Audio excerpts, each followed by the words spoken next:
The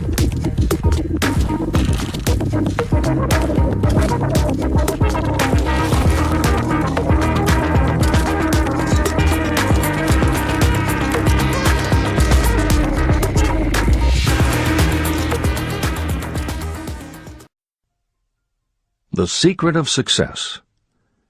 In every chapter of this book, mention is made of the money-making secret that has made fortunes for the exceedingly wealthy men whom I have carefully analyzed over a long period of years. The secret was first brought to my attention by Andrew Carnegie. The canny, lovable old Scotsman carelessly tossed it into my mind when I was but a boy. Then he sat back in his chair with a merry twinkle in his eyes, and watched carefully to see if I had brains enough to understand the full significance of what he'd said to me. When he saw that I had grasped the idea, he asked if I would be willing to spend 20 years or more preparing myself to take it to the world, to men and women who, without the secret, might go through life as failures. I said I would, and with Mr. Carnegie's cooperation, I have kept my promise. Editor's comments. In 1908, during a particularly down time in the U.S. economy and with no money and no work, Napoleon Hill took a job as a writer for Bob Taylor's magazine. He was hired to write success stories about famous men. Although it would not provide much in the way of income, it offered Hill the opportunity to meet and profile the giants of industry and business, the first of whom was the creator of America's steel industry, multimillionaire Andrew Carnegie, who was to become Hill's mentor. Carnegie was so impressed by Hill's perceptive mind that following their 3-hour interview he invited Hill to spend the weekend at his estate so they could continue the discussion. During the course of the next 2 days, Carnegie told Hill that he believed any person could achieve greatness if they understood the philosophy of success and the steps required to achieve it. "It's a shame," he said, "that each new generation must find the way to success by trial and error when the principles are really clear-cut." Carnegie went on to explain his theory that his knowledge could be gained by interviewing those who had achieved greatness, and then compiling the information and research into a comprehensive set of principles. He believed that it would take at least 20 years, and that the result would be the world's first philosophy of individual achievement. He offered Hill the challenge, for no more compensation than that Carnegie would make the necessary introductions and cover travel expenses. It took Hill 29 seconds to accept Carnegie's proposal. Carnegie told him afterward that had it taken him more than 60 seconds to make the decision, he would have withdrawn the offer, for a man who cannot reach a decision promptly, once he has all the necessary facts, cannot be depended upon to carry through any decision he may make. It was through Hill's unwavering dedication that this book was eventually written. For detailed information on the life of Hill, read or listen to the audiobook of A Lifetime of Riches, the Biography of Napoleon Hill, by Michael J. Ritt, Jr. and Kurt Landers. Michael Ritt worked as Hill's assistant for 10 years and was the first employee of the Napoleon Hill Foundation, where he served as executive director, secretary, and treasurer. The material in his book comes from his own personal knowledge of Hill, as well as from Hill's unpublished autobiography. That is the end of the editor's comment.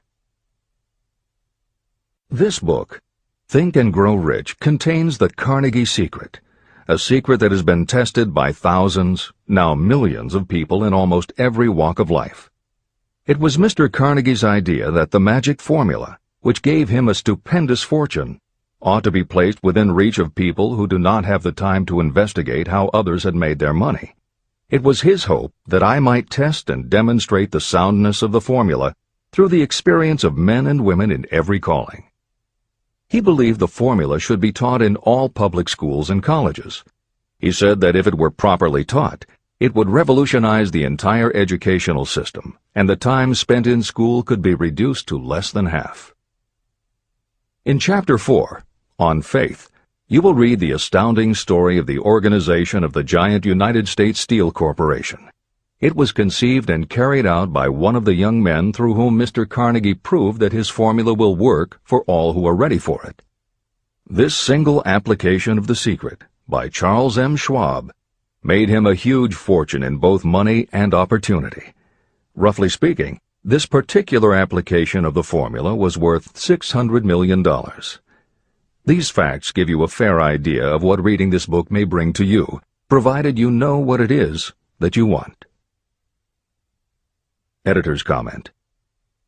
According to one method of calculation, through inflation alone, it would take approximately $20 in 2001 to buy what $1 would have bought in 1901.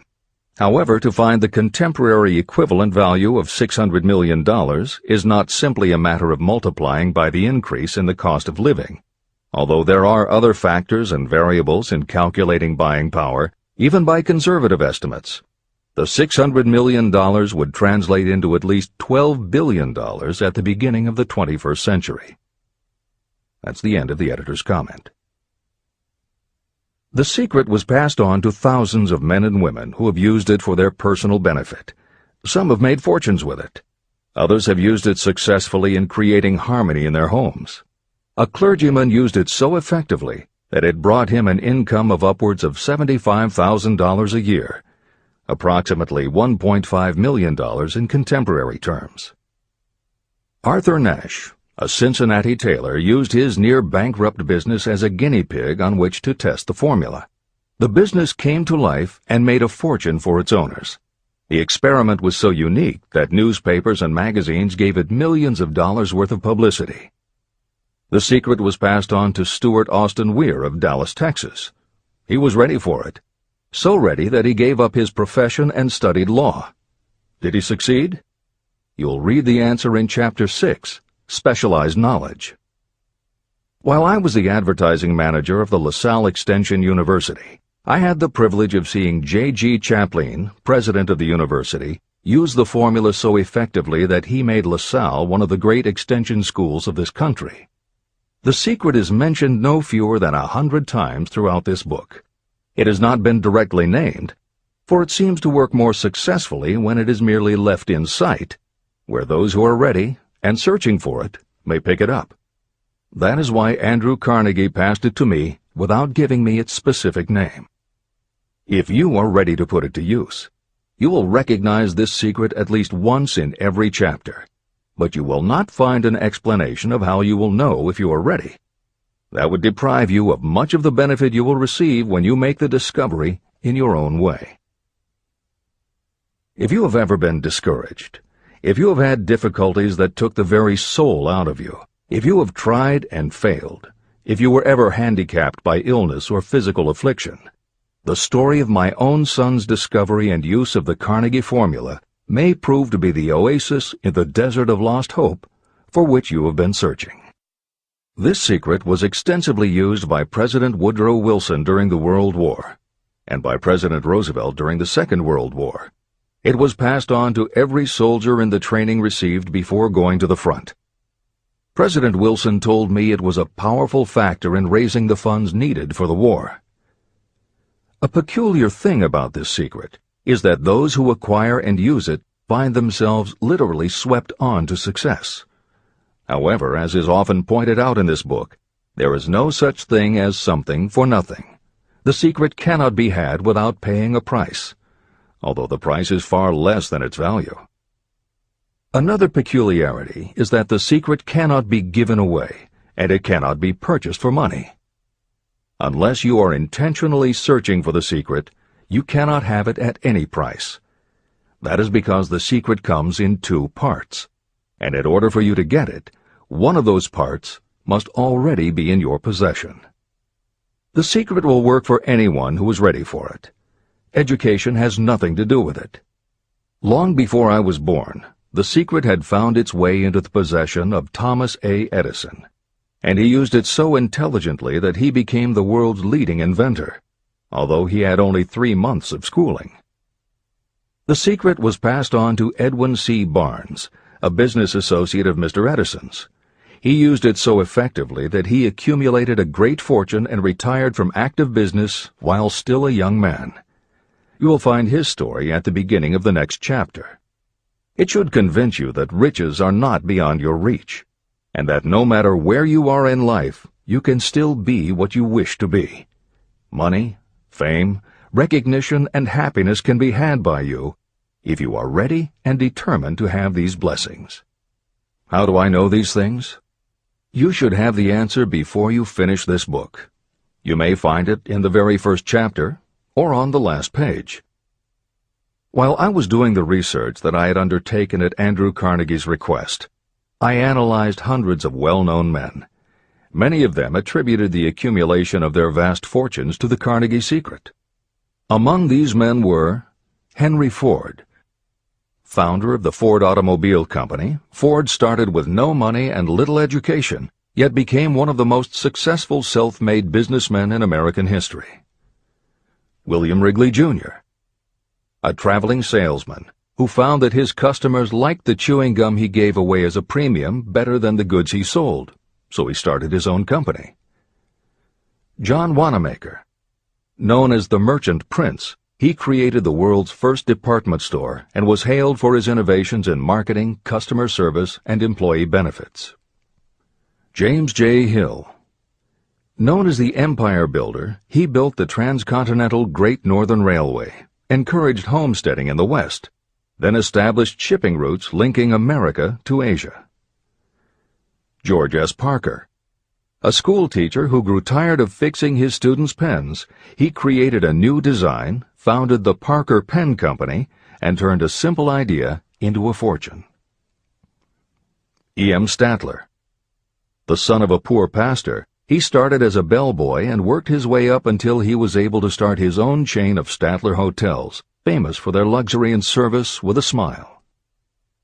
Henry L. Doherty. Started at age 12 as an office boy for Columbia Gas, he went on to acquire 53 utilities companies and patented 140 innovations for natural gas and oil production. Cyrus H.K. Curtis.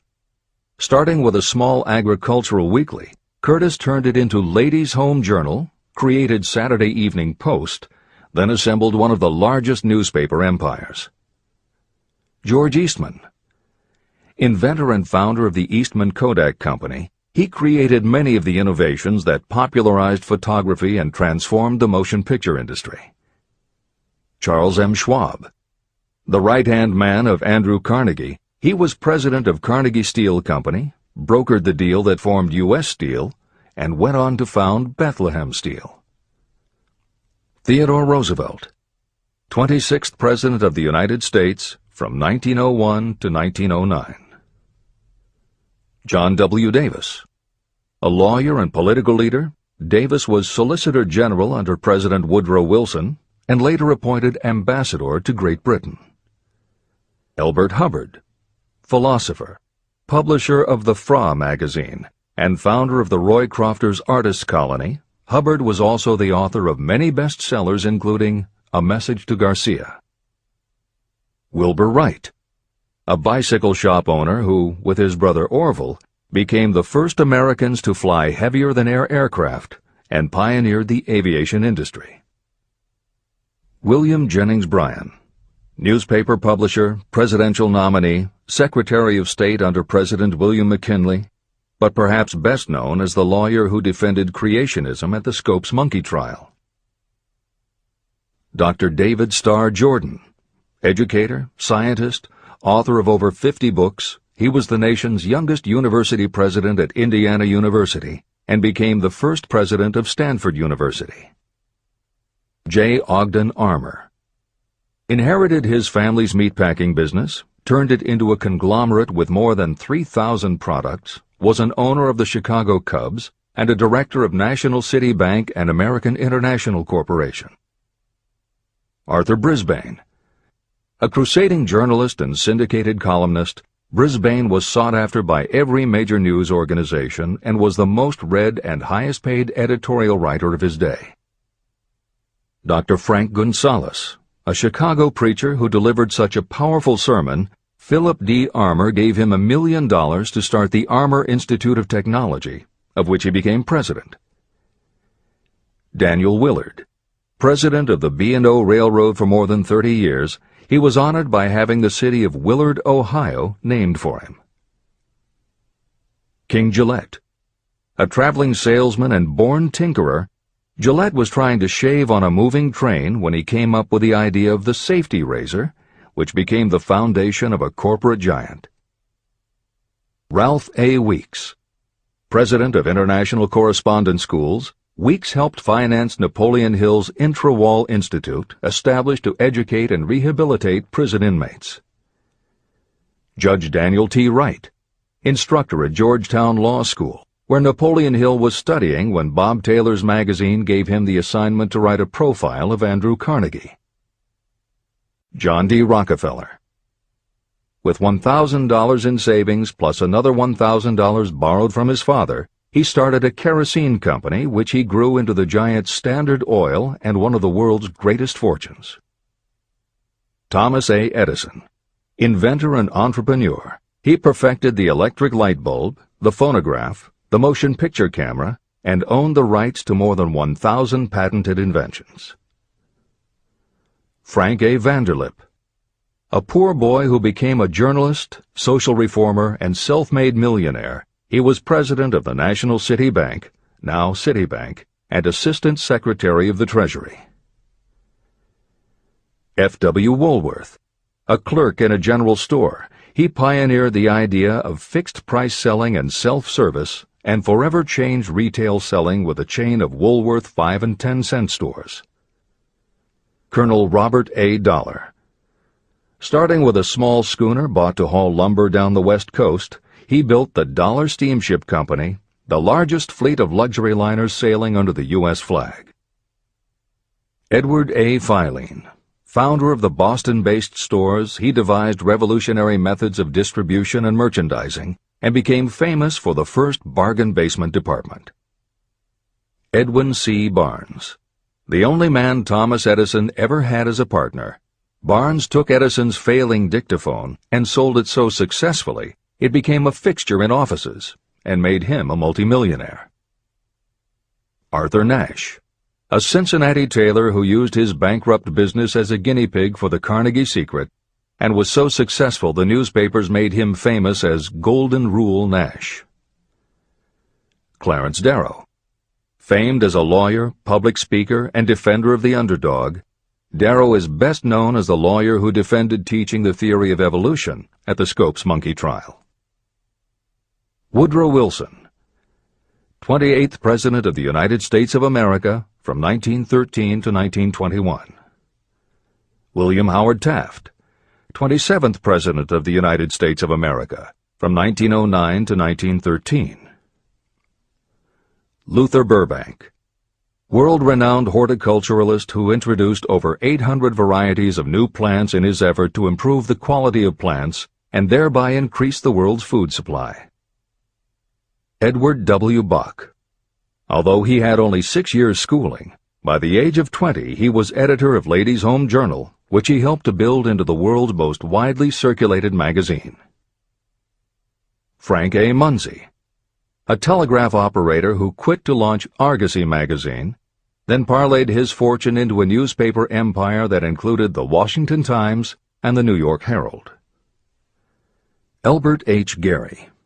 Chairman of U.S. Steel, at the time the largest corporation in the world, Gary spearheaded the construction of its first major project, the Gary Works Steel Plant, and the city of Gary, Indiana. Dr. Alexander Graham Bell. Best known as the inventor of the telephone, Bell also perfected recording devices, advances in aircraft, and was a co-founder of the National Geographic Society. John H. Patterson. President of National Cash Register, Patterson was known as an advertising visionary and a genius at motivating his sales force, which made NCR the leader in its field. Julius Rosenwald. A small manufacturer who foresaw the future of mail order, he bought 25% of Sears Roebuck & Company, and together with Richard Sears built it into an icon of American business. Stuart Austin Weir. A construction engineer Hill met in the Texas oil fields who, inspired by the Carnegie secret, went to law school after age 40 and also helped publish Napoleon Hill's magazine. Dr. Frank Crane. A noted psychologist, essayist, and author of the book 4-Minute Essays on subjects such as The Price of Liberty, Pragmatism, The Duty of the Rich, and How to Keep Friends.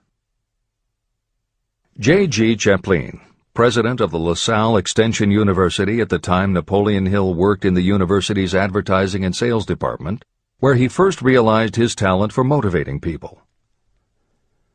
Jennings Randolph, a congressman, then U.S. Senator from West Virginia. Randolph was a lifelong admirer of Napoleon Hill, and it was he who encouraged Hill to act as advisor to President Franklin Delano Roosevelt. These names represent a small fraction of well-known Americans whose achievements, financial and otherwise, prove that those who understand and apply the Carnegie secret reach high positions in life. Editor's comment. As Napoleon Hill says, the preceding list includes only some of the more than 500 multimillionaires and extraordinarily successful individuals whom Napoleon Hill interviewed prior to writing Think and Grow Rich. It does not include the equally impressive list of people he came in contact with after the publication, nor does it include the names of those who did not have the opportunity to meet Napoleon Hill personally, but who attribute their success to having read this book. It is said that Napoleon Hill and Think and Grow Rich have made more millionaires than any other person in history. It might equally well be said that Napoleon Hill inspired more motivational experts than any other man in history. It is practically impossible to find a motivational speaker who does not draw upon Hill's work. His influence can be seen in the writings of his early peers, Dale Carnegie and Norman Vincent Peale. Later, successful authors and speakers such as W. Clement Stone, Og Mandino, and Earl Nightingale either worked directly with Napoleon Hill or with the Napoleon Hill Foundation. Echoes of Hill's principles can also be found in books by people as diverse as Wally Famous Amos, Mary Kay Ash, Ken Blanchard, Adelaide Bry, Chicken Soup for the Soul authors Jack Canfield and Mark Victor Hansen, Debbie Fields, Shakti Gawain, John Gray, Susan Jeffers, Bruce Jenner, Charlie Tremendous Jones, Tommy Lasorda, Art Linkletter, Joan London, Dr. Maxwell Maltz, James Redfield, Dr. Bernie Siegel, Jose Silva, Brian Tracy, Lillian Vernon, and Dennis Waitley.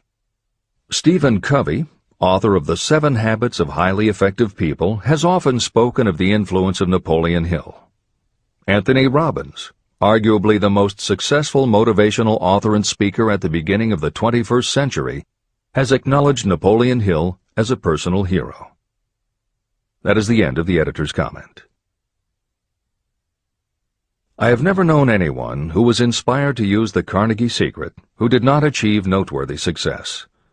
On the other hand, I have never known anyone to distinguish themselves or to accumulate riches of any consequence without possession of the secret.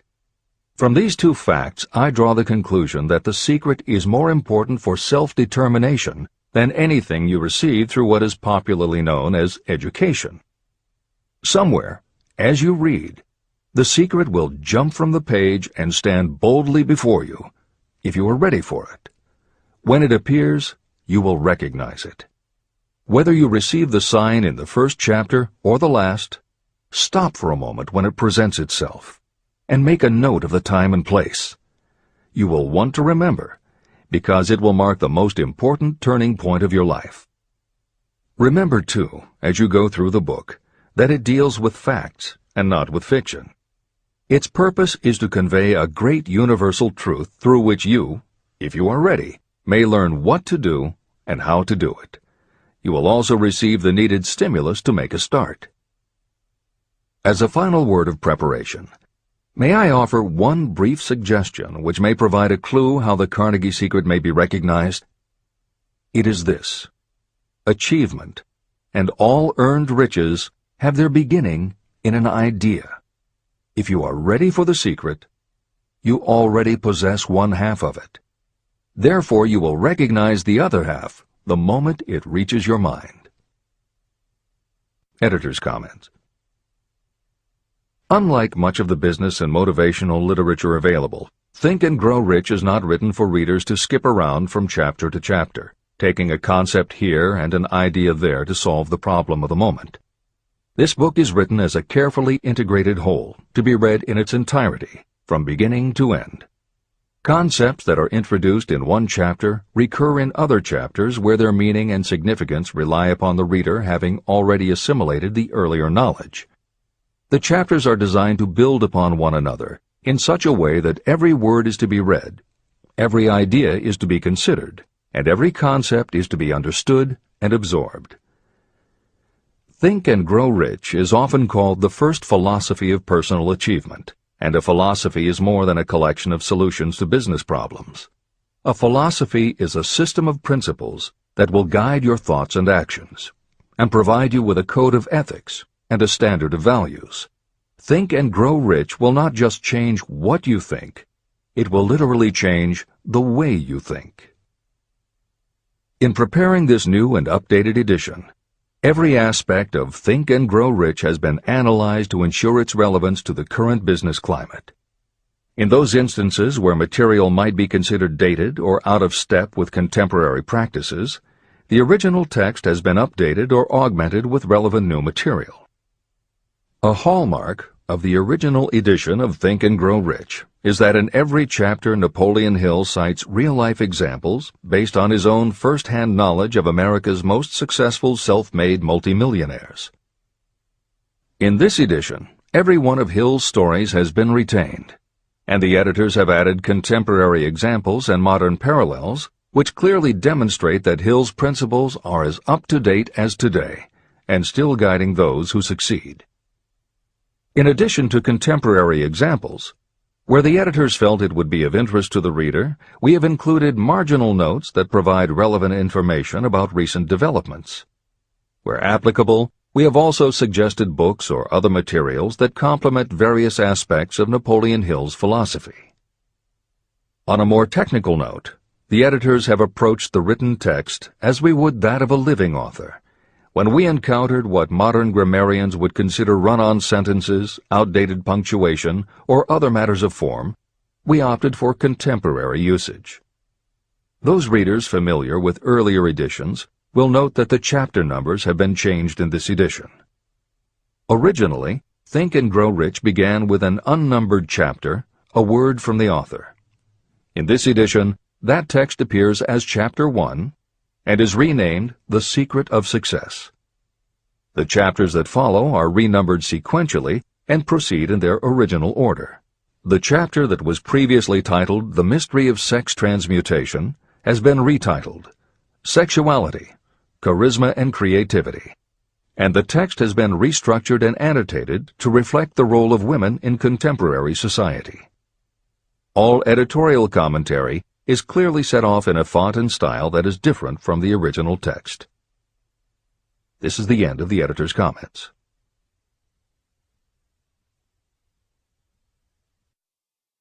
Both poverty and riches are the offspring of thought. Chapter 2. Thoughts are things. The man who thought his way into partnership with Thomas A. Edison. Truly, thoughts are things, and powerful things, when they are mixed with definiteness of purpose, persistence, and a burning desire for their translation into riches or other material objects. Some years ago, Edwin C. Barnes discovered how true it is that you really can think and grow rich. His discovery did not come about at one sitting. It came little by little, beginning with a burning desire to become a business associate of the great Thomas Edison. One of the chief characteristics of Barnes' desire was that it was definite. He wanted to work with Edison, not for him.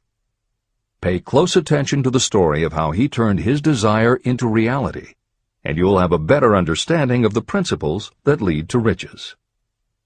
When this desire, or this thought, first flashed into his mind, he was in no position to act upon it. Two problems stood in his way. He did not know Mr. Edison, and he did not have enough money to buy a train ticket to West Orange, New Jersey, where the famed Edison Laboratory was located. These problems would have discouraged the majority of people from making any attempt to carry out the desire. But his was no ordinary desire. The Inventor and the Tramp. Edwin C. Barnes presented himself at Mr. Edison's laboratory and announced that he had come to go into business with the inventor. Years later, in speaking about that first meeting, Mr. Edison said about Barnes, "He stood there before me looking like an ordinary tramp, but there was something in the expression of his face which conveyed the impression that he was determined to get what he had come after. I had learned from years of experience with men that when a man really desires a thing so deeply that he is willing to stake his entire future on a single turn of the wheel in order to get it, he is sure to win. I gave him the opportunity he asked for, because I saw he had made up his mind to stand by until he succeeded. Subsequent events proved that no mistake was made." It could not have been the young man's appearance that got him his start in the Edison office. That was definitely against him. It was what he thought that counted. Barnes did not get his partnership with Edison on his first interview. What he did get was a chance to work in the Edison offices at a very nominal wage. Months went by. Nothing happened to bring nearer the goal that Barnes had set as his definite major purpose. But something important was happening in Barnes' mind. He was constantly intensifying his desire to become the business associate of Edison. Psychologists have correctly said, when one is truly ready for a thing, it puts in its appearance. Barnes was ready for a business association with Edison, and he was determined to remain ready until he got what he was seeking. He did not say to himself, "Ah, well, what's the use? I guess I'll change my mind and try for a salesman's job." But he did say, "I came here to go into business with Edison, and I'll accomplish my goal if it takes the remainder of my life." He meant it. What a different story people would tell if only they would adopt a definite purpose and stand by that purpose until it had time to become an all-consuming obsession. Maybe young Barnes did not know it at the time, but his bulldog determination and his persistence in focusing on a single desire was destined to mow down all opposition and bring him the opportunity he was seeking. When the opportunity came, it appeared in a different form and from a different direction than Barnes had expected. That is one of the tricks of opportunity. It has a sly habit of slipping in by the back door, and often it comes disguised in the form of misfortune or temporary defeat. Perhaps this is why so many people fail to recognize opportunity. Mr. Edison had just perfected a new device, known at that time as the Edison dictating machine. His salesmen were not enthusiastic about the machine. They did not believe it could be sold without great effort. Barnes saw his opportunity. It had crawled in quietly, hidden in a queer-looking machine that interested no one but Barnes and the inventor. Barnes knew he could sell the Edison dictating machine, and he told Edison so. Edison decided to give him his chance. And Barnes did sell the machine. In fact, he sold it so successfully that Edison gave him a contract to distribute and market it all over the nation. Out of that business association, Barnes made himself rich in money, but he did something infinitely greater. He proved that you really can think and grow rich. How much actual cash that original desire of Barnes was worth to him, I have no way of knowing. Perhaps it brought him $2 or $3 million. Editor's comment: $3 million in the early years of the 20th century would be comparable to more than $50 million in terms of buying power at the beginning of the 21st century. This is the end of the editor's comment. But the amount becomes insignificant compared with the greater asset he acquired: the definite knowledge that an intangible impulse of thought can be transmuted into material rewards by the application of known principles. Barnes literally thought himself into a partnership with the great Edison. He thought himself into a fortune. He had nothing to start with except knowing what he wanted, and the determination to stand by that desire until he realized it. 3 feet from gold. One of the most common causes of failure is the habit of quitting when you're overtaken by temporary defeat. Every person is guilty of this mistake at one time or another. During the gold rush days, An uncle of my friend R.U. Darby was caught by gold fever, and he went west to Colorado to dig and grow rich. He had never heard that more gold has been mined from the thoughts of men than has ever been taken from the earth. He staked a claim and went to work with pick and shovel. After weeks of labor, he was rewarded by the discovery of the shining ore. He needed machinery to bring the ore to the surface. Quietly, he covered up the mine and returned to his home in Williamsburg, Maryland. He told his relatives and a few neighbors about the strike.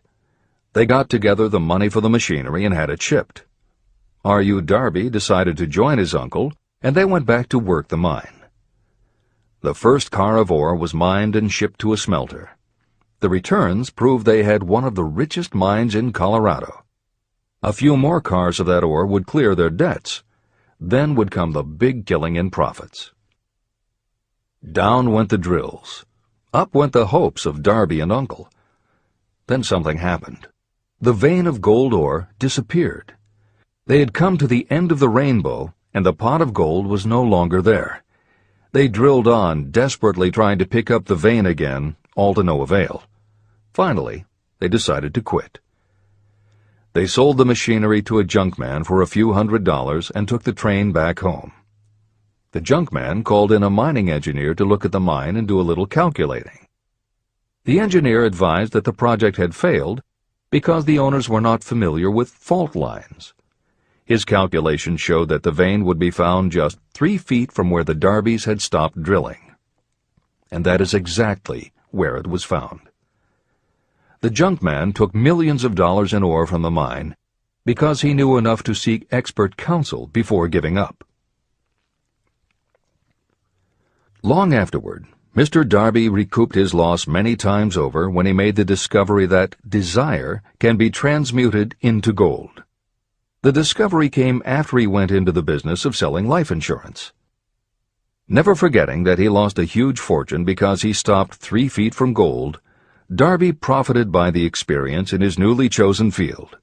He simply said to himself, "I stopped 3 feet from gold, but I will never stop because men say no when I ask them to buy insurance." Darby became one of a small group of men who sell over $1 million in life insurance annually. He owed his stickability to the lesson he learned from his quitability in the gold mining business. Before success comes in anyone's life, that person is sure to meet with much temporary defeat, and perhaps some failure. When defeat overtakes a person, the easiest and most logical thing to do is to quit. That is exactly what the majority of people do. More than 500 of the most successful people this country has ever known told me their greatest success came just one step beyond the point at which defeat had overtaken them. Failure is a trickster with a keen sense of irony and cunning.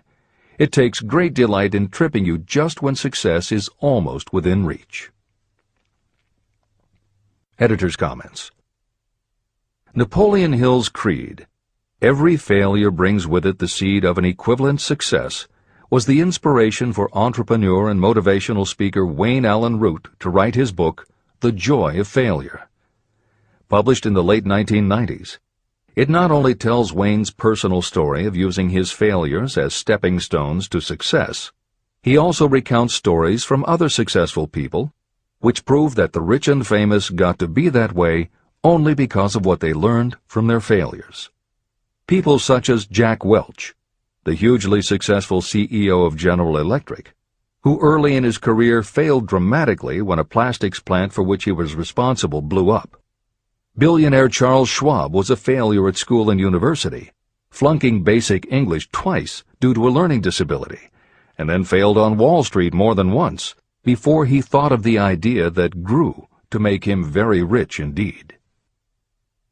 Sylvester Stallone, Bruce Willis, Oprah Winfrey, Bill Clinton, Stephen Jobs, Donald Trump, and a host of other equally well-known achievers all had to fail in order to learn the lessons that ultimately made them successes.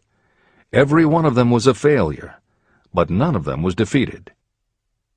Charles F. Kettering, who patented more than 200 inventions including the automobile ignition, the spark plug, Freon for air conditioners and the automatic transmission, said, "From the time a person is 6 years old until he graduates from college, he has to take 3 or 4 examinations a year.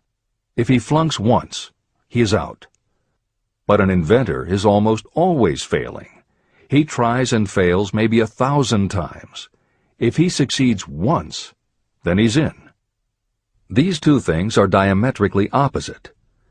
We often say that the biggest job we have is to teach a newly hired employee how to fail intelligently. We have to train him to experiment over and over and to keep on trying and failing until he learns what will work. Failures are just practice shots. This is the end of the editor's comment. A 50-cent lesson in persistence. Shortly after Mr. Darby received his degree from the University of Hard Knocks, he witnessed something that proved to him that no does not necessarily mean no. One afternoon, he was helping his uncle grind wheat in an old-fashioned mill. The uncle operated a large farm on which a number of sharecropper farmers lived. Quietly, the door was opened, and a small child, the daughter of a tenant, walked in and took her place near the door. The uncle looked up, saw the child, and barked at her roughly, "What do you want?" Meekly, the child replied, "My mom says to send her 50 cents. "I'll not do it," the uncle retorted. "Now you run on home." But she did not move. The uncle went ahead with his work, not noticing that she did not leave. When he looked up again and saw her still standing there, he said, "I told you to go on home. Now go, or I'll take a switch to you." But she did not budge. The uncle dropped a sack of grain he was about to pour into the mill hopper and started toward the child. Darby held his breath. He knew his uncle had a fierce temper. When the uncle reached the spot where the child was standing, she quickly stepped forward 1 step, looked up into his eyes, and screamed at the top of her voice, "My mom's got to have that 50 cents!" The uncle stopped, looked at her for a minute, put his hand in his pocket, took out $50, and gave it to her. The child took the money and slowly backed toward the door, never taking her eyes off the man whom she had just conquered. After she had gone, the uncle sat down on a box and looked out the window into space for more than 10 minutes. He was pondering, with awe, over the whipping he had just taken. Mr. Darby, too, was doing some thinking. This was the first time in all his experience that he had seen a child deliberately master an adult. How did she do it? What happened to his uncle that caused him to lose his fierceness and become as docile as a lamb? What strange power did this child use that made her master of the situation? These questions flashed into Darby's mind, but he did not find the answer until years later, when he told me the story. Strangely, the story of this unusual experience was told to me in the old mill on the very spot where the uncle took his whipping. As we stood there in that musty old mill, Mr. Darby repeated the story and finished by asking, "What can you make of it? What strange power did that child use that so completely whipped my uncle?" The answer to his question will be found in the principles described in this book. The answer is full and complete. It contains enough details and instructions for you to understand and apply the same force that the little child accidentally stumbled upon. Keep your mind alert, and you will learn exactly what strange power came to the rescue of the child. You may catch a glimpse of the power in this chapter, or it may flash into your mind in some later chapter. If you stay alert to the possibility, somewhere you will find the idea that will quicken your receptive powers and place at your command this same irresistible power. It may come in the form of a single idea, or it may come as a complete plan or a purpose. It may even cause you to go back over your past experiences of failure or defeat, and in doing so, it may bring to the surface some lesson by which you can regain all that you lost through defeat. After I had explained to Mr. Darby the power unwittingly used by the little child, he mentally retraced his 30 years as a life insurance salesman. As he did so, it became clear to him that his success was due, in no small degree, to the lesson he had learned from the child. Mr. Darby pointed out, "Every time a prospect tried to bow me out without buying, I saw that child standing there in the old mill, her big eyes glaring in defiance, and I said to myself, I've got to make this sale. The better portion of all sales I have made were made after people had said no." He also recalled his mistake in having stopped only 3 feet from gold. "But," he said, "that experience was a blessing in disguise. It taught me to keep on keeping on, no matter how hard the going may be. A lesson I needed to learn before I could succeed in anything." Mr. Darby's experiences were commonplace and simple enough, yet they held the answer to his destiny in life. In fact, to him the experiences were as important as life itself, and he was able to profit from these 2 important experiences because he analyzed them and found the lesson they taught.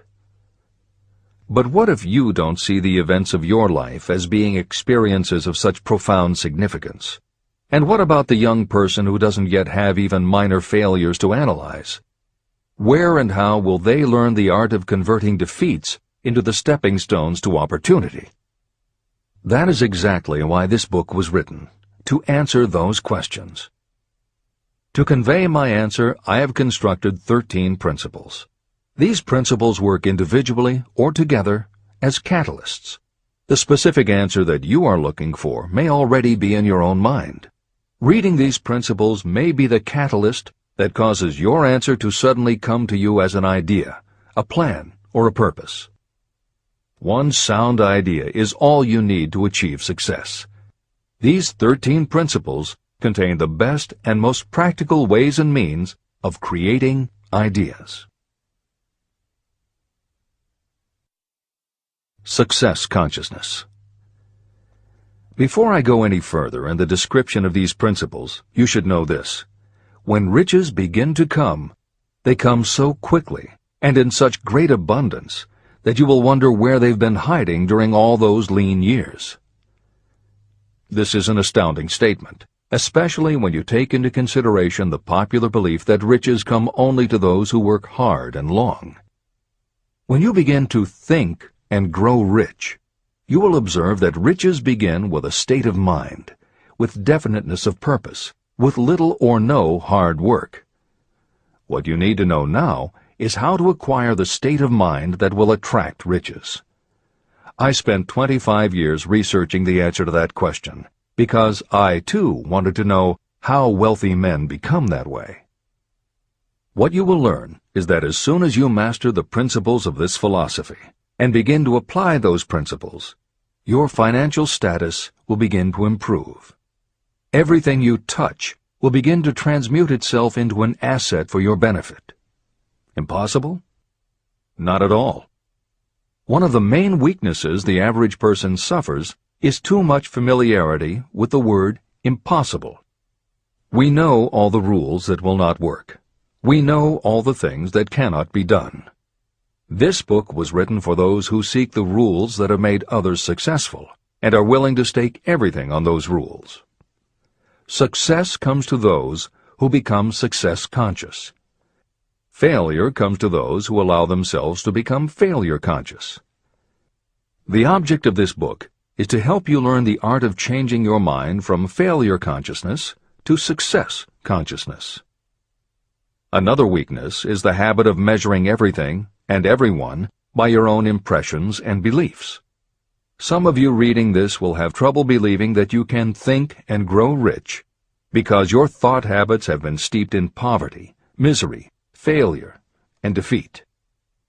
This kind of thinking reminds me of the story about the man who came from China to study at the University of Chicago. One day, President Harper met this young man on campus and stopped to chat with him for a few minutes. He asked what had impressed him as being the most noticeable characteristic of the American people. "Why," the student exclaimed, "the unusual shape of your eyes." It's all a matter of perspective and habit. The same is true of your belief in what a person can achieve. If you have formed the habit of seeing life only from your own perspective, you may make the mistake of believing that your limitations are in fact the proper measure of limitations. The impossible Ford V8 motor. When Henry Ford decided to produce his famous V8 motor, he chose to build an engine with the entire 8 cylinders cast in one block. Ford instructed his engineers to produce a design for the engine. The design was drawn up on paper, but the engineers agreed to a man that it was simply impossible to cast an 8-cylinder engine block in one piece. Ford said, "Produce it anyway." But they replied, "It's impossible." "Go ahead," Ford commanded, "and stay on the job until you succeed, no matter how much time is required." So the engineers went ahead. 6 months went by. Nothing happened. Another 6 months passed, and still nothing. The engineers tried every conceivable plan to carry out the orders, but the thing seemed out of the question. Impossible. At the end of the year, Ford again checked with his engineers, and again they told him they had found no way to carry out his orders. "Go right ahead," said Ford. "I want it, and I'll have it." They went ahead. And then, as if by a stroke of magic, the secret was discovered. The Ford determination had won once more. Henry Ford was a success because he understood and applied the principles of success. One of these principles is desire, knowing clearly what you want. Remember this Ford story as you continue reading this book. Pick out the lines in which the secrets of his stupendous achievement have been described. If you do this, if you can put your finger on those particular principles that made Henry Ford rich, you may equal his achievements in almost any calling for which you are suited. Editor's comments. To those readers who may interpret Ford's actions as nothing more than obstinacy, the editors would point out that he was employing a technique that has become a common part of strategic planning in many industries, including aerospace, computers, medicine, and the military. When launching large, complicated, long-term projects, the planners often know that at certain points along the way they will need components that simply do not yet exist. The fact that at the beginning there is no way to get from A to B does not deter them. There are many parts of the project they can get started on now, and they just assume that by the time they get to the point where they will need a technology or a device, they will have solved the problem of making it, and they have been proven right time and again. Stated simply, the technique is to clearly know what you want to accomplish, have faith in your ability to do it, and persist until you have accomplished your goal. This is the end of the editor's comments. Why you are the master of your fate. When the famed English poet William Henley wrote the prophetic lines, "I am the master of my fate, I am the captain of my soul," he should have informed us that the reason we are the masters of our fate, the captains of our souls, is that we have the power to control our thoughts. He should have told us that it is because in some way our brains become magnetized with the dominating thoughts that we hold in our minds. And it is as though our magnetized minds attract to us the forces, the people, and the circumstances of life that are in sync with our dominating thoughts. He should have told us that before we can accumulate riches in great abundance, we must magnetize our minds with intense desire for riches. That we must become money-conscious until the desire for money drives us to create definite plans for acquiring it. But, being a poet, Henley contented himself by stating a great truth in poetic form, leaving those who followed him to interpret the philosophical meaning of his lines. Little by little, the truth has unfolded itself, until I have come to know with certainty that the principles described in this book hold the secret of mastery over our economic fate. Principles that can change your destiny. We are now ready to examine the first of these principles, and as we do, I ask you to maintain a spirit of open-mindedness. Remember as you read that these principles are not my invention, nor are they the invention of any one person.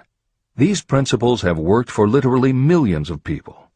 You, too, can put them to work for you and your own enduring benefit. You will find it easy, not hard to do. Some years ago, I delivered the commencement address at Salem College in Salem, West Virginia. I emphasized with so much intensity the need to have a burning desire that one of the members of the graduating class became completely convinced and made it a cornerstone of his own philosophy. That young man became a congressman and an important factor in President Franklin D. Roosevelt's administration. He wrote me a letter in which he so clearly stated his opinion of the principle of desire outlined in the next chapter that I have chosen to publish his letter as an introduction to that chapter. It gives you an idea of the rewards to come. My dear Napoleon, my service as a member of Congress having given me an insight into the problems of men and women, I am writing to offer a suggestion which may become helpful to thousands of worthy people. In 1922, you delivered the commencement address at Salem College when I was a member of the graduating class. In that address, you planted in my mind an idea which has been responsible for the opportunity I now have to serve the people of my state, and will be responsible, in a very large measure, for whatever success I may have in the future. I recall, as though it were yesterday, the marvelous description you gave of the method by which Henry Ford, with but little schooling, without a dollar, with no influential friends, rose to great heights. I made up my mind then, even before you had finished your speech, that I would make a place for myself, no matter how many difficulties I had to surmount. Thousands of young people will finish their schooling this year and within the next few years. Every one of them will be seeking just such a message of practical encouragement as the one I received from you. They will want to know where to turn, what to do to get started in life. You can tell them, because you have helped to solve the problems of so many, many people. There are thousands of people in America today who would like to know how they can convert ideas into money. People who must start from scratch, without finances, and recoup their losses. If anyone can help them, you can. If you publish the book, I would like to own the first copy that comes from the press, personally autographed by you. With best wishes, believe me, cordially yours, Jennings Randolph. Since that time in 1922, I watched Jennings Randolph rise to become one of the nation's leading airline executives, a great inspirational speaker, and a United States Senator from West Virginia. 35 years after I made that speech, it was my pleasure to return to Salem College in 1957 and deliver the baccalaureate sermon. At that time, I received an honorary Doctor of Literature degree from Salem College. Editor's comments. As you begin the next chapter, the editors would like to reinforce the earlier statement that what you are reading is not just a collection of theories out of which you can cherry-pick what you like. The 13 principles of success were proven by the real-life experiences of the long list of famous successful people cited earlier by Napoleon Hill.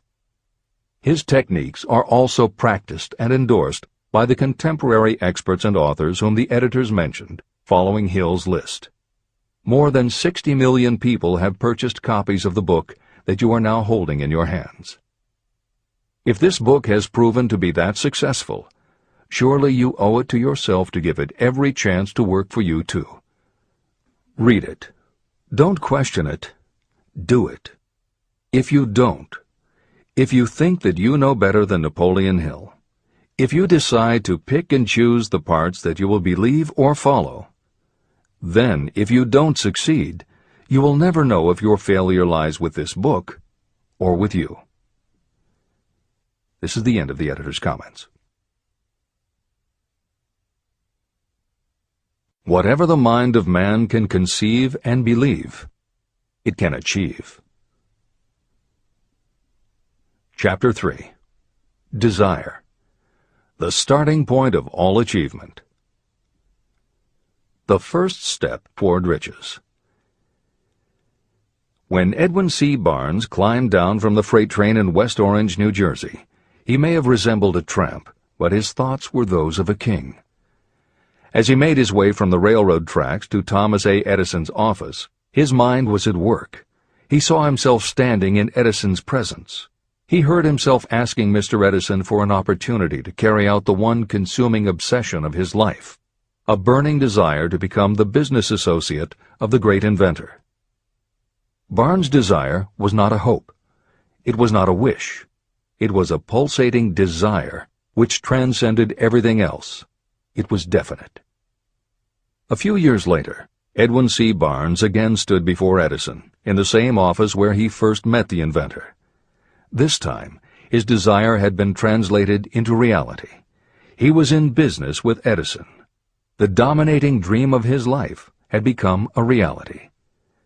Barnes succeeded because he chose a definite goal, placed all his energy, all his willpower, all his effort. He put everything he had into achieving that goal. 5 years passed before the chance he had been seeking made its appearance. To everyone except himself, he appeared to be just another cog in the Edison business wheel. But in Edwin Barnes' own mind, he was the partner of Edison every minute from the very day that he first went to work there. It is a remarkable illustration of the power of a definite desire. Barnes won his goal because he wanted to be a business associate of Mr. Edison's more than he wanted anything else. He created a plan by which to attain that purpose, and he burned all bridges behind him. He stood by his desire until it became the dominating obsession of his life, and finally, a fact. When he went to West Orange, he did not say to himself, "I will try to induce Edison to give me a job of some sort." He said, "I will see Edison and put him on notice that I have come to go into business with him." He did not say, "I will keep my eyes open for another opportunity in case I fail to get what I want in the Edison organization." He said, "There is one thing in this world that I am determined to have, and that is a business association with Thomas A. Edison. I will burn all bridges behind me and stake my entire future on my ability to get what I want." He left himself no possible way of retreat. He had to win or perish. That is all there is to the Barnes story of success. Allow yourself no retreat.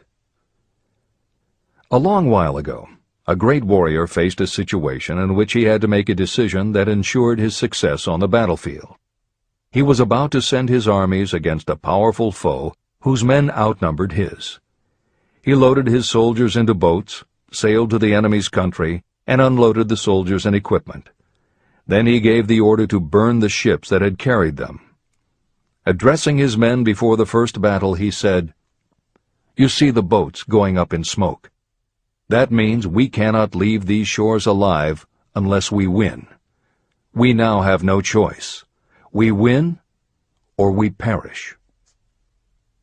They won. Every person who wins in any undertaking must be willing to burn his ships and cut all sources of retreat.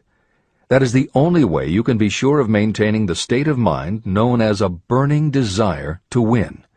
It is essential to success. The morning after the Great Chicago Fire, a group of merchants stood on State Street, looking at the smoking remains of what had been their stores. They went into a conference to decide if they would try to rebuild or if they would leave Chicago and start over in a more promising section of the country. They decided to leave, all except one.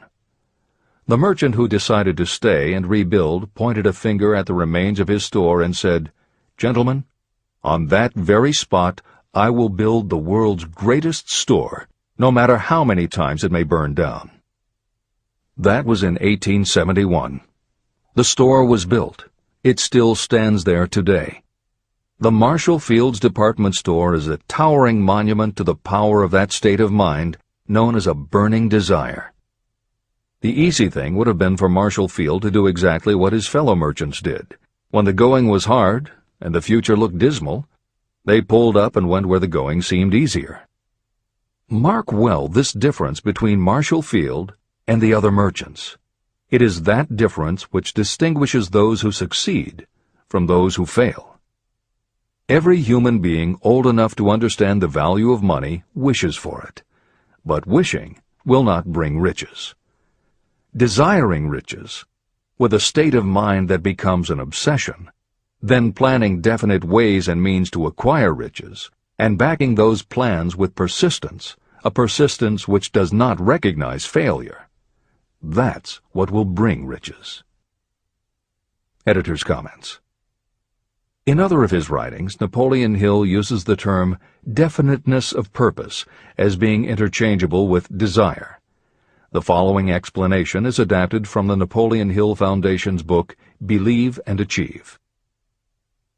Desire, or definiteness of purpose, is more than goal setting.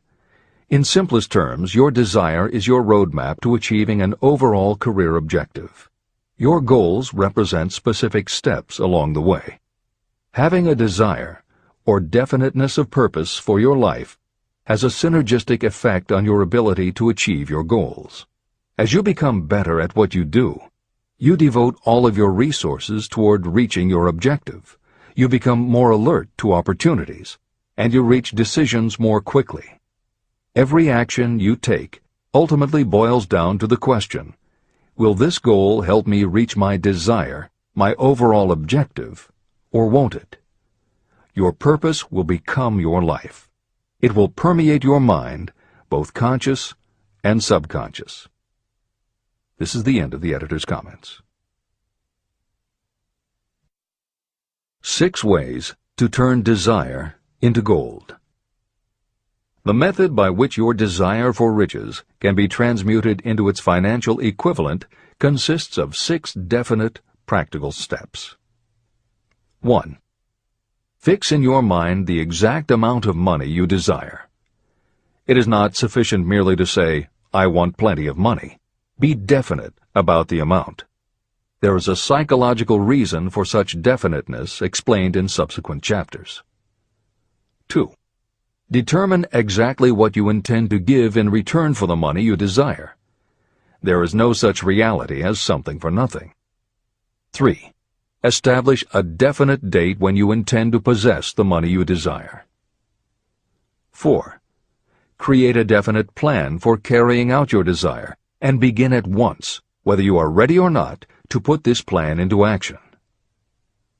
5. Now write it out. Write a clear, concise statement of the amount of money you intend to acquire. Name the time limit for its acquisition. State what you intend to give in return for the money, and describe clearly the plan through which you intend to accumulate it. 6. Read your written statement aloud, twice daily. Read it once just before retiring at night, and read it once after arising in the morning. As you read, see and feel and believe yourself already in possession of the money. It is important that you follow the instructions in these 6 steps. It is especially important that you observe and follow the instructions in the 6th step. You may complain that it is impossible for you to see yourself in possession of money before you actually have it. Here is where a burning desire will come to your aid. If you truly desire money so keenly that your desire is an obsession, you will have no difficulty in convincing yourself that you will acquire it. The object is to want money, and to become so determined to have it that you convince yourself you will have it. If you have not been schooled in the workings of the human mind, these instructions may appear impractical. It may help you to know that the information they convey was given to me by Andrew Carnegie, who made himself into one of the most successful men in American history.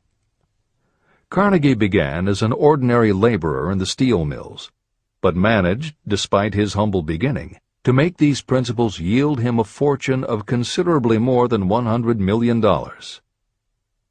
Editor's comment.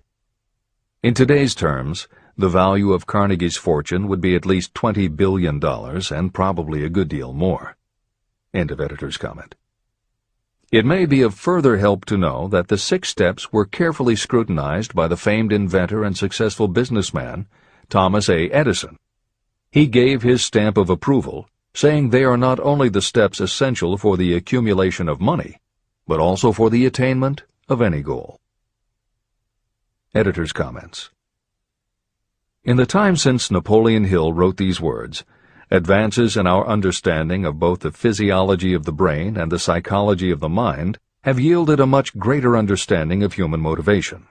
Even so, the methods used by modern motivational experts are essentially the same techniques advised by Hill.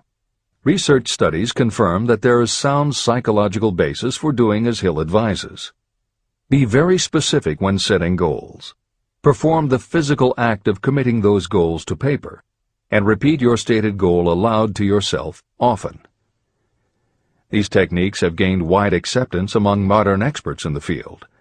The psychological principle at work is similar to that which underlies autosuggestion and self-hypnosis, concepts that will be discussed in greater depth in Chapter 5, Autosuggestion, and in Chapter 13, The Subconscious Mind. Hill's instruction to see yourself as you will be when you have already achieved your objective is also a specific technique. Today it is commonly taught by motivational experts under the term creative visualization. In Chapter 4 on faith and in Chapter 5 on autosuggestion, Hill elaborates on his method. Before moving on, the editors would like to reinforce Hill's advice to follow his instructions to the letter. The editors know there is a tendency for the reader to assume that it is enough for them just to intellectually understand a concept. As you read Hill's 6 points, you probably found yourself thinking, sure, some people might need to write things down, but I'm not a kid, I get the idea. Or, okay, I understand that saying it out loud might help some less sophisticated people, but I already understand the point intellectually. If you feel that way, let us remind you that many of the most successful people whom you admire did not think they were too smart or too sophisticated to follow Hill's instructions. The editors would again point out that if Napoleon Hill believed the actual acts of writing and speaking your goals is important, and if psychologists and motivational experts agree, then you would be foolish not to follow this simple advice. Just do it. This is the end of the editor's comments. The steps call for no hard labor. They call for no sacrifice. To apply them does not call for a great amount of education. But the 6 steps do call for enough imagination to see and to understand that the accumulation of money cannot be left to chance or luck.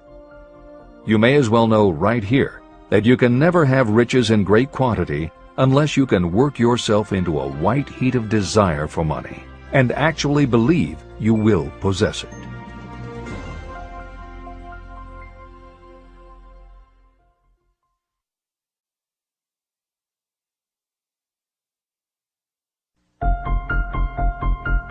The power of great dreams.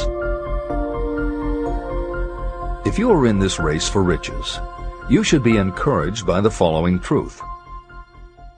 The world in which we live is demanding new ideas, new ways of doing things, new leaders, new inventions, and new methods, styles, versions, and variations of everything all the time. Behind all this demand for new and better things, there is one quality that you must possess to win, and that is definiteness of purpose, the knowledge of what you want, and a burning desire to possess it. If you truly desire riches, remember that the real leaders of the world have always been people who harnessed and put into practical use the intangible, unseen forces of opportunity. Leaders are the people who convert those opportunities into cities, skyscrapers, factories, transportation, entertainment, and every form of convenience that makes things easier, faster, better, or just make life more pleasant. In planning to acquire your share of the riches, don't let anyone put you down for being a dreamer. To win the big stakes in this changing world, you must catch the spirit of the great pioneers, whose dreams have given to civilization all that it has of value. It is that spirit which serves as the lifeblood of our own country, your opportunity and mine to develop and market our talents. A burning desire to be and to do is the starting point from which the dreamer must take off. Dreams are not born of indifference, laziness, or lack of ambition. If the thing you wish to do is right, and you believe in it, go ahead and do it. Never mind what they say if you meet with temporary defeat.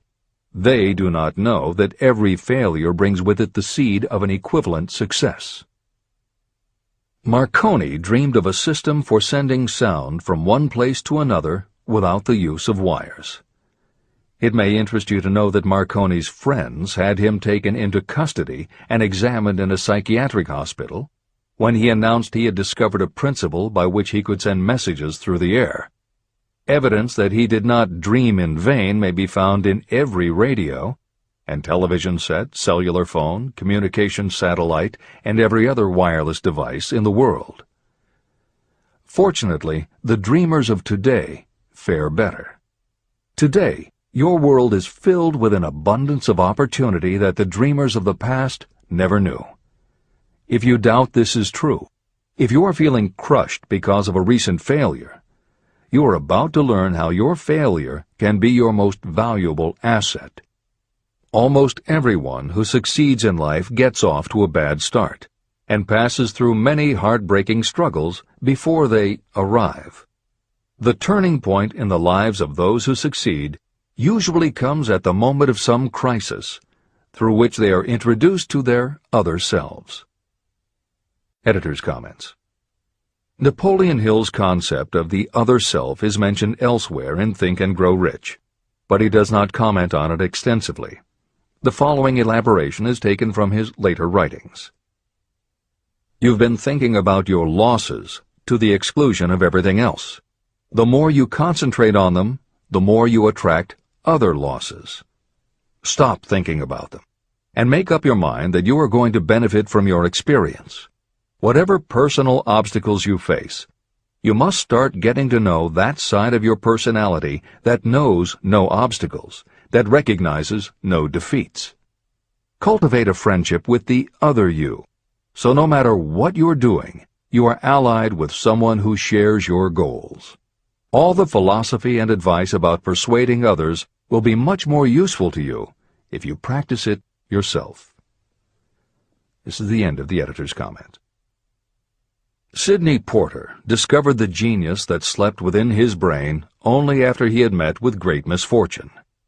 He was found guilty of embezzlement and confined to a prison cell in Columbus, Ohio, and it was there that he became acquainted with his other self. He began to write short stories. Then, while locked in his cell, he began to sell those stories to magazines under the pen name O. Henry. Through the use of his imagination, he discovered himself to be a great author instead of a miserable criminal and outcast. By the time he was released from prison, O. Henry was the most popular short story writer in the country. Editor's comments. More recently, in another prison, another kind of writer met his other self, and country music gained one of its most talented songwriters and biggest stars. As a kid, Merle Haggard's family home was a converted boxcar in Bakersfield, California. After his father died when Merle was 9, more often than not, home for young Merle was a series of juvenile detention centers. At 16, he quit school, and for the next 4 years the only mark Merle Haggard made in the world was a rap sheet for stolen cars, burglaries, and bogus checks. By the age of 20, he was serving time in San Quentin and gaining a reputation as a hard-case con. Then he met his other self. Inspired by a concert Johnny Cash played for the inmates, plus conversations with men on death row and the time he spent in solitary confinement, Haggard learned that he had another self, and that self had something to say through his music. When he got out of solitary, Haggard asked for the hardest job the prison had to offer. He enrolled in night school courses at the prison, straightened himself out, and won his parole after 2.5 years. He went back to Bakersfield and dug ditches during the day so he could polish his songwriting and performing at night. Within 3 years, he had a recording contract. Within 5 years, he had his first top 10 hit, and has since gone on to become one of the most influential voices in modern country music. This is the end of the editor's comments.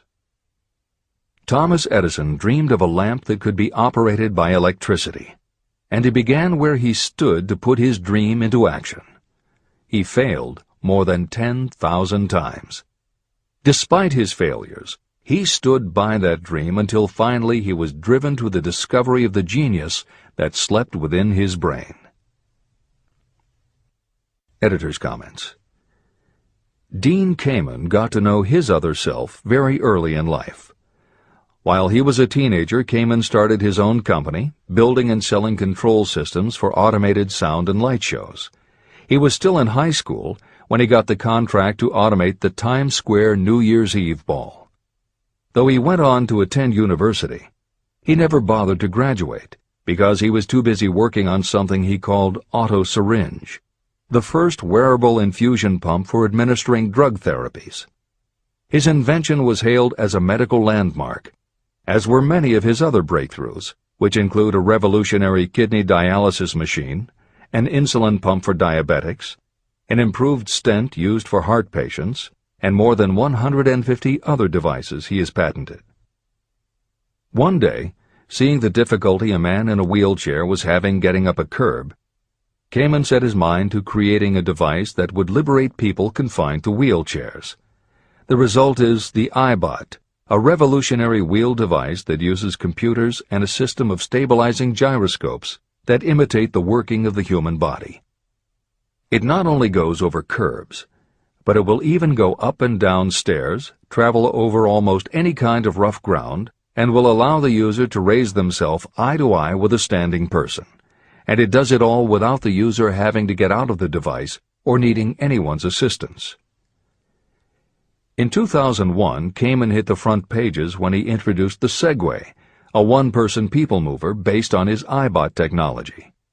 It's a two-wheel scooter-like device that zips and zooms forward, backward, left, right, and comes to a stop without the rider doing anything more than barely shifting his or her body.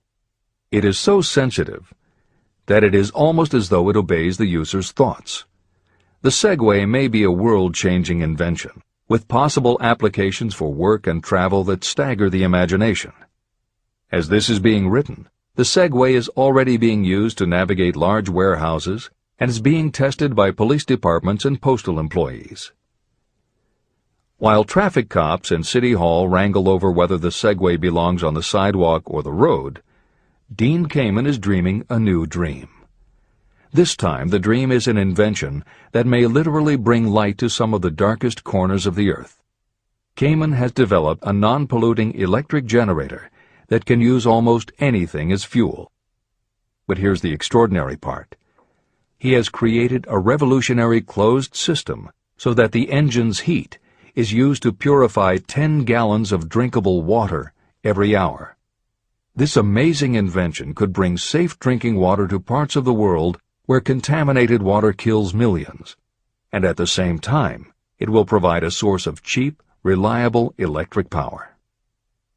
Dean Kamen is not some academic hidden in a lab somewhere. Kamen is an inventor. But like Thomas Edison, he is also an entrepreneur and businessman, creating and marketing devices that are changing the public perception of what an inventor is. This is the end of the editor's comments. Henry Ford, poor and uneducated, dreamed of a horseless carriage. He went to work with what tools he possessed without waiting for opportunity to favor him, and now evidence of his dream belts the entire earth. He put more wheels into operation than any man who ever lived because he was not afraid to back his dreams. Editor's comments. Stephen Jobs and Steve Wozniak, two university dropouts, dreamed of making and selling computers that the average person could use. Like Ford, working with the tools they possessed, they built the first Apple computer in the Jobs family garage. And like Ford, they weren't afraid to back their dreams. After showing their prototype to a local retailer, they got an order for 25 machines. Jobs sold his Volkswagen, and Woz sold his expensive Hewlett-Packard scientific calculator to raise $1,300 to start their new company. They took the money, convinced the local electronics suppliers to grant them a line of credit, and started production of the Apple I. They revolutionized the computer hardware and software industry. Released in 1976 and priced at $666, the Apple I earned them $774,000. 2 years later, they introduced the Apple II, which in the next 3 years earned $140 million.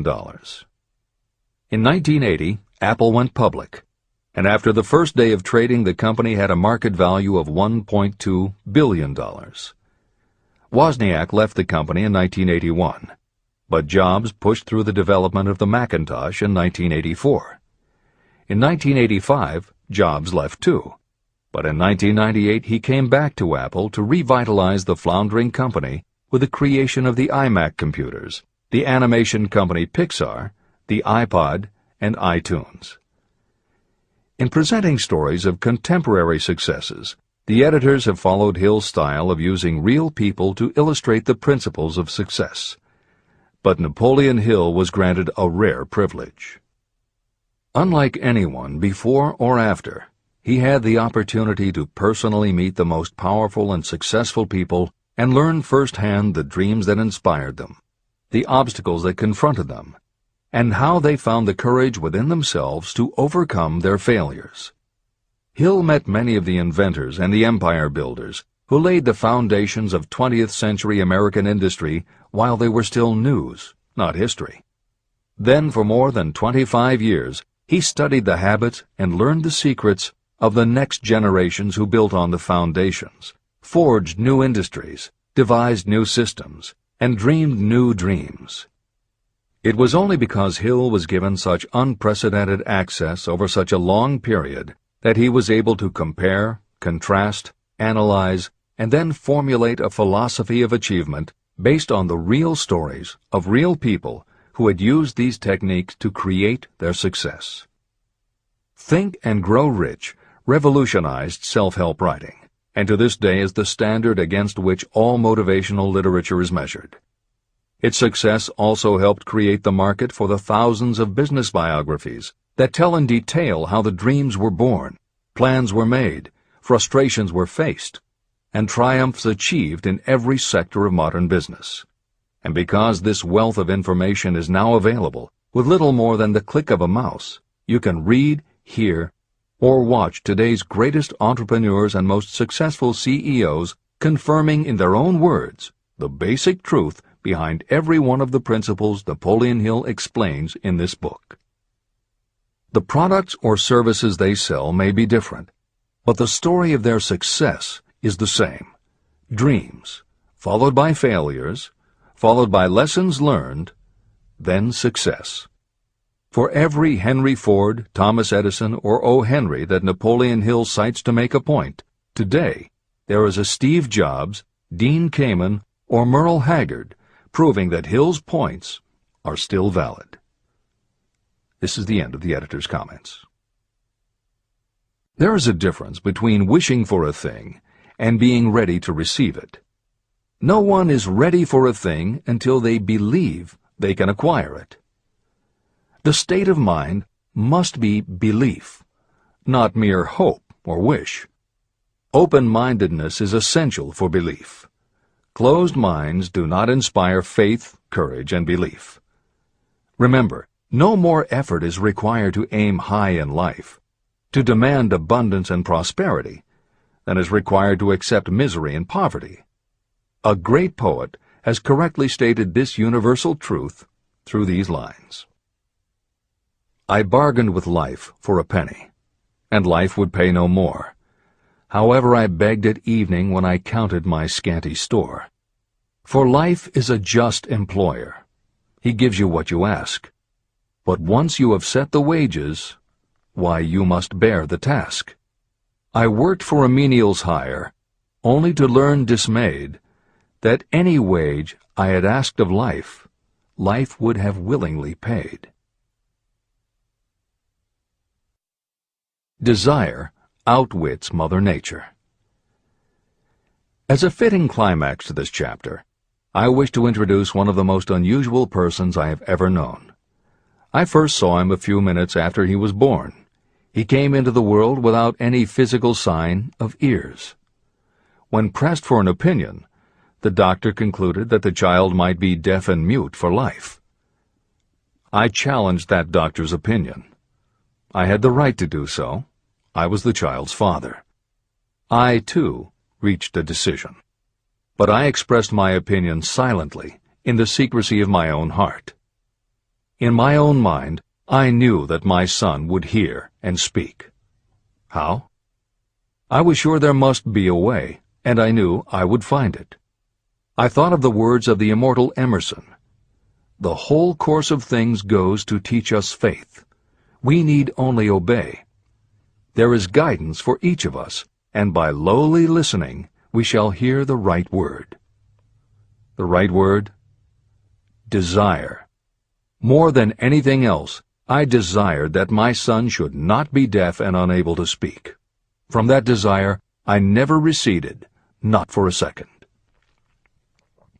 What could I do about it? Somehow, I would find a way to transplant into that child's mind my own burning desire for ways and means of conveying sound to his brain without the aid of ears. As soon as the child was old enough to cooperate, I would fill his mind so completely with a burning desire to hear that nature would, by methods of her own, translate it into physical reality. All this thinking took place in my own mind, but I spoke of it to no one. Every day I renewed the pledge I had made to myself that my son should not be deaf. As he grew older and began to take notice of things around him, we observed that he had a slight degree of hearing. When he reached the age when children usually begin talking, he made no attempt to speak, but we could tell by his actions that he could hear certain sounds slightly. That was all I needed to know. I was convinced that if he could hear, even slightly, he might develop still greater hearing capacity. Then something happened that gave me hope. It came from an entirely unexpected source. We bought a phonograph. When the child heard the music for the first time, he went into ecstasies. He promptly appropriated the machine. On one occasion, he played a record over and over for almost 2 hours, standing in front of the phonograph with his teeth clamped on the edge of the case. The significance of this did not become clear to us until years afterward. At the time, we had never heard of the principle of bone conduction of sound. Shortly after he appropriated the phonograph, I discovered that he could hear me quite clearly when I spoke with my lips touching his mastoid bone at the base of the skull. Having determined that he could hear the sound of my voice plainly, I began immediately to transfer to his mind the desire to hear and speak. When I discovered that my son enjoyed bedtime stories, I went to work creating stories designed to develop in him self-reliance, imagination, and a strong desire to hear. There was one storyline in particular that I emphasized over and over. Every time I told it, I gave it some new and dramatic coloring. These stories were designed to plant in his mind the thought that his affliction was not a liability, but an asset of great value. As a result of my studies and personal experience, I firmly believe that every adversity brings with it the seed of an equivalent advantage. However, despite my beliefs, I must confess that I did not have the slightest idea how this disability could ever become an asset. He won a new world with 6 cents. As I analyze the experience in retrospect, I can see now that my son's faith in me had much to do with the astounding results. He did not question anything I told him. I sold him on the idea that he had a distinct advantage over his older brother, and that this advantage would reflect itself in many ways. For example, the teachers in school would observe that he had no ears, and because of this they would show him special attention and treat him with extraordinary kindness. And they always did. I also sold him on the idea that when he became old enough to sell newspapers, his older brother had already become a newspaper merchant, he would have a big advantage over his brother. My reasoning was that people would pay him extra money for his wares because they could see that he was a bright, industrious boy, despite the fact that he had no ears. When he was about 7, he showed the first evidence that my method of stimulating his mind was bearing fruit. For several months he begged for the privilege of selling newspapers, but his mother would not give the project her consent. Finally, he took matters in his own hands. One afternoon, when he was left at home with the staff, he climbed through the kitchen window, shinnied to the ground, and set out on his own. He borrowed 6 cents in capital from the neighborhood shoemaker and invested it in papers, which he sold out. He took his earnings, reinvested in more newspapers, and kept repeating until late in the evening. After balancing his accounts and paying back the 6 cents he had borrowed from his banker, he had a net profit of 42 cents. When we got home that night, we found him in bed asleep with the money tightly clenched in his hand. His mother opened his hand, removed the coins, and cried. Of all things! To me it seemed she was crying over her son's first victory. My reaction was the reverse. I laughed, for I knew that my endeavor to plant in my son's mind an attitude of faith in himself had been successful. His mother saw in his first business venture a little deaf boy who had gone out in the streets and risked his life to earn money. I saw a brave, ambitious, self-reliant little businessman whose stock in himself had been increased 100%. He had gone into business on his own initiative and had won. I was not only pleased, I was impressed. He had clearly demonstrated the first signs of a resourcefulness that would go with him all through life. The little deaf boy went through grade school, high school, and college without being able to hear his teachers, except when they shouted loudly at close range. He did not go to a school for the deaf, and we did not use sign language. We were determined that he should live like any other boy who could hear and speak. We stood by that decision, although it cost us many heated debates with school officials. While he was in high school, he tried an electronic hearing aid, but it was of no value to him. During his last week in college, something happened that marked the most important turning point of his life. Through what seemed to be mere chance, he came into possession of another electronic hearing device, which was sent to him on trial. He was slow about testing it, due to his disappointment with a similar device. Finally, he picked it up carelessly, placed it on his head, and hooked up the battery. Suddenly, as if by magic, his lifelong desire for normal hearing became a reality. For the first time in his life, he heard practically as well as any person with normal hearing. Overjoyed because of the changed world that had been brought to him, he rushed to the telephone, called his mother, and heard her voice perfectly. The next day, for the first time in his life, he plainly heard the voices of his professors in class. For the first time in his life, he could converse freely with other people without them having to speak loudly.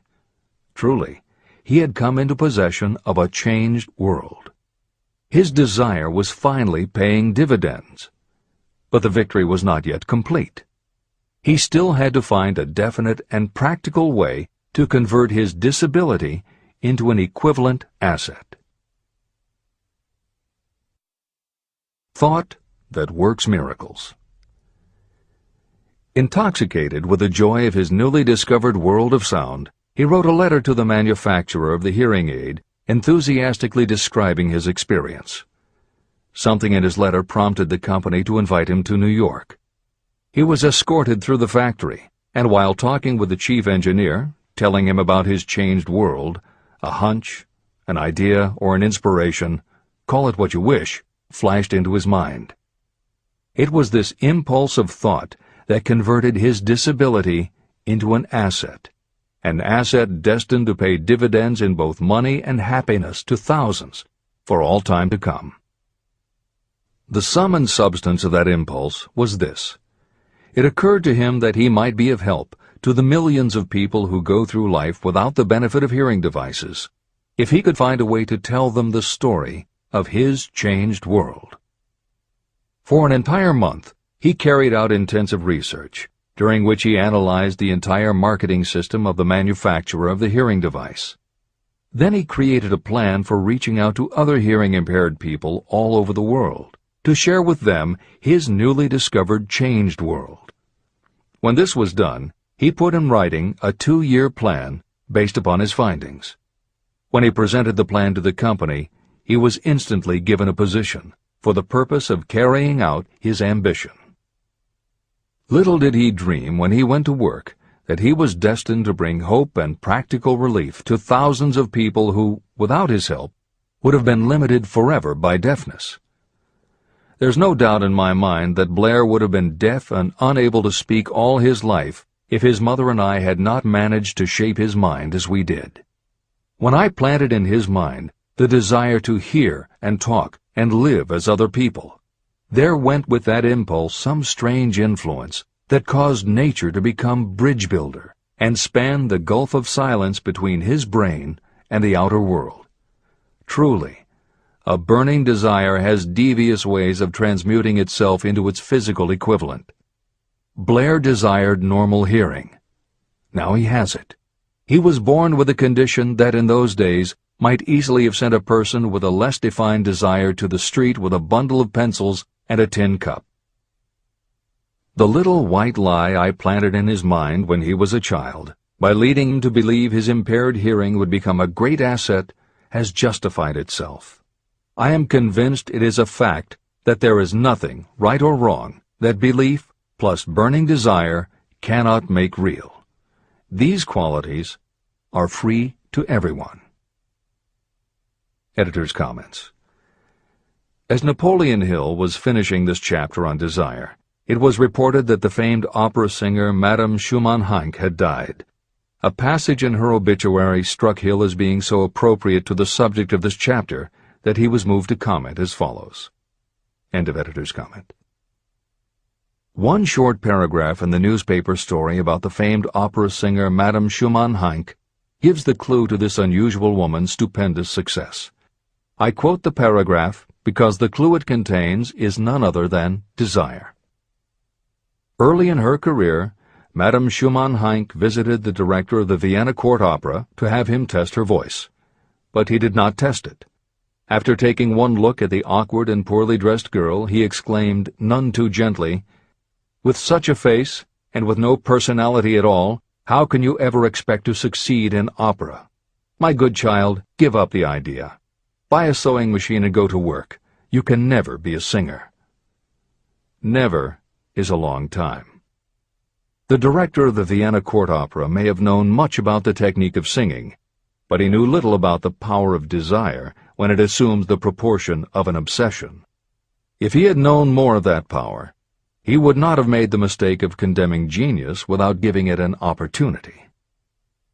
Editor's comments.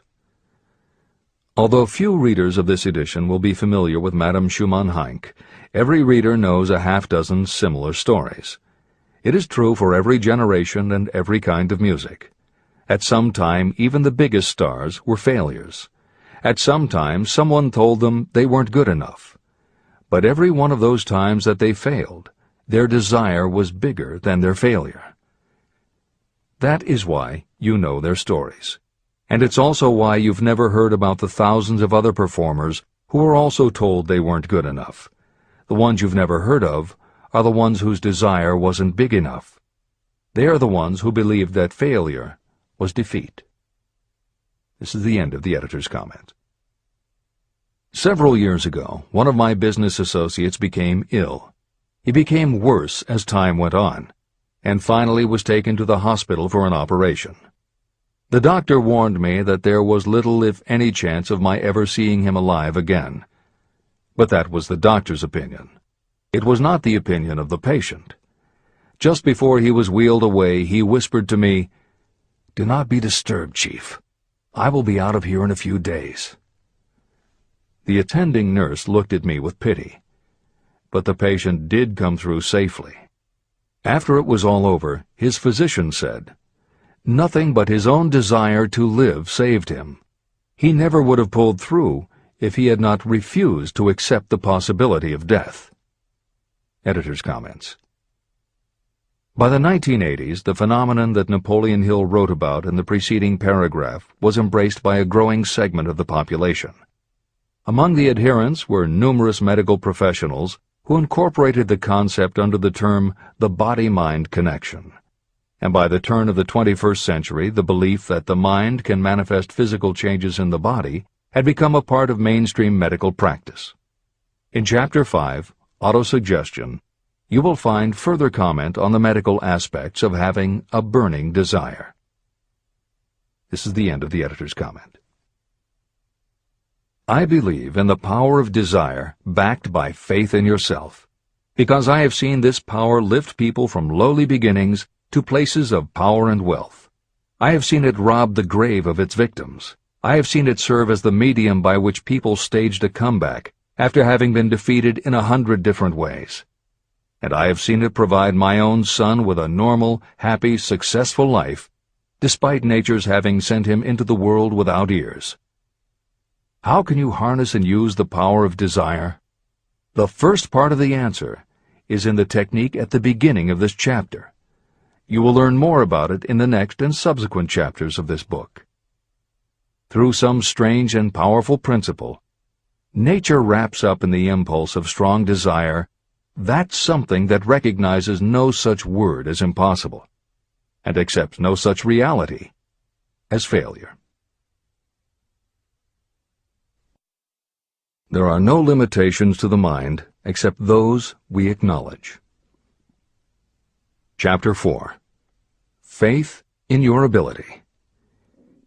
Visualization of and belief in attainment of desire. The second step toward riches. Faith is the head chemist of the mind. When faith is blended with thought, the subconscious mind instantly picks up the vibration.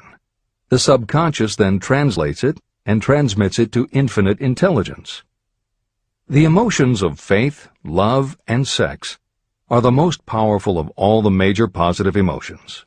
When the three are blended, they have the effect of coloring thought in such a way that it instantly reaches the subconscious mind. There, it is changed into a form that induces a response from infinite intelligence. Editor's comments. In the preceding paragraph, Napoleon Hill uses two terms, faith and infinite intelligence, both of which may convey to the reader a religious connotation that Hill did not intend. The following will define the meaning of the words as Hill uses them in the following chapter. In modern usage, the word faith has become almost interchangeable with religious belief, which is not the way Hill uses the word. Faith, as it is used here, means having confidence, trust, and an absolute unwavering belief that you can do something. And in order for you to have faith in yourself as Hill means it, it has to be true on a subconscious level. If you have a nagging doubt in the back of your mind, or if you are just going through the motions of pretending you believe, it won't work, because your subconscious will know your doubts. Unless you have absolute total confidence, unless you are convinced without question, then you don't have faith. Hill uses the term infinite intelligence to identify that part of the human mind and thinking process that produces hunches, flashes of insight, and leaps of logic. Hill's concept has similarities to what psychologist Carl Jung called the collective unconscious. And on another level, it is very close to what contemporary psychologists refer to as working in the flow state, or being in the zone. Infinite intelligence is discussed in greater depth in later chapters. Hill also uses another term, the subconscious mind, that should be commented on before the reader proceeds with this chapter. Although there are differing schools of thought, in general modern psychology developed from the pioneering work of Sigmund Freud and Carl Jung. Each believed that the human mind operates on both a conscious and an unconscious level, but they differed on the role the subconscious plays and the way it influences attitude and action. Through his own research and studies, Napoleon Hill developed a theory of the conscious and subconscious that is closest to the Jungian view. The following briefly describes the basis of Hill's view. The conscious mind. Your conscious mind receives information through the five senses of sight, smell, taste, hearing, and touch. Your conscious mind keeps track of what you need for thinking and operating, and it filters out what you don't need. Your conscious mind, and what your memory retains, is the intelligence with which you normally think, reason, and plan. The subconscious mind. Your subconscious has access to all the same information your conscious mind receives, but it doesn't reason the way your conscious mind does. It takes everything literally. It doesn't make value judgments. It does not filter, and it does not forget. You cannot command your conscious mind to reach out and dip into your subconscious mind. However, under certain circumstances, all those forgotten facts and ideas that are always there in your subconscious can, if they are firmly rooted, influence your conscious attitudes and actions. This is the end of the editor's comments. How to develop faith. The following statement is very important in understanding the importance of autosuggestion in the transmutation of desire into its physical or monetary equivalent, namely, faith is a state of mind that may be induced or created by affirmation or repeated instructions to the subconscious mind through the principle of autosuggestion. The repetition of affirmations is like giving orders to your subconscious mind, and it is the only known method of voluntary development of the emotion of faith, absolute belief that you can do something. As an illustration, consider why you are reading this book. You want to acquire the ability to transmute the intangible thought impulse of desire into its physical counterpart, money. By following the instructions laid down in the later chapters on autosuggestion and the subconscious mind, you will learn techniques to convince your subconscious mind that you believe you will receive that for which you ask. Your subconscious will act upon that belief and pass it back to you in the form of faith, followed by definite plans for procuring that which you desire. Faith in yourself and your abilities is a state of mind that you will be able to develop at will after you have mastered the 13 principles in this book. This is true because faith is a state of mind that will develop naturally within you when you use and apply these principles. The emotions, or the feeling portion of thoughts, are what give your thoughts vitality, life, and action. The emotions of faith, love, and sex, when mixed with any thought impulse, give it even greater action. All thoughts that have been emotionalized, given feeling, and mixed with faith, absolute belief in your ability, begin immediately to translate themselves into their physical equivalent or counterpart. However, this is not only true of thought impulses that have been mixed with faith, but it is true with any emotion, including negative emotions. What this means is that the subconscious mind will translate into its physical equivalent a thought impulse of a negative or destructive nature just as readily as it will act upon thought impulses of a positive or constructive nature. The following statement, made by a noted criminologist, illustrates the point. When men first come into contact with crime, they abhor it. If they remain in contact with crime for a time, they become accustomed to it and endure it. If they remain in contact with it long enough, they finally embrace it and become influenced by it.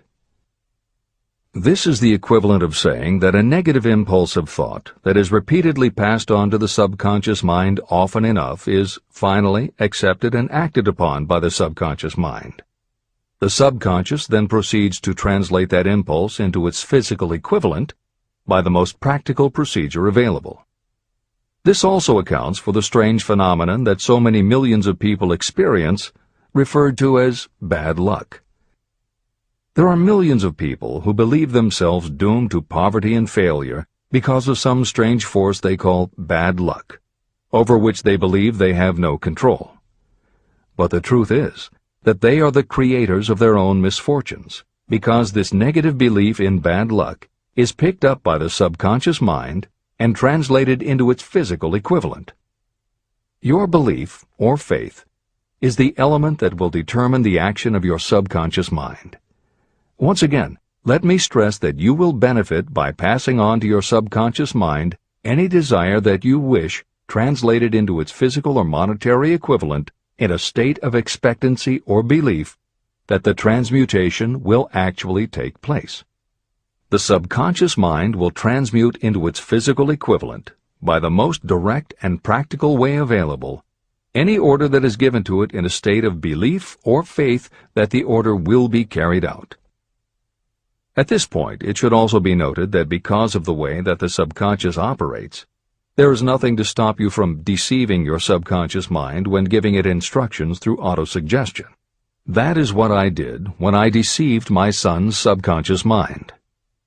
To make this deception more realistic, when you call upon your subconscious mind, you must conduct yourself just as you would if you were already in possession of the material thing that you are demanding. Editor's comments.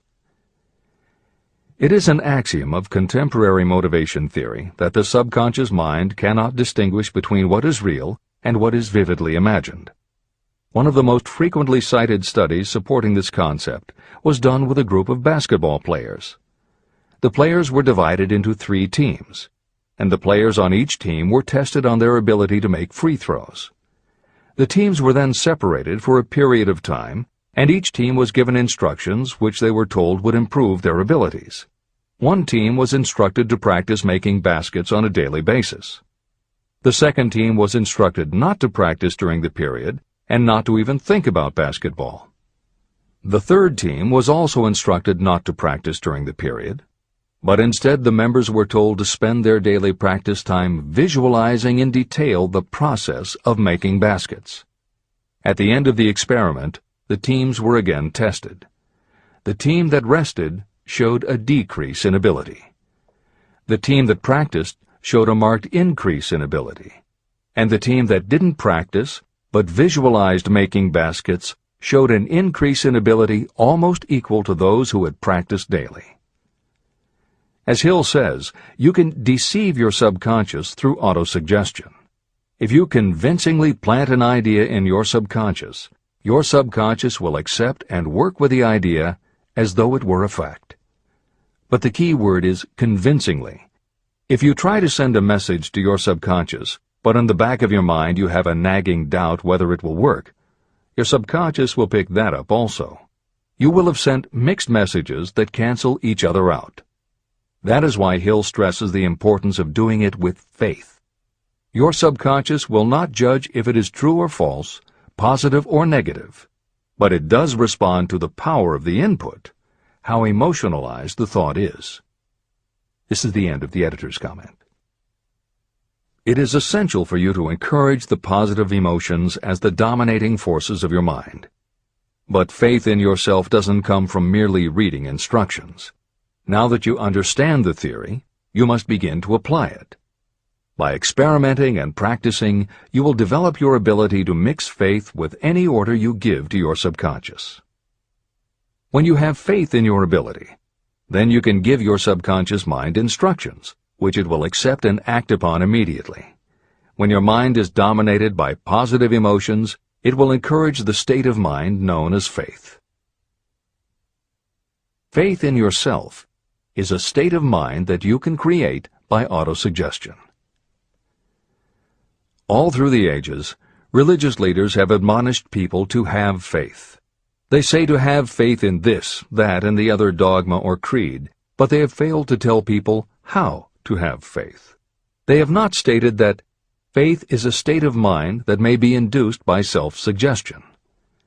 In language that anyone can understand, this book explains the principle through which faith in your ability to accomplish a goal may be developed where it does not already exist.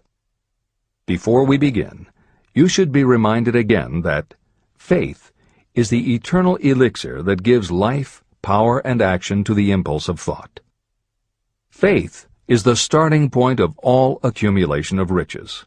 Faith is the basis of all miracles and of all mysteries that cannot be analyzed by the rules of science. Faith is the only known antidote for failure. Faith is the element that, when mixed with desire, gives you direct communication with infinite intelligence. Faith is the element that transforms the ordinary vibration of thought created by the human mind into the spiritual equivalent. Faith is the only way the force of infinite intelligence can be harnessed and used. The magic of self-suggestion. It is a fact that you will come to believe whatever you repeat to yourself, whether the statement is true or false. If you repeat a lie over and over, you will eventually accept that lie as truth. Moreover, you will believe it to be the truth. You are what you are because of the dominating thoughts that you permit to occupy your mind. Thoughts that you deliberately place in your own mind and encourage with sympathy, and with which you mix any one or more of the emotions, constitute the motivating forces that direct and control your every movement, act, and deed. The following sentence is a very significant statement of truth. Thoughts that are mixed with any of the feelings of emotions become like a magnetic force, which attracts other similar or related thoughts. A thought that is magnetized with one of the emotions may be compared to a seed. When it is planted in fertile soil, it germinates, grows, and multiplies itself over and over again. What was originally one small seed becomes countless millions of seeds of the same kind. The human mind is constantly attracting vibrations that are in sync with whatever dominates the mind. Any thought, idea, plan, or purpose that you hold in your mind attracts a host of its relatives. Add these relatives to its own force, and it grows until it becomes the prime motivator of the person in whose mind it has been housed. Now, let us go back to the starting point. How can the original seed of an idea, plan, or purpose be planted in the mind? The answer? Any idea, plan, or purpose may be placed in the mind through repetition of thought. This is why you are asked to write out a statement of your major purpose, or definite chief aim. Commit it to memory, and repeat it out loud day after day until these vibrations of sound have reached your subconscious mind. You are what you are because of the dominating thoughts that you permit to occupy your mind. If you choose to, you can throw off any bad influences from your past and build your own life the way you want it to be. For instance, by taking inventory of your mental assets and liabilities, you might discover that your greatest weakness is lack of self-confidence. This can be overcome and translated into courage through the principle of autosuggestion. You can do this by writing out a set of simply stated positive thought impulses, memorizing them, and repeating them until they become a part of the working equipment of your subconscious mind. The following is an example for someone whose definite purpose is to overcome a lack of self-confidence. Self-confidence formula. 1. I know that I have the ability to achieve the object of my definite purpose in life. Therefore, I demand of myself persistent, continuous action toward its attainment, and I here and now promise to render such action. 2. I realize the dominating thoughts of my mind will eventually reproduce themselves in outward physical action and gradually transform themselves into physical reality. Therefore, I will concentrate my thoughts for 30 minutes each day, visualizing the person I intend to become. In this way, I will create in my mind a clear mental picture. 3. I know, through the principle of autosuggestion, that any desire I persistently hold in my mind will eventually find some practical means of attaining my objective. Therefore, I will devote 10 minutes daily to demanding of myself the development of self-confidence. 4.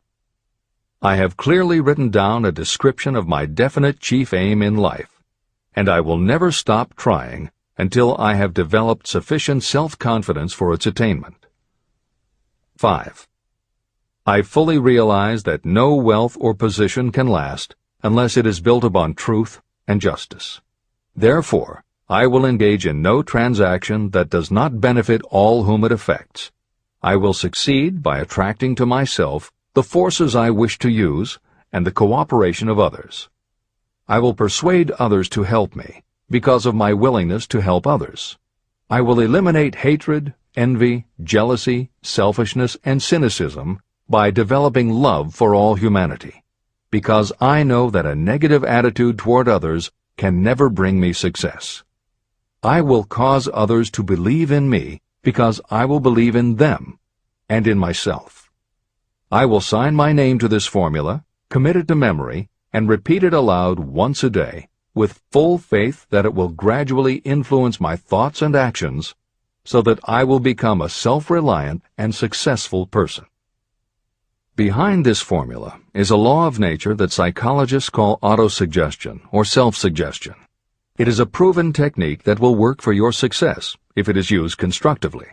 On the other hand, if used destructively, it will destroy just as readily. In this statement may be found a very significant truth, namely that those who go down in defeat and end their lives in poverty, misery, and distress do so because of negative application of the principle of autosuggestion. All impulses of thought have a tendency to clothe themselves in their physical equivalent. The disaster of negative thinking. The subconscious mind makes no distinction between constructive and destructive thought impulses. It works with the material we feed it through our thought impulses. The subconscious mind will translate into reality a thought driven by fear just as readily as it will translate into reality a thought driven by courage or faith. Just as electricity will turn the wheels of industry and render useful service if used constructively, it will snuff out life if wrongly used. So, too, will the law of autosuggestion lead you to peace and prosperity, or down into the valley of misery, failure, and death. It depends on your degree of understanding and application of it. If you fill your mind with fear or doubt, and if you do not believe in your ability to connect with and use the forces of infinite intelligence, then you will not be able to use those forces. The law of autosuggestion will take your lack of belief and use that doubt as a pattern by which your subconscious mind will translate it into its physical equivalent.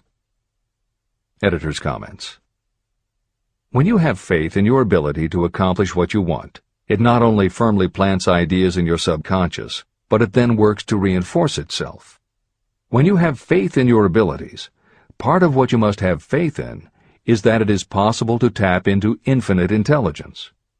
And because you have faith that it will work, your conscious mind won't be resistant. When your conscious doesn't resist, your subconscious mind can send creative ideas to your conscious mind more easily. Then, the more you see the power working in your life, the easier it is for you to act on faith the next time. Will it work for you? You will never know unless you relax your resistance and just have faith that it will. This is the end of the editor's comment.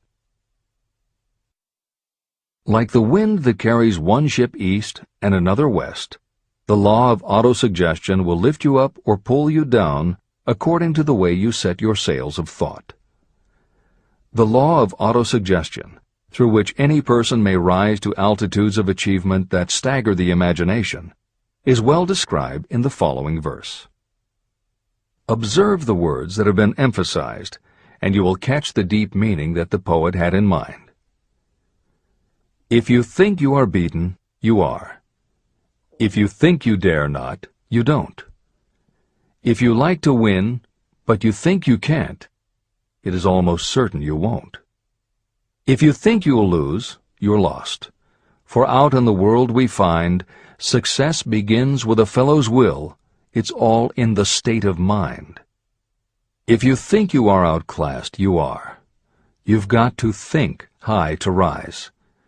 You've got to be sure of yourself before you can ever win a prize. Life's battles don't always go to the stronger or faster man, but soon or late the man who wins is the man who thinks he can. Editor's comments. As noted at the beginning of this chapter, the way in which Napoleon Hill uses the word faith is meant to have no religious connotation.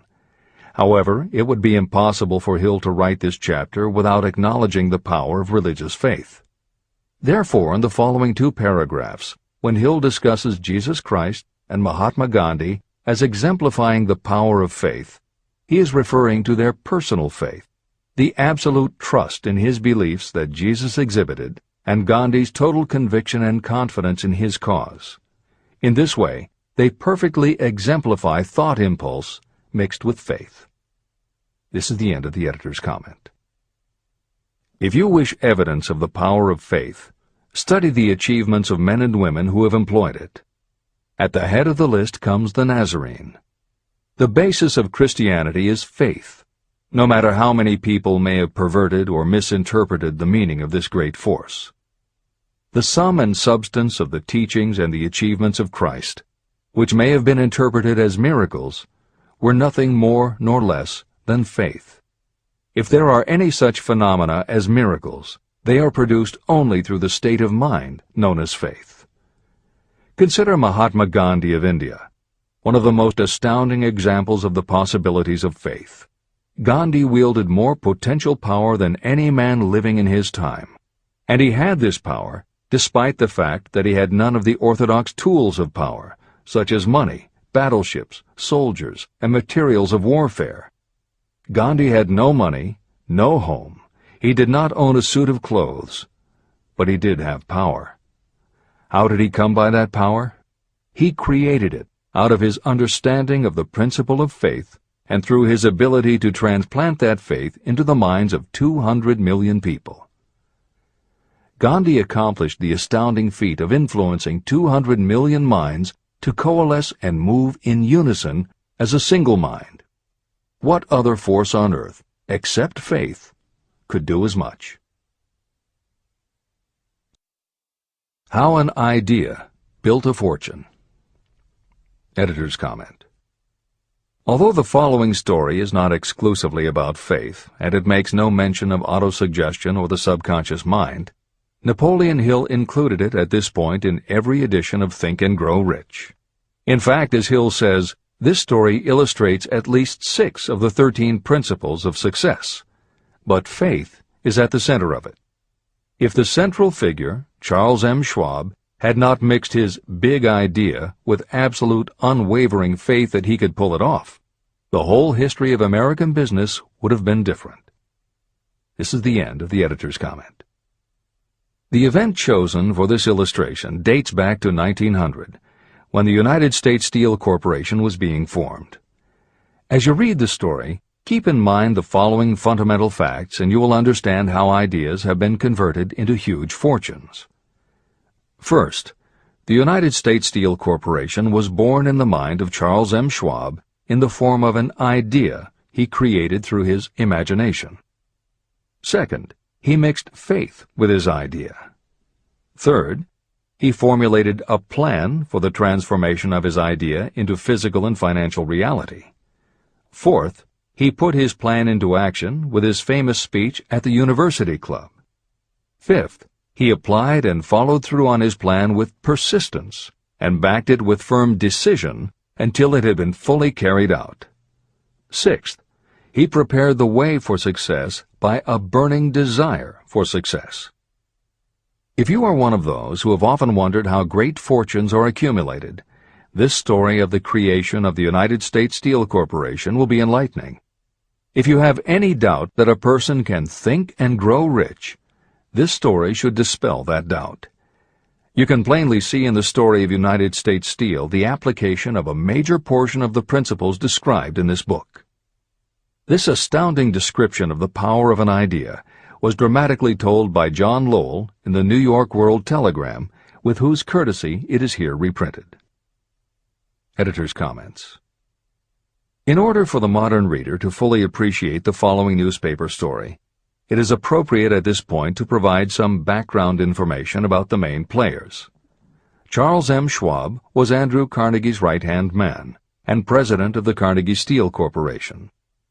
Andrew Carnegie was a wealthy and powerful steel baron whose company controlled 25% of the iron and steel production in America. J.P. Morgan was a wealthy and powerful Wall Street banker whose company had arranged the financing for many of the major industrial companies in America at the beginning of the 20th century. All the reader needs to know about the other men mentioned in the story is that at the beginning of the 20th century, finance, business, and industry were dominated by a few hundred men, most of whom had amassed great fortunes through some connection with the railroads that had opened the country. These people were well known to readers of the New York World Telegram because of their financial influence. And that sets the stage for the following newspaper article, which is not only a fascinating story about the power of faith in an idea, but also a wonderful example of the irreverent writing style that was used by many newspaper journalists of the day. This is the end of the editor's comment. A pretty after-dinner speech for $1 billion. When on the evening of December 12, 1900, some 80 of the nation's financial nobility gathered in the banquet hall of the University Club on Fifth Avenue to do honor to a young man from out of the West, not half a dozen of the guests realized they were to witness the most significant episode in American industrial history. J. Edward Simmons and Charles Stewart Smith, their hearts full of gratitude for the lavish hospitality bestowed on them by Charles M. Schwab during a recent visit to Pittsburgh, had arranged the dinner to introduce the 38-year-old steel man to Eastern banking society. But they didn't expect him to stampede the convention. They warned him, in fact, that the bosoms within New York's stuffed shirts would not be responsive to oratory, and that if he didn't want to bore the Stillmans and Harrimans and Vanderbilts, he had better limit himself to 15 or 20 minutes of polite vaporings and let it go at that. Even John Pierpont Morgan, sitting on the right hand of Schwab as became his imperial dignity, intended to grace the banquet table with his presence only briefly, and so far as the press and public were concerned, the whole affair was of so little moment that no mention of it found its way into print the next day. So the two hosts and their distinguished guests ate their way through the usual 7 or 8 courses. There was little conversation, and what there was of it was restrained. Few of the bankers and brokers had met Schwab, whose career had flowered along the banks of the Monongahela, and none knew him well. But before the evening was over, they, and with them Money Master Morgan, were to be swept off their feet, and $1 billion baby, the United States Steel Corporation, was to be conceived. It is perhaps unfortunate for the sake of history that no record of Charlie Schwab's speech at the dinner ever was made. It is probable, however, that it was a homely speech, somewhat ungrammatical, for the niceties of language never bothered Schwab, full of epigram and threaded with wit. But aside from that, it had a galvanic force and effect upon the $5 billion of estimated capital that was represented by the diners. After it was over, and the gathering was still under its spell, although Schwab had talked for 90 minutes, Morgan led the orator to a recessed window where, dangling their legs from the high, uncomfortable seat, they talked for an hour more. The magic of the Schwab personality had been turned on full force, but what was more important and lasting was the full-fledged, clear-cut program he laid down for the aggrandizement of steel. Many other men had tried to interest Morgan in slapping together a steel trust after the pattern of the biscuit, wire and hoop, sugar, rubber, whiskey, oil, or chewing gum combinations. Editor's comments. The Random House College Dictionary defines a trust as an illegal combination of industrial or commercial companies in which the stock is controlled by a central board of trustees, thus making it possible to control prices and destroy competition. Many of America's new industrial companies had grown so quickly that they were not yet profitable. They were saddled with huge debt incurred in raising the capital to finance their rapid expansion, and at the same time they were faced with having to cut costs and slash prices or go out of business. The answer for many was to join up with others in related industries to form what were called trusts or combinations. Although trusts were illegal since the passage of the Sherman Antitrust Act in 1890, companies still tried to find ways to monopolize their industries, and if their efforts weren't technically trusts, they were something very close. The one thing the large company owners who assembled these trusts needed was cash to buy up the many smaller companies they would have to own in order to effectively dominate an industry. J.P. Morgan was the banker who financed many such takeovers. This is the end of the editor's comment. John W. Gates, the gambler, had urged it, but Morgan distrusted him. The Moore boys, Bill and Jim, Chicago stock jobbers who had glued together a match trust and a cracker corporation, had urged it and failed, Elbert H. Gary, the sanctimonious country lawyer, wanted to foster it, but he wasn't big enough to be impressive. Until Schwab's eloquence took J.P. Morgan to the heights from which he could visualize the solid results of the most daring financial undertaking ever conceived, the project was regarded as a delirious dream of easy-money crackpots. The financial magnetism that began a generation ago to attract thousands of small and sometimes inefficiently managed companies into large and competition-crushing combinations had become operative in the steel world through the devices of that jovial business pirate, John W. Gates. Gates already had formed the American Steel and Wire Company out of a chain of small concerns, and together with Morgan had created the Federal Steel Company. But by the side of Andrew Carnegie's gigantic vertical trust, a trust owned and operated by 53 partners, those other combinations were picayune. They might combine to their heart's content, but the whole lot of them couldn't make a dent in the Carnegie organization, and Morgan knew it. The eccentric old Scot knew it, too. Editor's comments. Andrew Carnegie was born in Scotland and came to America when he was just a boy. He made his first move to join the elite group of American tycoons when he quit his job as a bobbin boy in a cotton mill, earning $1.20 a week, and got a job as a telegraph messenger boy. He soon taught himself to operate a telegraph key, which got him hired as personal telegrapher and secretary to the head of the Pennsylvania Railroad. It wasn't long before he'd worked his way up the ranks to superintendent of the Pittsburgh division, which in turn put him in a position to become an early investor in the Pullman Company, which became the leading manufacturer of railway cars. Carnegie's investment in Pullman and some successful real estate ventures gave him the capital to go into business for himself. At the end of the Civil War, Carnegie left railroading and started a company that built iron bridges for railroad companies. From building iron bridges, it was a short step to starting his own steel mill, which led him to acquire control of other steel mills, then his own coal fields to supply his smelters, then his own ore boats and rail lines to haul the ore and coal. Because of Carnegie's vertical integration and his use of the most up-to-date manufacturing methods, he was able to sell top-grade steel at the lowest price. He managed to drop the price of steel from $140 a ton to $20 a ton.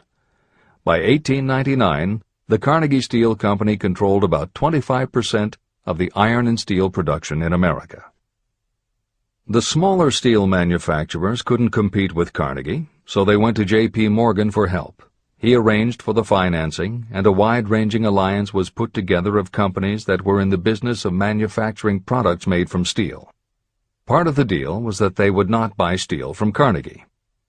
Andrew Carnegie was not about to be put out of business by a collection of small companies.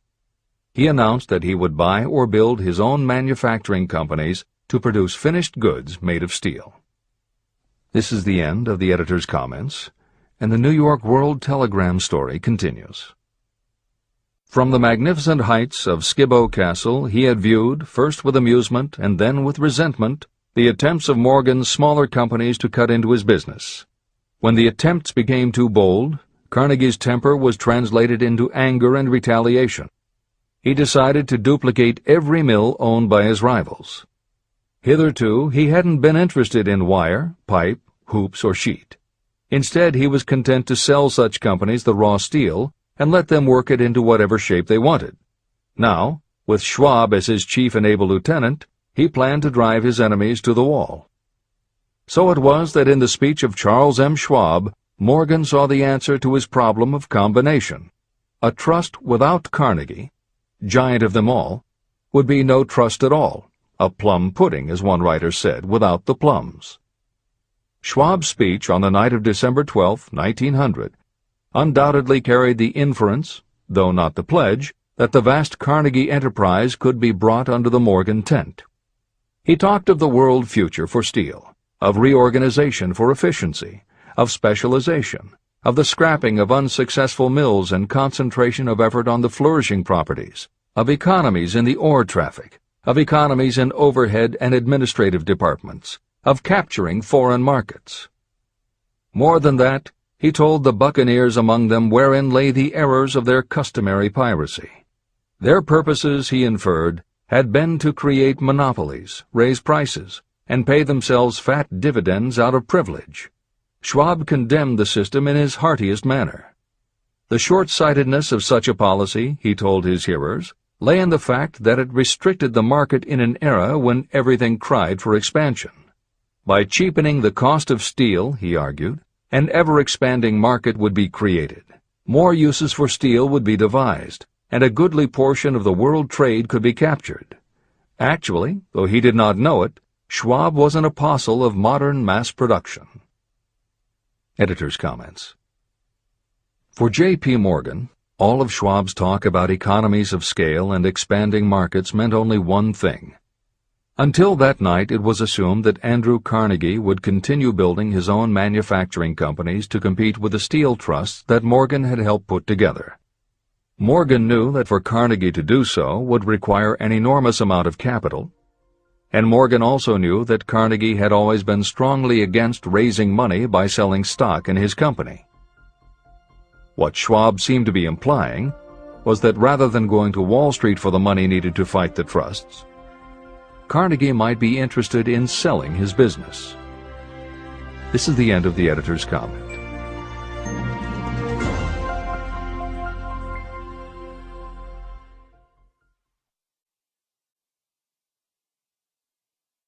Editor's comment. The 38-year-old Charles M. Schwab had his reward too.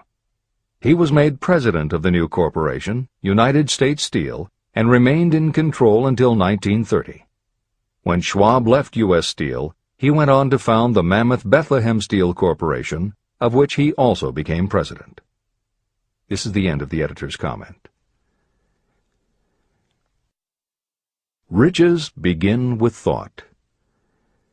The dramatic story of big business that you've just finished is a perfect illustration of the method by which desire can be transmuted into its physical equivalent. That giant organization was created in the mind of one man. The plan by which the organization was provided with the steel mills that gave it financial stability was created in the mind of the same man. His faith, his desire, his imagination, his persistence were the real ingredients that went into United States Steel. The steel mills and equipment acquired by the corporation, after it had been brought into legal existence, were incidental. However, careful analysis reveals that the appraised value of the properties acquired by the corporation increased in value by an estimated $600 million, approximately $12 billion today. The increase in value of the assets is attributable to the mere transaction that consolidated them under one management. In other words, Charles M. Schwab's idea, plus the faith with which he conveyed it to the minds of J.P. Morgan and the others, was marketed for a profit of approximately $600 million. Not an insignificant sum for a single idea. The United States Steel Corporation prospered and became one of the richest and most powerful corporations in America, employing thousands of people, developing new uses for steel and opening new markets, thus proving that the $600 million in profit that the Schwab idea produced was earned. Riches begin in the form of thought. The amount is limited only by the person in whose mind the thought is put into motion. Faith removes limitations. Remember this when you are ready to bargain with life for whatever it is that you ask as your price for having passed this way. Editor's comments.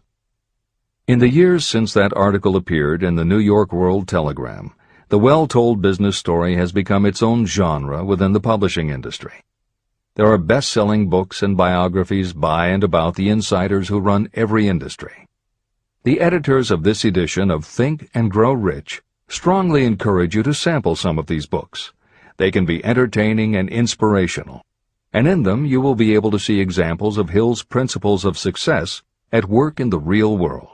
The best of them are not only entertaining and inspirational, but they are filled with ideas and techniques you can adapt and use.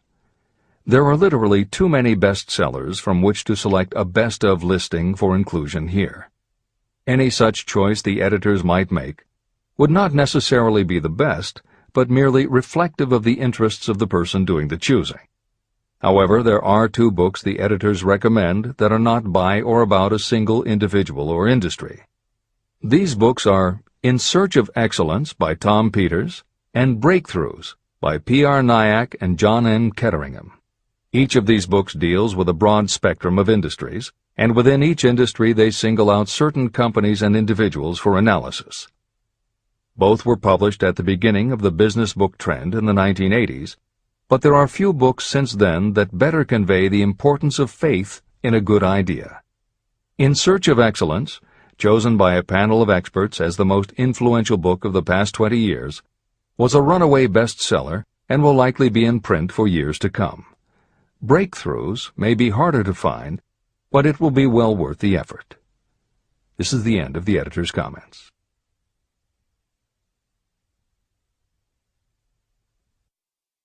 A quitter never wins, and a winner never quits. Chapter 5. Autosuggestion. The medium for influencing the subconscious mind. The third step toward riches. Autosuggestion is a term that applies to all suggestions and all self-administered stimuli that reach your mind through the five senses. Stated in another way, autosuggestion is self-suggestion. It is the way of communicating between that part of the mind where conscious thought takes place and that which serves as the seat of action for the subconscious mind. Through the dominating thoughts that you permit to remain in your conscious mind, it doesn't matter whether these thoughts are negative or positive, the principle of autosuggestion reaches the subconscious mind and influences it with these thoughts. Nature has built human beings so that we can have control over the material that reaches our subconscious mind through our five senses. However, this does not mean that we always exercise this control. In the great majority of instances, we do not exercise it, which explains why so many people go through life in poverty. Recall what I said about the subconscious mind resembling a fertile garden, in which weeds will grow if the seeds of more desirable crops are not sown. Autosuggestion is the way you may feed your subconscious on creative thoughts. Or you can, by neglecting it, permit thoughts of a destructive nature to find their way into this rich garden of the mind. Editor's comments. Numerous psychological studies and experiments with hypnotherapy have validated Napoleon Hill's concept that a person's subconscious mind retains everything that person ever experienced. Studies also support the theory that the subconscious is non-judgmental.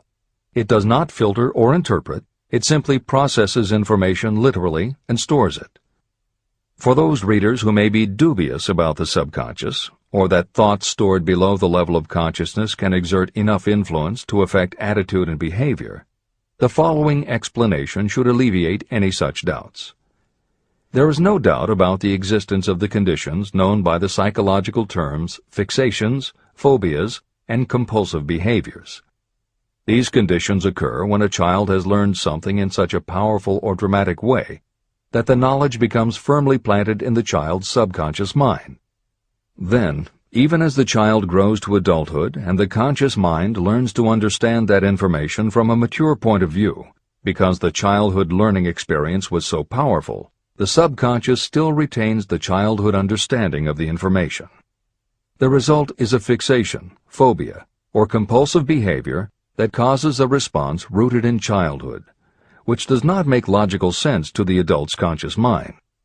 That is because it does not come from the conscious. It comes from the subconscious belief that was so emotionalized it overrides the adult's logical conscious mind. Hill's theory is based on exactly the same psychological principles. Thoughts do remain stored in the subconscious.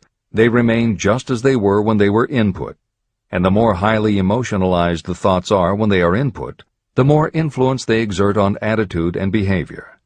It is this aspect of the subconscious that will allow you to use autosuggestion as a tool with which to input the positive thoughts that will help you achieve the success you desire. This is the end of the editor's comments. See and feel money in your hands. You were instructed in the last of the 6 steps described in Chapter 3 on Desire to read aloud twice daily the written statement of your desire for money. You are also directed to see and feel yourself already in possession of the money. By following these instructions, you communicate the object of your desire directly to your subconscious mind in a spirit of absolute faith. Through repetition of this procedure, you will create thought habits that reinforce your efforts to transmute desire into its monetary equivalent. Read these steps again, very carefully, before you proceed further. 1. Fix in your mind the exact amount of money you desire. It is not sufficient merely to say, "I want plenty of money." Be definite about the amount. 2. Determine exactly what you intend to give in return for the money you desire. There is no such reality as something for nothing. 3. Establish a definite date when you intend to possess the money you desire. 4. Create a definite plan for carrying out your desire and begin at once, whether you are ready or not, to put this plan into action. 5. Now write it out.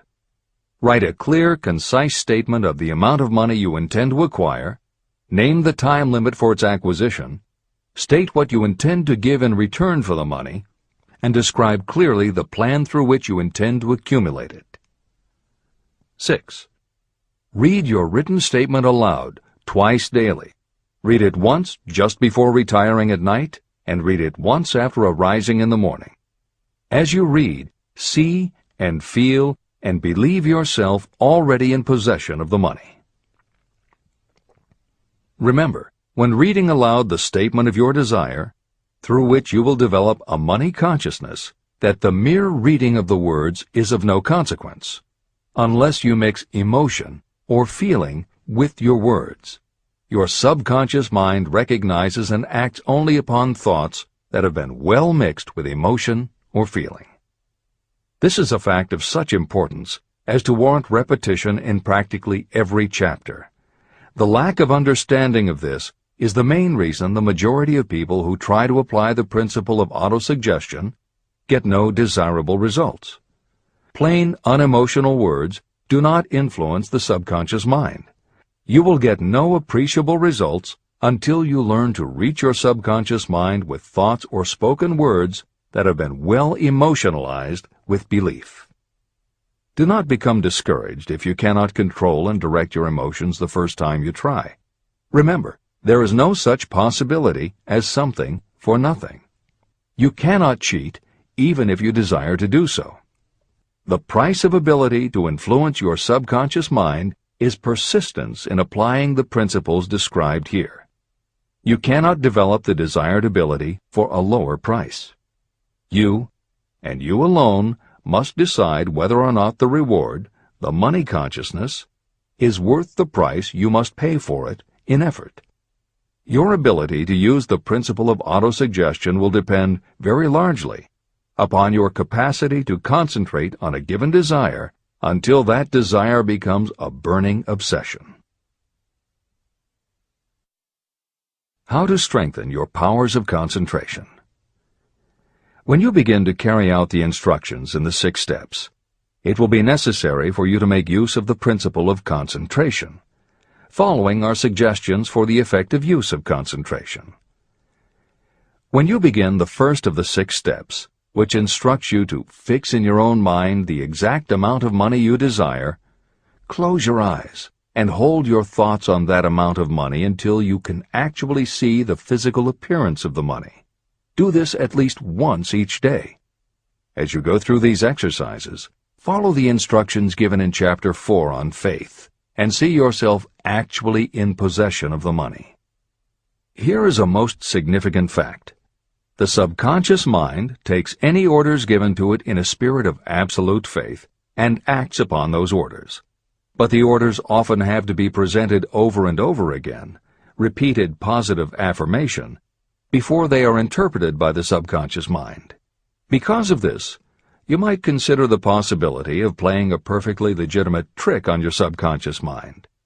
Make it believe, because you believe it, that you must have the amount of money you are visualizing. Make it believe that this money is already awaiting your claim, so the subconscious mind must hand over to you practical plans for acquiring the money that is yours. Give this thought to your imagination, and see what your imagination can or will do to create practical plans for the accumulation of money through transmutation of your desire. Do not wait for a definite plan through which you will exchange services or merchandise in return for the money you are visualizing. Just start right now to see yourself in possession of the money, demanding, and expecting that your subconscious mind will hand over the plans you need. Be on the alert for these plans, and when they appear, put them into action immediately. When the plans appear, they will probably flash into your mind in the form of an inspiration or intuition from infinite intelligence. Treat it with respect and act upon it as soon as you receive it. In the fourth of the 6 steps, you are instructed to create a definite plan for carrying out your desire and begin at once to put this plan into action. Do the same thing here. Close your eyes and create in your mind a vivid image of you carrying out the instructions. Do not trust to your reason when creating your plan for accumulating money through the transmutation of desire. Your reasoning faculty may be lazy, and if you depend entirely upon it to serve you, it may disappoint you. When visualizing the money you intend to accumulate, see yourself rendering the service or delivering the merchandise you intend to give in return for this money. This is important. Editor's comments. The basic principle underlying autosuggestion is closely related to self-hypnosis, and both techniques played an important role in the development of modern psychology. Although all 3 concepts, autosuggestion, hypnosis, and psychology, had to overcome initial public skepticism, unfortunately, autosuggestion and hypnotism were hampered by events that further delayed their acceptance. Hypnosis was an integral part of the therapies used by the major figures in the development of psychology, including Sigmund Freud, Carl Jung, and William James. It fell out of favor as a therapeutic method when stage magicians began to use the technique in their acts. People found it difficult to give serious consideration to a method that was being used in theaters and nightclubs to make members of the audience do ridiculous things for comic effect. Autosuggestion encountered a similar problem. French psychiatrist Émile Coué was the best-known early advocate of autosuggestion. A contemporary of Sigmund Freud, Coué operated a clinic that treated patients diagnosed with psychosomatic ailments, individuals who have convinced themselves they are ill and even show symptoms but do not actually have a disease. Coué treated his patients with an autosuggestion technique that involved the repetition of statements he termed positive affirmations. Coué devised a general, non-specific phrase that would give the subconscious a positive instruction, but was open enough that it did not tell the subconscious how to do it. The positive affirmation was, "Every day, in every way, I am getting better and better." And he instructed his patients to repeat the phrase several times a day. Improvements among his patients happened so quickly and dramatically that his method became the talk of medical and scientific circles, and the use of the phrase practically became a movement in Europe. Word of the success Coué was having with his method spread to America, and he was soon booked to do a lecture tour.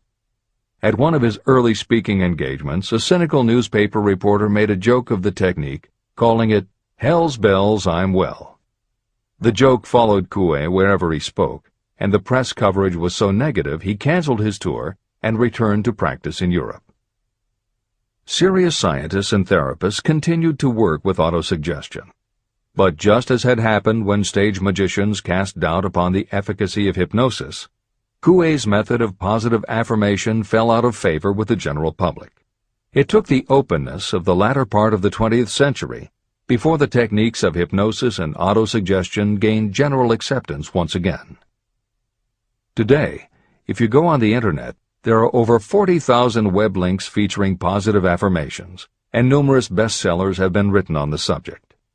Virtually every newspaper, magazine, and television news program regularly features stories on the crucial role the mind plays in personal growth and achievement. Techniques based on autosuggestion have fostered countless best-selling books, audiobooks, and video programs.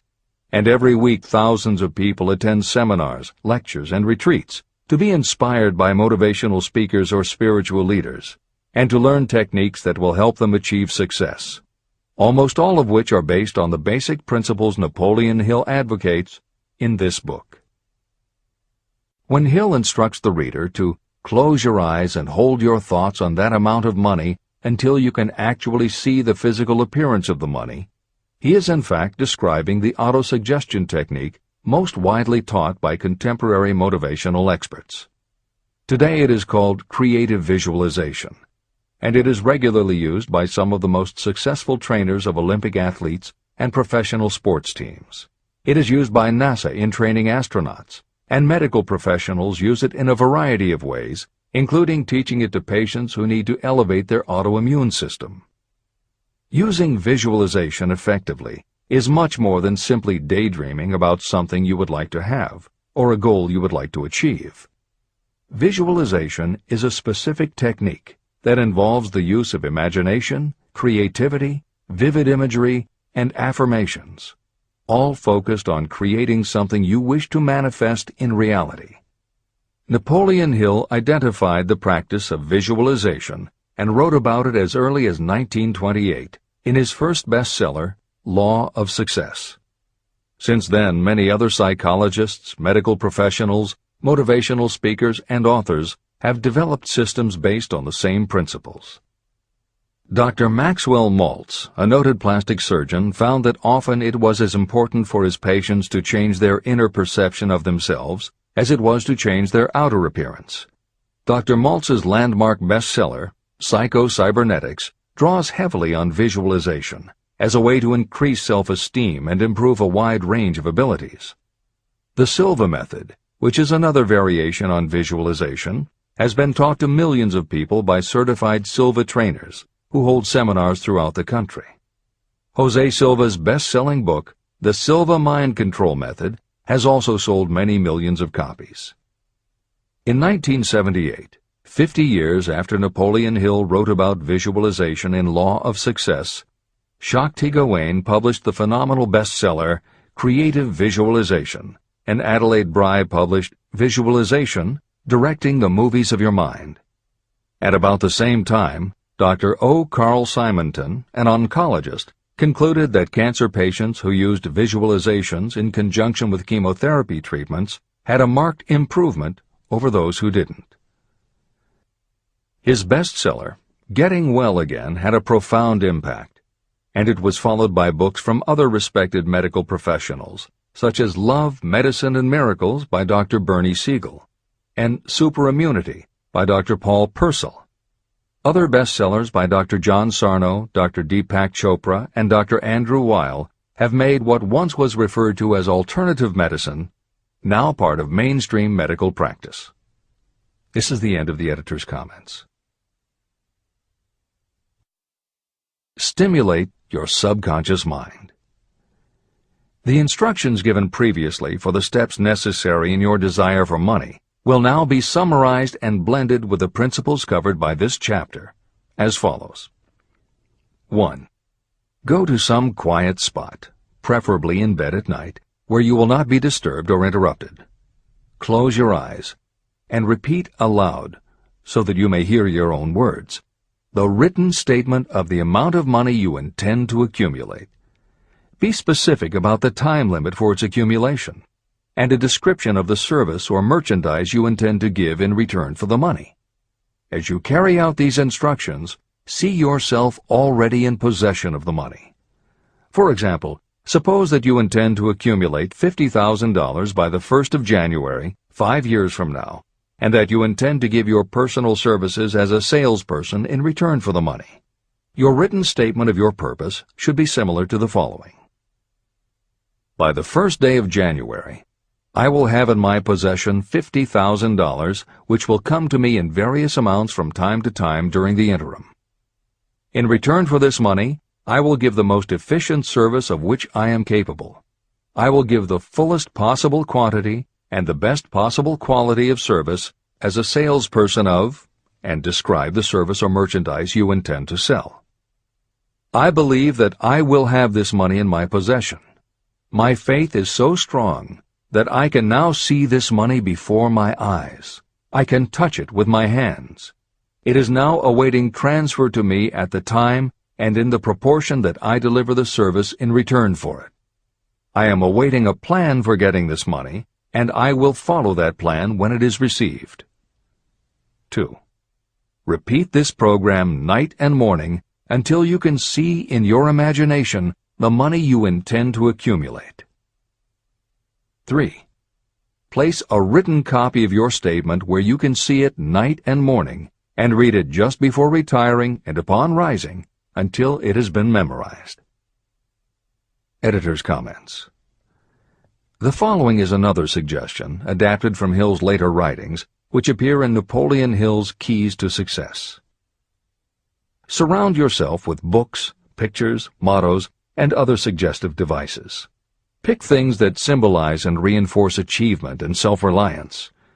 Constantly add to your collection, and move things to new places where you can see them in a different light and in association with different things.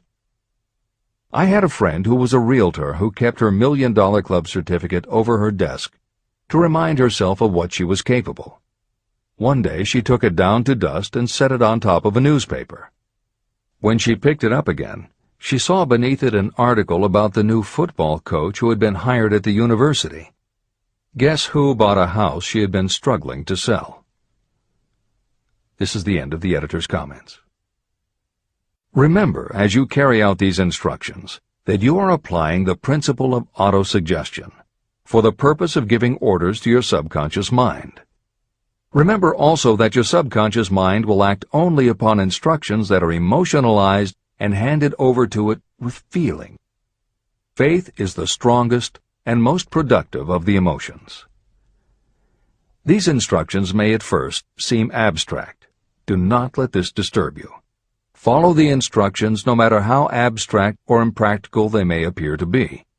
If you do as you have been instructed, in spirit as well as in act, the time will soon come when a whole new universe of power will unfold to you. Skepticism, in connection with all new ideas, is characteristic of all human beings. If you follow the instructions, your skepticism will soon be replaced by belief, and belief will become crystallized into absolute faith. Many philosophers have made the statement that man is the master of his own earthly destiny, but most of them have failed to say why he is the master. The reason that man may become the master of himself and of his environment is because he has the power to influence his own subconscious mind. The actual performance of transmuting desire into money is through autosuggestion. That is the principle by which you can reach and influence the subconscious mind. The other principles are simply tools with which to apply autosuggestion. Keep this thought in mind, and you will at all times be conscious of the important part the principle of autosuggestion is to play in your efforts to accumulate money through the methods described in this book. After you have read the entire book, come back to this chapter and follow in spirit and in action this instruction. Read the entire chapter aloud once every night until you become thoroughly convinced that the principle of autosuggestion is sound and that it will accomplish for you all that has been claimed for it. As you read, underscore with a pencil every sentence that impresses you. Follow the foregoing instruction to the letter, and it will open the way for a complete understanding and mastery of the principles of success. Every adversity, every failure, and every heartache carries with it the seed of an equivalent or a greater benefit. Chapter 6. Specialized Knowledge. Personal Experiences or Observations. The fourth step toward riches. There are two kinds of knowledge. One is general, the other is specialized. General knowledge, no matter how great in quantity or variety it may be, is of little use in the accumulation of money. The faculties of the great universities possess practically every form of general knowledge known to civilization. Most of the professors have little money. They specialize in teaching knowledge, but they do not specialize in the organization or the use of knowledge. Knowledge will not attract money unless it is organized and directed through practical plans for the specific purpose of accumulating money. Lack of understanding of this fact has been the source of confusion to millions of people who falsely believe that knowledge is power. It is nothing of the sort. Knowledge is only potential power. It becomes power only when and if it is organized into definite plans of action and directed to a definite end. The missing link in all systems of education is that educational institutions fail to teach their students how to organize and use the knowledge after they have acquired it. Many people made the mistake of assuming that because Henry Ford had little schooling, he was not a man of education. Those who made this mistake did not understand the real meaning of the word educate. That word is derived from the Latin word educo, meaning to educe, to draw out, or to develop from within. An educated person is not necessarily one who has an abundance of general or specialized knowledge. An educated person is one who has so developed the faculties of their mind that he or she may acquire anything they want or its equivalent without violating the rights of others.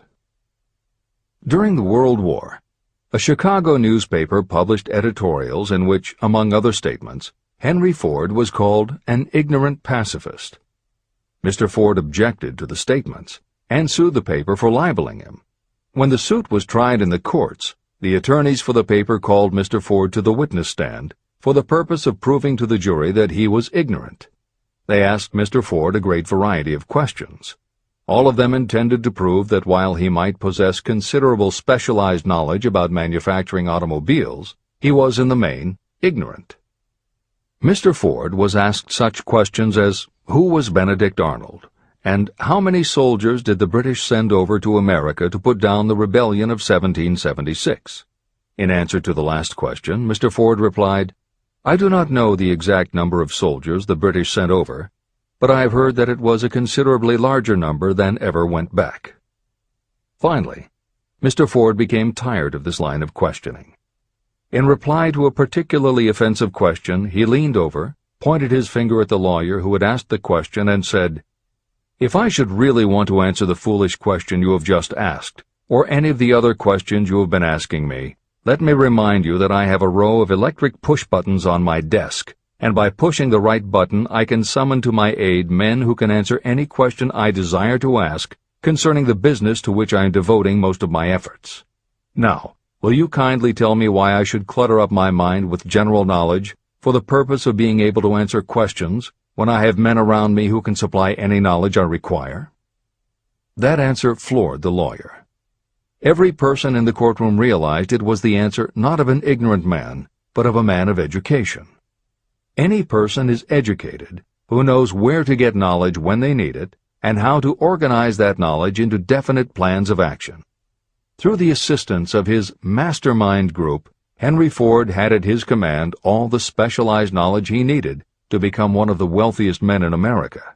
It was not essential that he have this knowledge in his own mind. You can get all the knowledge you need. Before you can transmute your desire into money, you will require specialized knowledge of the service, merchandise, or profession that you intend to offer in return for fortune. Perhaps you may need much more specialized knowledge than you have the ability or the inclination to acquire. If this is true, you may bridge your weakness through the aid of your mastermind group. The mastermind is defined as coordination of knowledge and effort in a spirit of harmony between two or more people for the attainment of a definite purpose. The larger meaning of the mastermind group is explained in greater detail in later chapters. Editor's comments. After reading Hill's definition of the mastermind, many people may assume that he is describing teamwork. That would not be correct. The following explanation is adapted from the Napoleon Hill Foundation's book, Believe and Achieve. Teamwork can be achieved by any group, even one whose members have disparate interests, because all it requires is cooperation. In teamwork, people might simply be cooperating because they like the leader or out of a sense of duty. Some team members will give 100% to any team that pays them enough, but they have little concern about the objective. And sometimes there is good teamwork because different members have different agendas.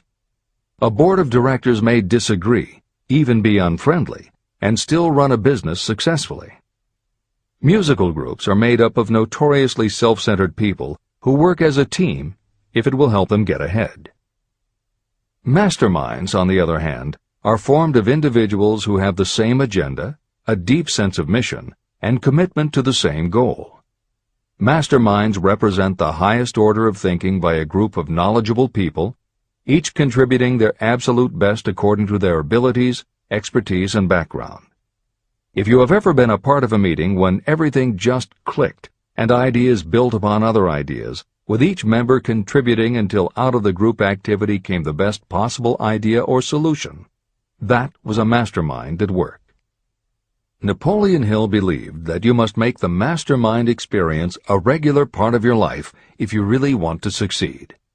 How to select the right people for your mastermind will be discussed further in Chapter 11, The Power of the Mastermind. This is the end of the editor's comment. The accumulation of great fortunes calls for power, and power is acquired through highly organized and intelligently directed specialized knowledge. That knowledge does not, necessarily, have to be in the possession of the person who accumulates the fortune. This should give hope and encouragement to those who want to accumulate a fortune, but don't have the necessary education to supply such specialized knowledge. People sometimes go through life suffering from inferiority complexes because they are not people of education. The person who can organize and direct a mastermind group of people who possess the knowledge needed is just as much a person of education as any other individual in the group. Thomas A. Edison had only 3 months of schooling during his entire life, but he did not lack education. Neither did he die poor. Henry Ford had less than a 6th grade schooling, but he managed to do pretty well by himself financially. Albert Einstein was working as a clerk in a patent office when he began to develop his world-altering scientific theories. Editor's comments. Had Einstein been born today, he might have been diagnosed in his early years as having attention deficit disorder. As a child, he was slow to learn to talk. As a student, he showed little promise and was expelled from at least one school. But what Einstein could do was to focus his concentration on a goal of his choice. His famous theories were the result of thought experiments that took place inside his mind.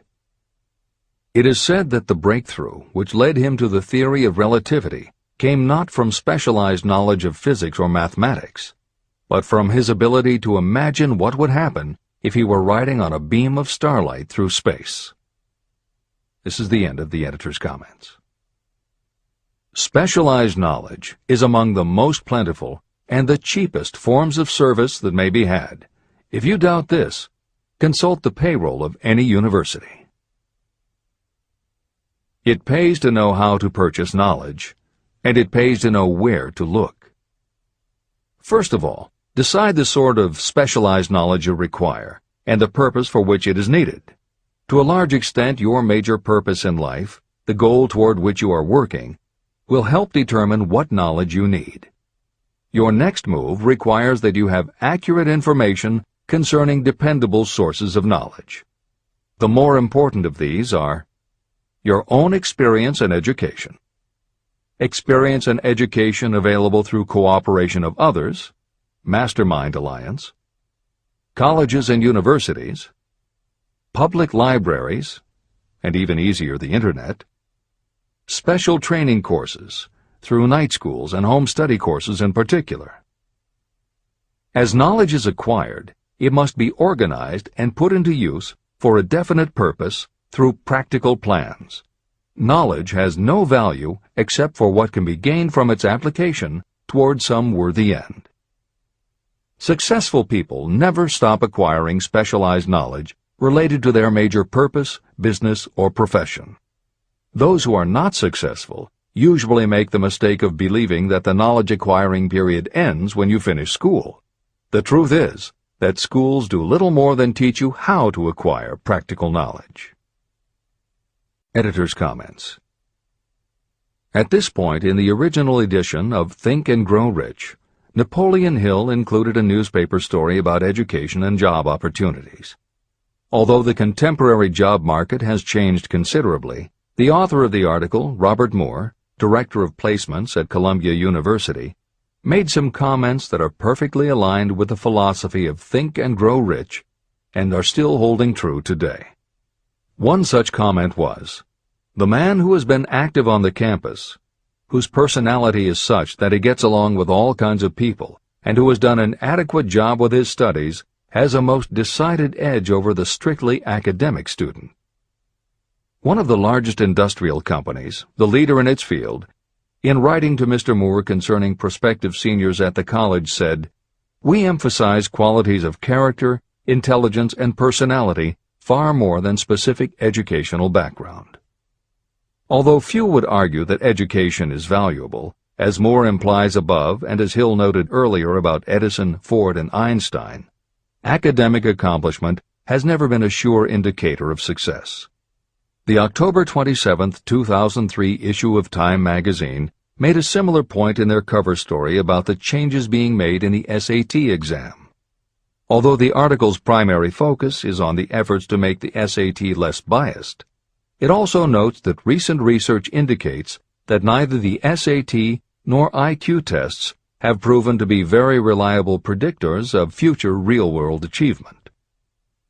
In his best-selling book, Emotional Intelligence, author Daniel Goleman has created a persuasive argument that the way in which a person handles themselves and their relationships, which he calls emotional intelligence, or EI, is a much better indicator than IQ in predicting whether a person will be successful in life. In his later books, Working with Emotional Intelligence and Primal Leadership, Goleman applies his theory to the workplace, focusing on emotional intelligence leadership techniques and comparing corporate managers' EI with their IQ to analyze which has the greatest positive effect on the financial bottom line.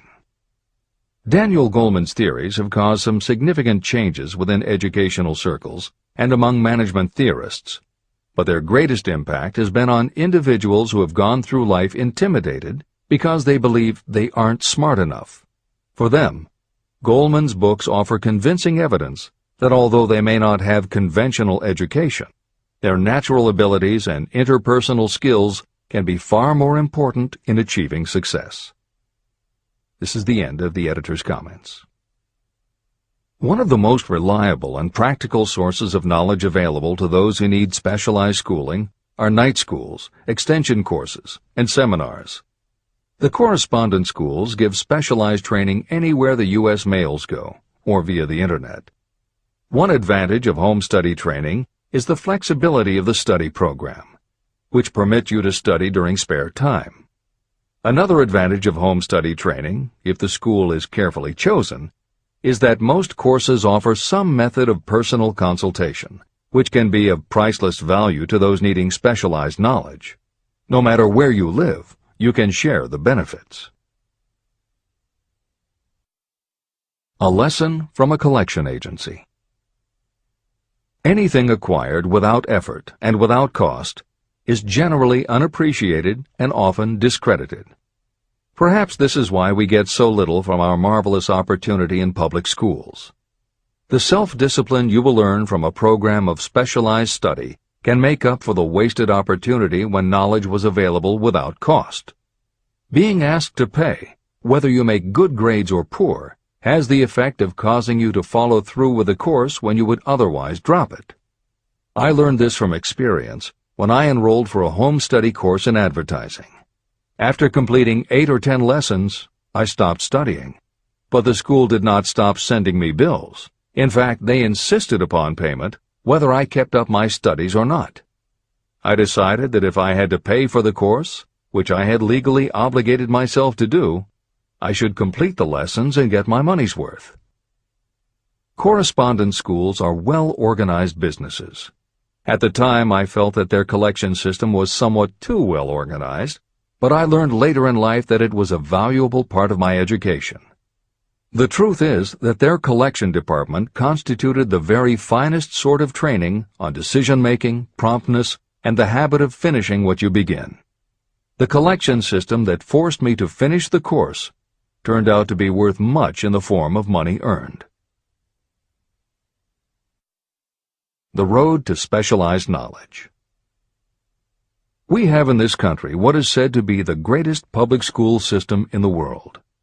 One of the strange things about human beings is that they value only that which has a price. The free schools of America and the free public libraries do not impress people because they are free. This is the major reason why so many people find it necessary to acquire additional training after they finish school and go to work. It is also one of the major reasons why employers give greater consideration to employees who take specialized training courses. They have learned that those who have the ambition to give up a part of their spare time to studying at home have in them those qualities that make for leadership. There is one weakness in people for which there is no remedy. It is the universal weakness of lack of ambition. People who give up some of their spare time to take courses seldom remain at the bottom very long. By taking such courses, they open the way for the upward climb, remove many obstacles from their path, and attract the interest of those who have the power to help them. The home study method of training is especially suited to people who have already started working. They often find that after having left school, they still need additional specialized knowledge, but cannot spare the time to go back to school. Stuart Austin Weir was a construction engineer. He followed this line of work until the Depression hit and severely limited the construction business. He took inventory of himself and decided to change his profession to law. He went back to school and took special courses to prepare himself as a corporation lawyer. He completed his training, passed the bar examination, and quickly built a lucrative law practice as a patent attorney. Just to keep the record straight, and to anticipate the excuses of those who will say, "I couldn't go to school because I have a family to support," or "I'm too old," I will add that Mr. Weir was past 40 and married when he went back to school.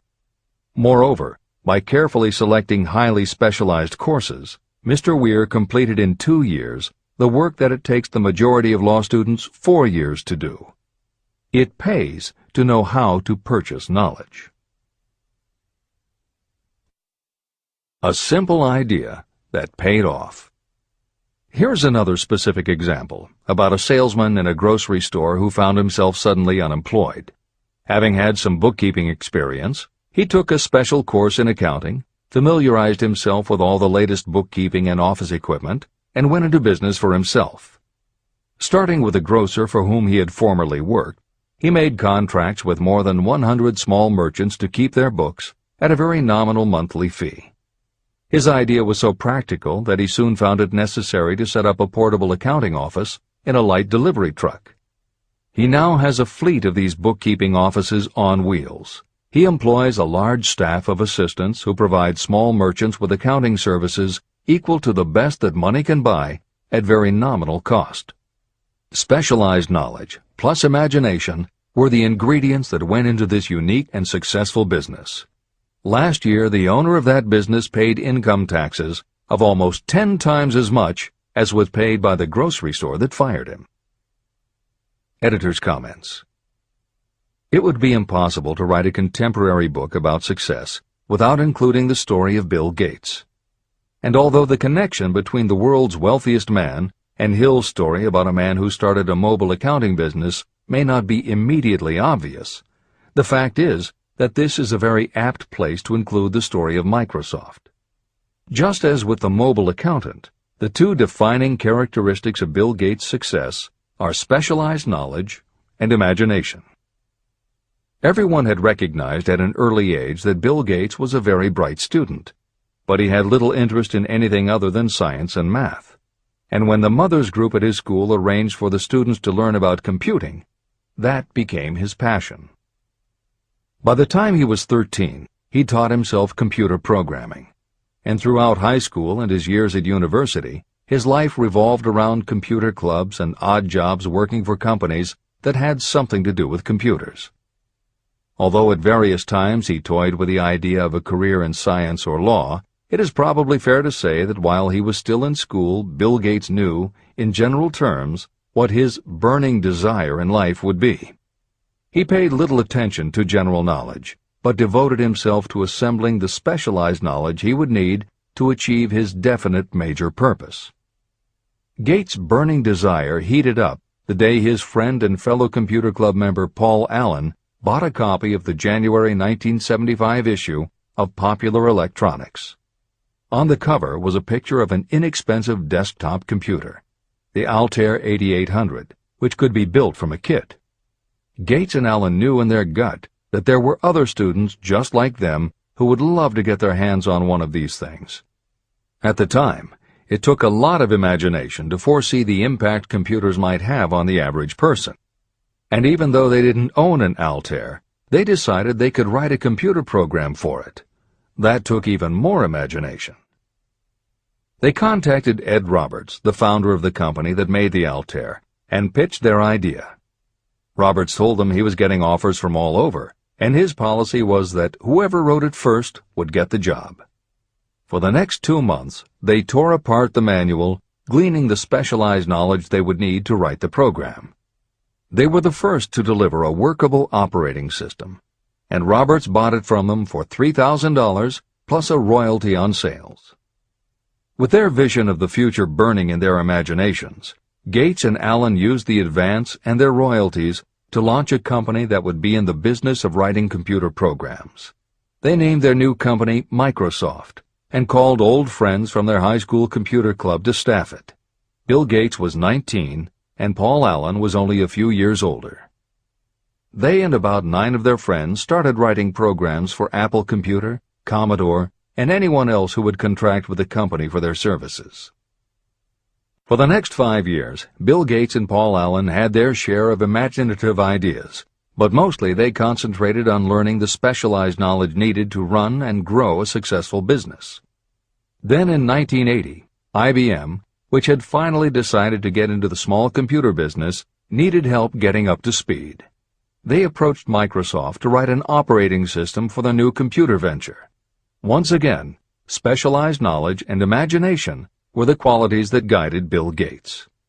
In their imagination, Gates and Allen could see an even bigger future than before, and through specialized knowledge of what computers were capable of, they knew the role they could play in that future. They then made 2 business moves that are the foundation of the Microsoft success. First, because IBM had such a tight schedule, Gates went to a computer programmer, Tim Patterson, and bought from him a rudimentary but already developed operating system. Gates then set to work modifying the system, and he renamed it MS-DOS, for Microsoft Disk Operating System. The other move that was crucial to their success was the negotiation with IBM. They started from the position that they would not sell an operating system to IBM. What they would do was license the system to IBM in exchange for a royalty on every copy sold with an IBM computer. And it would not be an exclusive license, which meant that Microsoft could also license the system to other computer companies. If you were to continue to track the history of Microsoft, you would find those same qualities: a burning desire, an idea, specialized knowledge, and imagination behind each move Bill Gates made and continues to make, just as they were behind the success of the man who started the mobile accounting business. This is the end of the editor's comments. The beginning of the successful mobile accounting business was an idea. I know this is true because I was the one who gave him that idea. Now I'd like to pass on the story of another idea. And it was my accountant friend who indirectly suggested this one to me. When I first proposed the accounting idea to him, he said, "I like the idea, but I would not know how to turn it into cash." In other words, he did not know how to market his bookkeeping knowledge after he had acquired it. So, with the aid of a young woman copywriter, a very attractive presentation was prepared describing the advantages of the new system of bookkeeping. The brochure told the story of this new business so effectively that its owner soon had more accounts than he could handle. There are thousands of people all over the country who need the services of a merchandising specialist capable of preparing an attractive way to market personal services. This idea was born of the necessity to solve a specific problem. But it did not stop by serving merely one person. The woman who created the presentation has a keen imagination. She saw in her newly born brainchild the making of a new profession to serve thousands of people who need practical guidance in marketing personal services. Spurred to action by the success of her first prepared plan to market personal services, this woman turned to solving a similar problem for her son. He had just finished college, but had been totally unable to find a market for his services. The plan she created for him was the best example of merchandising personal services I have ever seen. When the presentation had been completed, it contained nearly 50 pages of beautifully typed, properly organized information. It told the story of her son's natural abilities, schooling, personal experiences, and a great variety of other information. The book also contained a complete description of the position her son desired, together with a marvelous word picture of the exact plan he would use in filling his position.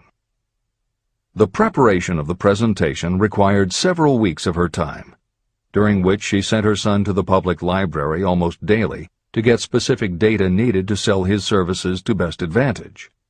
She also sent him to all the competitors of his prospective employer, where he gathered information concerning their business methods. This was of great value in the formation of the plan he intended to use in filling the position he sought. When the plan was finished, it contained more than half a dozen very fine suggestions that would benefit the prospective employer. You don't have to start at the bottom. You may be inclined to ask, why go to all this trouble to secure a job? The answer is, doing a thing well is never trouble. The plan prepared by this woman for her son helped him get the job at the first interview and at a salary fixed by himself. Moreover, and this too is important, the position did not require the young man to start at the bottom. He began as a junior executive at an executive salary. Why go to all this trouble? Well, for one thing, this young man's planned presentation saved him no less than 10 years of working his way up. The idea of starting at the bottom and working your way up may appear to be sound, but the major objection to it is this. Too many of those who begin at the bottom never manage to lift their heads high enough to be seen by those who count. And the outlook from the bottom is not very bright or encouraging. It has a tendency to kill off ambition. You get into a rut, and you accept your fate because you form the habit of daily routine. Often this habit finally becomes so strong you don't even try to throw it off. And that is another reason why it pays to start 1 or 2 steps above the bottom. By so doing, you will form the habit of looking around, of observing how others get ahead, of seeing opportunity, and of embracing it without hesitation. A splendid example of what I mean is Dan Halpin. During his college days, he was manager of the famous 1930 championship Notre Dame football team, when it was under the direction of the late Knute Rockne. Halpin finished college at a very unfavorable time. The Depression had made jobs scarce. So after a fling at investment banking and motion pictures, he took the first job with a potential future he could find. It was selling electrical hearing aids on a commission basis. Anyone could start in that sort of job, and Halpin knew it, but it was enough to open the door of opportunity to him. For almost 2 years he worked at the job, but it didn't satisfy him. He would never have risen above that job if he had not done something about his dissatisfaction. He aimed first at the job of assistant sales manager of the company, and he got the job. That single step upward placed him high enough above the crowd for him to see still greater opportunity. Also, it placed him where opportunity could see him.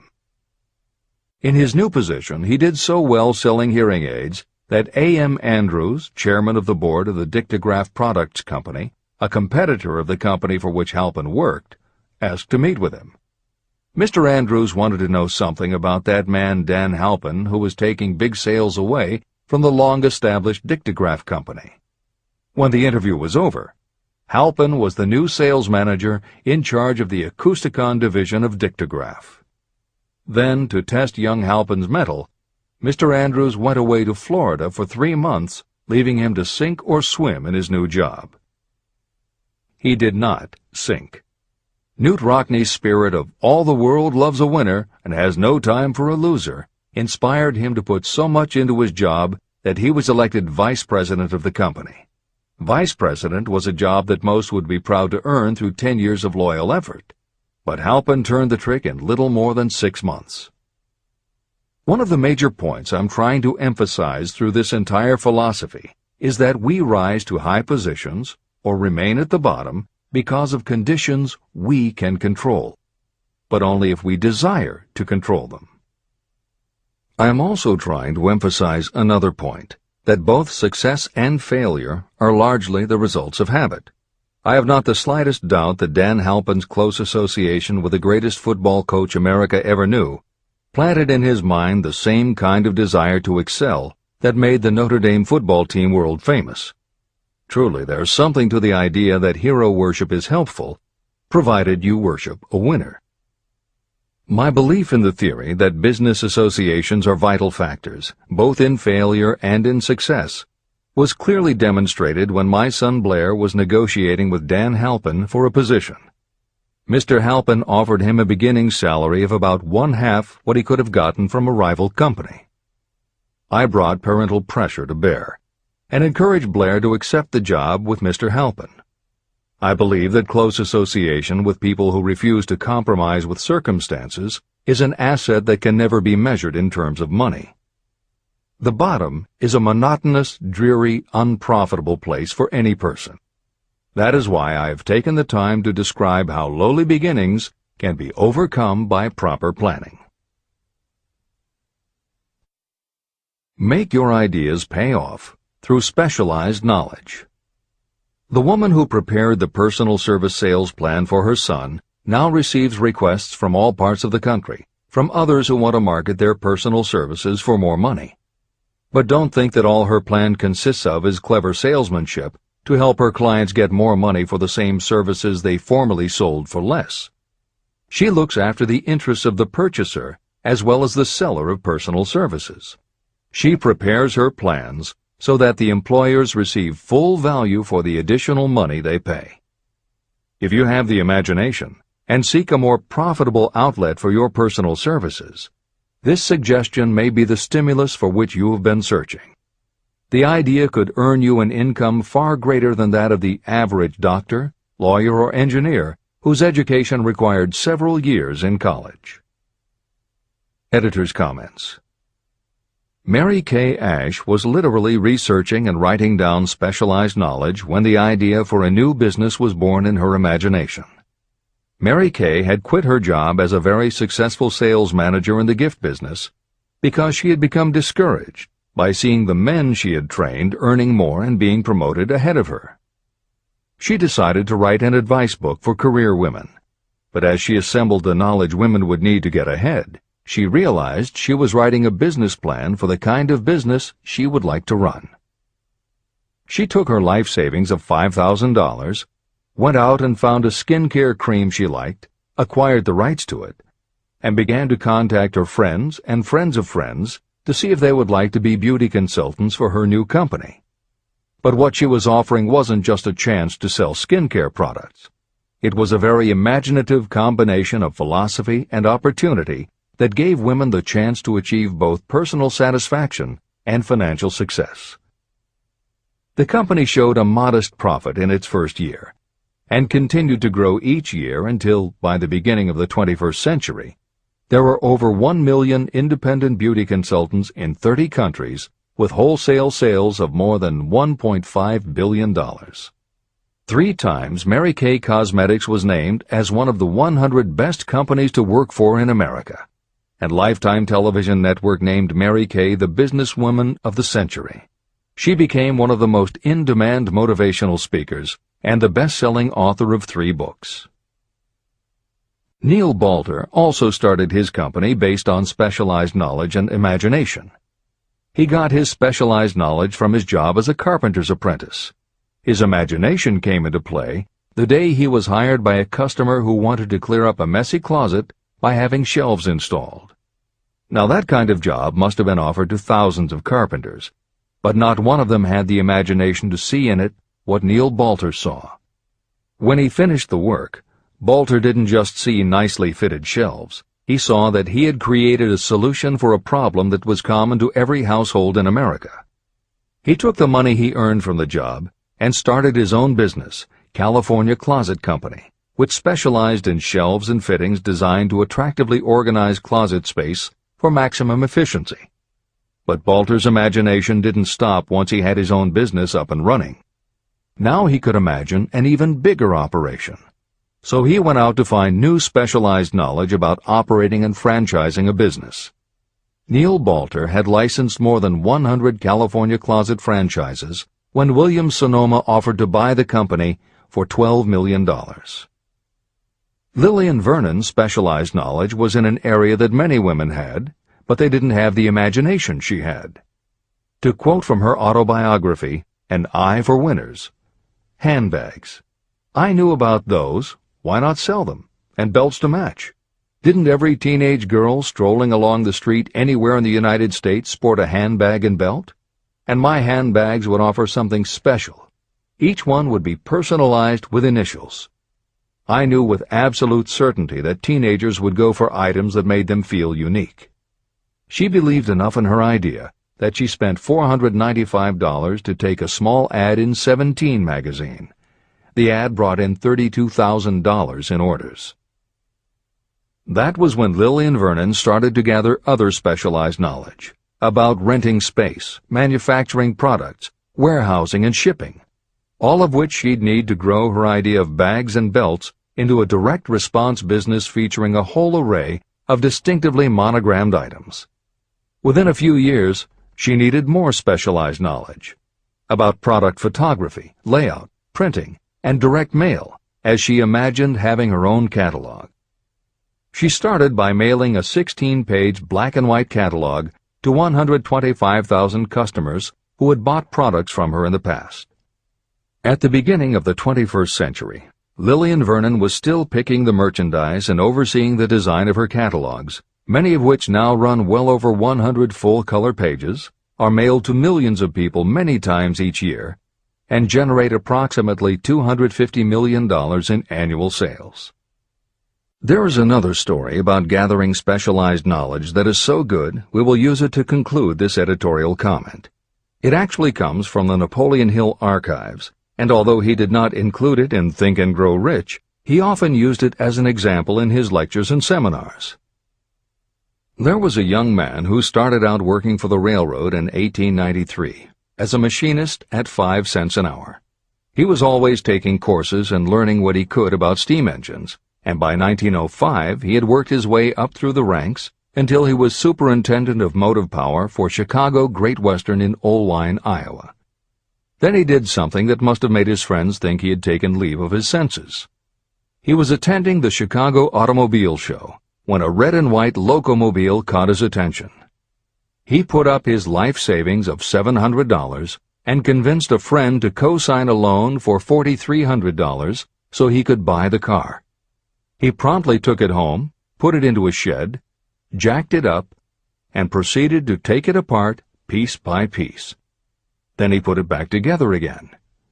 Then he took it apart and put it back together again.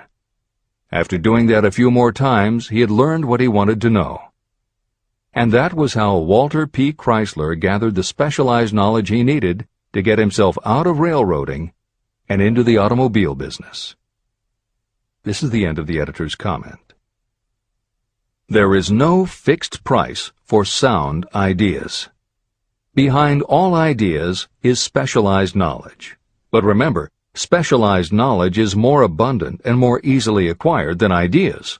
Because of this truth, there are ever-increasing opportunities for the person capable of helping men and women sell their personal services.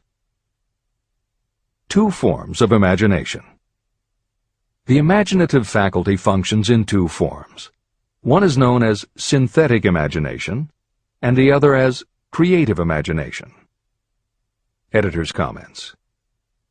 In modern usage, the word synthetic has taken on a negative connotation, implying that something is artificial, not the real thing. Today, the word synthesized, which is defined as something made up from component parts, would better describe what Hill had in mind and has been substituted here accordingly. This is the end of the editor's comment. Synthesized imagination. Through this faculty, you arrange old concepts, ideas, or plans into new combinations. Synthesized imagination does not create anything. It merely works with the material of experience, education, and observation with which it is fed. It is the faculty used by most inventors, with the exception of those geniuses who draw upon the creative imagination when they cannot solve problems through synthesized imagination. Creative imagination. Through the faculty of creative imagination, the finite human mind has direct communication with infinite intelligence, the faculty through which hunches and inspirations are received. It is by this faculty that all basic or new ideas are handed over to mankind. It is through this faculty that we pick up vibes from other people, and in that way one individual may tune in or communicate with the subconscious minds of others. This concept is explained in greater detail later.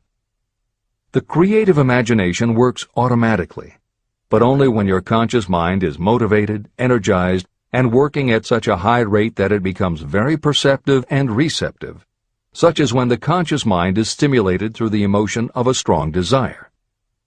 The great leaders of business, industry, and finance, and the great artists, musicians, poets, and writers became great because they developed the faculty of creative imagination. Editor's comment. At this point, it should be noted that both kinds of imagination are equally valuable to you, and they work together so seamlessly it is often hard to tell where one ends and the other begins. For instance, when Jeff Bezos created the idea of Amazon.com, was it synthesized imagination or creative imagination? At the time, many people were getting onto the idea of the Internet as a sales medium. From this, it could be concluded that he was drawing upon experience, education, and observation, which would mean he was using synthesized imagination. But why did he decide to sell books? Was that synthesized or creative? Did that idea come out of something in his subconscious that just felt like books were the right thing? And what about that name? Calling a bookstore Amazon didn't make sense to anyone but Bezos, but it certainly caught the public's attention. How important was the name in the store's success? Was that choice creative or synthesized? Now take it a step further. What about eBay? Amazon had already shown that you could sell a lot of goods on the Internet. When Pierre Omidyar hit on the idea of selling things on the Internet by turning it into an auction house, what part was synthesized and what part was creative? The answer is, it doesn't matter. Whether you are consciously assembling the parts of a plan, or if subconsciously the pieces fall into place and suddenly hit you in a flash of inspiration, all that matters is that you are putting your imagination to work. And the more you use it, the better both the synthesized and the creative will work for you. This is the end of the editor's comment. Desire is a thought, an impulse. It is nebulous and ephemeral.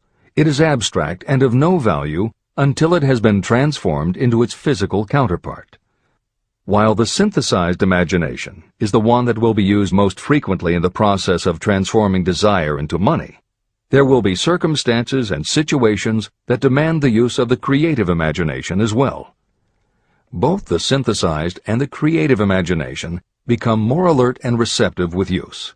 And though your imaginative faculty may have become weak through lack of use, you can revive it. Just as any muscle or organ of the body develops the more it is used, your imagination also becomes more receptive in direct response to the amount that you use it. Use your synthesized imagination. First, let us focus attention on the development of the synthesized imagination. This is the faculty that you will use more often in converting desire into money. Transformation of the intangible impulse of desire into the tangible reality of money calls for the use of a plan or plans. To make plans, you must use your imagination. Mainly, this will require you to use your synthesized imagination as you draw upon your experience, your education, and your observations. Editor's comment. The following is adapted from Hill's later writing and appears in Napoleon Hill's Keys to Success. An excellent example of synthesized imagination is Edison's invention of the light bulb. He began with one recognized fact that other people had discovered. A wire could be heated by electricity until it produced light. The problem was that the intense heat quickly burned the wire out, and the light never lasted more than a few minutes. Edison failed more than 10,000 times in his attempt to control this heat. When he found the method, it was by applying another common fact that had simply eluded everyone else. He realized that charcoal is produced by setting wood on fire, covering it with soil, and allowing the fires to smolder. The soil permits only enough air to reach the fire to keep it burning without blazing, and that way the wood isn't burned up. When Edison recognized this fact, his imagination immediately associated it with the idea of heating the wire. He placed the wire inside a bottle, pumped out most of the air, and produced the first incandescent light. It burned for 8.5 hours. Everything that Edison used to make the electric light was widely known, but the way he synthesized the knowledge changed the world and made him a very wealthy man. W. Clement Stone called the process the R2A2 formula: recognize and relate, assimilate and apply. If you do that with everything you see, hear, think, and experience, it will give you a new way of looking at familiar things. If you do that, you can achieve what others believe is impossible. Later in this chapter, you will read of other fortunes that grew from even simpler synthesized ideas. And these stories should lead you to conclude that the combination of ideas is nothing that you couldn't have thought of yourself. That alone should start your own imagination synthesizing ideas. However, even though these stories will inspire you, and you will be anxious to get started, this is not yet the point for you to start making plans.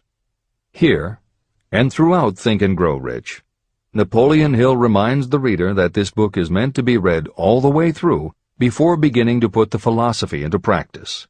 There are other ideas to be assimilated from later chapters that will influence your imagination and therefore affect the plans you may develop. This is the end of the editor's comments.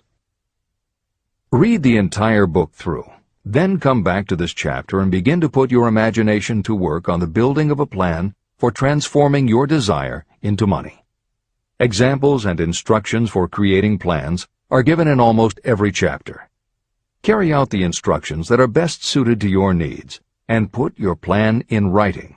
The moment you complete this, you will have definitely given concrete form to your intangible desire.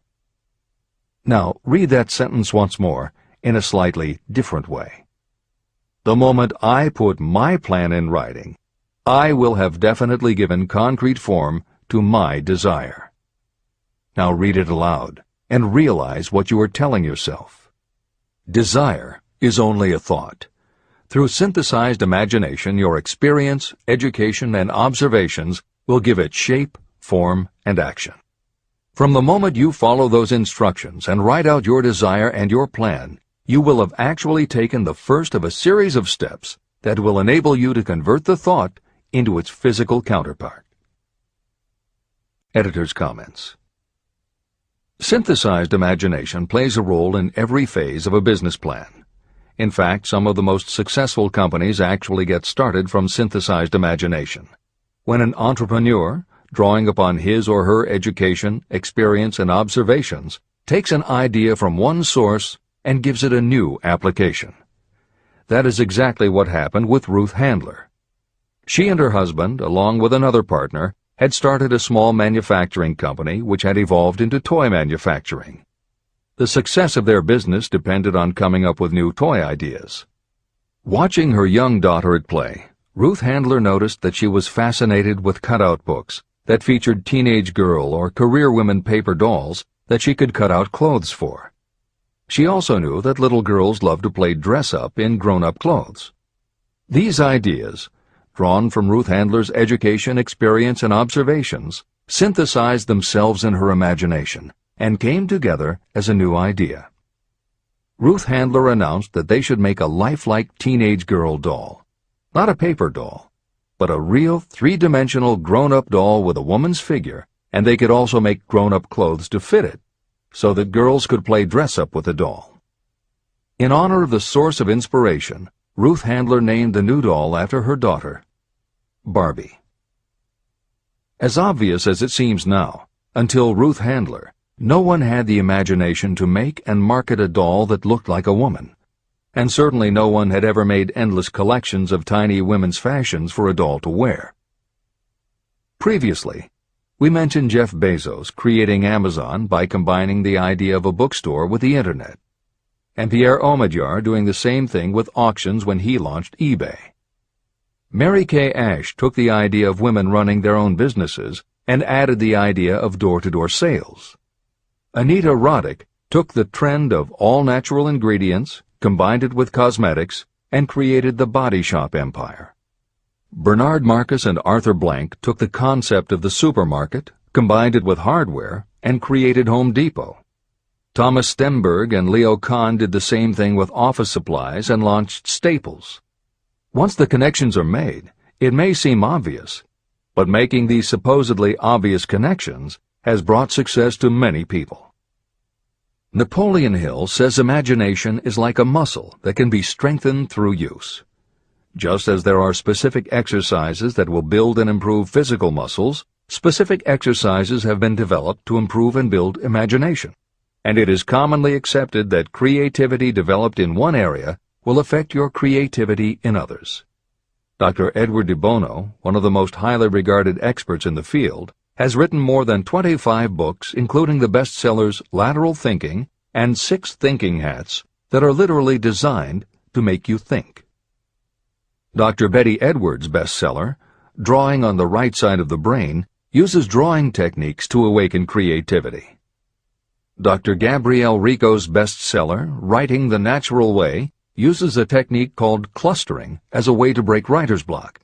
And Tony Buzan uses a similar method for opening your mind that he terms mind mapping.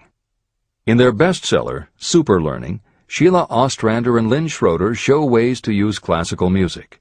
And Roger Von Eck suggests puzzles and riddles as stimuli in A Whack on the Side of the Head. This is the end of the editor's comments. Tapping into creative imagination. The earth on which you live, you yourself, and every other material thing are the result of evolutionary change, through which bits of matter have been organized and arranged in an orderly fashion. As far as science has been able to determine, the entire universe consists of but 2 things, matter and energy. Moreover, and this statement is of stupendous importance, this earth, every one of the billions of individual cells of your body, and every subatomic particle of matter began as an intangible form of energy. Through the combination of energy and matter has been created everything perceptible, from the largest star in the heavens down to and including man himself. Desire is a thought impulse. Thought impulses are forms of energy. When you begin the process of acquiring money by using the thought impulse of desire, you are drafting into your service the same stuff that nature used in creating this earth, as well as every material form in the universe, including your body and your brain, in which the thought impulses function. Editor's comments. Although recent developments in physics, gauge theory, string theory, membrane theory, and others, have advanced our understanding of matter and energy, Hill's preceding description remains in accord with modern science. The newer theories are variations on and refinements of the basic concept that everything in the universe is either space, time, matter, or energy. And as Einstein stated, energy and matter are in fact different forms of the same thing. As Hill says, everything from the stars to the solar system to the earth, to you, your brain, and that little spark called a thought, are all the same stuff. As when a tablecloth is spread out, there are folds and bumps in the fabric that are all different from each other, but they are all still tablecloth. Like the folds and bumps in the tablecloth, Energy and matter are the same thing in different forms. Therefore you, matter, your thoughts, energy, and everybody else, matter, and their thoughts, energy, and all other things, matter, are not just interconnected, but are in essence all the same thing. Hill calls this interrelation of everything to everything else infinite intelligence. In the chapter on faith, he made his first mention of infinite intelligence being the source of hunches, intuition, and flashes of inspiration. In the chapter on autosuggestion, he proposed that the subconscious mind is the connection with infinite intelligence. In this chapter, Hill elaborates that creative imagination is the receiver through which these flashes of insight come to us from infinite intelligence. Under some circumstances, when your mind is operating at a high rate, your creative intelligence receives not just an idea, but also a flash of intuition. You get a hunch or a premonition about something or somebody. That flash could not come from your conscious or your subconscious because neither ever had the information. Because everything is a part of everything else, your creative imagination, energy, pulled the thought, energy, directly from the common pool of infinite intelligence, energy, that contains not just your subconscious, energy, but all other subconscious minds, energy, as well. Infinite intelligence is a complex concept, and for those readers who find themselves questioning the process, be assured that Hill expands on the theory in later chapters. The editors advise the reader to set aside any questions for the moment and focus on the logical and practical application Hill had in mind. This is the end of the editor's comments. You are engaged in trying to turn your desire into its physical or monetary counterpart, and there are laws of physics and principles of psychology that can help you.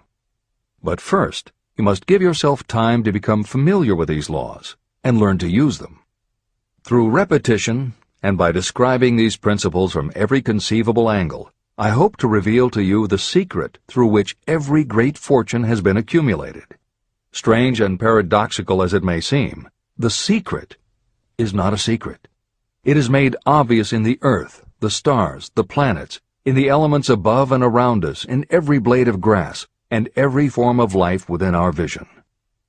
Do not be discouraged if you do not fully understand or accept this theory.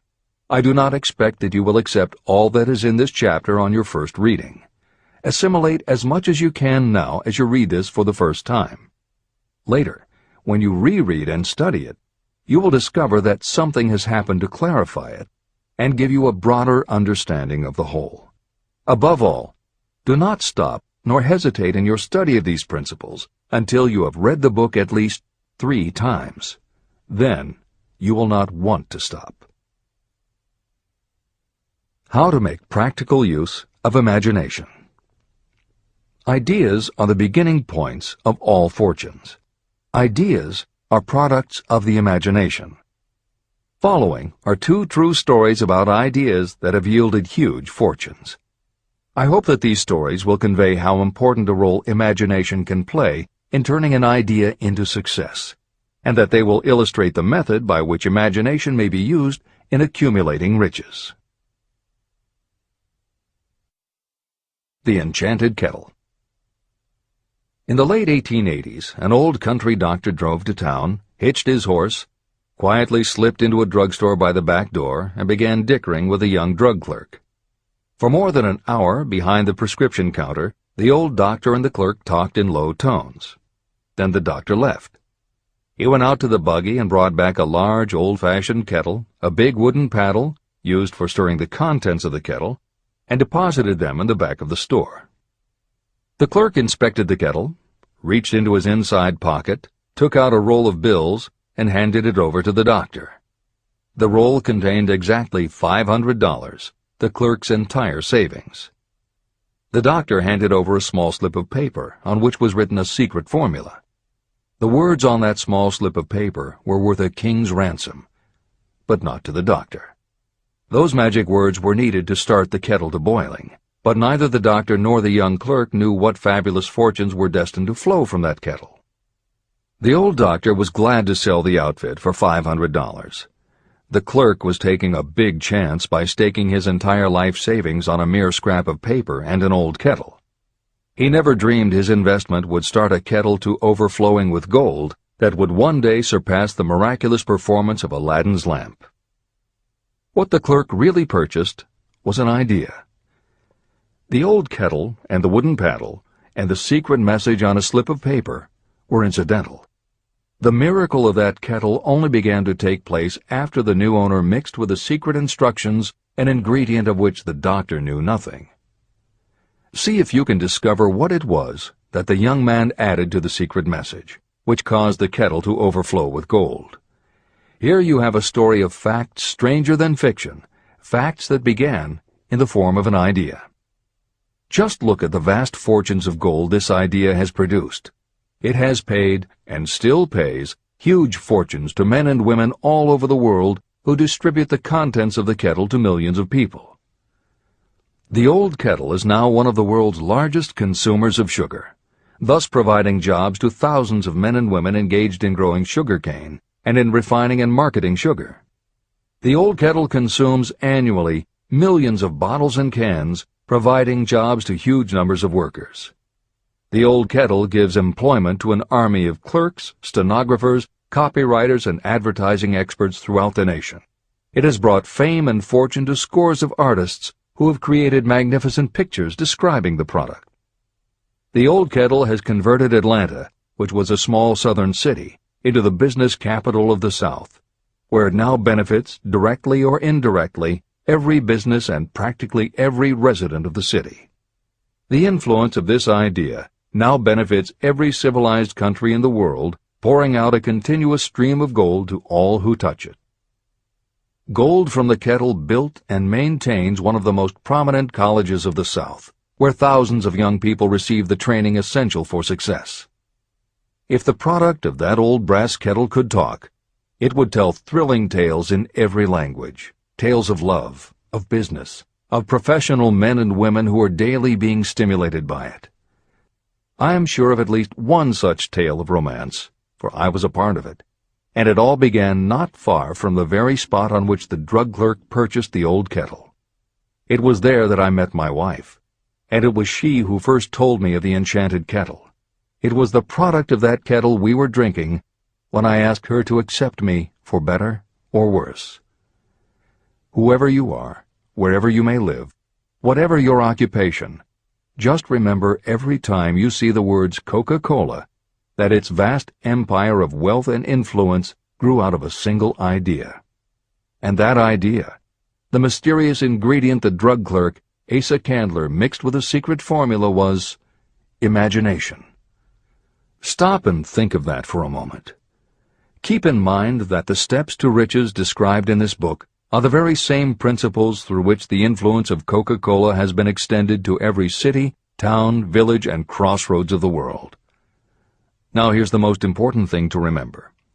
The ideas you create may have the possibility of duplicating the enormous success of this worldwide thirst killer.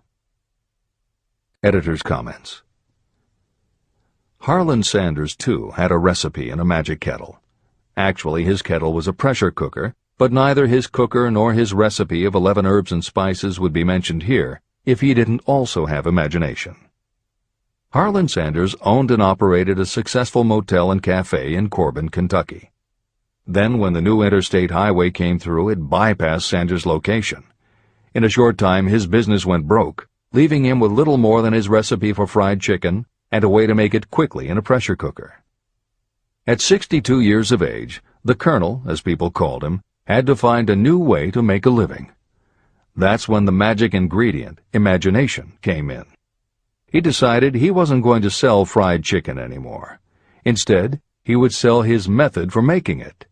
He packed his recipe and cooker into the back of his car and hit the road to demonstrate his fried chicken to other restaurant owners. In the first 2 years, he managed to sell 5 franchises. 2 years later, he'd sold 200. 4 years later, he was up to 600 locations, when he was approached by an investment group to sell his company. Recognizing that the magic wasn't just in the kettle or the recipe, the new owners asked Colonel Sanders to stay on as spokesman for the company, which he did until his death in 1980. Today, there are almost 12,000 KFC locations in more than 80 countries with sales of nearly $10 billion a year. Debbie Fields was a 20-year-old housewife who loved to bake cookies. She had no formal education and no business experience, but she had a recipe and an imaginative idea that people would like to buy fresh, hot, soft cookies from a walk-up store. The business people and bankers she approached told her she was crazy, but she and her husband continued to pitch her idea to banker after banker until they finally wore one down enough to give Debbie Fields a loan to open a store in Palo Alto, California. By noon on her first day, she still hadn't sold a cookie, so she went out into the street and gave away samples. That did it. Her walk-in try-a-sample cookie store took off. Today, Mrs. Fields' stores are all across America. Harvard Business School uses her methods as a case study in efficiency, and Debbie Fields has become a best-selling author, an in-demand motivational speaker, and a television personality. Wally Famous Amos was a Los Angeles talent agent who copied a cookie recipe off the back of a bag of Nestle's chocolate chips. He made a few changes to personalize the recipe and started to give out his version of homemade cookies as a sort of calling card. His clients and business associates liked them so much that Wally finally decided to quit show business and open a store. He did it with a Hollywood agent's flair. He opened on Sunset Boulevard with 2,000 invitations, a red carpet, and celebrities. With the same flair, he put his picture on the bag, filled the bags with cookies, and started selling them to exclusive department stores and specialty shops. 10 years later, Famous Amos cookies were a $10 million business. Ray Kroc was over 50 and selling milkshake mixers when he heard about a hamburger stand in California, owned by Dick and Mac McDonald, that was doing great business. He packed his car and headed to San Bernardino to check it out. What he saw was a sit-down restaurant that had a limited menu featuring a good hamburger recipe, and they were serving them faster than any place he'd ever seen. Figuring that if there were more places like this, he could sell them a lot of milkshake mixers, Kroc pitched the McDonald brothers on the idea of opening some more McDonald's. They were interested, but they didn't know who they could get to open the new restaurants. This time, it was a recipe and a magic griddle, but it still needed the extra ingredient, imagination. On the spot, Ray Kroc offered to go into business with them and open the restaurants himself. According to the signs on the golden arches, Ray Kroc's imagination paid off in billions of hamburgers sold. In 1982, Howard Schultz went to work as the director of marketing for a small coffee importer wholesaler called Starbucks, which had only one location in Seattle's Pike Place Market. While he was on a trip to Italy, Schultz got the idea that the coffee bar culture he saw in Milan could be transposed to the downtown Seattle scene. He convinced the company to try it. His coffeehouse idea was such a success that Schultz went out and raised the money to buy the company. 5 years after he joined Starbucks, he was CEO of a company that had 17 locations. 15 years later, Schultz's coffeehouse culture was on every corner of America, and there were more than 7,000 Starbucks worldwide. As a final example of imagination, we offer Paul Newman's salad dressing. Now, it would seem that it doesn't take much imagination for a big celebrity to put his name on a product, and that's what Newman thought too. But when he and his partner, A.E. Hotchner, pitched their salad dressing idea to companies that specialize in marketing foods, nobody was interested unless they would personally put up about $1 million for the first year's operations. According to Newman and Hotchner's book, Shameless Exploitation, they found out that almost all celebrity products in the food business have been disastrous failures, and now nobody would touch them. So when it came to marketing salad dressing, even Paul Newman's big name wasn't the magic they needed. And unless they were willing to put up a ridiculous amount, money wasn't the magic either. The magic would have to be in the imaginative way that they would convince the right people to help them, and in having the perseverance to stick with it until they succeeded. And just like most everyone with an idea, they were told they were crazy to try it. They were turned down by bottling companies that wouldn't do small runs, and they were rejected by distributors who wouldn't take a chance on another celebrity product. In the end, it was one supermarket owner, Stu Leonard, who helped hook them up with the right suppliers. But even that wouldn't have been enough if Stu Leonard hadn't had enough imagination to see the possibilities and agree to put Newman's own salad dressing on the shelves in his store. 15 years later, Newman's Own Brands was a $100 million company, which gives all profits to charity. This is the end of the editor's comments. What I would do if I had $1 million. The following story proves the truth of that old saying, where there's a will, there's a way. It was told to me by that beloved educator and clergyman Frank W. Gonzalez, who began his preaching career in the Stockyards region of Chicago. While Dr. Gonzalez was going through college, he observed many defects in our educational system, defects that he believed he could correct if he were the head of a college. He made up his mind to organize a new college in which he could carry out his ideas without being handicapped by orthodox methods of education. He needed $1 million to put the project across. Where was he to lay his hands on so large a sum of money? That was the question that absorbed most of this ambitious young preacher's thought, but he couldn't seem to make any progress. Every night, he took that thought to bed with him. He got up with it in the morning. He took it with him everywhere he went.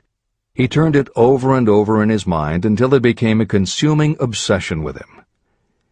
Being a philosopher as well as a preacher, Dr. Gonzalez recognized, as do all who succeed in life, that definiteness of purpose is the starting point from which one must begin. He recognized, too, that definiteness of purpose takes on life and power when backed by a burning desire to translate that purpose into its material equivalent. He knew all these great truths, yet he did not know where or how to lay his hands on $1 million. The normal thing would have been to give up and quit, saying, well, my idea's a good one, but I can't do anything with it because I can't raise the $1 million. That is exactly what the majority of people would have said, but it is not what Dr. Gonzalez said. What he said, and what he did, are so important that I will now introduce him and let him speak for himself. One Saturday afternoon, I sat in my room thinking of ways and means of raising the money to carry out my plans. For nearly 2 years I had been thinking, but I had done nothing but think. The time had come for action. I made up my mind, then and there, that I would get the necessary $1 million within a week. How? I was not concerned about that. The main thing of importance was the decision to get the money within a specified time. I want to tell you that the moment I reached a definite decision to get the money within a specified time, a strange feeling of assurance came over me, such as I had never before experienced. Something inside me seemed to say, "Why didn't you reach that decision a long time ago? The money was waiting for you all the time." I called the newspapers and announced I would preach a sermon the following morning entitled, "What I Would Do If I Had $1 Million." I went to work on the sermon immediately, but I must tell you frankly that the task was not difficult because I had been preparing that sermon for almost 2 years. Long before midnight, I had finished writing the sermon. I went to bed and slept with a feeling of confidence, for I could see myself already in possession of the $1 million. Next morning I arose early, went into the bathroom, read the sermon, then knelt on my knees and asked that my sermon might come to the attention of someone who would supply the needed money. While I was praying, I again had that feeling of assurance that the money would be forthcoming. In my excitement, I walked out without my sermon and did not discover the oversight until I was in my pulpit and about ready to begin delivering it. It was too late to go back for my notes, and what a blessing that I couldn't go back. Instead, my own subconscious mind yielded the material I needed. When I arose to begin my sermon, I closed my eyes and spoke with all my heart and soul of my dreams. I not only talked to my audience, but I fancy I talked also to God. I told what I would do with $1 million if that amount were placed in my hands. I described the plan I had in mind for organizing a great educational institution, where young people would learn to do practical things and at the same time develop their minds. When I had finished and sat down, a man slowly arose from his seat, about 3 rows from the rear, and made his way toward the pulpit. I wondered what he was going to do. He came into the pulpit, extended his hand, and said, "Reverend, I liked your sermon. I believe you can do everything you said you would if you had $1 million. To prove that I believe in you and your sermon, if you will come to my office tomorrow morning, I will give you the $1 million. My name is Philip D. Armour." Young Gonzalez went to Mr. Armour's office, and the $1 million was presented to him. With that money, he founded the Armour Institute of Technology, now known as Illinois Institute of Technology. The $1 million that launched the Armour Institute came as the result of an idea. Behind the idea was a desire that young Gonzalez had been nursing in his mind for almost 2 years. Observe this important fact. He got the money within 36 hours after he reached a definite decision in his own mind to get it and decided upon a definite plan for getting it. There was nothing new or unique about young Gonzalez vaguely thinking about $1 million and weakly hoping for it. Others have had similar thoughts.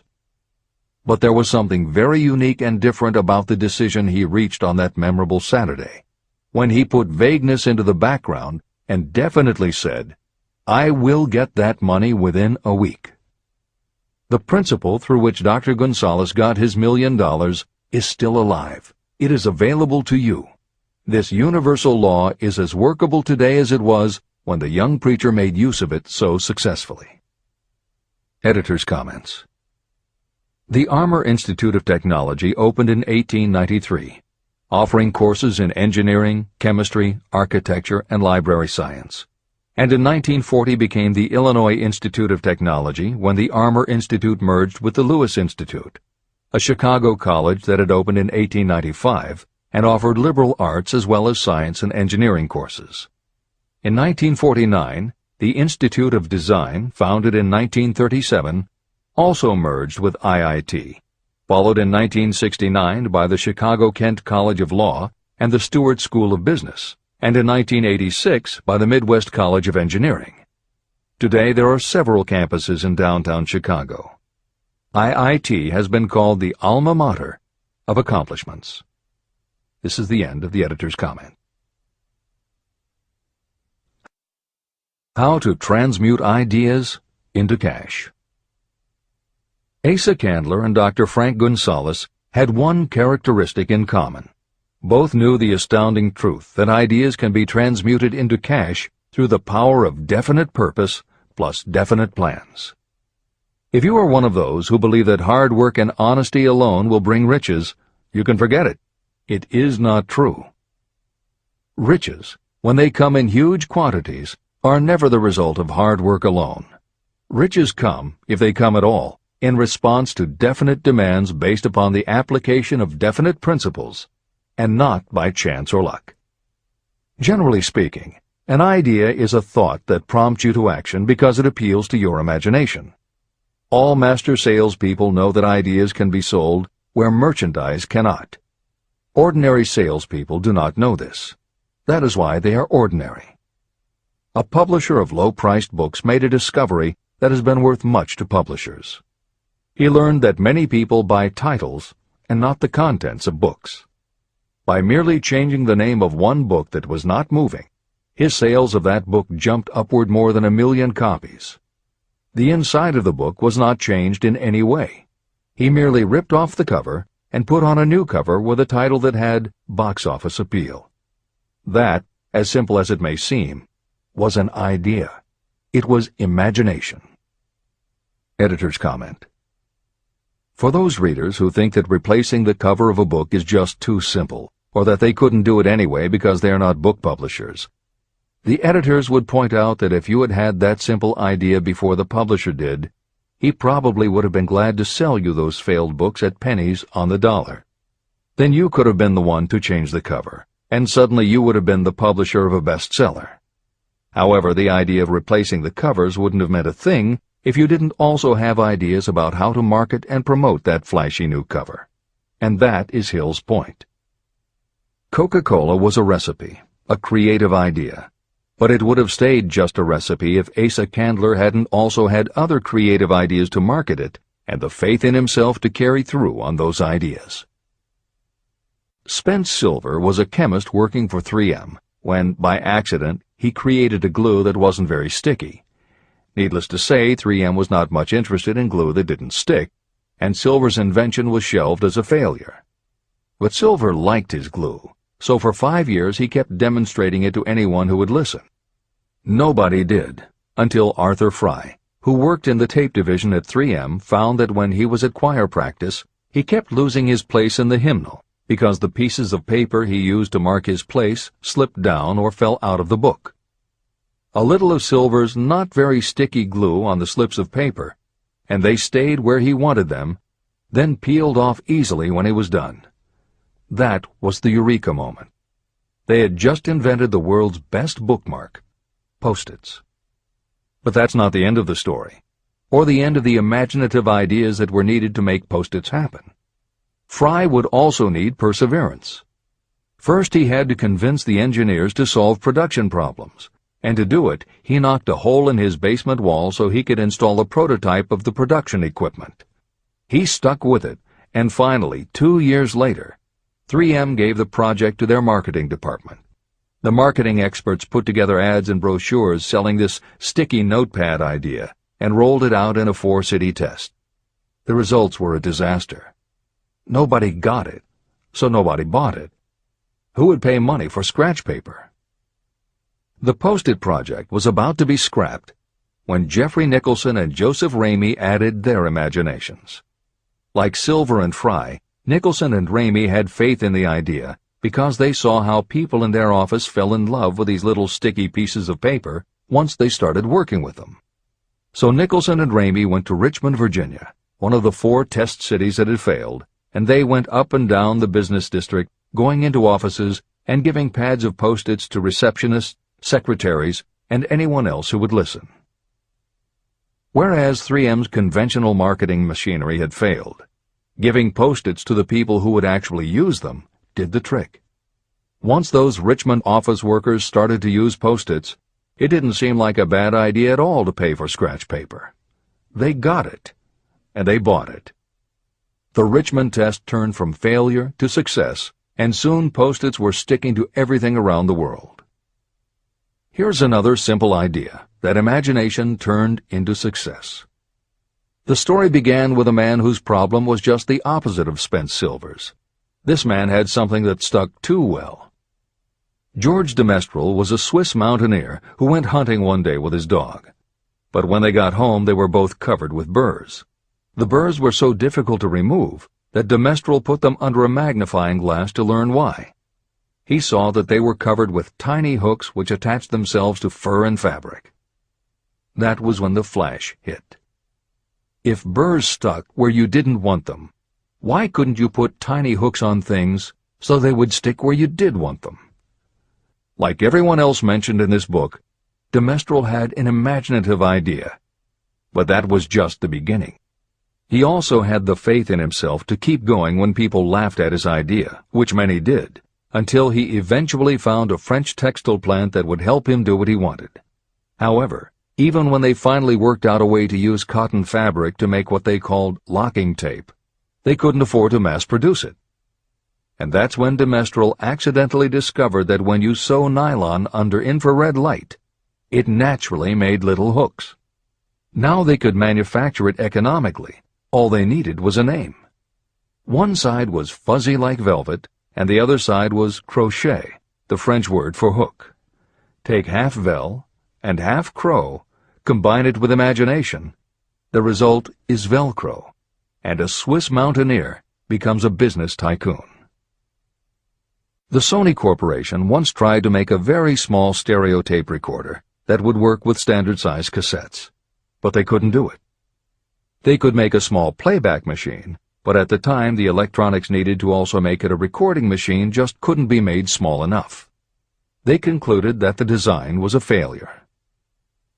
Then one day Sony's honorary chairman, Masaru Ibuka, walked into the laboratory and saw that a few of the engineers were using the prototypes of the failed tape recorder to listen to music tapes. They didn't seem to care that it couldn't record. They just liked to be able to walk around listening to their favorite music. Then came the imaginative idea that made all the difference. Ibuka remembered that another division was working on lightweight headphones. That was the Flash. Ibuka's imagination made the connection that the rest of the engineers had not. In Ibuka's view, they hadn't made a failed recorder. They had created a successful private stereo listener. They added the headphones, named it the Walkman, and it revolutionized both the music business and the electronics industry. Clarence Saunders was a grocery clerk in a small southern retail store. One day he was standing with a tray in his hands waiting his turn in a cafeteria. He had never earned more than $20 a week before then, and no one had ever noticed anything about him that indicated unusual ability, but something took place in his mind as he stood in the line of waiting people that put his imagination to work. That was when he came up with the idea that this same self-serve concept would also work at the grocery store. Clarence Saunders took the idea to his boss. Naturally, his boss told him he was crazy. So Clarence Saunders quit his job, went out and did what he needed to do to raise the money, and opened the first self-serve grocery store.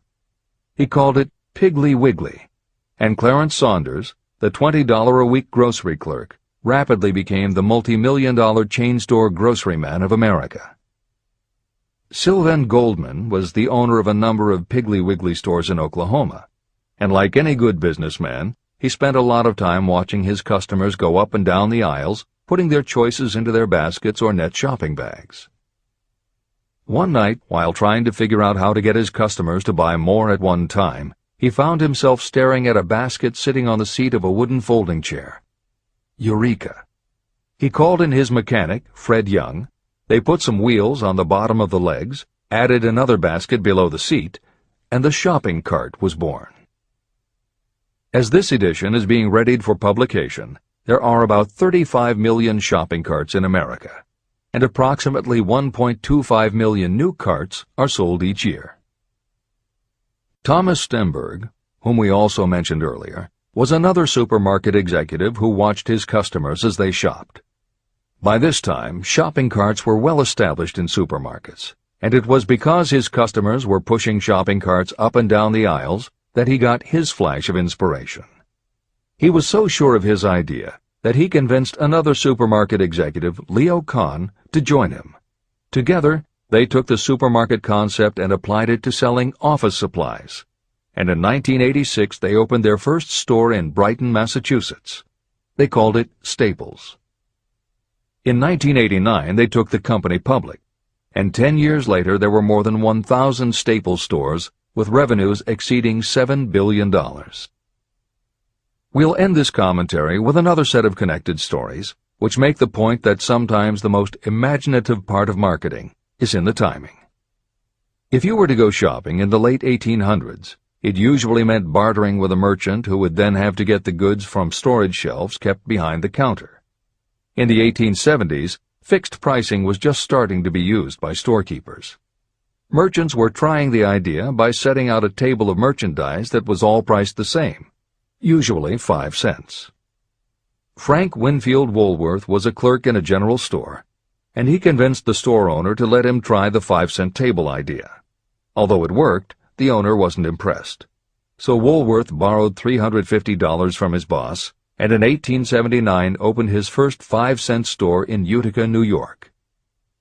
It was an entire store full of goods where everything cost a nickel. A year later, he had 4 stores, and the 4th one, in Lancaster, Pennsylvania, was the first that he named F.W. Woolworth's 5 and 10 cent store. 20 years later, he had 238 stores.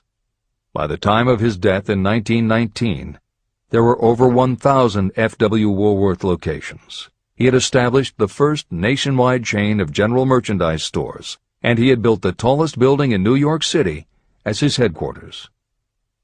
The Woolworth Company stayed true to the original idea and didn't carry any merchandise that cost more than a dime until 1932, when the top price was raised to 20 cents. But as times changed, the fixed price was dropped, the merchandise became more varied, and the company kept growing until it had over 8,000 stores worldwide, selling everything from notions to appliances and furniture. Then in the 1960s and 1970s, something started to happen. The mood of America was changing, but the Woolworth stores weren't. And that was when Sam Walton opened the first Walmart in Rogers, Arkansas, in 1962. Walton got into the retail business after the Second World War, when his father-in-law loaned him the money to buy a franchise Butler Brothers store in Bentonville, Arkansas. By 1962, Sam and his brother Bud owned 16 variety stores in Arkansas, Missouri, and Kansas. It was in these stores that Sam Walton first started adding the magic ingredient of imagination. In addition to his flair for promotion, Sam tried new approaches to the way household goods and general merchandise could be sold at retail. He insisted on clean, well-lighted interiors, and he introduced the concept of self-service, with aisles wide enough for shopping carts and checkout counters at the front of the store. He also started buying direct from manufacturers, and he created profit-sharing plans that kept his family of employees loyal, hard-working, and neighborly. In 1962, he incorporated those and other imaginative ideas when he opened his first store that he called Walmart. The basic magic was that he sold brand-name merchandise at discount prices, but there was also magic in the way he kept a friendly hometown feel to his store, even though it was what is now called a big box store. Sam Walton's Walmart store was a success, so he just kept building and opening more of them, first in small towns and rural areas, then in larger towns, then big cities, and it wasn't long before he had a national chain. By 1992, when Sam Walton died, there were more than 1,700 Walmart stores. It was the biggest retailer in the country, it employed more than 600,000 people, and Sam Walton was the richest man in America. In 2003, the stores numbered more than 3,200 in the U.S. and more than 1,100 in foreign countries. The company employed more than 1,300,000 people worldwide and served more than 1 million customers a week. Along the way, Woolworths and other older retailers such as Kresge's tried to get on the bandwagon with their Woolco and Kmart stores, but they couldn't seem to get it right. They had given up their old five-and-dime identity to become higher-priced general retailers, and when Walmart came along and redefined that part of the market, the others seemed to have run out of the kind of imagination they'd had in the beginning. Now, here's the twist to the story. David Gold was running a liquor store that he had inherited from his father. He noticed that whenever he put out a display of goods priced at 98 cents or $1, the goods would sell okay, but if his sign said 99 cents, the goods sold out in no time. He decided that he would open a store called the 99-cent only store, where everything would be priced at 99 cents. Sound familiar? Frank Woolworth's imaginative idea from 1879, which had been dropped at his namesake chain by the 1940s and 1950s, had just gotten a fresh shot of imagination from David Gold in 1982. As usual, friends and family told him he was crazy, but David Gold went out to find suppliers who would sell him discontinued merchandise or overproduced products at a price low enough that he could offer them to the public at 99 cents. He found them. And they even had brand-name products of everything from hardware to pantyhose, cleaning products, motor oil, kitchenware, cosmetics, electronics, toys, canned goods, frozen foods, cookies, fresh fruit, even gourmet foods. More than 5,000 items that he could sell for 99 cents and still make a profit. David Gold opened his first well-lighted, brightly colored green and fuchsia wide-aisle store in Inglewood, California in 1982. By 2003, he had 142 stores in California, Nevada, and Arizona, and he was listed on the Forbes 400 as having earned a personal fortune estimated at more than $650 million. As Napoleon Hill wrote elsewhere about the creation of Piggly Wiggly, where in this story do you see the slightest indication of something that you could not duplicate? The plan, which made millions of dollars for its originator, was a very simple idea that anyone could have adopted, yet considerable imagination was required to put the idea to work in a practical sort of way. The more simple and easily adapted an idea is, the greater is its value. as no one is looking for ideas that are involved with great detail or are in any way complicated. This is the end of the editor's comments. There is no standard price on ideas. The creator of ideas sets his or her own price, and if they are smart, they get it. The story of practically every great fortune starts with the day when a creator of ideas and a seller of ideas got together and worked in harmony. Carnegie surrounded himself with men who could do what he could not do, men who created ideas and men who put ideas into operation, and that was what made him and the others fabulously rich. Millions of people go through life hoping for favorable breaks. Perhaps a favorable break can get you an opportunity, but the safest plan is not to depend upon luck. It was a favorable break that gave me the biggest opportunity of my life, but more than 20 years of determined effort had to be devoted to that opportunity before it became an asset. The break consisted of my good fortune in meeting and gaining the cooperation of Andrew Carnegie. On that occasion, Carnegie planted in my mind the idea of organizing the principles of achievement into a philosophy of success. Millions of people have profited by the discoveries made in the years of research, and fortunes have been accumulated through the application of the philosophy. The beginning was simple. It was an idea that anyone might have developed. The favorable break came through Carnegie. But what about the determination, definiteness of purpose, and the desire to attain the goal, and the persistent effort of all those years of research? It was no ordinary desire that survived disappointment, discouragement, temporary defeat, criticism, and the constant reminding that I was wasting my time. It was a burning desire, an obsession. When the idea was first planted in my mind by Mr. Carnegie, it was coaxed, nursed, and enticed to remain alive. Gradually, the idea became a giant under its own power, and it coaxed, nursed, and drove me. Ideas are like that. First you give life and action and guidance to ideas. Then they take on a power of their own and sweep aside all opposition. Ideas are intangible forces, but they have more power than the physical brains that give birth to them. They have the power to live on after the brain that creates them has returned to dust. Tell the world what you intend to do, but first, show it. Chapter 8. Organized Planning. The crystallization of desire into action. The sixth step toward riches. You have learned that everything we create or acquire begins in the form of desire. Desire is taken on the first lap of its journey from the abstract to the concrete in the workshop of the imagination, where plans for its transition are created and organized. In Chapter 3, Desire, you were instructed to take 6 practical steps to begin translating your desire for money into its monetary equivalent. One of the steps you must take is the formation of a definite, practical plan or plans through which this transformation may be made. Following are the basic instructions for making practical plans. Ally yourself with a group of as many people as you may need for the creation and carrying out of your plan or plans for the accumulation of money, making use of the mastermind principle. Compliance with this instruction is absolutely essential. Do not neglect it. Editor's comment: the Mastermind Alliance is built of 2 or more minds working actively together in perfect harmony toward a common goal. This concept was introduced in Chapter 6, Specialized Knowledge, and is described in more detail in Chapter 11, The Power of the Mastermind. This is the end of the editor's comment. Before forming your Mastermind Alliance, decide what advantages and benefits you may offer the individual members of your group in return for their cooperation. No one will work indefinitely without some form of compensation.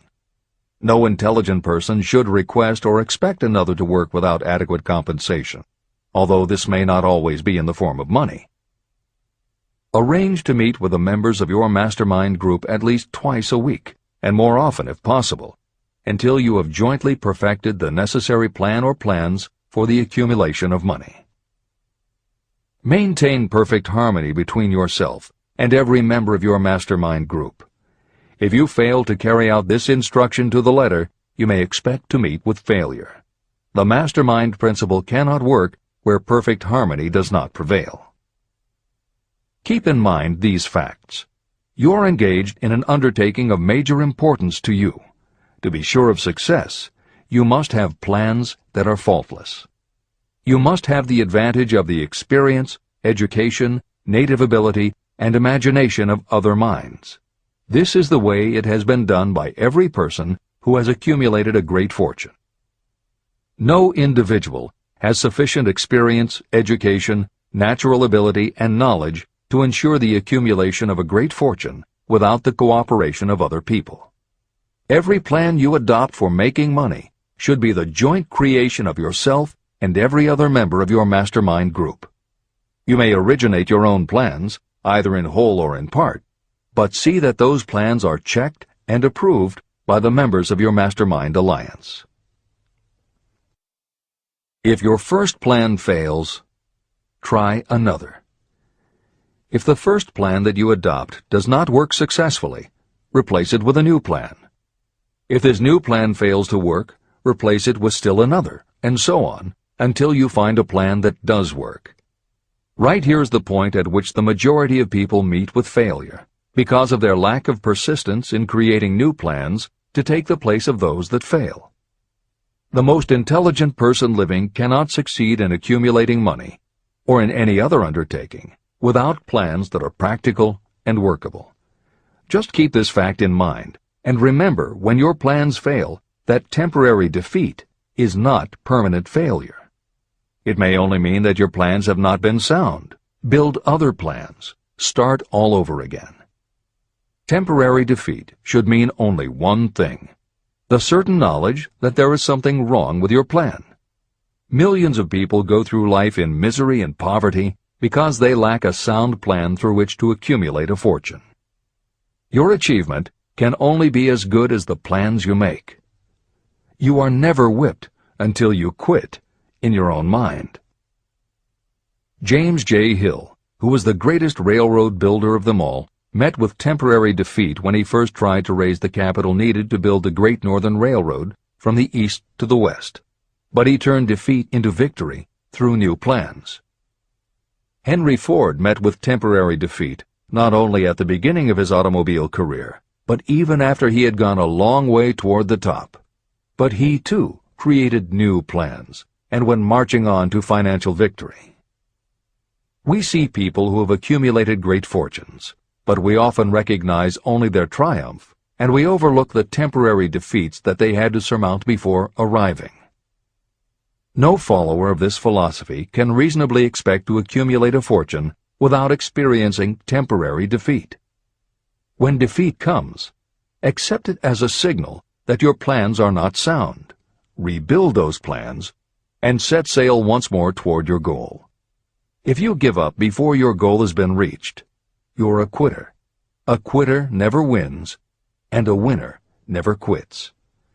Write this sentence on a piece of paper in letters an inch high and place it where you will see it every night before you go to sleep and every morning before you go to work. When you begin to select members for your mastermind group, choose those who do not take defeat seriously.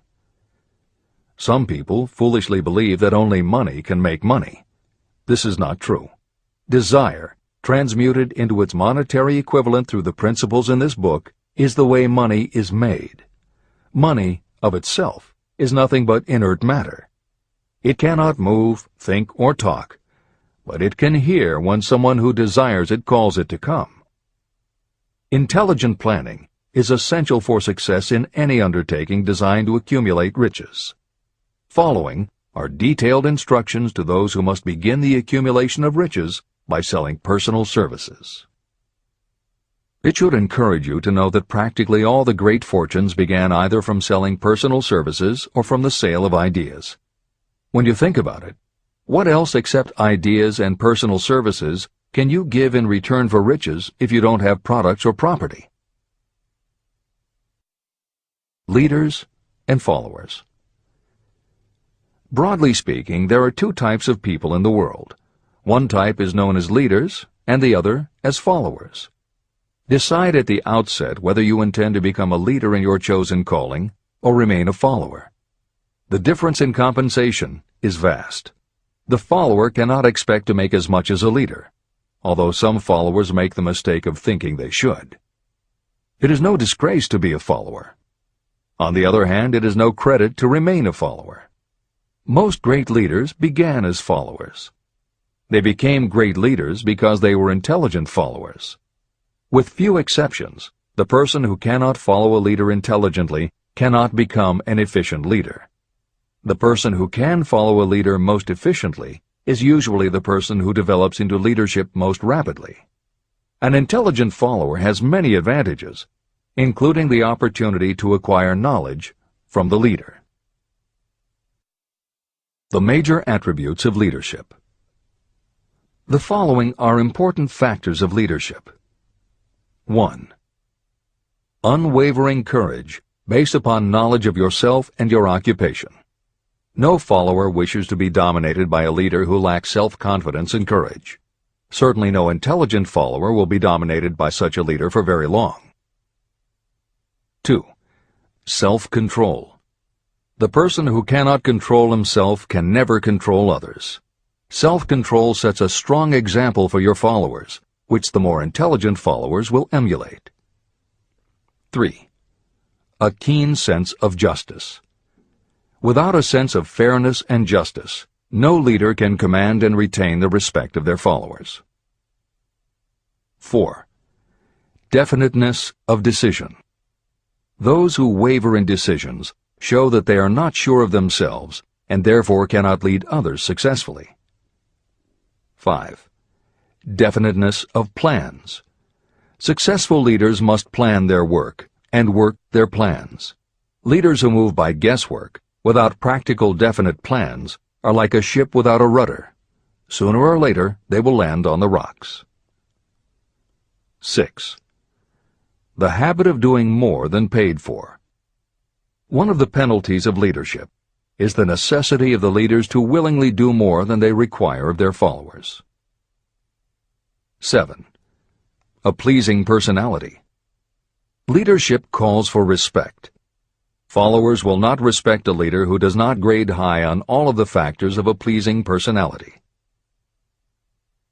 8. Sympathy and understanding. Successful leaders must be in sympathy with their followers. Moreover, they must understand them and their problems. 9. Mastery of detail. Successful leadership calls for mastery of the details of the leader's position. 10. Willingness to assume full responsibility. Successful leaders must be willing to assume responsibility for the mistakes and the shortcomings of their followers. If a leader tries to shift this responsibility, that leader will not remain the leader. If one of your followers makes a mistake or is incompetent, you must consider that it is you who failed. 11. Cooperation. The successful leader must understand and apply the principle of cooperative effort and be able to induce followers to do the same. Leadership calls for power, and power calls for cooperation. There are two forms of leadership. The first, and by far the most effective, is leadership by consent of and with the sympathy of the followers. The second is leadership by force, without the consent and sympathy of the followers. History is filled with evidences that leadership by force cannot endure. The downfall and disappearance of dictators and kings is significant. It means that people will not follow forced leadership indefinitely. Napoleon, Mussolini, Hitler were examples of leadership by force. Their leadership passed. Editor's comment. The following may also be added to the list: Idi Amin, Francisco Franco, Saddam Hussein, Ferdinand Marcos, Slobodan Milosevic, Juan Perón, General Augusto Pinochet, Pol Pot, General Suharto, the Taliban leaders in Afghanistan, Marshal Josip Broz Tito, Joseph Stalin, and subsequent leaders of the Soviet Union, East Germany, and the other countries in the Communist bloc. This is the end of the editor's comment. Those that remain see their power eroding and slipping away. Leadership by consent of the followers is the only leadership that can endure. People may follow forced leadership temporarily, but they will not do so willingly. Successful leaders will embrace the 11 factors of leadership described in this chapter, as well as some other factors. Those who make these attributes the basis of their leadership will find abundant opportunity to lead in any walk of life. The 10 major causes of failure in leadership. The following are the major faults of leaders who fail. It is just as essential for you to know what not to do as it is to know what to do. 1. Inability to organize details. Efficient leadership calls for the ability to organize and master details. No genuine leader is ever too busy to do anything that may be required in the capacity as leader. Whether a leader or follower, when you admit that you are too busy to change your plans or to give attention to any emergency, you are admitting your inefficiency. The successful leader must be the master of all details connected with the position.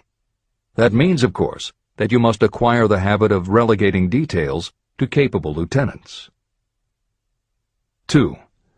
Unwillingness to render humble service. Truly great leaders are willing, when occasion demands, to perform any sort of labor that they would ask another to perform. The greatest among ye shall be the servant of all is a truth that all able leaders observe and respect. 3. Expectation of pay for what they know, instead of what they do with what they know. The world does not pay you for what you know. It pays you for what you do, or what you induce others to do. 4. Fear of competition from followers. Leaders who fear that one of their followers may take their position are practically sure to realize that fear sooner or later. Able leaders train understudies to whom they may delegate any of the details of their position. Only in this way can leaders multiply themselves and be at many places and give attention to many things at one time. It is an eternal truth that leaders receive more pay for their ability to get others to perform than they could possibly earn by their own efforts. An efficient leader may, through knowledge of the job and a magnetic personality, greatly increase the efficiency of others and get them to render more service and better service than they could render without the leader's guidance. 5. Lack of imagination. Without imagination, the leader is incapable of meeting emergencies or of creating plans by which to guide followers efficiently. 6. Selfishness. Leaders who claim all the honor for the work of their followers are sure to be met by resentment. The really great leader claims none of the honors. Great leaders are content to see the honors, when there are any, go to their followers, because the great leaders know that most people will work harder for commendation and recognition than they will for money alone. 7. Intemperance. Followers do not respect an intemperate leader. Moreover, intemperance in any form destroys the endurance and the vitality of those who indulge in it. 8. Disloyalty. Perhaps this should have come at the head of the list. Leaders who are not loyal to their duty, and to those both above and below them, cannot maintain their leadership for long. Disloyalty marks you as being less than the dust of the earth, and it will bring the contempt it deserves. Lack of loyalty is one of the major causes of failure in every walk of life. 9. Emphasis of the authority of leadership. The efficient leader leads by encouraging, and not by trying to instill fear in the hearts of those who follow. Leaders who try to impress their followers with their authority come within the category of leadership through force.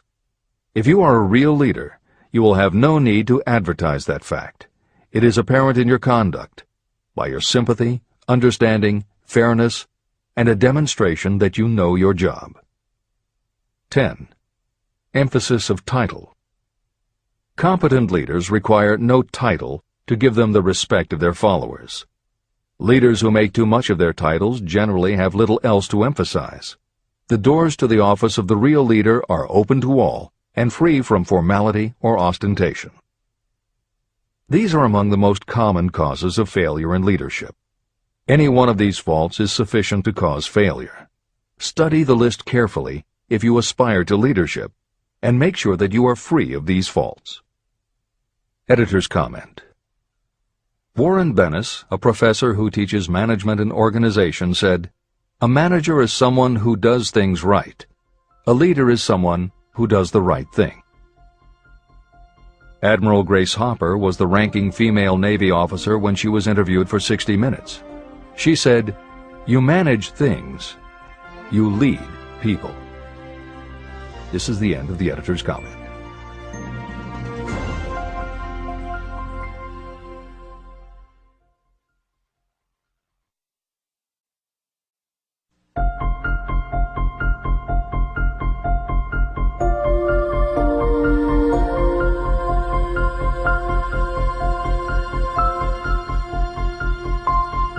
When and how to apply for a position.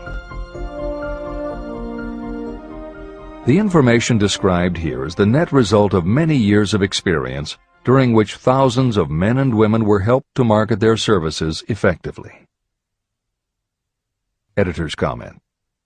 The Internet, email, and faxed resumes have radically changed the way employers search for new employees and the way that most people apply for jobs. However, Think and Grow Rich was never intended for most people. It was written for those who want to stand out.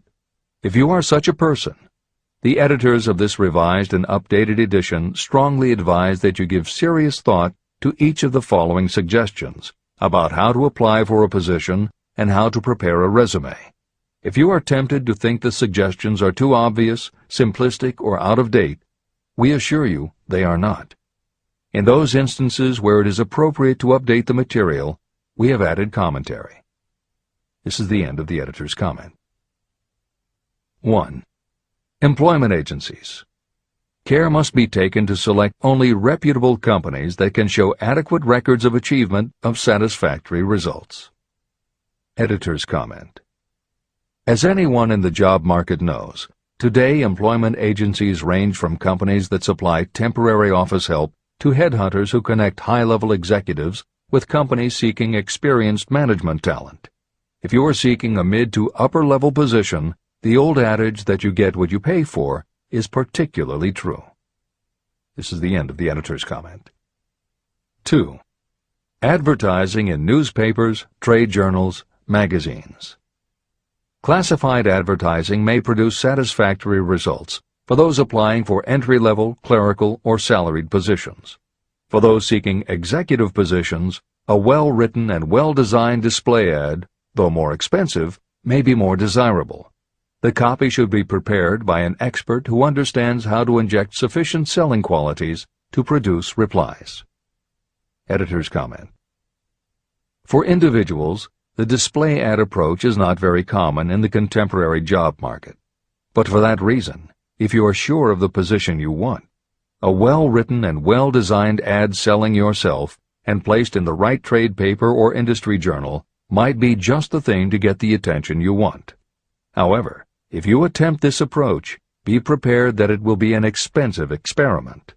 In effect, you will have gone into the advertising business, and it is a rule of thumb in advertising that a single ad rarely sells anything. It usually requires multiple exposures before the buyer, the potential employer, is motivated to buy, hire, a product, you. This is the end of the editor's comment. 3. Personal letters of application.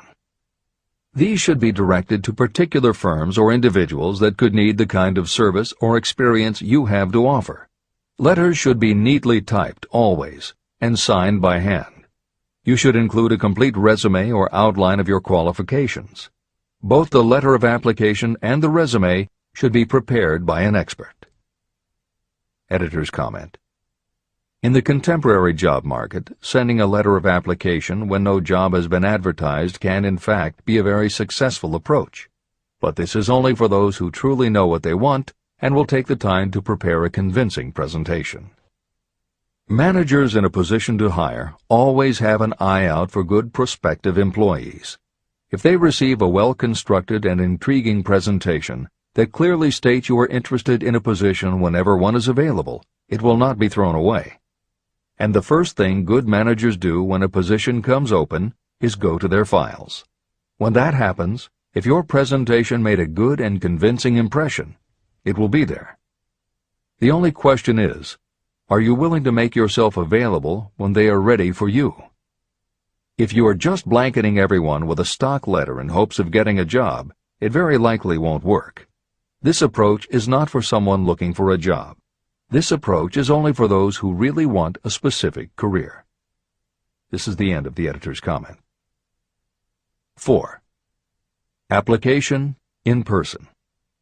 In some instances, it may be more effective if the applicant personally offers his or her services to prospective employers, in which event a complete written statement of qualifications for the position should be presented, as prospective employers will often wish to discuss your record with associates. Editor's comment. Asking for an interview when no job has been advertised is an even stronger statement that you know what you want and you are serious about working in a particular industry. If you pursue this approach, keep in mind that you are asking someone to give you their time. Some managers will not be receptive because it does not fit into their company's business practice, and some managers will just find it an annoyance. This approach will work for you only if you are confident that you can make an outstanding impression in person. If you make a strong, positive impression, it will be remembered when an opening is available. This is the end of the editor's comment. 5. Application through personal acquaintances. When possible, the applicant should approach prospective employers through some mutual acquaintance. This method is particularly advantageous in the case of those who seek executive connections and do not wish to appear to be peddling themselves. Information to be supplied in a written resume. A good resume should be prepared as carefully as a lawyer would prepare the brief for a case to be tried in court. Unless the applicant is experienced in the preparation of such briefs, an expert should be consulted for this purpose.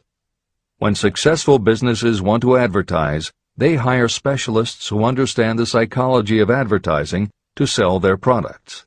If you are selling your personal services, you should do the same. Editor's comment. The job market in America has never been as bad as it was when Napoleon Hill wrote the preceding paragraph. Because of the Great Depression, many adults had never had any kind of steady job, let alone sought a career position, and there were few places to learn how to do it. Since that time, many excellent books have been published on the subject, and companies that offer professional help in preparing resumes have become very common. However, neither books nor copywriters are magic. It all begins with what you have to offer. The editors of this edition suggest that you start to assemble your presentation using the guidelines that appear below. Once you have a first draft, you should review at least one of the books on the subject to see what suggestions are offered that might help you sell yourself better than you have already done. Then, depending how satisfied you are, you might also want to seek advice from a professional who specializes in such presentations. We offer 2 notes of caution. First, make sure that your presentation does not look like something turned out by a resume mill. Having received many resumes over the years, the editors warn you that some professionals use the same stock phrases, buzzwords, and formats for every client, and this can be a dead giveaway that someone else prepared your resume, or that you have simply copied from a book. Your intention should be to make yours stand out. The second word of caution is, don't go overboard in trying to stand out. There is a balance between catching an employer's attention and looking like you are trying too hard. For instance, if you are a New York marketing executive applying to a Los Angeles company, sending your application with a bag of fresh bagels by next morning FedEx would probably make a good impression, whereas sending a dartboard with your picture in the center might be viewed as just a little too cute and a little too much. Clever is good, but professional is a must. Never be so clever that you don't look professional. Following are a set of guidelines for preparing your resume. Because part of your search for a position will involve responding to ads for job openings, and because it has become common to respond by faxing applications and resumes, Napoleon Hill's guidelines should be used to prepare 2 separate presentations. As Hill suggests below, you should prepare an elaborate presentation to be used when mailed or presented in person. But you should also prepare a second, shorter version that is designed specifically to be faxed. Take care to make your fax version complete and interesting, but it should be no more than 3 pages. The following information should appear in your presentation. 1. Education. State briefly but definitely what schooling you've had and in what subjects you specialized in school, giving the reasons for that specialization. Editor's comments. Never exaggerate. This is very serious advice, and it applies not only to education, but also the next 2 categories, experience and references. Smart employers will check in all 3 areas. Labor laws have become so demanding that employers filling responsible positions are very cautious about whom they hire in the first place. There are rules about such things as the difference between salaried and hourly employment, sexual harassment, what constitutes grounds for dismissal, what questions can and cannot be asked in job interviews, and a host of other things that leave the employer open to potential lawsuits. Consequently, smart employers, the kind you want to work for, will check your education, experience, and references. Also bear in mind, you are providing information that will follow you for the rest of your career. If you keep up with the news, you know that in recent times even executives headed for the top have been dismissed. Military men have resigned in disgrace. Politicians have been removed from office, and professors have been forced to resign, all because someone looked into their background and found that they had exaggerated their qualifications. This is the end of the editor's comments. 2. Experience. If you have had experience in connection with positions similar to the one you seek, describe it fully. Give the names and addresses of former employers. Be sure to clearly point out any special experience you may have had that would equip you to fill the position you seek. 3. References. Practically every business firm wants to know as much as possible about the background of prospective employees who seek positions of responsibility. Attach copies of letters from former employers, from teachers under whom you studied, and from prominent people whose judgment may be relied upon. 4. Photograph of yourself. Include a recent professional photograph of yourself as a part of your presentation. Editor's comment.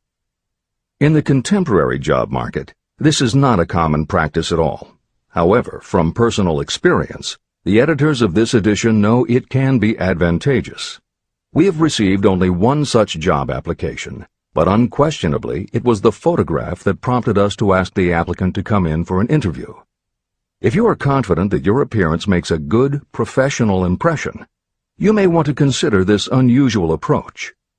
There is the danger that you may be seen as vain or self-centered, but it could also be the thing that gives you an edge.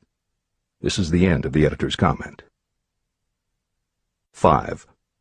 Apply for a specific position. Never apply for just a job.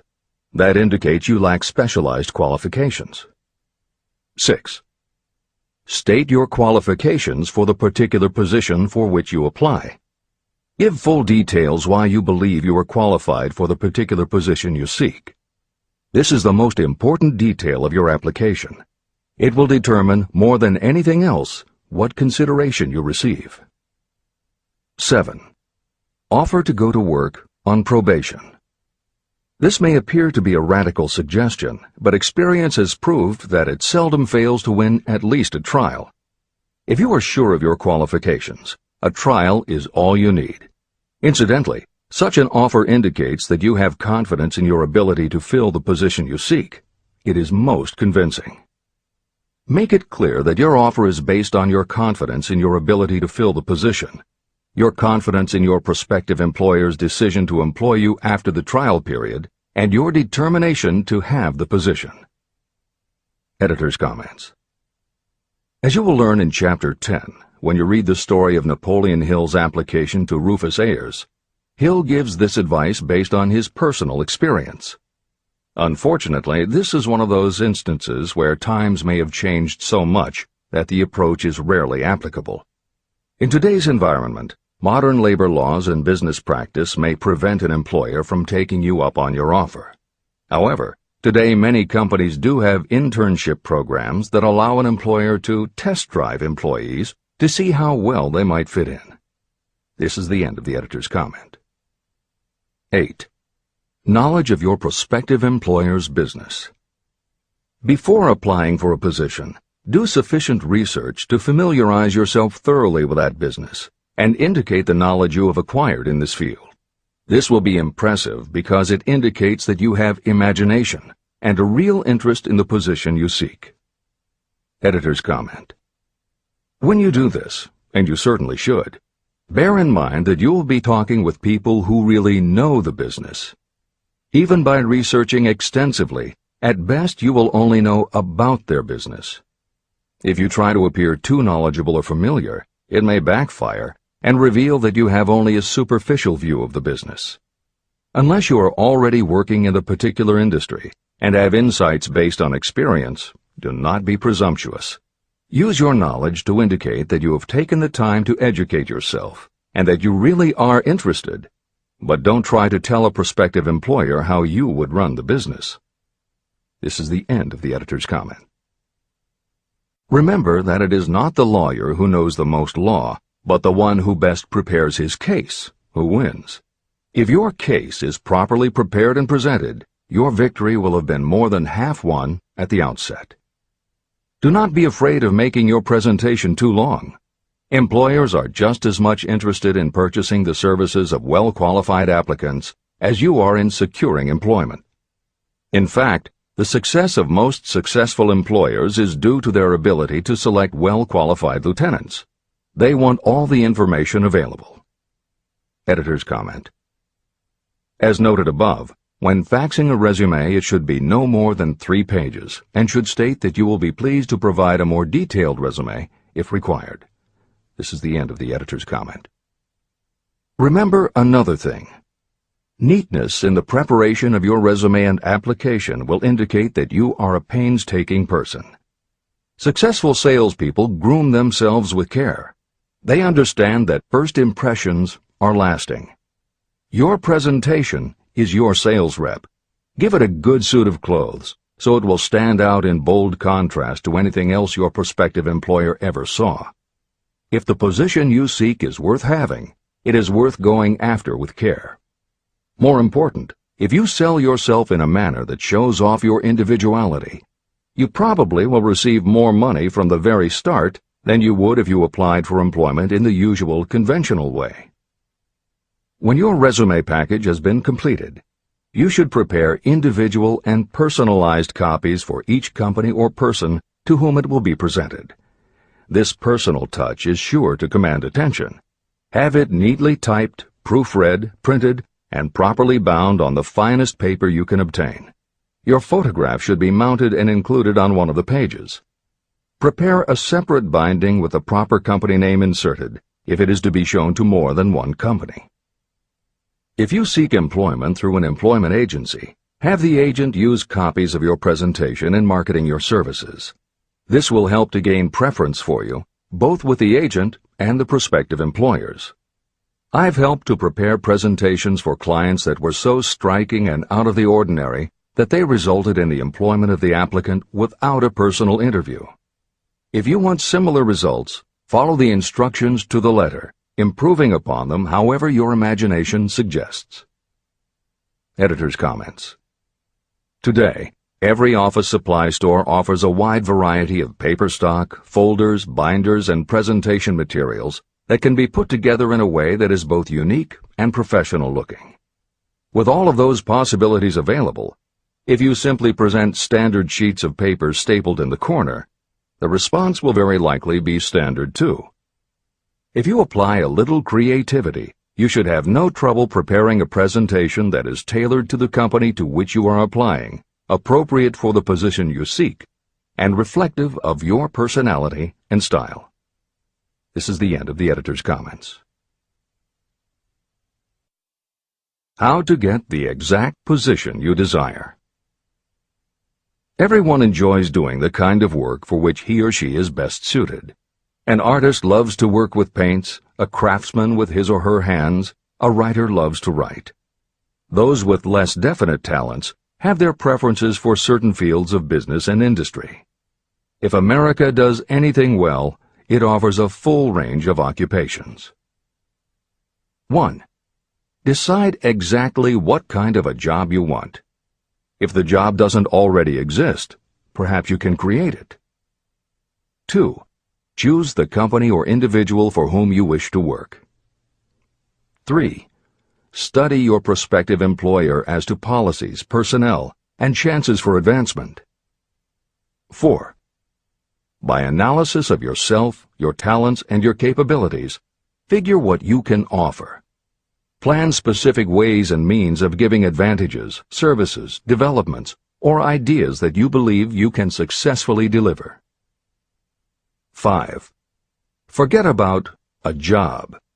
Forget whether or not there is an opening. Forget the usual routine of, have you got a job for me? Concentrate on what you can give. 6. Once you have your plan in mind, put it on paper in neat form and in full detail. 7. Present it to the proper person with authority, and the rest will come automatically. Every company is looking for people who can give something of value, whether it is ideas, services, or connections.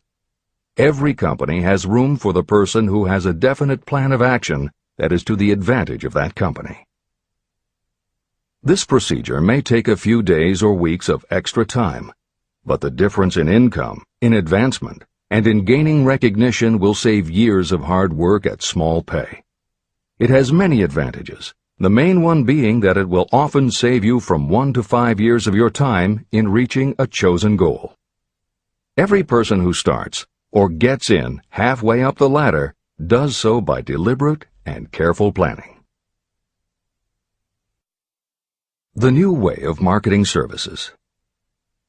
Men and women who market their services must recognize the change that has taken place in connection with the relationship between employer and employee. The future relationship should be more in the nature of a partnership, consisting of the employer, the employee, and the public they serve. In the past, employers and employees have bartered among themselves, not considering that in reality they were bargaining at the expense of the third party, the public they served. Both the employer and the employee should consider themselves as fellow employees whose business it will be to serve the public efficiently. Editor's comment. In the preceding paragraph, Napoleon Hill once again demonstrates his foresight into the future direction of American business. As you will recognize in the following section, the point he makes by citing the coal and gas companies would at a later time be equally applicable to the telephone monopolies, and later still to computer software and internet companies, and to cable television suppliers when competitors started to offer satellite TV. This snapshot of how and why business has changed should provide you with a blueprint for the attitude you must adopt and the way you must conduct yourself if you are going to attain the success you're seeking. This is the end of the editor's comment. During the Depression, I spent several months in the anthracite coal region of Pennsylvania, studying conditions that all but destroyed the coal industry. The coal operators and the unions drove hard bargains in negotiating their labor contracts. The cost of the bargaining was passed on to the customer by adding to the price of the coal. However, in the end, they discovered their actions had worked against them. What their delays and high prices had actually accomplished was to open the market to their competitors. Inadvertently, they had built up a wonderful business for the manufacturers of oil-burning stoves and furnaces, as well as for the producers of oil. A similar experience happened to the gas companies. We can all remember the time when the gas meter reader pounded on the door hard enough to break the panels. When the door was opened, he pushed his way in uninvited with a scowl on his face that plainly said, "What the hell did you keep me waiting for?" All that has undergone a change. The meter man now conducts himself as a gentleman who is delighted to be at your service, sir. Before the gas companies learned that their scowling meter men were offending customers, their competitors, The polite salesman of oil burners came along and did a land office business. These illustrations are mentioned here to show that we are where we are and what we are because of our own conduct. If there is a principle of cause and effect that controls business, finance, and transportation, this same principle controls individuals and determines their economic status. Courtesy and service are the watchwords of merchandising today, and they apply to the person who is marketing personal services even more directly than to the employer. In the final analysis, you are employed by the customer. If you fail to serve well, both you and your employer will pay for it by the loss of the privilege of serving. What is your QQS rating? In the preceding, the causes of success in marketing services effectively and permanently have been clearly described. Unless those causes are studied, analyzed, understood, and applied, no one can market services effectively and permanently. Every man or woman must be their own sales force of their personal services. The quality and the quantity of service rendered, and the spirit in which it is rendered, determine the price and the duration of employment. To market your personal services effectively, which means a permanent market at a satisfactory price under pleasant conditions, you must adopt and follow the QQS formula. QQS means that quality plus quantity plus the proper spirit of cooperation equals perfect salesmanship of service. Remember the QQS formula, but do more. Apply it as a habit. Analyze the formula to make sure you understand exactly what it means. Quality of service means the performance of every detail in connection with your position in the most efficient manner possible, with the object of greater efficiency always in mind. Quantity of service means the habit of rendering all the service of which you are capable at all times, with the purpose of increasing the amount of service rendered as you develop greater skill through practice and experience. Emphasis is again placed on the word habit. Spirit of service means the habit of agreeable, harmonious conduct, which will induce cooperation from associates and fellow employees. Adequate quality and adequate quantity of service is not sufficient to maintain a permanent market for your services. The spirit in which you deliver service is a strong determining factor in connection with both the price you receive and the duration of your employment. Andrew Carnegie stressed this point in his description of the factors that lead to success in the marketing of personal services. He emphasized again and again the necessity for harmonious conduct.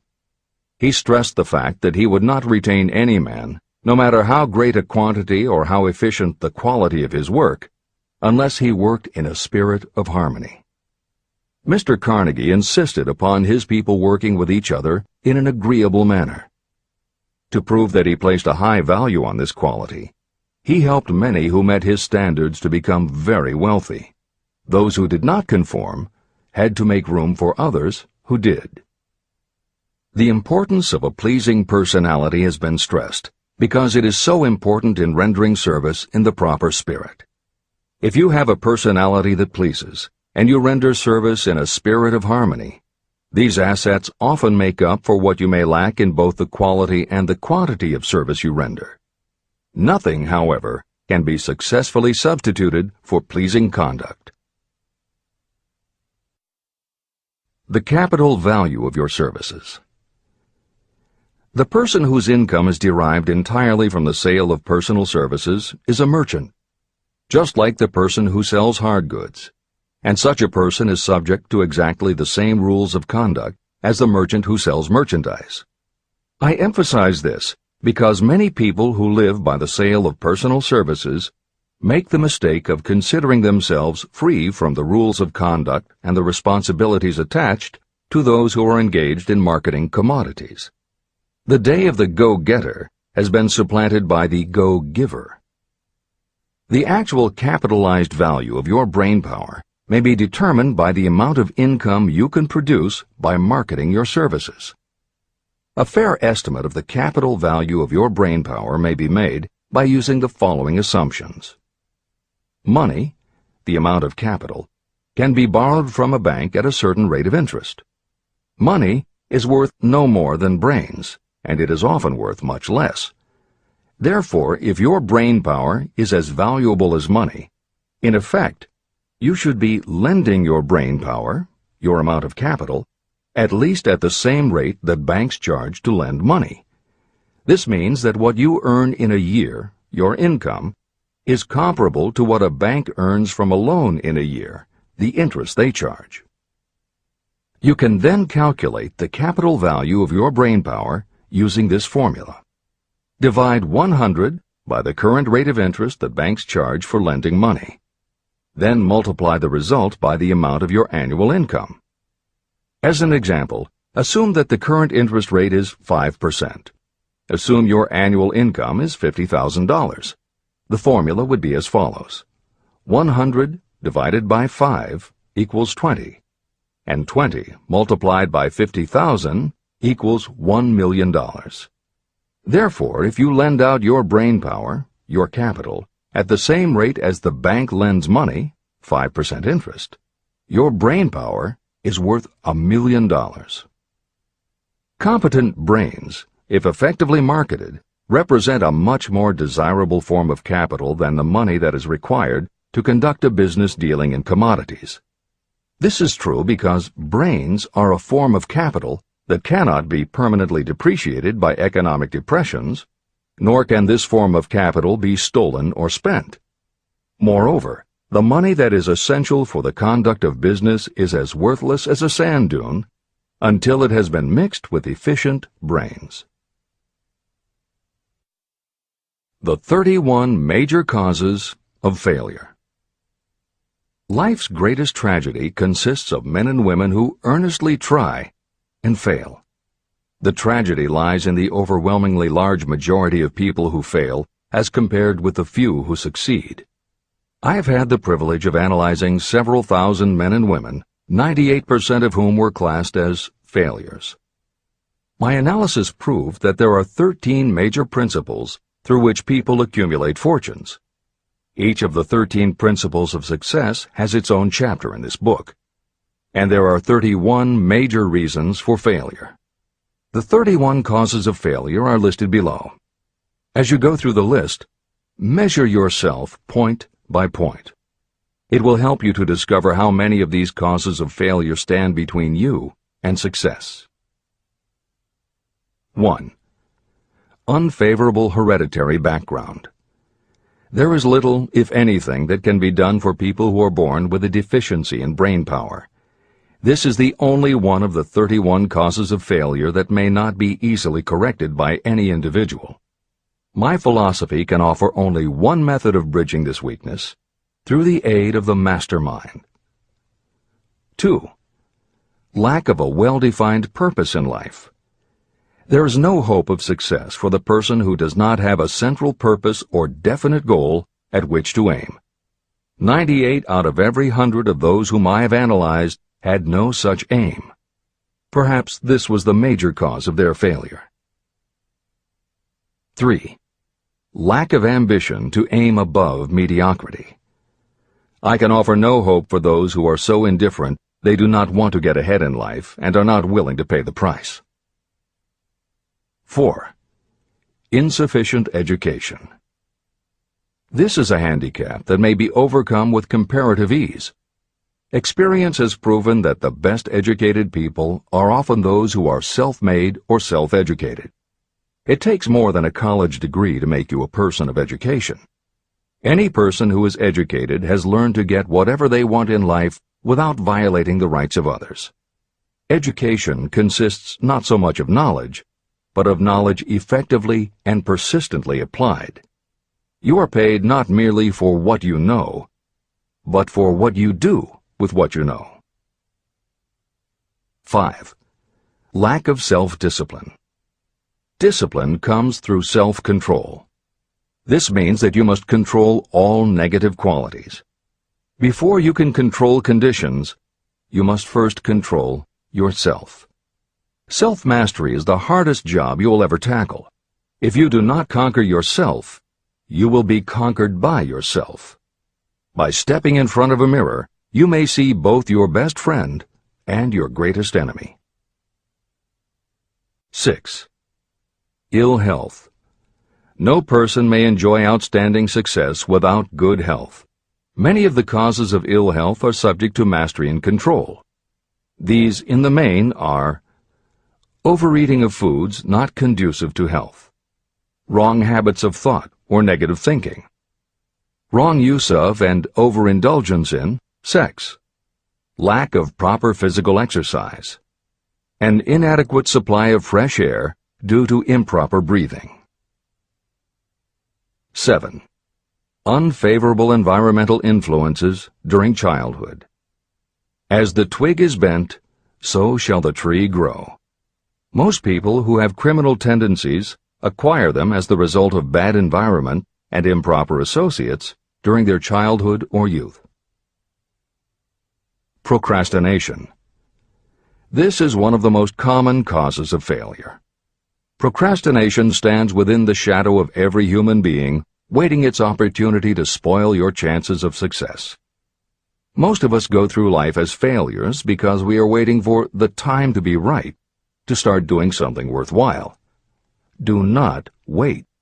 The time will never be just right. Start where you stand, work with whatever tools you have at your command, and you will acquire better tools as you go along. 9. Lack of persistence. Most of us are good starters, but poor finishers of everything we begin. People are prone to give up at the first signs of defeat. There is no substitute for persistence. The person who makes persistence his or her watchword discovers that failure finally becomes tired and makes its departure. Failure cannot cope with persistence. 10. Negative personality. There is no hope of success for the person who repels people through a negative personality. Success comes through the application of power, and power is attained through the cooperative efforts of other people. A negative personality will not induce cooperation. 11. Lack of control of sexual urges. Sexual energy is the most powerful of all the stimuli that move people into action. Because it is the most powerful of the emotions, if it is controlled, it can be converted into other creative channels. 12. Uncontrolled desire for something for nothing. The gambling instinct drives millions of people to failure. Evidence of this may be found in the Wall Street stock market crash of 1929, during which millions of people tried to make money by gambling on stock margins. Editor's comments. For those who are not familiar with the stock market and buying on margin, the following is a simplified explanation of what caused the crash of '29. The first thing to understand is that prior to the Great Depression there was widespread optimism about the expanding economy. Businesses were booming, and the people who had invested in those companies were making fortunes almost overnight. When the average person saw how much money was being made, they wanted to get in on it, and there was a way for them to do it. Even average people who didn't have enough ready cash to buy stocks could do so because brokers allowed customers to purchase stocks on margin by making what amounted to a down payment. However, part of the purchase agreement stated that when the brokers called in the margin accounts, which they could do at any time, the customers would have to come up with the rest of the cash immediately to pay the balance owing on the original purchase price. That is why Hill used the term gambling when he referred to the stock market. These average people weren't investing in companies. They were betting on the future rise in value. The idea, in the average person's mind, was that they would only have to scrape together enough to pay the margin, which was a small percentage of the full cost. Then when the price of the stock went up, they would sell, which would give them more than enough money to pay the broker the balance owing on the purchase price, and they could pocket the difference. This worked fine as long as stock prices continued to rise, but when the stock market crashed, the stockbrokers called in the margins, and the people who had bought at prices they really couldn't afford suddenly found that they had to come up with the cash. And that was why so many average people got wiped out in the crash of '29. They gambled money they didn't have by buying on margin. This is the end of the editor's comments. 13. Lack of a well-defined power of decision. Those who succeed reach decisions promptly and change them very slowly. Those who fail reach decisions very slowly and change them frequently and quickly. Indecision and procrastination are twins. Where one is found, the other is also usually found. Kill off this pair before they completely tie you to the treadmill of failure. 14. One or more of the 6 basic fears: fear of poverty, fear of criticism, fear of ill health, fear of loss of love, fear of old age, and fear of death. You will find an in-depth analysis of these 6 basic fears in the final chapter. They must be mastered before you can market your services effectively. 15. Wrong selection of a mate in marriage. This is a most common cause of failure. The relationship of marriage brings people intimately into contact. Unless this relationship is harmonious, failure is likely to follow. Moreover, it will be a form of failure that destroys ambition. 16. Overcaution. The person who takes no chances generally has to take whatever is left when others are through choosing. Overcaution is as bad as undercaution. Both are extremes to be guarded against. Life itself is filled with the element of chance. 17. Wrong selection of associates in business. This is one of the most common causes of failure in business. In marketing personal services, you should use great care to select an employer who will be an inspiration and who is intelligent and successful. We emulate those with whom we associate most closely. Pick an employer who is worth emulating. 18. Superstition and prejudice. Superstition is a form of fear. It is also a sign of ignorance. Successful people keep open minds and are afraid of nothing. 19. Wrong selection of a vocation. You cannot have outstanding success in work that you do not like. The most essential step in the marketing of personal services is that of selecting an occupation into which you can throw yourself wholeheartedly. Although money or circumstances may require you to do something you don't like for a time, no one can stop you from developing plans to make your goal in life a reality. Editor's comments. Most contemporary experts agree with Napoleon Hill's statement that finding the work you love is of key importance in achieving success that is truly rewarding. This concept coincides so well with modern attitudes that it has inspired a number of books, including Feel the Fear and Do It Anyway by Susan Jeffers, Wishcraft by Barbara Sher, and Do What You Love, The Money Will Follow by Marcia Sinitar. All 3 books became bestsellers by expanding upon that single concept. This is the end of the editor's comments. 20. Lack of concentration of effort. The jack of all trades seldom is good at any. Concentrate all of your efforts on one definite chief aim. 21. The habit of indiscriminate spending. You cannot succeed if you are eternally in fear of poverty. Form the habit of systematic saving by putting aside a definite percentage of your income. Money in the bank gives you a very safe foundation of courage when bargaining for the sale of personal services. Without money, you must take what you are offered and be glad to get it. 22. Lack of enthusiasm. Without enthusiasm, you cannot be convincing. Moreover, enthusiasm is contagious, and the person who has it under control is generally welcome in any group of people. 23. Intolerance. The person with a closed mind on any subject seldom gets ahead. Intolerance means that you have stopped acquiring knowledge. The most damaging forms of intolerance are those connected with religious, racial, and political differences of opinion. 24. Intemperance. The most damaging forms of intemperance are connected with overeating, alcohol, drugs, and sexual activities. Overindulgence in any of these can be fatal to success. 25. Inability to cooperate with others. More people lose their positions and their big opportunities in life because of this fault than for all other reasons combined. It is a fault that no well-informed business person or leader will tolerate. 26. Possession of power that was not acquired through self-effort.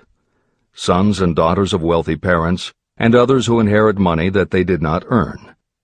Power in the hands of one who did not acquire it gradually is often fatal to success. Quick riches are more dangerous than poverty. 27. Intentional dishonesty. There is no substitute for honesty. You may be temporarily dishonest because of circumstances over which you have no control, without permanent damage. But there is no hope for you if you are dishonest by choice. Sooner or later, your deeds will catch up with you, and you will pay by loss of reputation and perhaps even loss of liberty. 28. Egotism and vanity. These qualities serve as red lights that warn others to keep away. They are fatal to success. 29. Guessing instead of thinking. Most people are too indifferent or lazy to acquire facts with which to think accurately. They prefer to act on opinions created by guesswork or snap judgments. 30. Lack of capital. This is a common cause of failure among those who start out in business for the first time. You must have a sufficient reserve of capital to absorb the shock of your mistakes and to carry you over until you have established a reputation. 31. Here, name any particular cause of failure from which you have suffered that has not been included in the foregoing list. Contained in these 31 major causes of failure is the description of practically every person who tries and fails. It will be helpful if you get someone who knows you well to go over this list with you and help you to analyze yourself by each of these causes of failure. Most people cannot see themselves as others see them. You may be one who cannot. Do you know your own worth? The oldest of admonitions is, know thyself. If you market merchandise successfully, you must know the merchandise. The same is true in marketing personal services. You should know all of your weaknesses in order to bridge them or eliminate them entirely. You should know your strengths in order to call attention to them when selling your services. You can know yourself only through accurate analysis. There's a story about a young man applying for a job who was making a good impression until the manager asked him what salary he expected. He replied that he had no fixed sum in mind, lack of a definite aim. The manager then said, "We will pay you all you are worth after we try you out for a week." "I can't accept that," the applicant replied. "I'm already getting more than that where I'm now employed." It may seem funny, but it makes a serious point.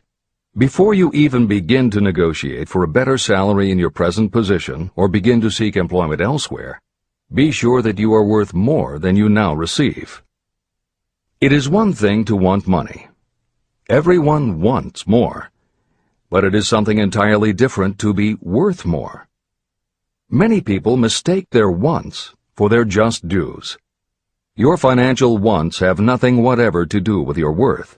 Your value is established entirely by your ability to render useful service or your capacity to induce others to render such service.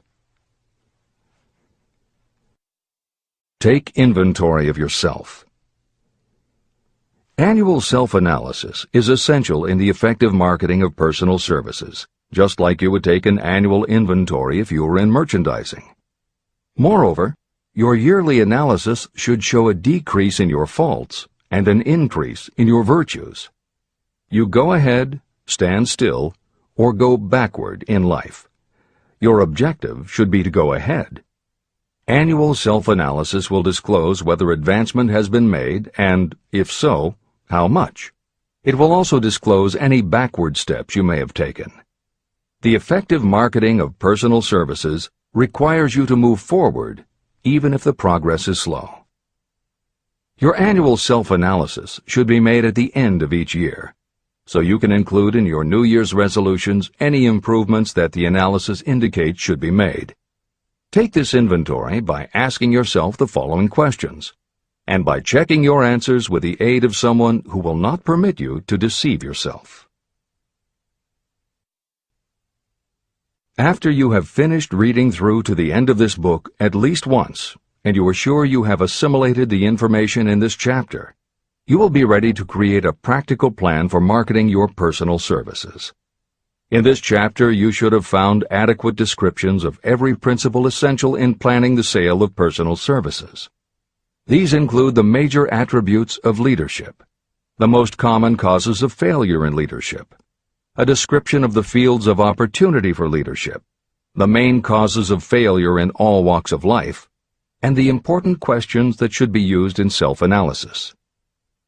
This extensive and detailed presentation has been included because it will be needed by you if you are going to earn your riches by marketing your personal services.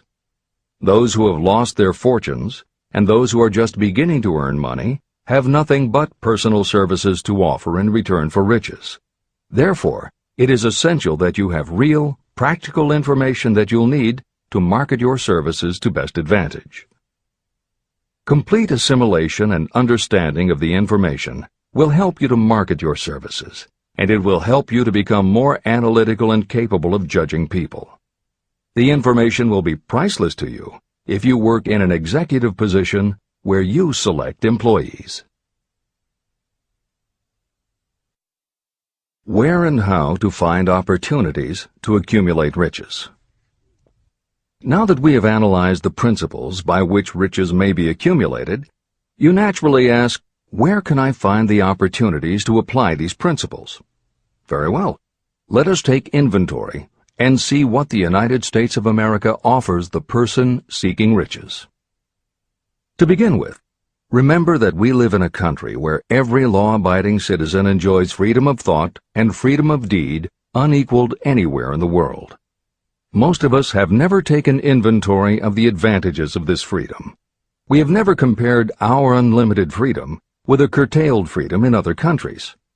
Here we have freedom of thought, freedom in the choice and enjoyment of education, freedom in religion, freedom in politics, freedom in the choice of a business, profession, or occupation, freedom to accumulate and own all the property we can accumulate, freedom to choose our place of residence, freedom in marriage, freedom through equal opportunity to all races, freedom of travel from one state to another, freedom in our choice of foods, and freedom to aim for any station in life for which we have prepared ourselves, even for the presidency of the United States.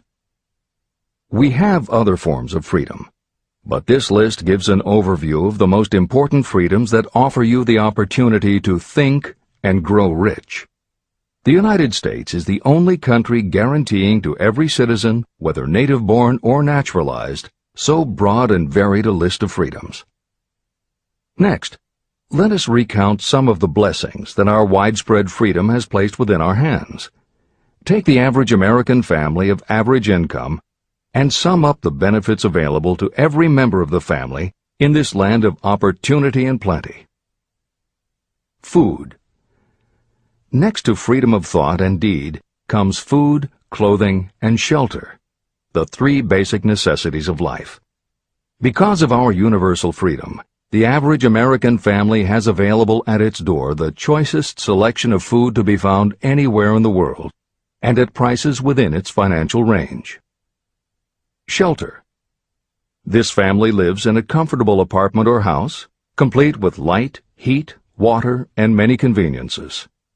The toast they had for breakfast was toasted in an electric toaster, which cost but a few dollars.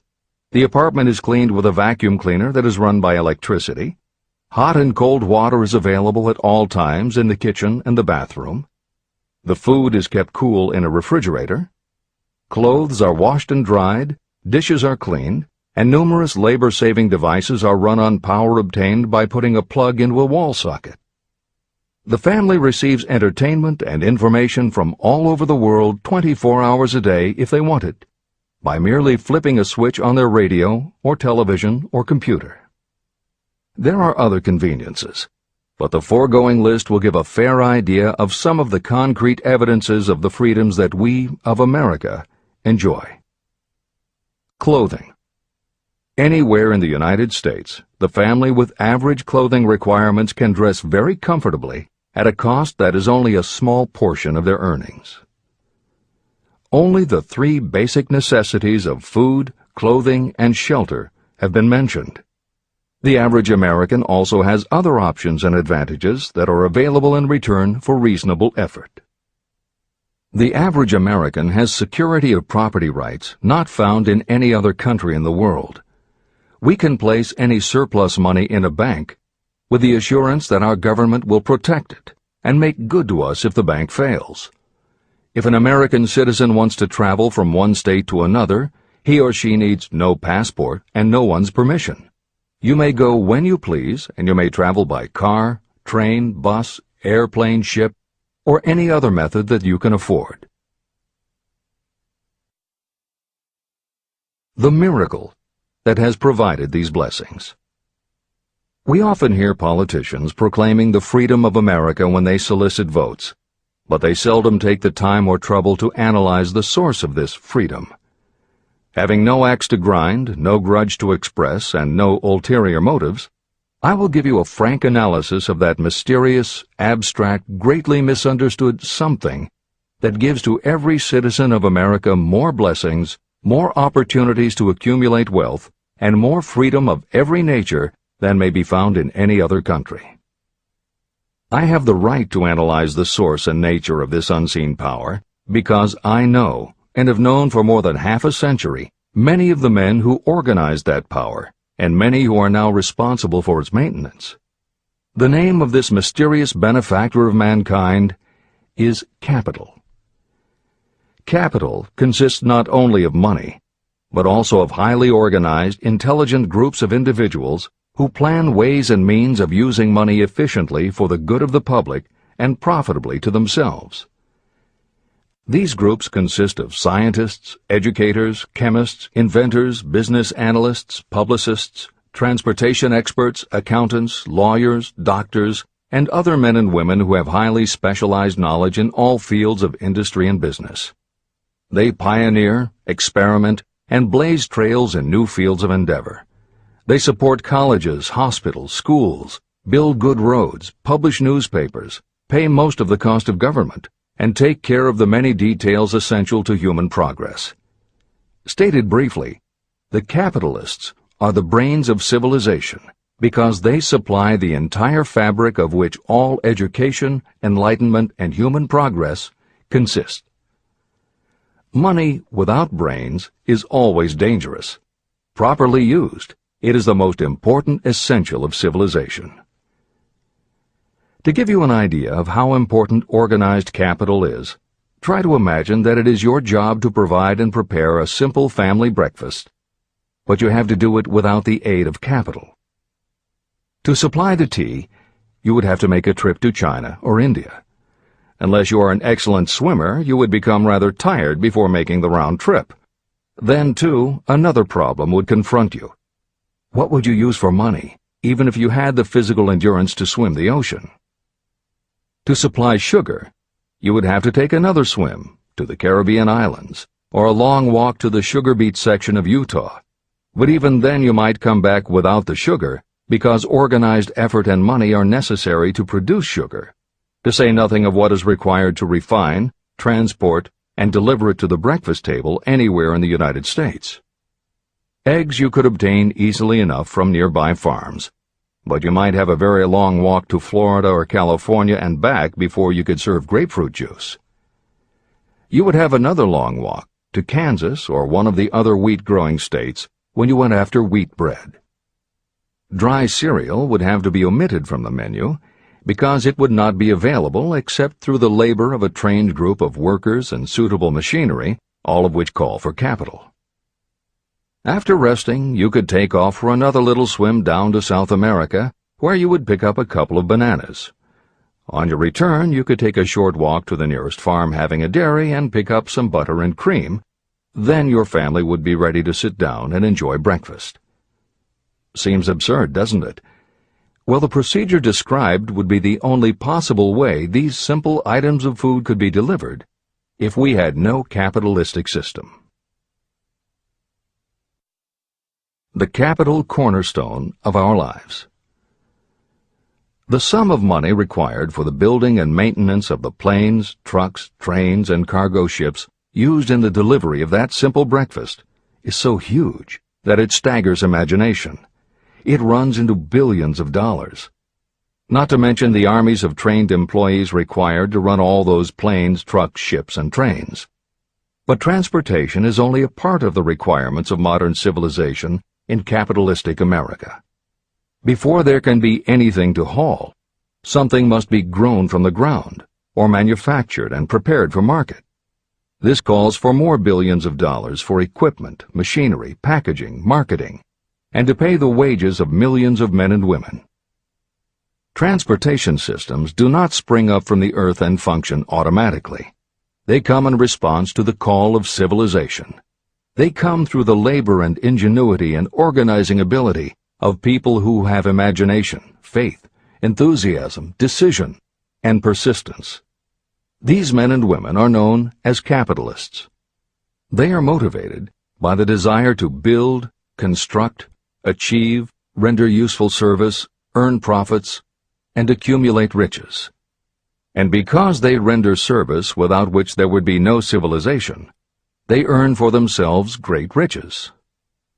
Just to keep the record simple and understandable, I will add that these capitalists are the same men and women who are often denounced as the greedy establishment or Wall Street. I'm not attempting to present a case for or against any group or any system of economics. The purpose of this book, a purpose to which I have faithfully devoted more than half a century, is to present to anyone who wants the knowledge the most dependable philosophy through which individuals may accumulate riches in whatever amounts they desire. The reasons I have analyzed the economic advantages of the capitalistic system are: 1. To point out that all who seek riches must recognize and adapt themselves to the system that controls all approaches to fortunes, large or small. 2. To present the side of the picture opposite to the one portrayed by politicians and demagogues, and the media, who often refer to organized capital as if it were something poisonous. This is a capitalistic country.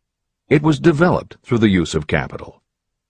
We who claim the right to partake of the blessings of freedom and opportunity, we who seek to accumulate riches here, should know that neither riches nor opportunity would be available to us if organized capital had not provided these benefits.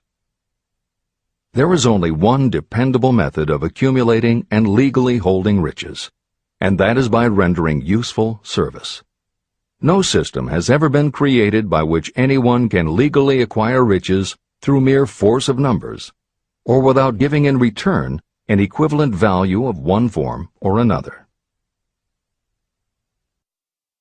Your opportunities in the midst of riches. America provides all the freedom and all the opportunity to accumulate riches that any honest person may require. When you go hunting for game, you select hunting grounds where game is plentiful. When you are seeking riches, the same rule naturally applies.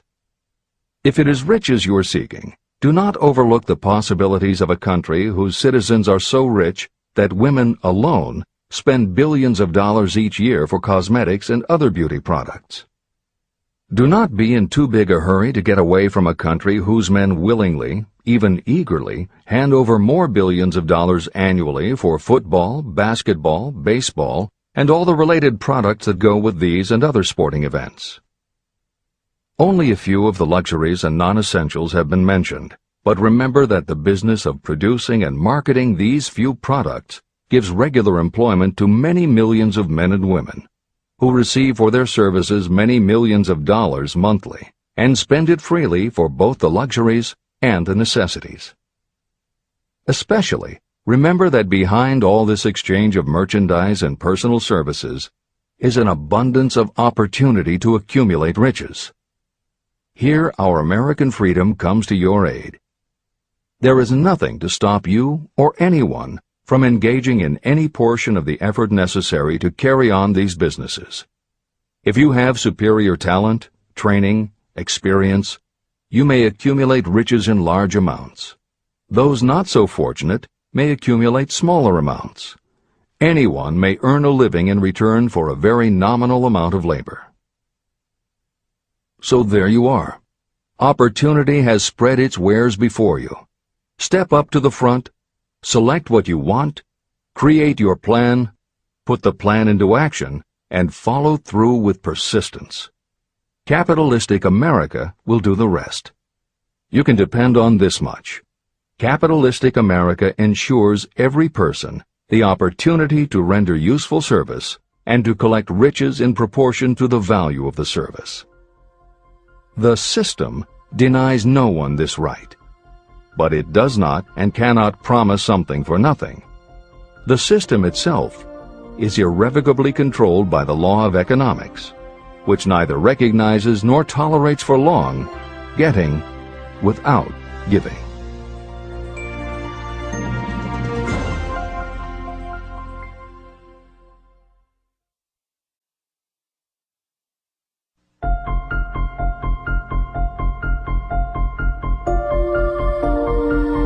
Conceit is a fog that envelops a man's real character beyond his own recognition. It weakens his native ability and strengthens all his inconsistencies. Chapter 9. Decision. The mastery of procrastination. The seventh step toward riches. Analysis of over 25,000 men and women who had experienced failure reveals that lack of decision was near the head of the list of the 31 major causes of failure. Procrastination, the opposite of decision, is a common enemy which practically every person must conquer. You will have an opportunity to test your capacity to reach quick and definite decisions when you finish reading this book and begin to put the principles into action. My analysis of several hundred people who had accumulated fortunes well beyond the $1 million mark disclosed the fact that every one of them had the habit of reaching decisions promptly and of changing these decisions slowly. People who fail to accumulate money, without exception, have the habit of reaching decisions, if at all, very slowly, and of changing these decisions quickly and often. One of Henry Ford's most outstanding qualities was his habit of reaching decisions quickly and definitely and changing them slowly. This quality was so pronounced in Mr. Ford that it gave him the reputation of being obstinate. It was this quality that prompted Mr. Ford to continue to manufacture his famous Model T, the world's ugliest car, when all of his advisors and many of the purchasers of the car were urging him to change it. Perhaps Mr. Ford delayed too long in making the change, but the other side of the story is that Mr. Ford's firmness of decision yielded a huge fortune before the change in model became necessary. Some say that Mr. Ford's definiteness of decision was just obstinacy, but even this quality is preferable to slowness in reaching decisions and quickness in changing them. Editor's comments. Henry Ford's consistency extended also to the color of the Model T, 15 million of which in 19 years of production from 1908 to 1927 were made only in black and with little change in the design. Shortly after its introduction, Napoleon Hill met with Ford to talk about the principles of success. According to Hill, In Michael Ritt's biography of Napoleon Hill, A Lifetime of Riches, Henry Ford was cold, indifferent, unenthusiastic, and spoke only when forced to, unless he was talking about his car. Early on, few people other than Carnegie could foresee the success Ford would achieve, which Hill later attributed to Ford's self-control and concentrated effort. At Hill's first meeting with him in 1911, Ford was interested only in talking about the Model T.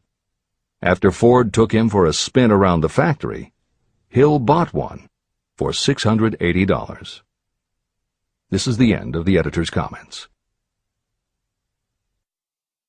Making your own decisions. The majority of people who fail to accumulate the money they need are generally easily influenced by the opinions of others. They permit gossip, rumors, other people's opinions, and the news reporters to do their thinking for them. Opinions are the cheapest commodities on earth.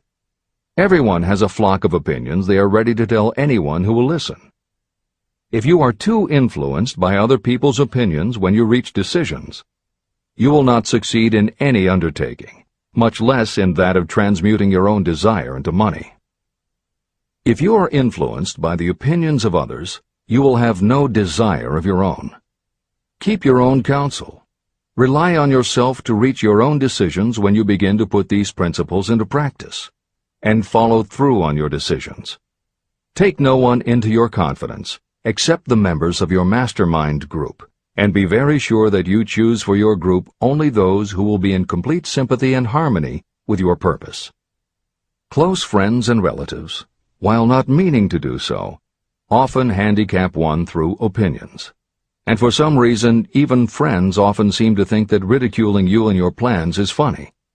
Thousands of men and women carry inferiority complexes with them all through life because some well-meaning but ignorant person destroyed their confidence through opinions or ridicule.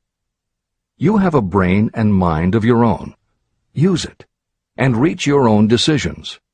If you need facts or information from others to help you reach decisions, acquire the facts or information you need quietly, without disclosing your purpose.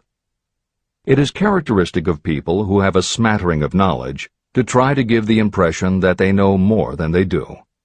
Such people generally do too much talking and too little listening.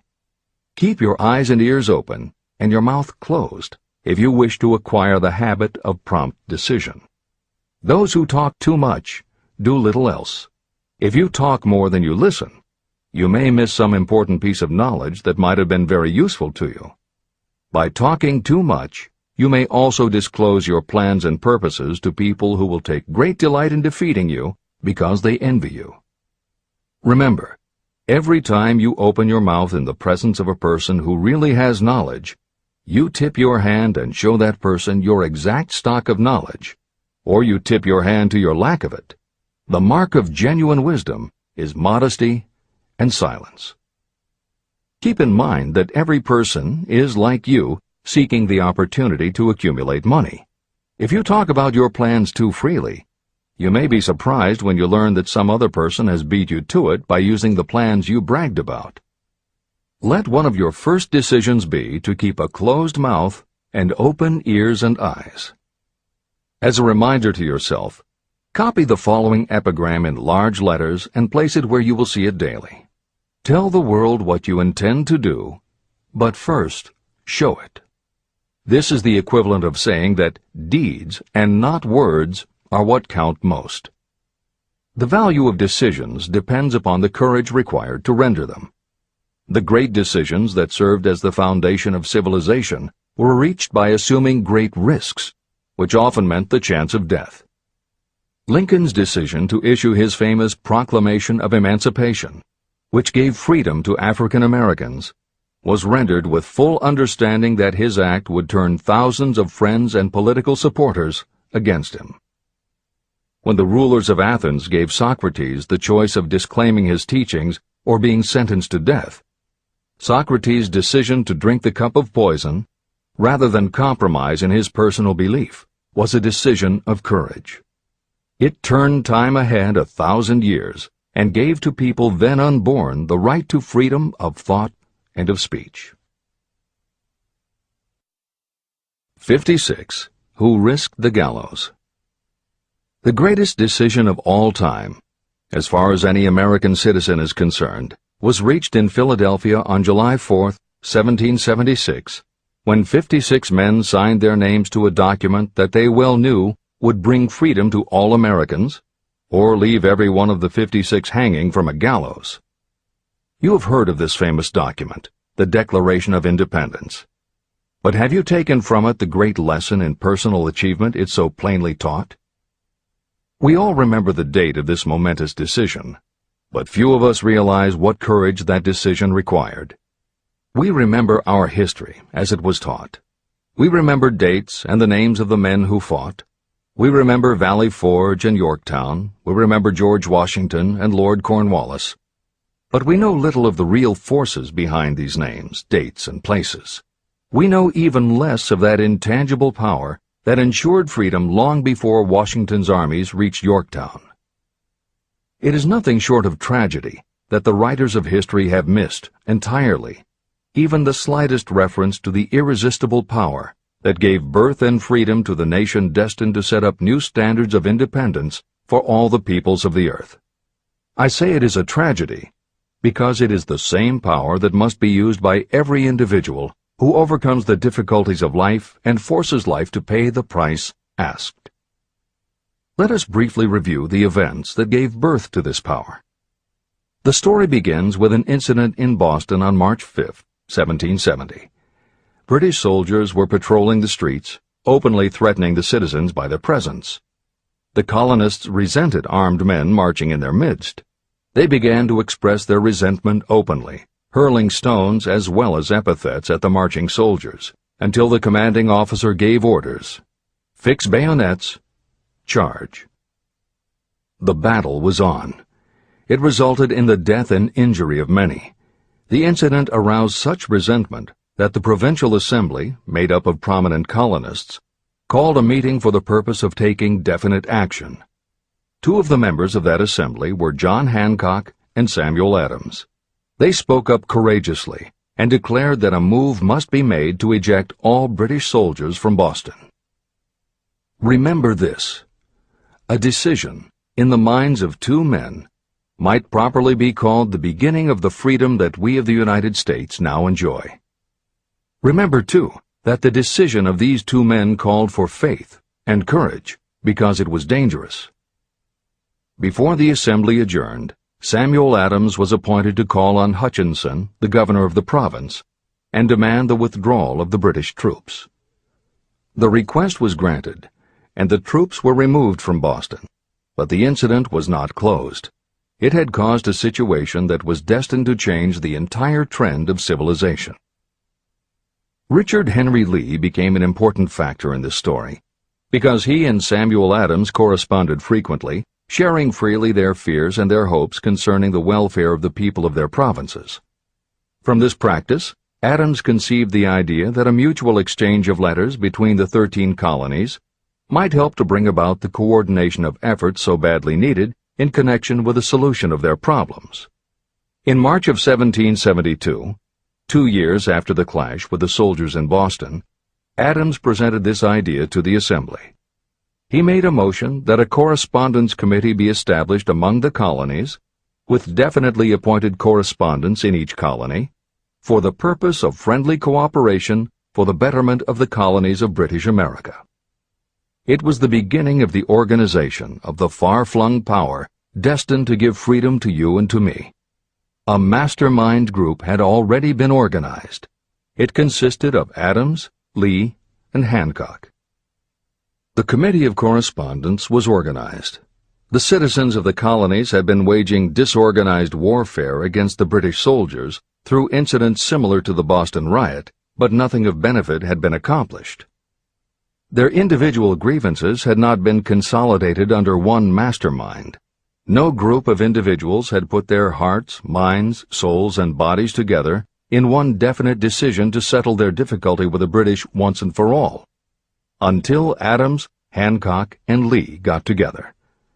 Meanwhile, the British were not idle. They, too, were doing some planning and masterminding, and they had the advantage of having behind them money and organized soldiery. A decision that changed history. The Crown appointed Gage to supplant Hutchinson as the governor of Massachusetts. One of the new governor's first acts was to send a messenger to call on Samuel Adams for the purpose of endeavoring to stop his opposition by fear. You will best understand the spirit of what happened from this quotation of the conversation between Colonel Fenton, the messenger sent by Gage, and Adams.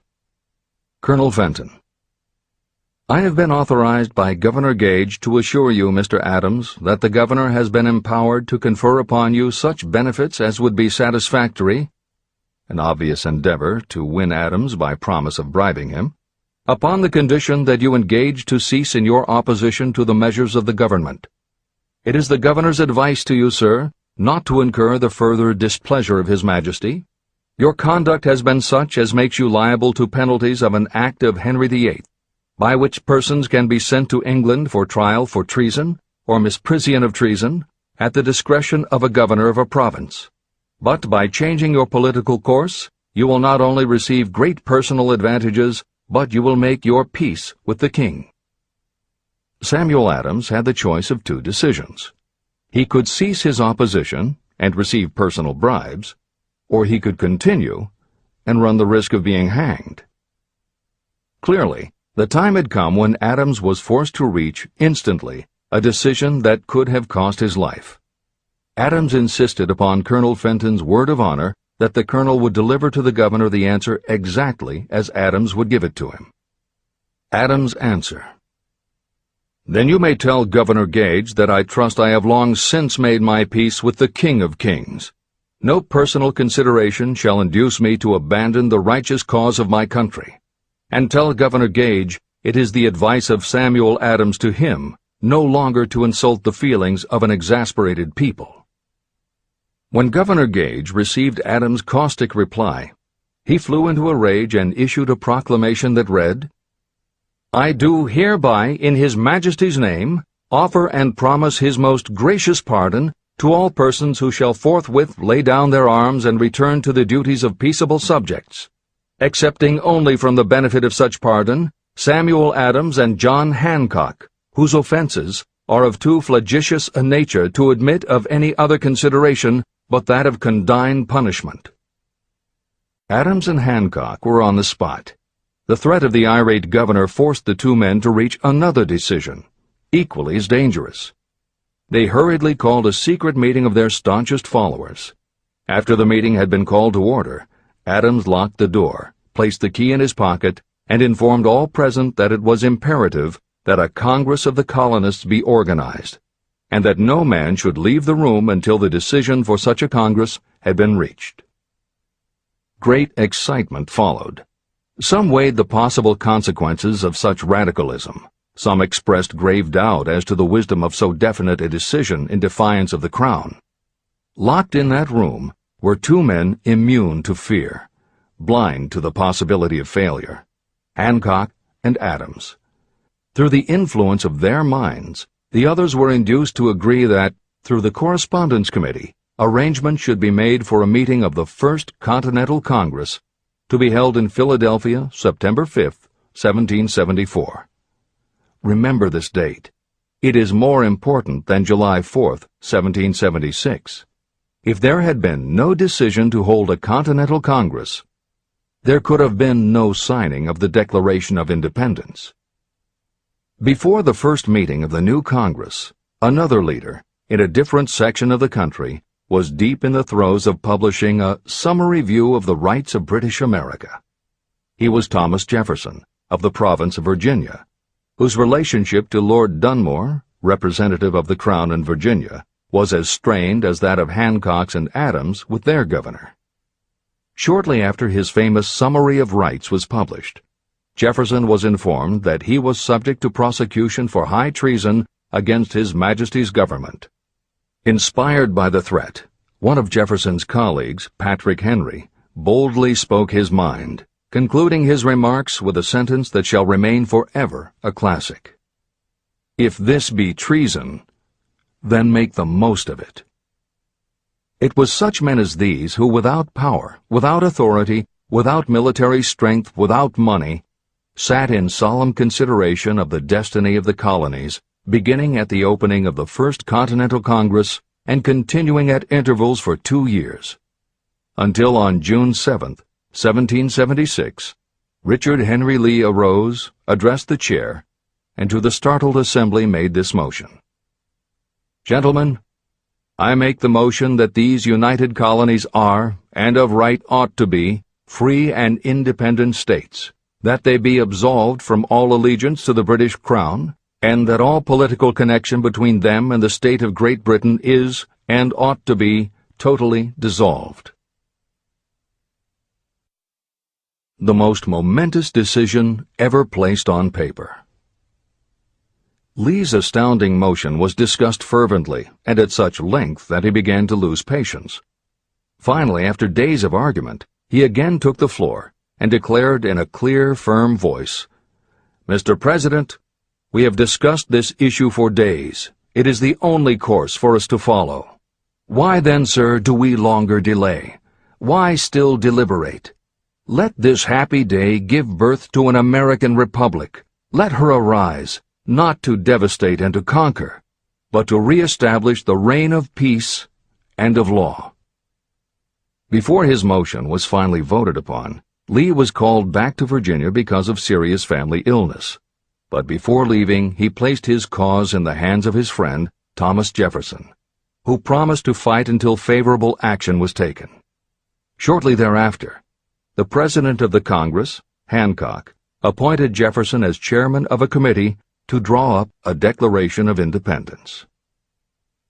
Long and hard the committee labored on a document that would mean, when accepted by the Congress, that every man who signed it would be signing his own death warrant should the colonies lose in the fight with Great Britain that was sure to follow.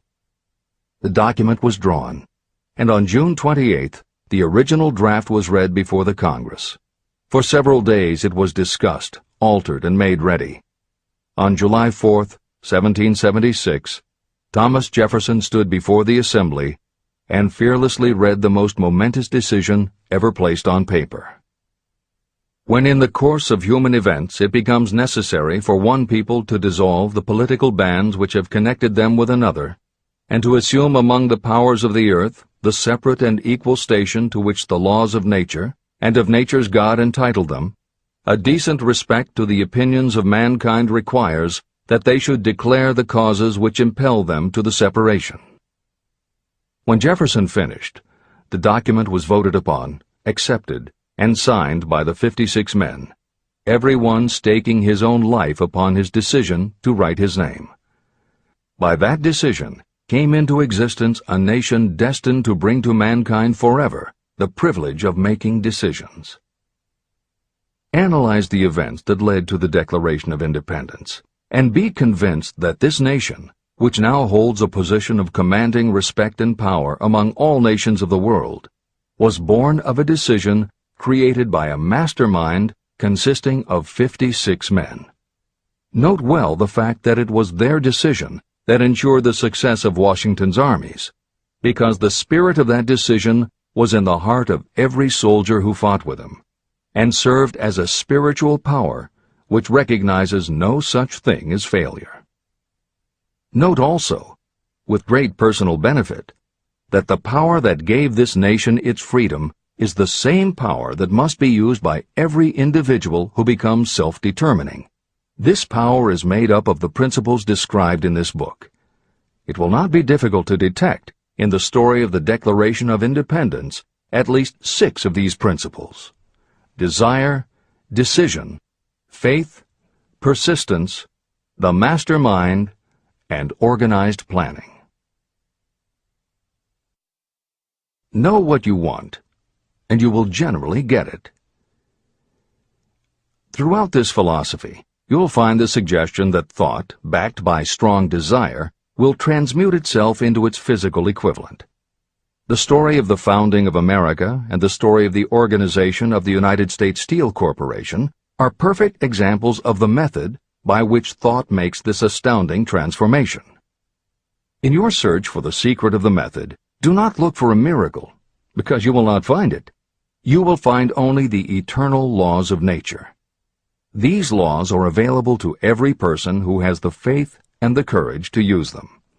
They may be used to bring freedom to a nation or to accumulate riches. Those who reach decisions promptly and definitely know what they want and generally get it. The leaders in every walk of life decide quickly and firmly. That is the major reason why they are leaders. The world has a habit of making room for the people whose words and actions show that they know where they are going. Indecision is a habit that usually begins when a person is young. It becomes more and more of a habit as the youth goes through grade school, high school, and even through college without definiteness of purpose. The habit of indecision goes with the student into the occupation he or she chooses. Generally, a young person just out of school seeks any job that can be found. Young people take the first job they can find because they have fallen into the habit of indecision. The vast majority of people working today are in the positions they hold because they lack the definiteness of decision to plan a definite position and the knowledge of how to choose an employer. Definiteness of decision always requires courage, sometimes very great courage. The 56 men who signed the Declaration of Independence staked their lives on the decision to affix their signatures to that document. The person who reaches a definite decision to go after a specific job and make life pay the price he or she asks does not stake his or her life on that decision. They stake their economic freedom. Financial independence, riches, and desirable business positions are not within reach of the person who neglects or refuses to expect, plan, and demand these things. The person who desires riches in the same spirit that Samuel Adams desired freedom for the colonies is sure to accumulate wealth. No man achieves great success who is unwilling to make personal sacrifices. Chapter 10. Persistence. The sustained effort necessary to induce faith. The 8th step toward riches. Persistence is an essential factor in the procedure of transmuting desire into its monetary equivalent. The basis of persistence is the power of will. Willpower and desire, when properly combined, make an irresistible pair. Those who accumulate great fortunes are sometimes called cold-blooded or ruthless. Frequently, it is simply because their critics simply don't understand that what they have is a strong desire backed up by willpower, which they mix with persistence. It is the combination that ensures the attainment of their objectives. The majority of people are ready to throw their aims and purposes overboard and give up at the first sign of opposition or misfortune. A few carry on despite all opposition until they attain their goal. There may be no heroic connotation to the word persistence, but persistence does for your character what carbon does to iron. It hardens it to steel. The building of a fortune will involve the application of the entire 13 factors of this philosophy. These principles must be understood, and they must be applied with persistence by all who accumulate money. Your test of persistence. If you are reading this book with the intention of seriously applying the knowledge, the first test of your persistence will come when you begin to follow the 6 steps described in the 3rd chapter. Desire. Unless you are one of the few people who already have a definite goal and a definite plan for its attainment, you may read the instructions, but you will never actually apply them in your daily life. Lack of persistence is one of the major causes of failure.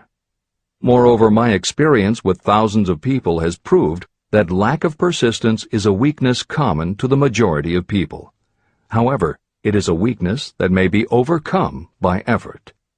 The ease with which lack of persistence may be conquered will depend entirely upon the intensity of your desire. The starting point of all achievement is desire. Keep this constantly in mind. Weak desires bring weak results, just as a small amount of fire makes a small amount of heat. If you are lacking in persistence, this weakness may be remedied by building a stronger fire under your desires. Continue reading through to the end of this book.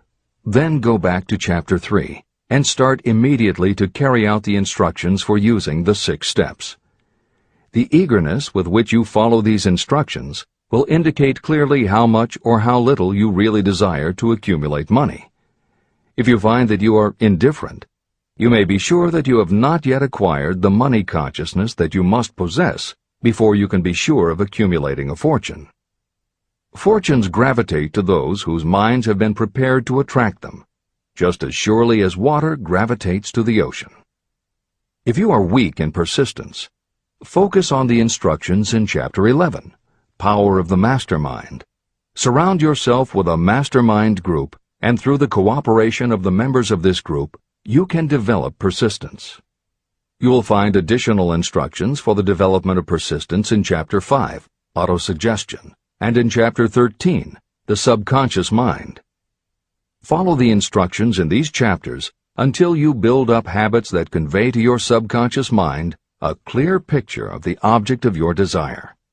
From that point on, you will not be handicapped by lack of persistence. Your subconscious mind works continuously while you are awake and while you are asleep. Are you money conscious or poverty conscious?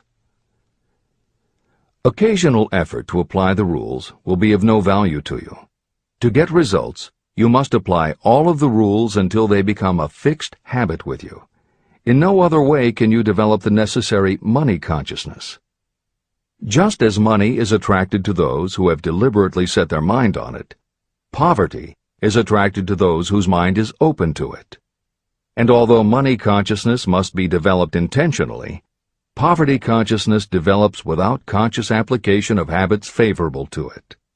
Poverty consciousness will seize the mind that is not occupied with money consciousness. If you understand the point of the preceding paragraph, you will understand the importance of persistence in the accumulation of a fortune. Without persistence, you will be defeated even before you start. With persistence, you will win. If you have ever had a nightmare, you will realize the value of persistence. You are lying in bed, half awake, with a feeling that you are about to smother. You are unable to turn over or to move a muscle. You realize that you must begin to regain control over your muscles. Through persistent effort of willpower, you finally manage to move the fingers of one hand.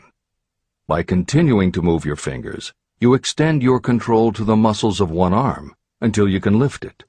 Then you gain control of the other arm. You finally gain control over the muscles of one leg, and then extend it to the other leg. Then, with one supreme effort of will, you regain complete control over your muscular system and snap out of your nightmare. You did it step by step. You may find it necessary to snap yourself out of your mental inertia in a similar way. First, by moving slowly, then increasing your speed until you gain complete control over your will. Be persistent, no matter how slowly you may have to move at first. With persistence will come success.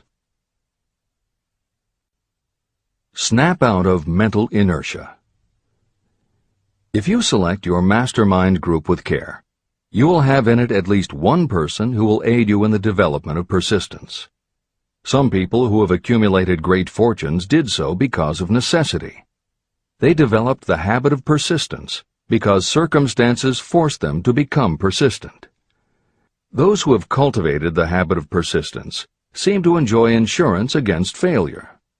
No matter how many times they are defeated, they finally arrive up toward the top of the ladder. Sometimes it appears that there is a hidden guide whose duty is to test us through all sorts of discouraging experiences. Those who pick themselves up after defeat and keep on trying finally arrive, and the world says, "I knew you could do it." The hidden guide lets no one enjoy great achievement without passing the persistence test. Those who can't take it simply do not make the grade. Those who can take it are rewarded for their persistence, and in return they get the goal they are pursuing. But that is not all. they receive something infinitely more important than material compensation: the knowledge that every failure brings with it the seed of an equivalent advantage. Persist past your failures. The people who learn from experience the importance of persistence will not accept defeat as being anything more than temporary. They are the ones whose desires are so persistently applied that defeat is finally changed into victory. We see that an overwhelmingly large number of people go down in defeat, never to rise again. We also see the few who take the punishment of defeat as an urge to greater effort. But what we do not see, what most of us never suspect of existing, is the silent but irresistible power that comes to the rescue of those who fight on in the face of discouragement. If we speak of this power at all, we call it persistence and let it go at that. One thing is sure: if you do not have persistence, you will not achieve noteworthy success in any calling. As I am writing these lines, I can look out the window and see, less than a block away, the great mysterious Broadway, the graveyard of dead hopes and the front porch of opportunity. From all over the world, people have come to Broadway seeking fame, fortune, power, love, or whatever it is that human beings call success. Once in a great while, someone steps out from the long procession of seekers, and the world hears that another person has conquered Broadway. But Broadway is not easily nor quickly conquered. Broadway acknowledges talent, recognizes genius, and pays off in money only after a person has refused to quit. The secret is always inseparably attached to one word: persistence. Editor's comments. Today we think of making it on Broadway in terms of the theater, but here Napoleon Hill uses Broadway as a metaphor for the New York arts, publishing, and entertainment industries in general. In the original edition of Think and Grow Rich, Hill used this introduction to tell of Fannie Hurst, one of the best-selling authors of the day, who pounded the streets of New York for 4 years and received 36 rejection slips from one publisher alone before her persistence paid off and she finally got published. Although Napoleon Hill chose Fannie Hurst to illustrate his point about overcoming poverty and adversity, he knew all about both from personal experience. Hill's own story is one of very humble beginnings and devastating failures that would have defeated most people. It was only through his extraordinary persistence that the original edition of the book you hold in your hands was published. And for that reason, the editors of this edition have included this brief biography of Napoleon Hill. The following is adapted from A Lifetime of Riches, the biography of Napoleon Hill, written by Michael J. Ritt, Jr. and Kirk Landers, and also draws upon Napoleon Hill's first bestseller, his 4-volume masterwork, Law of Success. In it, Hill told of the 7 turning points in his own life, and those excerpts told in his words are told in the first person. Born into poverty in the backwoods of Virginia, young Nap, as he was called, was the local gun-toting troublemaker. He would probably have ended up a criminal had his widowed father not met and married Martha Ramey Banner. Nap's new stepmother set out to change the family's mountain ways, and she started by trading Napoleon a typewriter for his 6-shooter pistol. She told him, "If you become as good with a typewriter as you are with that gun, you may become rich and famous and known throughout the world." Her faith and encouragement turned young Nap around, and by the age of 15, he was submitting stories to the local newspapers and doing everything he could to get himself out of his meager circumstance. After completing high school and 1 year at a business college, he wrote an audacious letter to Rufus Ayers, one of the most powerful men in the coal industry. Hill wrote to apply for a job, but he said that he didn't want a salary. In fact, he said he would pay Ayers. Hill proposed that Ayers could charge him whatever he wanted on a monthly basis, but if at the end of 3 months Hill had proved his worth, he then would expect Ayers to pay him a salary of the same monthly amount. Ayers admired Hill's style and hired him, with pay. First turning point. After finishing a course at a business college, I took a job as stenographer and bookkeeper. As a result of having practiced the habit of performing more work and better work than that for which I was paid, I advanced rapidly until I was assuming responsibilities and receiving a salary far out of proportion to my age. Hill also proved to be so trustworthy and honest that Ayers promoted him to replace the manager, making this 19-year-old the youngest manager of a mine and in charge of 350 men. Then fate reached out and gave me a gentle nudge. My employer lost his fortune, and I lost my position. This was my first real defeat, and even though it came about as a result of causes beyond my control, I didn't learn a lesson from it until many years later. Second turning point. My next position was that of sales manager for a large lumber manufacturer in the South. My advancement was rapid, and I did so well that my employer took me into partnership with him. We began to make money, and I began to see myself on top of the world again. Like a stroke of lightning out of a clear sky, the 1907 panic swept down, and overnight it rendered me an enduring service by destroying our business and relieving me of every dollar that I had. Editor's comment.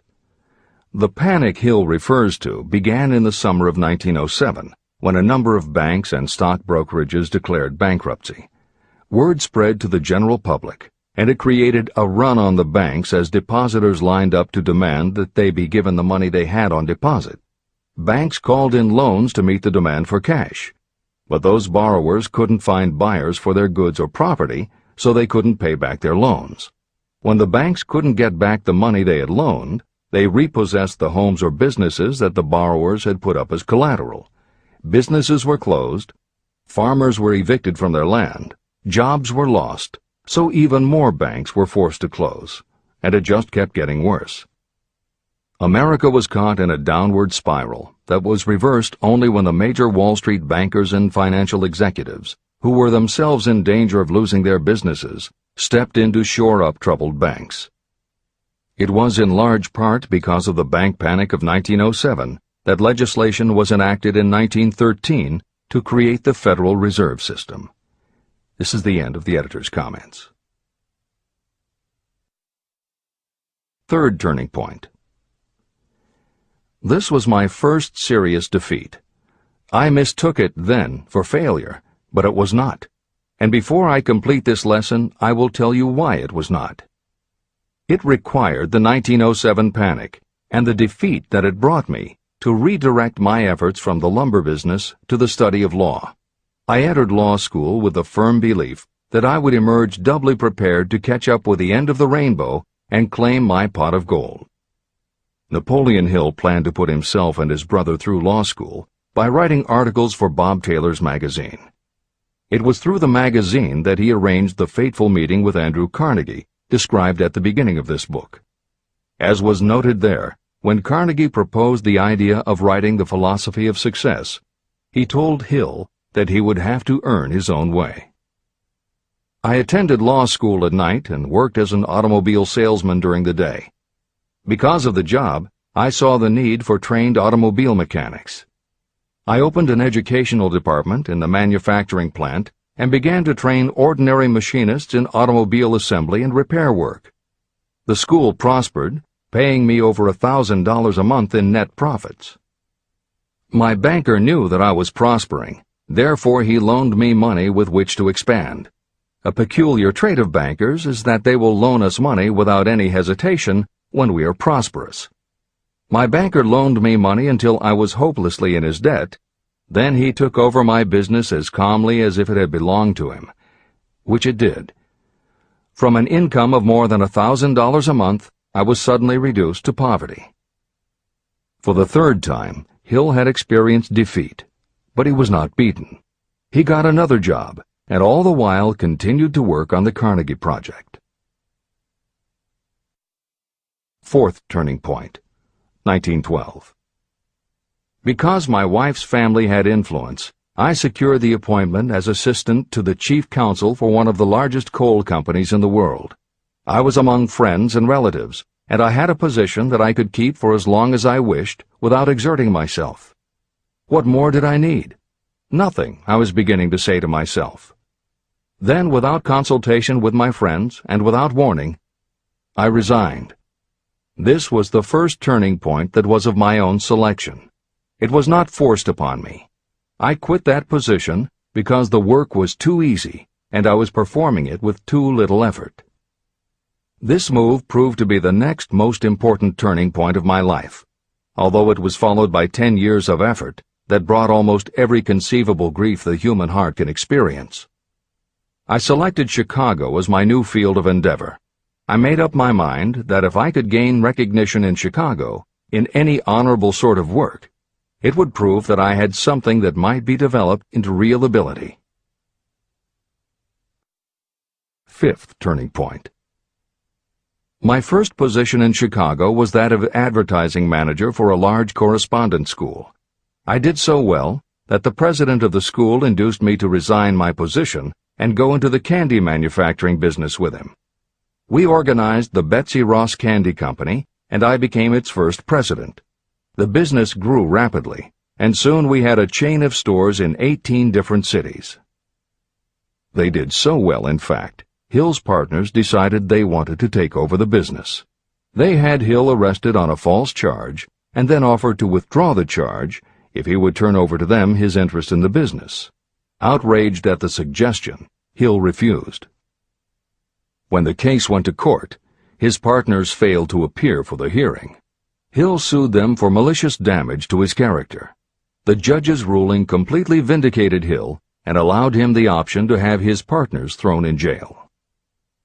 Being arrested seemed at the time a terrible disgrace, even though the charge was false.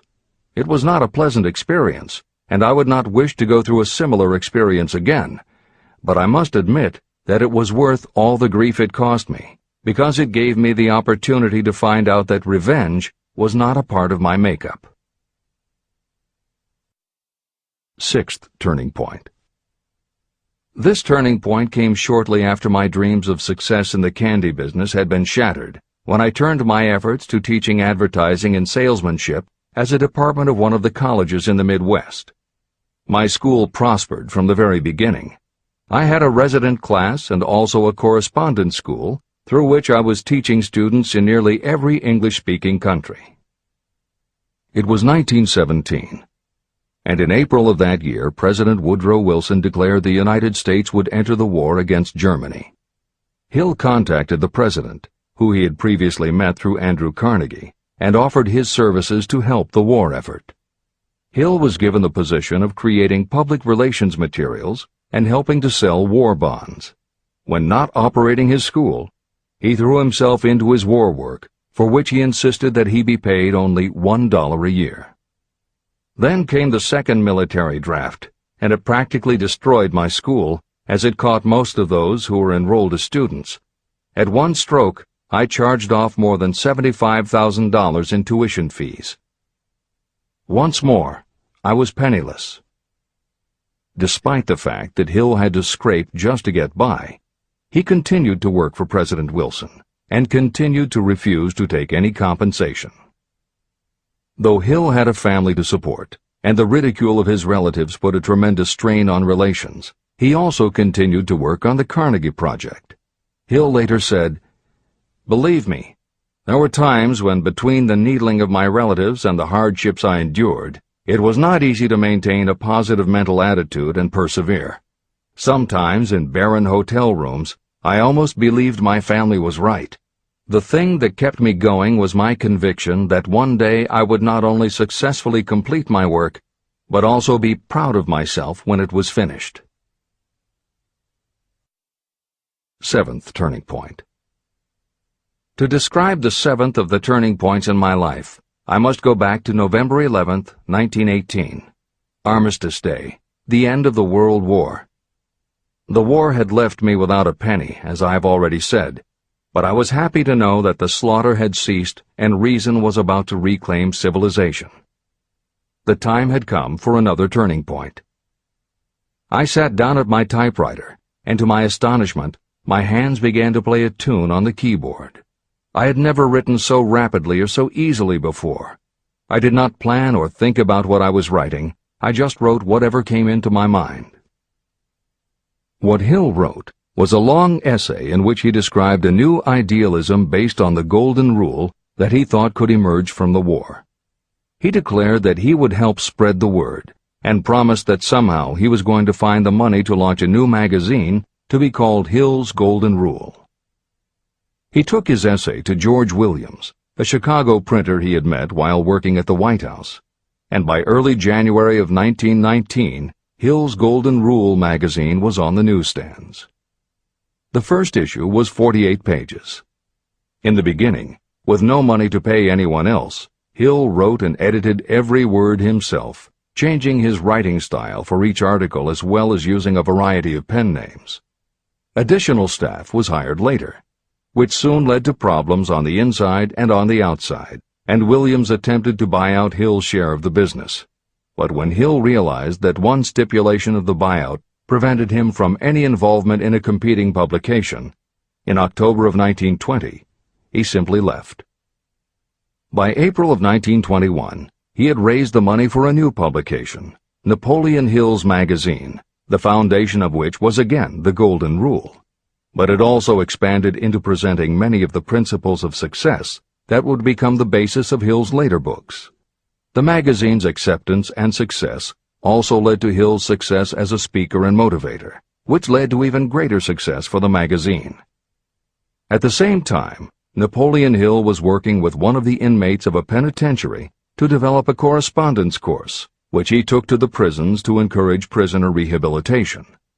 Most everything Hill did during this time was successful, and the success of the prison program was significant. But the greed of two members of the board of directors, one of whom was the prison chaplain, eventually led in 1923 to the demise of not only the educational rehabilitation programs, but also the magazine and numerous other successful offshoot ventures. The bleak irony, as Michael Ritt notes in A Lifetime of Riches, was that few enterprises in the 1920s could have been more idealistic or humanitarian in concept. Yet in seeking to stir goodness in men's souls, these enterprises had stirred mean-spirited men to a bloodlust that destroyed everything. Without his magazine, Hill went back to teaching and lecturing, which led to an introduction to a crusading newspaper publisher, Don Mellett, who offered to help Hill publish the results of his work on the Carnegie Project. At this same time, Mellett learned that Prohibition gangsters were selling narcotics and bootleg liquor to school children in Canton, and members of the local police force were being bribed to do nothing about it. Mellett was outraged and wrote an expose in his Canton Daily News while Hill contacted the governor to implement a state investigation of the corrupt police department. A week before Hill and Mellett were to finalize the financing for the publication of Hill's book, Don Mellett was ambushed outside his home and assassinated by a gangster and a renegade cop. They tried to kill Hill, too, but through pure luck he escaped and fled to the Smoky Mountains, where he remained holed up in a backwoods shack for most of a year. Destitute and in fear for his life, he lapsed into a state of deep depression. Then, in one extraordinary night of self-analysis, he willed himself out of his depression and resolved to finish the challenge Carnegie had posed almost 20 years earlier. Hill went to Philadelphia, convinced a publisher to put up the money, then worked night and day for almost 4 months to finish the manuscript. In March of 1928, Hill published the results of his efforts, a multi-volume masterwork entitled Law of Success. No one had ever seen anything like it. It was a phenomenon, a runaway bestseller. A little over a year later, while Hill was finally enjoying the fruits of his long labors, the stock market crash of '29 hit. The bottom fell out of everything, including the market for books. Though he never gave up on his vision, like the rest of America, Hill struggled through the Depression. He lectured, he wrote, and he taught in every way he could, but it was very hard to preach personal achievement to a country that had lost faith in itself. Napoleon Hill made it his personal mission to turn the tide by creating a variety of self-help programs, but it became disappointingly apparent that it was going to take more than one man to do it. When Franklin Delano Roosevelt was elected president, he reached out to Hill. Though Napoleon Hill was an avowed capitalist, he believed enough in the ultimate goal of FDR's policies that he committed himself to helping the new administration. Throughout the Depression years, he became a close confidant of the president's, helping to guide Roosevelt in his efforts to revitalize America. It is said that it was Hill who gave FDR the famous line, "We have nothing to fear but fear itself."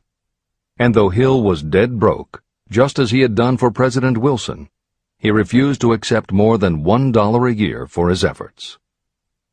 In 1937, as America was finally beginning to see glimmerings of hope that the Great Depression might end, Hill convinced his publisher that America now needed a book to help shake off the mental and emotional stigma of those terrible times. He was right.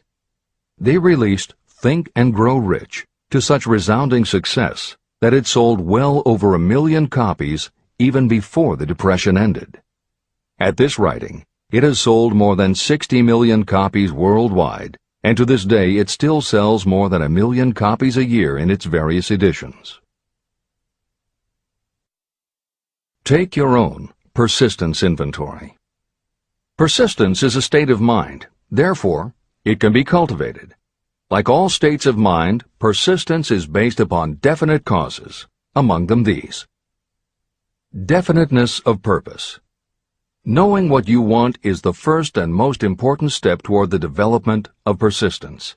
A strong motive will force you to surmount difficulties. Desire. It is comparatively easy to acquire and maintain persistence in pursuing the object of intense desire. Self-reliance. Belief in your ability to carry out a plan encourages you to follow the plan through with persistence. Self-reliance can be developed through the principle described in Chapter 5, Autosuggestion. Definiteness of plans. Organized plans, even ones that may be weak or impractical, encourage persistence. Accurate knowledge. Knowing that your plans are sound, based upon experience or observation, encourages persistence. Guessing, instead of knowing, destroys persistence. Cooperation.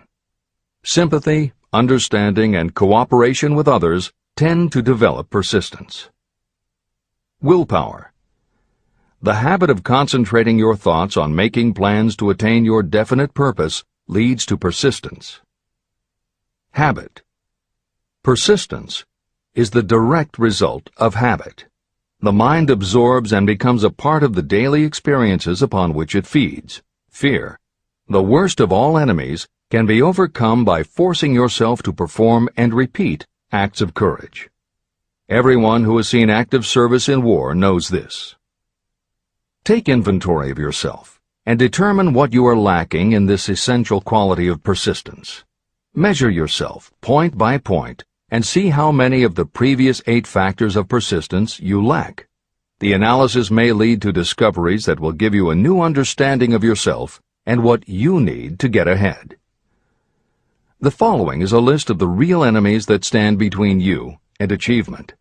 These are not only the symptoms indicating weakness of persistence, but also the deeply seated subconscious causes of this weakness. Study the list carefully and face yourself squarely if you really wish to know who you are and what you are capable of doing. These are the weaknesses that must be mastered by anyone who really wants to accumulate riches. 1. Failure to recognize and to define clearly exactly what you want. 2. Procrastination, with or without cause, usually backed up with a long list of alibis and excuses. 3. Lack of interest in acquiring specialized knowledge. 4. Indecision, and the habit of passing the buck instead of facing issues squarely, also backed by alibis and excuses. 5. The habit of relying upon excuses instead of making definite plans to solve your problems. 6. Self-satisfaction. There is little remedy for this, and no hope for those who suffer from it. 7. Indifference, usually reflected in your readiness to compromise rather than meet opposition and fight it. 8. The habit of blaming others for your mistakes and accepting circumstances as being unavoidable. 9. Weakness of desire because you neglected to choose motives that will push you to take action. 10. Willingness to quit at the first sign of defeat, based upon one or more of the 6 basic fears. 11. Lack of organized plans that you have written out so they can be analyzed. 12. The habit of neglecting to act on ideas or to grasp opportunity when it presents itself. 13. Wishing instead of willing. 14. The habit of compromising with poverty instead of aiming at riches. A general lack of ambition to be, to do, or to own. 15. Searching for all the shortcuts to riches, trying to get without giving a fair equivalent, usually reflected in the habit of gambling or trying to drive unfair bargains. 16. Fear of criticism, resulting in failure to create plans and put them into action because of what other people might think, do, or say. This is one of your most dangerous enemies because it often exists in your subconscious mind and you may not even know it is there. See the 6 basic fears in the last chapter. If you fear criticism. Following is an examination of the symptoms of the fear of criticism. The majority of people permit relatives, friends, and the public at large to influence them so that they cannot live their own lives because they fear criticism. Many people make mistakes in marriage but stay married, then go through life miserable and unhappy because they fear criticism. Anyone who has submitted to this form of fear knows the irreparable damage it does by destroying one's ambition and the desire to achieve. Millions of people neglect to go back and get an education after having left school because they fear criticism. Countless numbers of men and women permit relatives to wreck their lives in the name of family duty because they fear criticism. Duty does not require you to submit to the destruction of your personal ambitions and the right to live your own life in your own way. People refuse to take chances in business because they fear the criticism that may follow if they fail. The fear of criticism in such cases is stronger than the desire for success. Too many people refuse to set high goals for themselves because they fear the criticism of relatives and friends who may say, "Don't aim so high, people will think you're crazy." When Andrew Carnegie suggested that I devote 20 years to the organization of a philosophy of individual achievement, my first impulse was fear of what people might say. His suggestion was far greater than anything I had ever conceived for myself. My first instinct was to create excuses, all of them traceable to the fear of criticism. Something inside of me said, "You can't do it. The job is too big and requires too much time. What will your relatives think of you? How will you earn a living? No one has ever organized a philosophy of success. What right have you to believe you can do it? Who are you anyway to aim so high? Remember your humble birth. What do you know about philosophy? People will think you are crazy," and they did. "Why hasn't some other person done this before now?" These and many other questions flashed into my mind. It seemed as if the whole world had suddenly turned its attention to me with the purpose of ridiculing me into giving up all desire to carry out Mr. Carnegie's suggestion. Later in life, after having analyzed thousands of people, I discovered that most ideas are stillborn.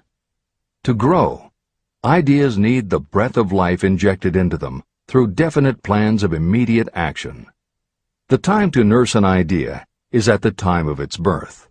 Every minute it lives gives it a better chance of surviving. The fear of criticism is what kills most ideas that never reach the planning and action stage.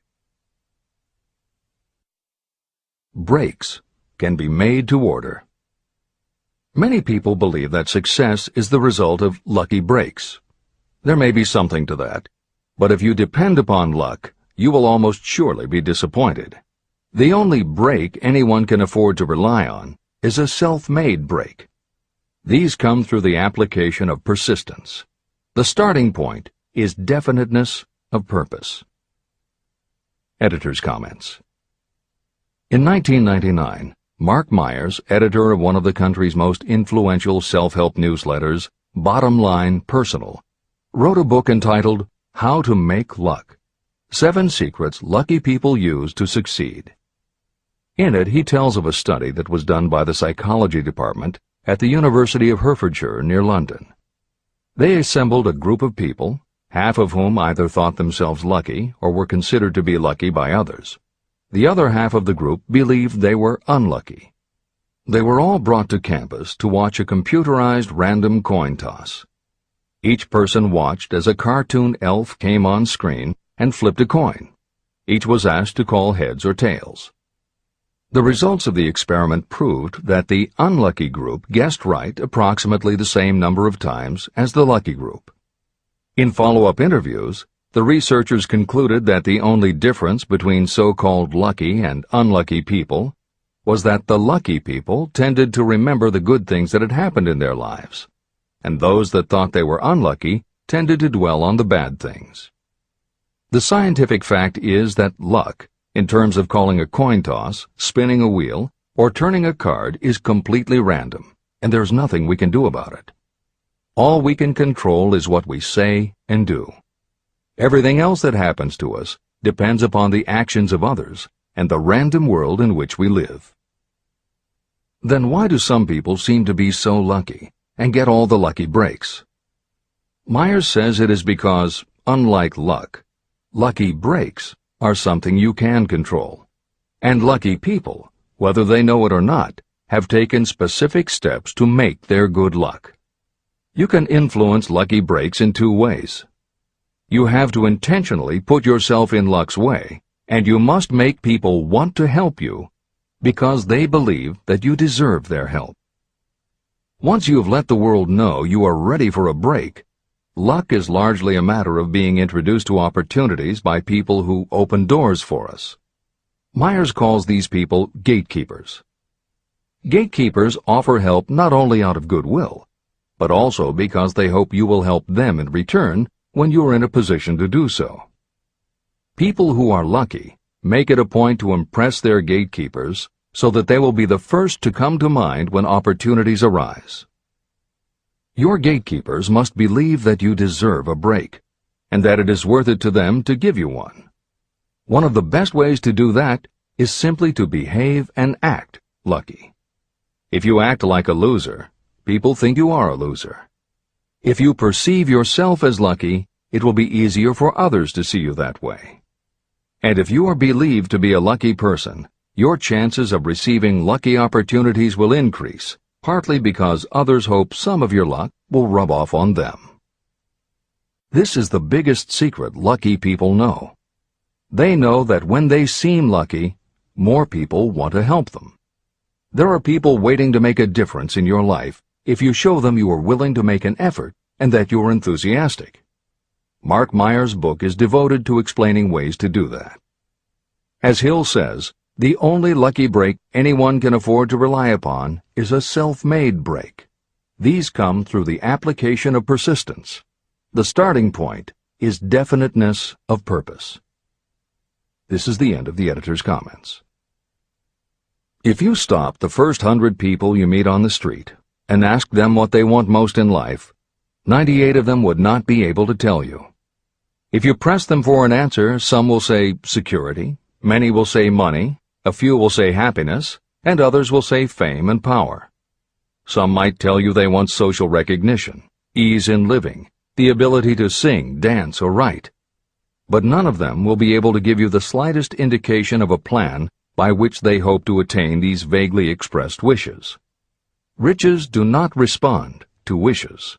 They respond only to definite plans, backed by definite desires through constant persistence. How to develop persistence. There are 4 simple steps that lead to the habit of persistence. They call for no great amount of intelligence, no particular amount of education, and little time or effort. These necessary steps are: 1. A definite purpose, backed by a burning desire for its fulfillment. 2. A definite plan, expressed in continuous action. 3. A mind closed tightly against all negative and discouraging influences, including negative suggestions of relatives, friends, and acquaintances. 4. A friendly alliance with one or more persons who will encourage you to follow through with both plan and purpose. These 4 steps are essential for success in all walks of life. An important purpose of the 13 principles of this philosophy is to enable you to take those 4 steps as a matter of habit. They are steps by which you may control your economic destiny. They are steps that lead to freedom and independence of thought. They are steps that lead to riches, in small or great quantities. They are steps that lead the way to power, fame, and worldly recognition.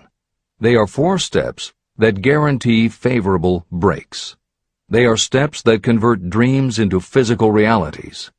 They are steps that lead also to the mastery of fear, discouragement, indifference. There is a magnificent reward for anyone who learns to take these 4 steps. It is the privilege of writing your own ticket and of making life yield whatever price is asked. How to master difficulties. What mystical power gives people of persistence the capacity to master difficulties? Does the quality of persistence set up in your mind some form of spiritual, mental, or chemical activity that gives you access to supernatural forces? Does infinite intelligence throw itself on the side of the person who still fights on when the whole world seems to be against them? These and many other similar questions were in my mind as I watched Henry Ford start from scratch and build an industrial empire with little more than persistence. Or Thomas A. Edison, who, with less than 3 months of schooling, became the world's leading inventor. He turned his persistence into sound recording and playback machines, motion picture cameras and projectors, and the incandescent light, to say nothing of 100 other useful inventions. I had the opportunity to analyze both Mr. Edison and Mr. Ford up close and personal, year by year, over a long period of time. So I speak from actual knowledge when I say that I found no quality except persistence in either of them that even remotely suggested the major source of their stupendous achievements. If you make an impartial study of the prophets, philosophers, and religious leaders of the past, you will come to the inevitable conclusion that persistence, concentration of effort, and definiteness of purpose were the major sources of their achievements. Consider, for example, the fascinating story of Muhammad. Analyze his life. Compare him with men of achievement in this modern age of industry and finance, and observe how they all have one outstanding trait in common: persistence. If you want to understand more about the power of persistence and how it works, I strongly suggest that you read a biography of Muhammad. Editor's comments. At the beginning of the 21st century, there was an increased interest in Islam due to the attacks on the World Trade Center and the subsequent war on terror. Consequently, the modern reader will have no difficulty finding a number of very good books about Muhammad. At the time that Hill was writing the first edition of Think and Grow Rich, one of the best biographies of Muhammad was written by Esad Bey, who was born in Baku, Azerbaijan, the son of a Jewish businessman named Nusenbaum. Later, he changed his name when he converted to Islam. During the Russian Revolution, he fled his home for Berlin, where he lived until the rise of Hitler again forced him to move, first to Austria and then finally to Italy. It is believed by some that this man, known as Esad Bey, also wrote under another pen name, Kurban Said, and was in fact the author of the acclaimed Azerbaijani novel, Ali and Nino. That Napoleon Hill was very impressed with this particular biography of Muhammad is clear from his recommendation, which follows. I strongly suggest that you read a biography of Muhammad, especially the one by Esad Bey. This brief review of that book, which appeared in the Herald Tribune, will provide a preview of the rare treat in store for those who take the time to read the entire story of one of the most astounding examples of the power of persistence known to civilization. The Last Great Prophet. Reviewed by Thomas Sugru. Muhammad was a prophet. but he never performed a miracle. He was not a mystic. He had no formal schooling. He did not begin his mission until he was 40.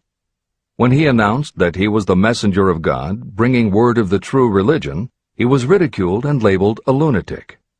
Children tripped him, and women threw filth upon him.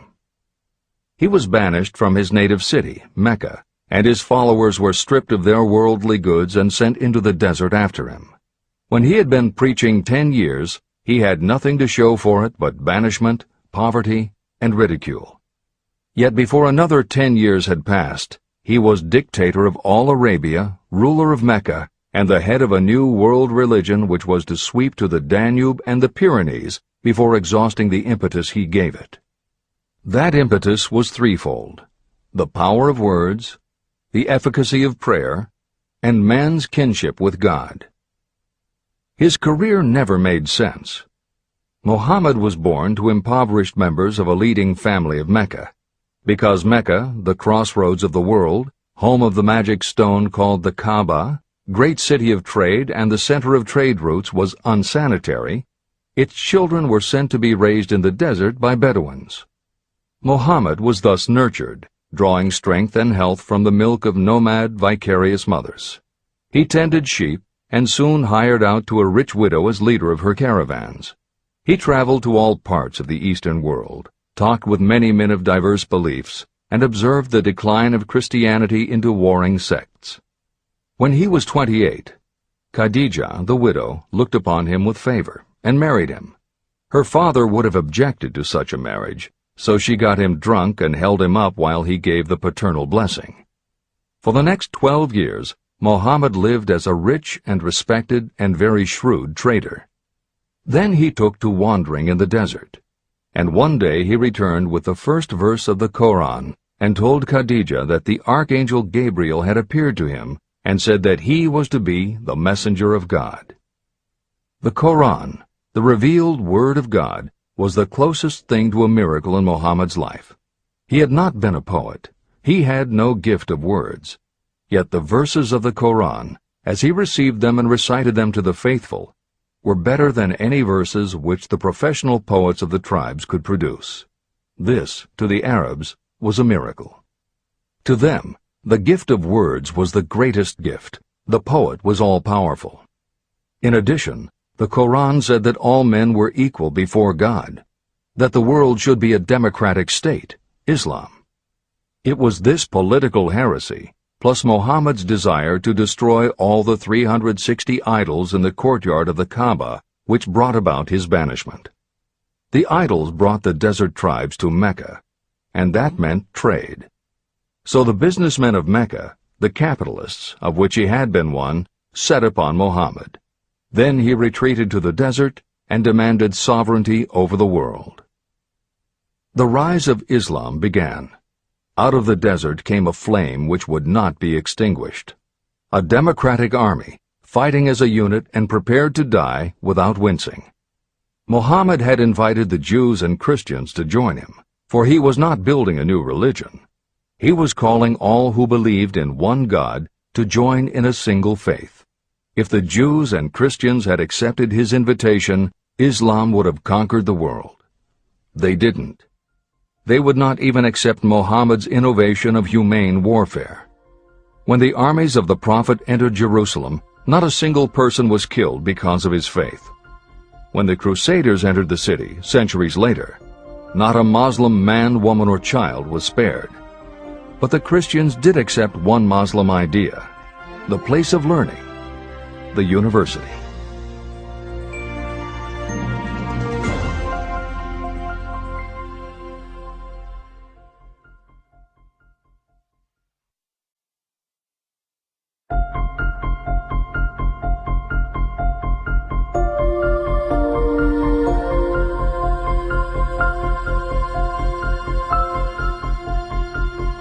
The ladder of success is never crowded at the top. Chapter 11. Power of the Mastermind, the Driving Force. The ninth step toward riches. Power is essential for success in the accumulation of money. Plans are useless without sufficient power to turn them into action. This chapter will describe the method by which an individual may attain and apply power. Power may be defined as organized and intelligently directed knowledge. Power, as the term is used here, refers to organized effort, sufficient to enable an individual to transmute desire into its monetary equivalent. Organized effort is produced through the coordination of effort of two or more people who work toward a definite end in a spirit of harmony. Power is required to accumulate money. Power is necessary to keep the money after it has been accumulated. How can power be acquired? If power is organized knowledge, let us examine the sources of knowledge. Infinite intelligence. This source of knowledge may be accessed with the aid of creative imagination through the subconscious mind, as described in the previous chapters on faith, autosuggestion, and imagination, and as will be elaborated on in Chapter 13, the subconscious mind, and Chapter 14, the brain. Accumulated experience. The accumulated experience of humanity may be found in any well-equipped public library. An important part of this accumulated experience is taught in public schools and colleges, where it has been classified and organized. Editor's comment. The computer revolution and the Internet have had a profound effect upon the quantity of information available and on the ease of access and ability to organize that information. This is the end of the editor's comment. Experiment and research. In the field of science, and in practically every other walk of life, people are gathering, classifying, and organizing new facts daily. This is the source to which you must turn when knowledge is not available through accumulated experience. Here, too, the creative imagination must often be used. Editor's comment. Today, because of the computer revolution and the Internet, publishing and dissemination of information happens so quickly that there is almost no lag time between experiment or research and the integration of those results into available knowledge. This is the end of the editor's comment. Knowledge may be acquired from any of the foregoing sources. It may be converted into power by organizing it into definite plans and by putting those plans into action. If you examine the three sources of knowledge, you will see how difficult it would be if you had to depend upon just your own efforts to assemble all the knowledge you need and turn it into definite plans of action. If your plans are big and comprehensive, generally you will have to get others to cooperate with you if you are going to organize your knowledge so that you can turn your plans into power. Gaining power through the mastermind. The mastermind may be defined as coordination of knowledge and effort in a spirit of harmony between two or more people for the attainment of a definite purpose. No individual may have great power without utilizing the mastermind. In Chapter 8, Organized Planning, I commented on how to create plans for translating desire into its monetary equivalent. If you carry out these instructions with persistence and intelligence, and use discrimination in choosing your mastermind group, your objective will have been halfway reached even before you begin to recognize it. Editor's comments. In the following section, Hill describes the two kinds of power that an individual can access by assembling a mastermind alliance and working with that group. The first kind of power that he mentions is economic power, which needs no comment from the editors. However, to describe the second kind of power, for want of a better term, Hill uses the term psychic. Because this word has taken on connotations that Hill never intended, this concept deserves clarification before you read on. As is obvious throughout this book, Napoleon Hill was a very practical man. His use of the word psychic in this chapter has nothing to do with seances, fortune-telling, magic, or any other aspect of the paranormal.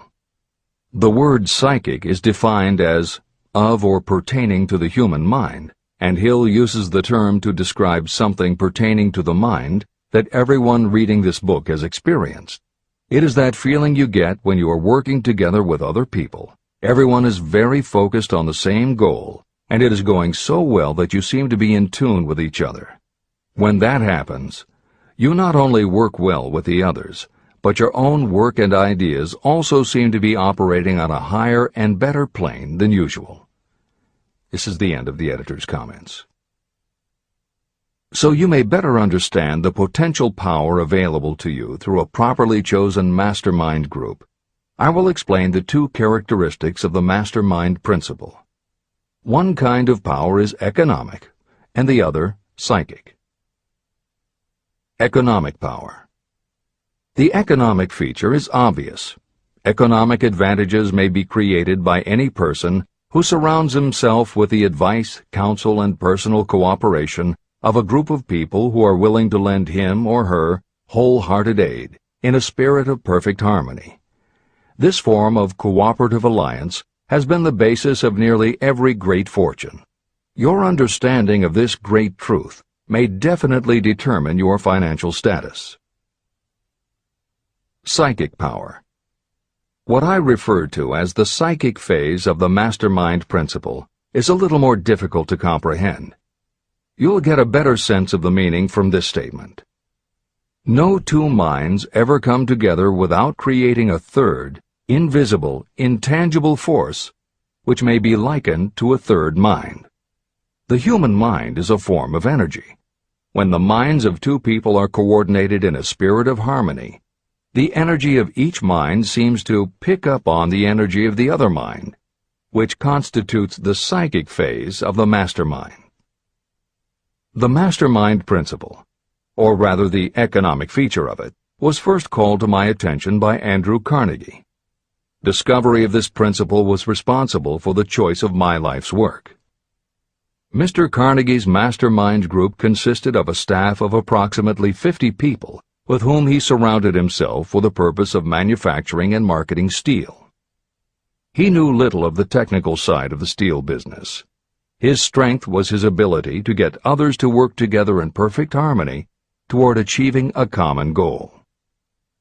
Carnegie attributed his entire fortune to the power he accumulated through this mastermind alliance.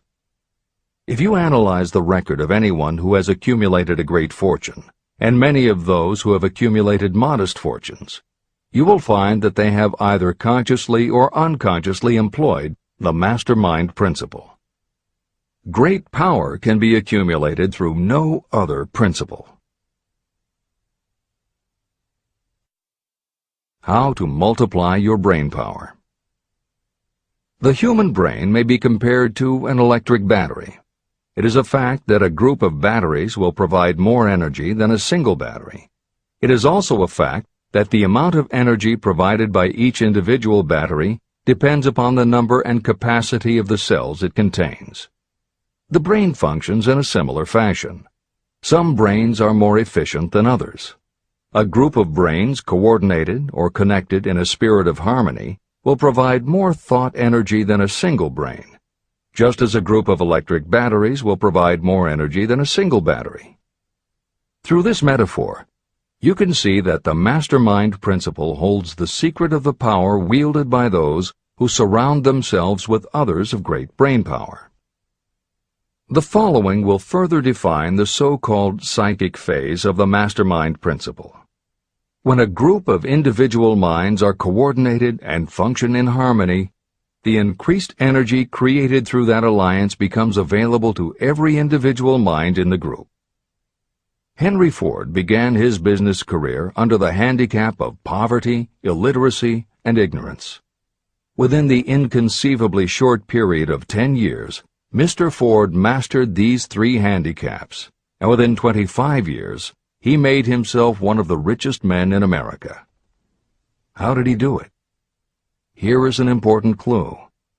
Mr. Ford's most rapid strides became noticeable from the time he became a personal friend of the famed inventor Thomas A. Edison. In the story of Ford's success, this is just the first indication of what the influence of one mind upon another can accomplish. Follow his story further, and you will have even more evidence that power may be produced through friendly alliance of minds. It is a fact that Mr. Ford's most outstanding achievements became even more pronounced later, after he formed the acquaintances of Harvey Firestone, John Burroughs, and Luther Burbank, each a man of great mental capacity.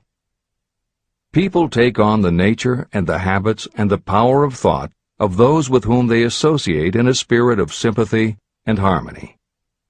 Through his association with Edison, Burbank, Burroughs, and Firestone, Mr. Ford added to his own brain power the intelligence, experience, knowledge, and spiritual forces of these four men. Henry Ford used the mastermind principle in exactly the way it is described in this book. This principle is available to you. I have already mentioned Mahatma Gandhi. Let me review the method by which he attained his stupendous power. It may be explained in a few words. He came by power through inducing over 200 million people to coordinate with mind and body in a spirit of harmony for a definite purpose. In brief, Gandhi accomplished a miracle. For it is a miracle when 200 million people can be induced, not forced, to cooperate in a spirit of harmony. If you doubt that this is a miracle, try to get even 2 people to cooperate in a spirit of harmony for any length of time. Every person who manages a business knows how difficult it is to get employees to work together in a spirit even remotely resembling harmony. Editor's comments. The first step in putting together your mastermind alliance is to clearly know your desire. Your desire will tell you what you need. It could be a small group, just 2 or 3 people, as was the case with Stephen Jobs and Steve Wozniak when they formed Apple, Bill Gates and Paul Allen launching Microsoft, or Steven Spielberg, Jeffrey Katzenberg, and David Geffen creating DreamWorks SKG. Or it could be a large group, such as the Mastermind Alliance of 30 regional directors of Century 21 Real Estate, which founder Arthur Bartlett firmly believes was essential to the company's success. Napoleon Hill suggests that in most cases it should be a dozen people or less, and generally the smaller the better. Choosing the people means finding those who not only share your vision, but who will also share their ideas, information, and contacts with you. They will let you use the full strength of their experience, training, and knowledge as if it were your own, and they will do it in a spirit of perfect harmony. The question that immediately comes to every reader's mind is, where do I find people who will help me to that degree? Napoleon Hill cannot answer that question for you, but he does tell you what to look for. Where you look is up to you. And if you really do have the desire to succeed, you will start looking and you won't give up until you find the right people. Napoleon Hill's description of the mastermind that appears below is augmented with additional material from articles and speeches he wrote after the publication of Think and Grow Rich. These were compiled for publication by Hill's friend, mentor, and business associate, W. Clement Stone, and appear in 2 books, Napoleon Hill's Keys to Success and Believe and Achieve. This is the end of the editor's comments. Finding your mastermind members. Ally yourself with a group of as many people as you may need in order to assemble a mastermind that will assist you in creating and carrying out your plan or plans for the accumulation of money. Compliance with this instruction is absolutely essential. Choose to associate with people who share common values, goals, and interests, yet who each have a strong desire to contribute to the overall effort. Trial and error will be part of the process, but there are 2 qualities to keep foremost in your mind. The first is ability to do the job. Do not select people for your alliance merely because you know them and like them. Such people are valuable to you because they improve the quality of your life, but they are not necessarily suited to a mastermind alliance. Your best friend may not be the most knowledgeable marketing professional, but perhaps he or she can introduce you to someone who is. The second quality is the ability to work in a spirit of harmony with others. There must be a complete meeting of minds without any reservations. Personal ambition must be subordinate to the achievement of the purpose of the alliance. This includes your own. You must also insist upon confidentiality. Some people can give away an idea simply because they love to talk. You don't need them in your group. Attune yourself to every member of the group. Try to imagine how you would react in a given situation if you were in his or her shoes. Pay attention to body language. Sometimes facial expressions and movements say far more about what a person feels than the words that come out of his or her mouth. Be sensitive to what is not being said. Sometimes what is left out is far more important than what is included. Don't try to force the group along too quickly. Allow for those who want to test ideas by playing devil's advocate. Compensating your mastermind. Before forming your mastermind alliance, decide what advantages and benefits you may offer the individual members of your group in return for their cooperation. No one will work indefinitely without some form of compensation. No intelligent person should request or expect another to work without adequate compensation. Wealth will obviously have the most appeal to your members. Be fair and generous in your offer. Recognition and self-expression may be just as important as money to some of your members. Remember that in such partnerships, the principle of going the extra mile, doing more and better than paid for, is especially important. As the leader, you should set an example for the others to follow. Each member must agree at the outset on the contribution each will make, and on the division of benefits and profits. Otherwise, be assured that dissension will arise, you will have wasted everyone's time, you will ruin friendships, and your venture will be destroyed. Meeting with your mastermind. Arrange to meet with the members of your mastermind group at least twice a week, and more often if possible, until you have jointly perfected the necessary plan or plans for the accumulation of money.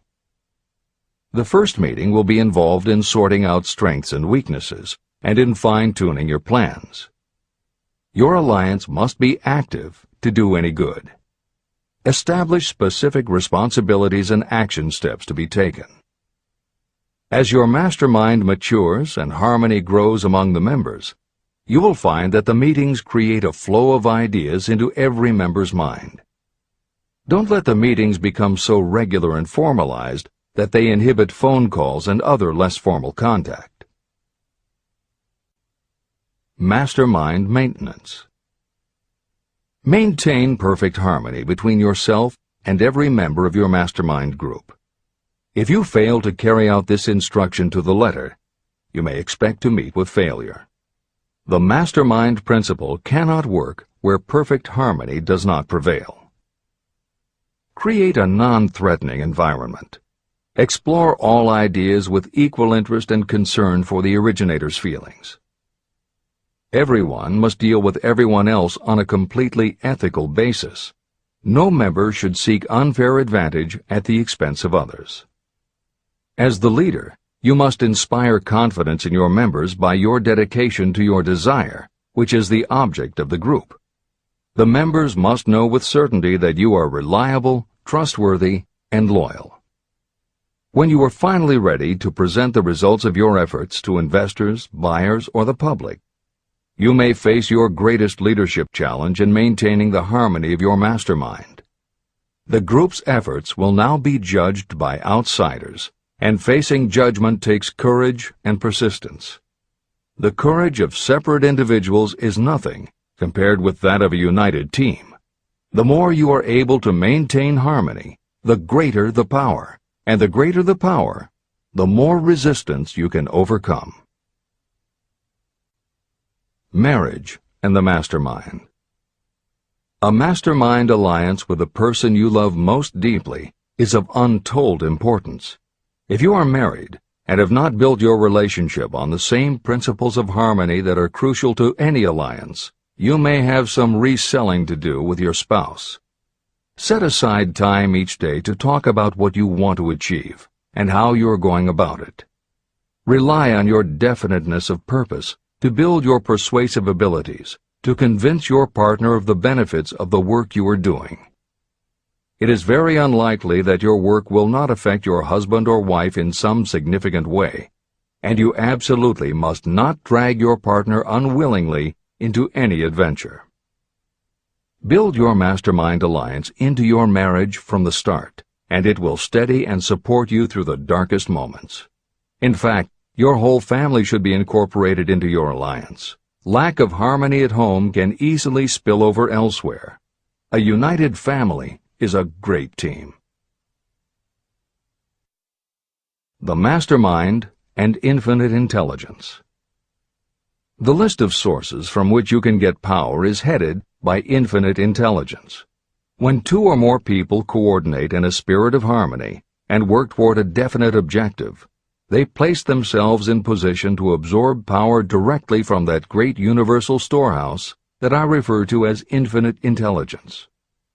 This is the greatest of all sources of power. It is the source to which geniuses and great leaders turn, whether they may be conscious of the fact or not. In Chapter 13, The Subconscious Mind, and Chapter 14, The Brain, the methods for accessing infinite intelligence will be described in greater detail. This is not a course on religion. Neither the principle of infinite intelligence nor any other principle in this book should be interpreted as interfering with, endorsing, or rejecting any person's religious beliefs. This book is confined exclusively to instructing the reader how to transmute the definite purpose of desire for money into its monetary equivalent. Read, and really think about what you are reading. Soon the entire subject will unfold, and you will see it in perspective. At this point, you are only seeing the detail of the individual chapters. Editor's comments. This chapter would not be complete without commenting on a mastermind that came into being almost 15 years after the first publication of Think and Grow Rich. Napoleon Hill's own mastermind alliance with multimillionaire businessman and philanthropist W. Clement Stone. On May 2, 1951, at the age of 67, Napoleon Hill and his wife Annie Lou agreed it was time for Napoleon to think about retiring. They decided to begin by cutting back on his speaking engagements after he completed the lectures that were already on his calendar, including one he was scheduled to give a few weeks later in Chicago. Unbeknownst to them, at that event W. Clement Stone had prearranged to sit at the head table next to Napoleon Hill. Like Hill, Stone had been born into poverty. At the age of 6, he started selling newspapers to help pay the rent, and by 13, he owned his own stand. By 16, he was selling insurance, and by 20, he'd managed to scrape together $100, which he used to start his own insurance agency. Stone was a consummate salesman and motivator, and his company was growing very nicely. Then in 1938, he read Think and Grow Rich, and was so inspired by it that he bought a copy for every one of his employees, and continued to do so for each new person who joined his company. Over the years, this amounted to thousands of copies. When Stone was introduced to Hill, he told him about all the copies he had purchased of Think and Grow Rich, and said that he firmly believed it was Hill's book that had transformed his sales force and turned his company from modest to extraordinary success. Napoleon Hill and W. Clement Stone found that they were in such complete accord that by the end of their first meeting, Hill had decided to postpone his retirement and join with Stone in a venture dedicated to creating a better world for this and future generations. Within a year, they launched Napoleon Hill Associates. They published new books by Hill, including How to Raise Your Own Salary and The Master Key to Riches. They reissued Hill's earlier bestsellers, and they co-authored a new bestseller, Success Through a Positive Mental Attitude. They also launched Success Unlimited magazine, created PMA Science of Success home study courses, made television programs, radio shows, a documentary film entitled A New Sound in Paris, which showed the amazing changes that happened when the entire town of Paris, Missouri, adopted the Napoleon Hill philosophy. And they both crisscrossed America speaking, teaching, giving interviews, and spreading the philosophy to as many people as possible. In addition to his work with Napoleon Hill Associates, Hill also consulted to W. Clement Stone's company, Combined Insurance Company of America. Hill designed and implemented a new training program for the sales force, which was so successful he astounded the business world by helping Stone grow his company from $30 million in assets to $100 million in less than 10 years. When W. Clement Stone passed away in 2002, his company, now known as Aon Corporation, had revenues of $2 billion a year. W. Clement Stone had personally given more than $275 million to various charitable and philanthropic organizations. There has perhaps never been a greater example of coordination of knowledge and effort in a spirit of harmony between two or more people for the attainment of a definite purpose. The sheer volume of work and scope of influence achieved in a 10-year period by Napoleon Hill and W. Clement Stone leaves little question as to the power and importance of a mastermind alliance. This is the end of the editor's comments. The power of positive emotions. Money is shy and elusive. It must be wooed and won by methods not unlike those used by a determined lover. And the power you use in the wooing of money is not greatly different from what you use to attract the one you love. It is the power of positive emotion. That power, when successfully used in the pursuit of money, must be mixed with faith. It must be mixed with desire. It must be mixed with persistence. It must be applied through a plan, and that plan must be set into action. When money comes in large quantities, it flows to the one who accumulates it as easily as water flows downhill. There exists a great unseen stream of power, which may be compared to a river that flows in two directions. One side flows in one direction, carrying all who get into that side of the stream onward and upward to wealth. The other side flows in the opposite direction, carrying all who are unfortunate enough to get into it and can't pull themselves out, downward to misery and poverty. Everyone who has accumulated a great fortune has recognized the existence of this stream of life. It consists of one's thinking process. Positive emotions form the side of the stream that carries you to fortune.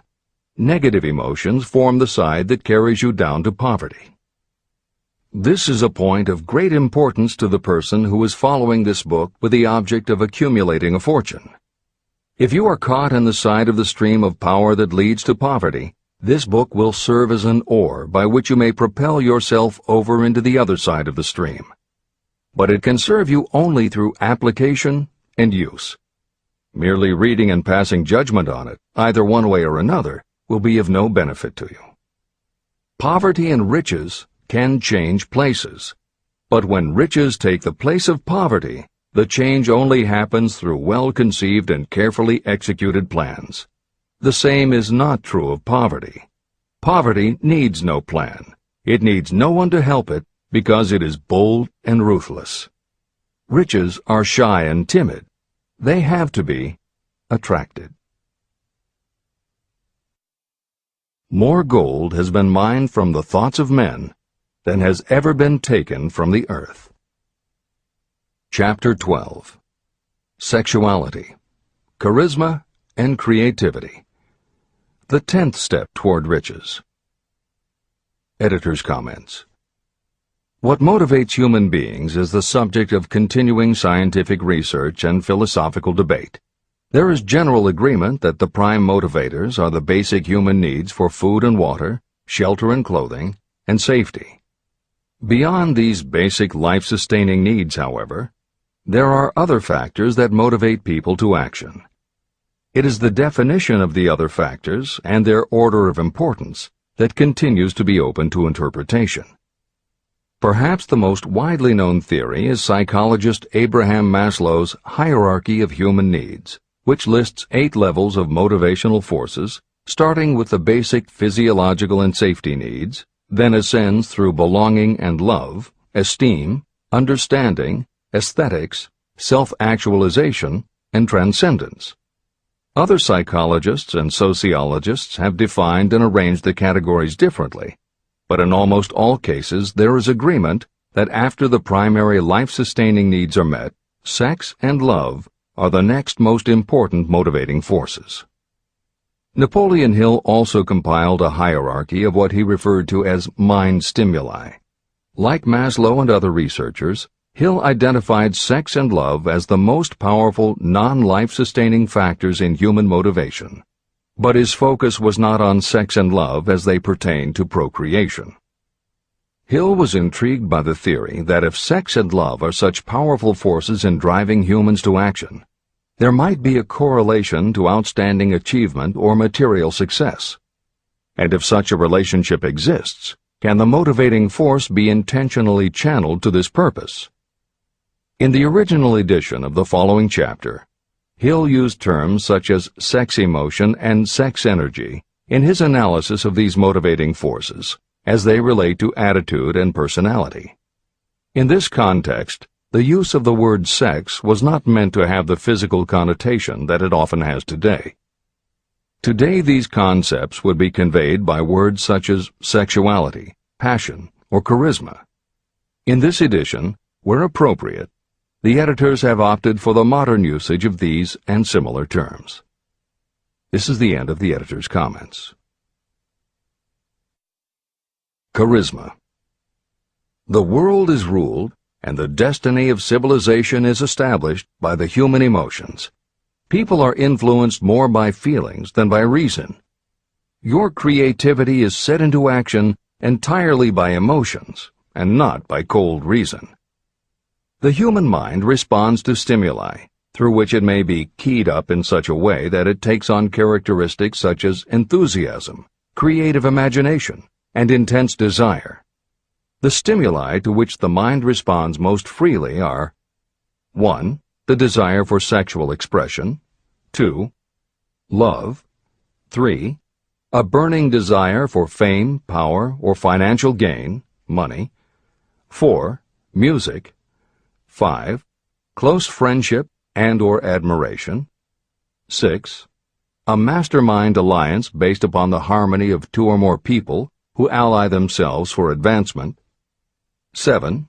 Mutual suffering, such as that experienced by people who are persecuted, 8. Autosuggestion, 9. Fear, 10. Alcohol and drugs. The desire for sexual expression comes at the head of the list of stimuli that step up the mind and start the wheels of physical action. The emotions associated with a human sexual drive bring into being a state of mind. When motivated by this desire, people often show courage, willpower, persistence, imagination, and creative ability that they don't normally have. So strong and impelling is the desire for sexual expression that people freely run the risk of life and reputation because of it. A river may be dammed and its water controlled for a time, but eventually it will force an outlet. The same is true of the emotions related to sexual expression. It may be submerged and controlled for a time, but its very nature causes it to be ever-seeking means of expression. The desire for sexual expression is inborn and natural. The desire cannot and should not be submerged or eliminated, but it can be given other outlets that enrich the body, mind, and spirit. When harnessed and redirected, this motivating force has been used as a powerful creative force in literature, art, and other pursuits, including the accumulation of riches. A teacher who has trained more than 30,000 salespeople came to the conclusion that individuals who are most confident sexually are the most efficient salespeople. The explanation is that the factor of personality known as personal magnetism is a manifestation of sexual energy. Editor's comments. There have been numerous psychological and sociological studies about the relationship between sexuality and success that tend to support Hill's observation. Because physical characteristics are the most quantifiable aspects of sexuality, most research studies focus on gender, attractiveness, body size, and age, and they measure indicators such as first impressions, expectation of performance, perception of performance, and social interaction.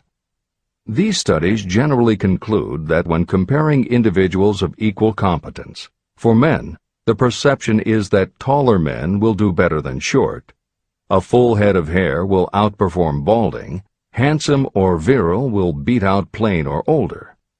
For women, the results are comparable.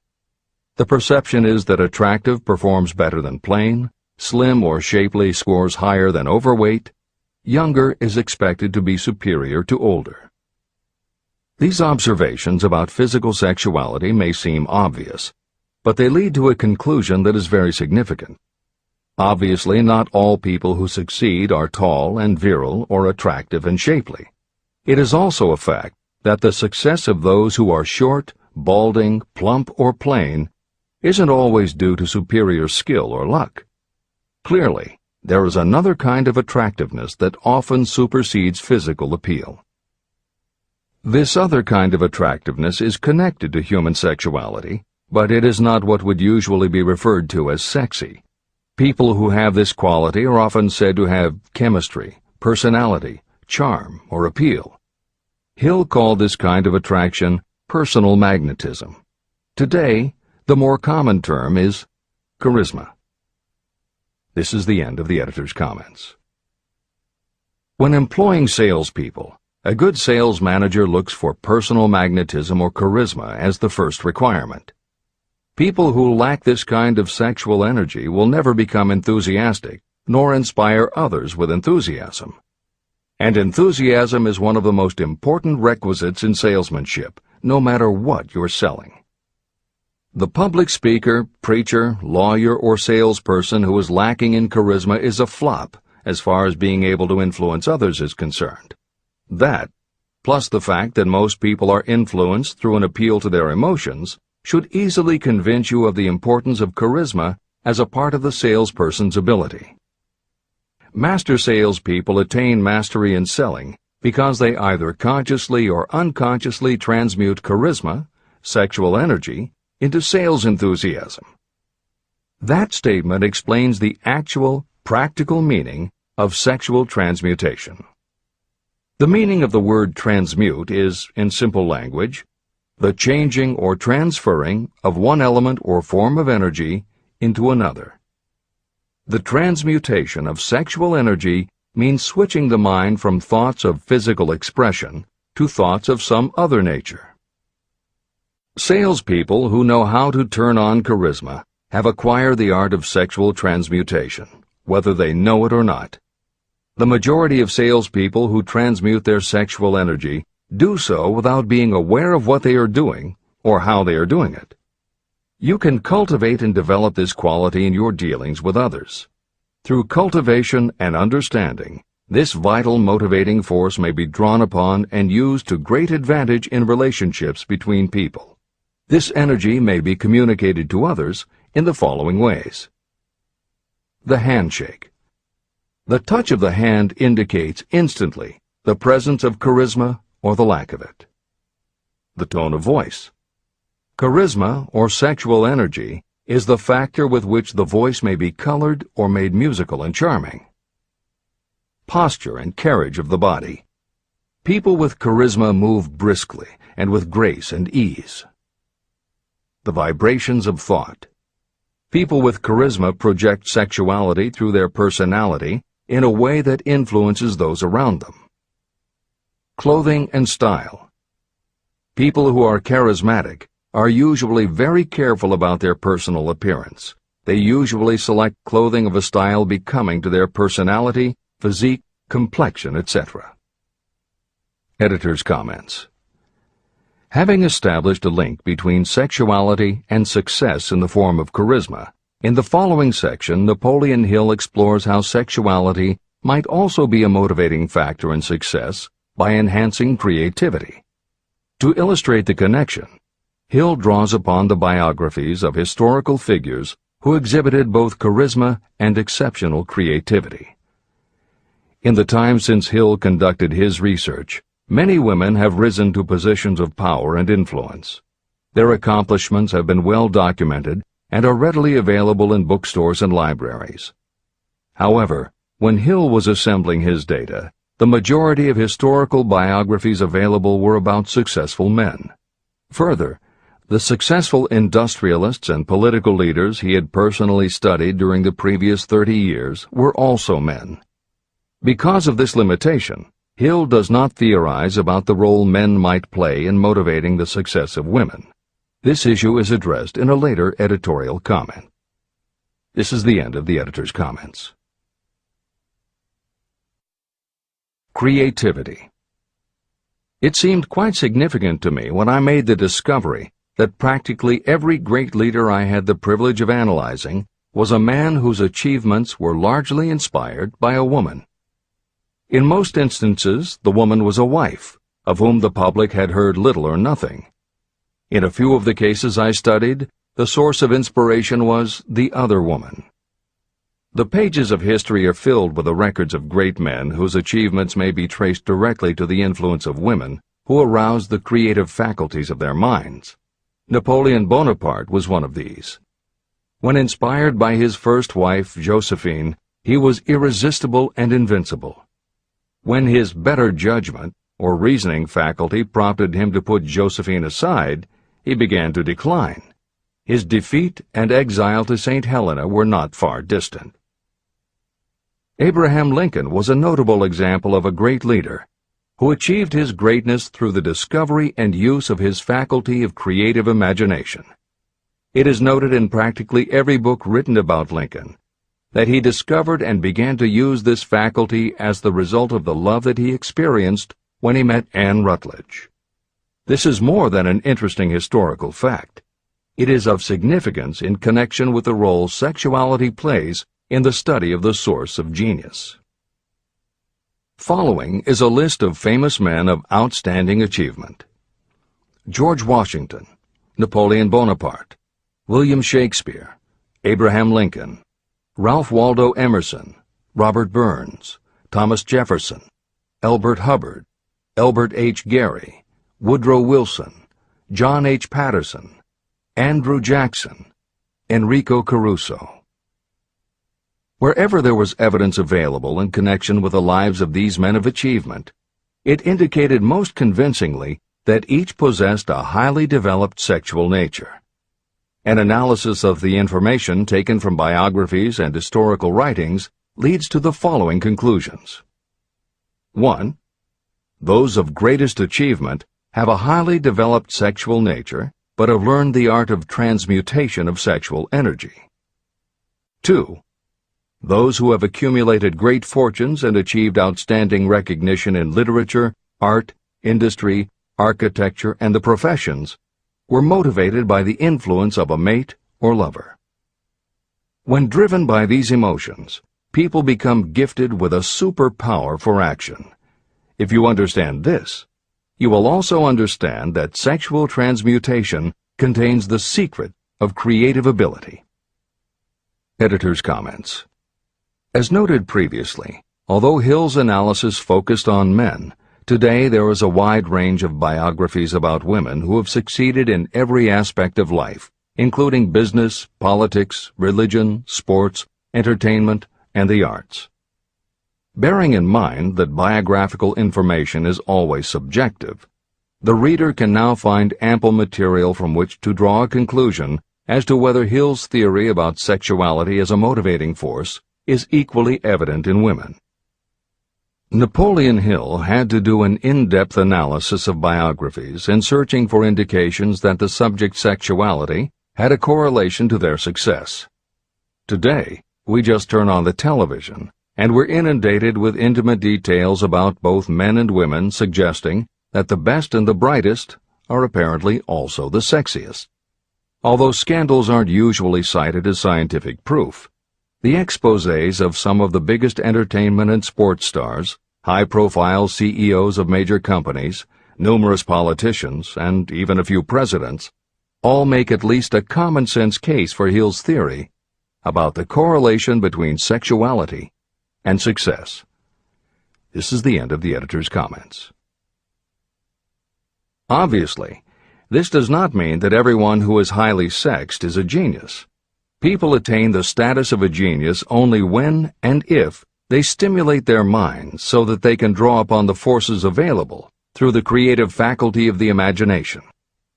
Although it is the most important of the stimuli or motivators, the mere possession of sexual energy is not sufficient to produce a genius. The energy must be transmuted from desire for physical contact into some other form of desire and action before it will lift one to the status of a genius. Genius and creative imagination. A definition of genius might be someone who has discovered how to increase the intensity of thought to the point where that person can freely communicate with sources of knowledge not available through the ordinary rate of thought. This definition should prompt some questions in the mind of anyone reading this book. The first question should be, how may one communicate with sources of knowledge that are not available through ordinary thought? The next question should be, are there known sources of knowledge that are available only to geniuses, and if so, what are these sources and exactly how may they be reached? In the following, I will offer methods so that you can experiment and prove to yourself that this is true. By doing so, you will have the answer to both questions. Editor's comment. Humans perceive things through the 5 senses of sight, smell, taste, hearing, and touch. Another kind of perception, as when you have a feeling about something, was discussed in the chapters on desire, faith, and autosuggestion. This kind of perception is often referred to as the 6th sense, and in the following Hill explores the relationship between sexuality, motivation, creative imagination, and the 6th sense. This is the end of the editor's comment. The reality of a 6th sense has been fairly well established. This 6th sense is creative imagination. The faculty of creative imagination is something the majority of people never use during an entire lifetime, and if they do use it, it usually happens by mere accident. Only a small number of people deliberately use their creative imagination for a specific purpose. Those who do use this faculty voluntarily and with understanding of its functions are geniuses. Creative imagination is the direct link between your finite mind and what I have termed infinite intelligence. All revelations and all discoveries of basic or new principles in the field of invention take place through the faculty of creative imagination. When ideas, concepts, or hunches flash into your mind, they can only have come from one or more of the following sources. 1. From the mind of some other person who has just released the thought, idea, or concept through conscious thought. 2. Your subconscious mind, which stores every thought and impression that ever reached your brain through any of the 5 senses. 3. From another person's subconscious storehouse. 4. Infinite intelligence. There are no other possible sources from which inspired ideas or hunches may be received. When brain action has been stimulated through one or more of the 10 mind stimulants listed at the beginning of this chapter, it has the effect of lifting you far above the horizon of ordinary thought. It permits you to envision distance, scope, and quality of thoughts not available on the lower plane, such as when you are solving routine problems of business. When you are lifted to a higher level of thought through mind stimulation, it is as though you have taken off in an airplane. You can now see over and beyond the horizon that limits your vision when you are on the ground. Not only that, but while you are on this higher level of thought, you are not even aware of such things as the problems of gaining the 3 basic necessities of food, clothing, and shelter. You are in a world of thought in which the ordinary workaday thoughts have been removed, just as the hills and valleys that obstruct your vision on the ground don't interfere when you are in an airplane. While on this exalted plane of thought, the creative faculty of the mind is given freedom for action. The way has been cleared for the sixth sense to function. It becomes receptive to ideas that could not reach the individual under any other circumstances. The sixth sense is the faculty that marks the difference between a genius and an ordinary individual. Developing your creative imagination. A mind stimulant is any influence that will either temporarily or permanently increase the intensity of thought. The previously mentioned 10 major stimulants are those most commonly resorted to. Through these sources you may commune with infinite intelligence, enter the storehouse of your subconscious mind, or perhaps even that of another person. That is all there is to genius. The more you use your creative faculty, the more alert and receptive it becomes to factors originating outside your conscious mind. And the more this creative faculty is used, the more you will rely upon it for your thoughts and ideas. This faculty can be cultivated and developed only through use. What we generally refer to as our conscience operates entirely through the faculty of the sixth sense. The great artists, writers, musicians, and poets become great because they acquire the habit of relying upon the still small voice that speaks from within, through their creative imagination. Anyone with a keen imagination knows that some of their best ideas come through so-called hunches. One of the best-known public speakers admits that his speeches are only really great when he closes his eyes and begins to rely entirely upon the faculty of creative imagination. When asked why he closed his eyes just before the climax of his speech, he replied, "I do it because then I speak through ideas that come to me from within." One of America's most successful and best-known financiers has the habit of closing his eyes for 2 or 3 minutes before making a decision. When asked why, he replied, "With my eyes closed, I am able to draw upon a source of superior intelligence." Dr. Elmer R. Gates created more than 200 useful patents through the process of cultivating and using his creative faculty. His method is significant to anyone interested in attaining to the status of genius. Dr. Gates was one of the really great, though less publicized, scientists of the world. In his laboratory, he had what he called his personal communication room. It was practically soundproof, and all light could be shut out. It had a small table on which he kept a pad of writing paper. In front of the table, on the wall, was a light switch. When Dr. Gates desired to draw upon the forces available to him through his creative imagination, he would go into this room, seat himself at the table, shut off the lights, and concentrate on the known factors of the invention he was working on. He would stay in that position until ideas began to flash into his mind in connection with the unknown factors of the invention. On one occasion, ideas came through so fast that he was forced to write for almost 3 hours. When the thoughts stopped flowing, he examined his notes and found they contained a minute description of principles that had no parallel in the known data of the scientific world. Moreover, the answer to his problem was right there in those notes. Dr. Gates earned his living by sitting for ideas. He did it for individuals and corporations, and some of the most sensible people and largest traditional corporations in America paid him to do it. The part of your mind that you generally use for reasoning may be faulty, because it is largely guided by your accumulated experience. Not all knowledge that you have learned through experience is accurate. Many times your creative ideas are much more reliable because they come from sources that are more reliable than those available to the reasoning faculty of the mind. Methods used by geniuses are available to you.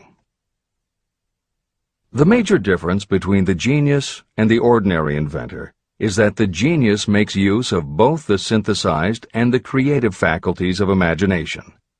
For example, the scientific inventor begins an invention by organizing and combining the known ideas or principles accumulated through experience through the synthesized faculty, the reasoning faculty. If the inventor finds this accumulated knowledge is insufficient, the scientist then draws upon the sources of knowledge available through the creative faculty. The method by which the inventor does this varies with the individual, but this is the essence of the procedure. 1. The inventor stimulates his or her mind so that it functions on a higher-than-average plane through one or more of the mind stimulants. 2. The inventor then concentrates on the known factors, the finished part of the invention, and creates in his or her mind a perfect picture of the unknown factors, the unfinished part of the invention. The inventor holds this picture in mind until it has been taken over by the subconscious, then relaxes by clearing his or her mind of all thought and waits for the answer to flash into mind. Sometimes the results are both definite and immediate. At other times the results are negative, depending on the state of development of the sixth sense or creative faculty. Thomas Edison tried out more than 10,000 different combinations of ideas through the synthetic faculty of his imagination before he tuned in through the creative faculty and got the answer that perfected the incandescent light bulb. His experience was similar when he produced the phonograph. Editor's comments. Synchronicity, precognition, intuition, flashes of insight, hunches, gut feelings, symbolic dreams. These are all aspects of the phenomena Napoleon Hill was describing in his two correlated terms, creative imagination and infinite intelligence. And the fact that Hill made a serious study of this function of the mind puts him in exceptional company. The fathers of modern psychology, Sigmund Freud and Carl Jung, recognized and tried to explain this sixth sense. Jung's concept of the collective unconscious, which is the very basis of Jungian psychology, is in many ways identical to Hill's concept of infinite intelligence. Scientists from Archimedes to Newton to Einstein to the team of Watson and Crick, who determined the structure of DNA, all conceded that intuition was instrumental in their discoveries. Duke University created a department for the sole purpose of studying these phenomena under scientific conditions. Many scientists admit to using personalized techniques similar to Hill's method for accessing intuition and creativity. These include Friedrich Kekule, who discovered the molecular structure of benzene through a dream symbol; physiologist Otto Loewi, who had a hunch followed by a dream that won him the Nobel Prize in Medicine; and as mentioned above, James Watson's breakthrough in the structure of DNA. Mozart, Shelley, Coleridge, Huxley, Descartes, Robert Louis Stevenson all claimed intuition played a role in their creations. William Blake learned the secret to a copper engraving process from a dream. British Prime Minister Winston Churchill firmly believed a premonition saved him from being killed by a bomb during the Blitz of London. As was noted earlier, psychiatry, clinical hypnosis, and affirmations all had to overcome considerable skepticism before they were accepted. That is also true of those phenomena Hill terms infinite intelligence. However, in the 1970s and 80s, the public's interest was piqued by well-researched books such as The Intuitive Edge by Philip Goldberg, Creative Dreaming by Patricia Garfield, and The Right Brain Experience by Mary Lee Zdenek. Though these anomalies of the mind still defy laboratory proof, contemporary researchers continue to publish tantalizing results. This is the end of the editorial comments. Nature has equipped the human brain and mind with internal stimulants that safely trigger the mind to tune in to fine and rare thoughts. No satisfactory substitute for nature's stimulants has ever been found. However, history is not lacking in examples of people who rose to the status of genius as the result of using artificial mind stimulants. Edgar Allan Poe wrote The Raven while under the influence of alcohol, dreaming dreams no mortal ever dared to dream before. Samuel Taylor Coleridge wrote Kubla Khan during an opium-induced dream, and Robert Burns wrote best when intoxicated. For auld lang syne, my dear, we'll take a cup of kindness yet, for Auld Lang Syne. It is true that these and others who are known as geniuses relied upon artificial mind stimulation. But a more important lesson to remember is how many of these people destroyed themselves through the use of those stimulants. Editor's comments. In more contemporary terms, Hill's point about the dangers of artificial mind stimulants was never better made than it was in the television series Behind the Music, which began running on VH1 in the late 1990s. The series was meant to chronicle the lives of rock stars and celebrate their hits, but after viewing 2 or 3 of the shows, they all began to look the same. Young singer and band have a hit record, make millions of dollars, plunge into the sex, drugs, and rock and roll lifestyle, everyone gets addicted, and they blow all of the money. By the end of the show, at least one band member overdoses, the band breaks up, the singer hits the skids, meets someone who inspires him or her to go into rehab, the ex-star makes an anti-drug TV spot and professes newfound faith and family values while announcing a comeback tour.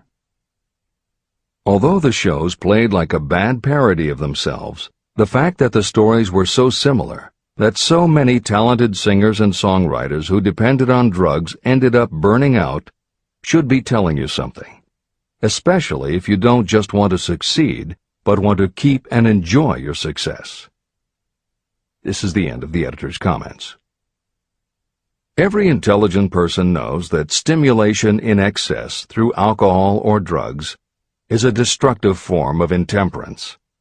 For some, overindulgence in sexual expression may become just as destructive. A sexually obsessed person is not essentially different from a person addicted to drugs or alcohol.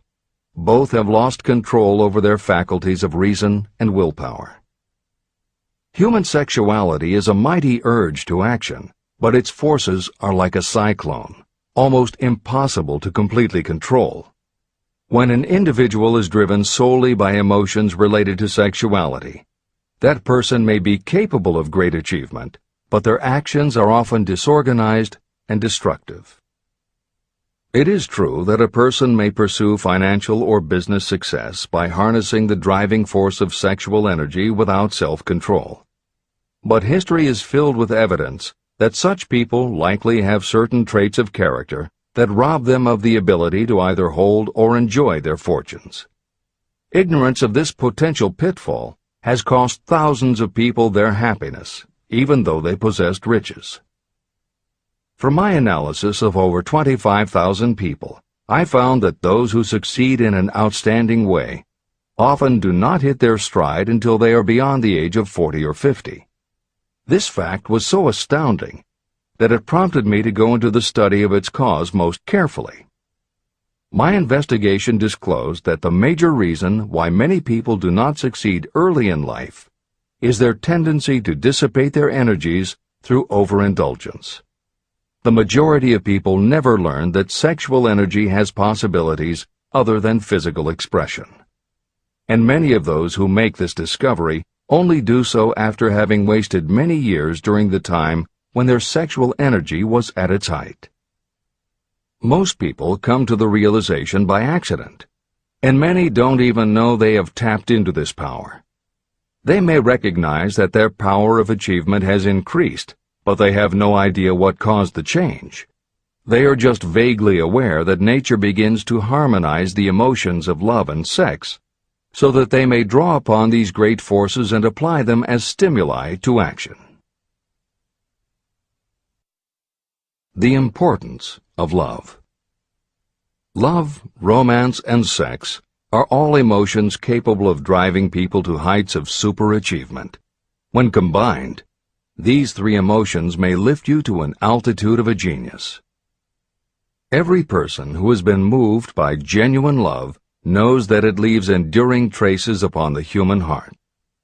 The effect of love endures, because love is spiritual in nature. Those who cannot be stimulated to great heights of achievement by love are hopeless. They are dead, though they may seem to live. If you believe you are unfortunate because you have loved and lost, you are wrong. One who has loved truly can never lose entirely. Love is whimsical and temperamental. It comes when it pleases and goes away without warning. Accept and enjoy it while it remains, but spend no time worrying about its departure. Worry will never bring it back. Dismiss the thought that love only comes once. Love may come and go times without number, but there are no two love experiences that affect you in just the same way. There may be one love experience that leaves a deeper imprint on the heart than all the others. But all love experiences are beneficial, except to the person who becomes resentful and cynical when love makes its departure. Even the memories of love can lift you and stimulate your mind. Go back into your yesterdays at times and bathe your mind in the beautiful memories of past love. It will soften your worries and give you a source of escape from the unpleasant realities of life. And maybe, during this temporary retreat into the world of fantasy, your subconscious mind will yield to you ideas or plans that may change the entire financial or spiritual status of your life. There should be no disappointment over love, and there would be none if people understood the difference between the emotions of love and sex.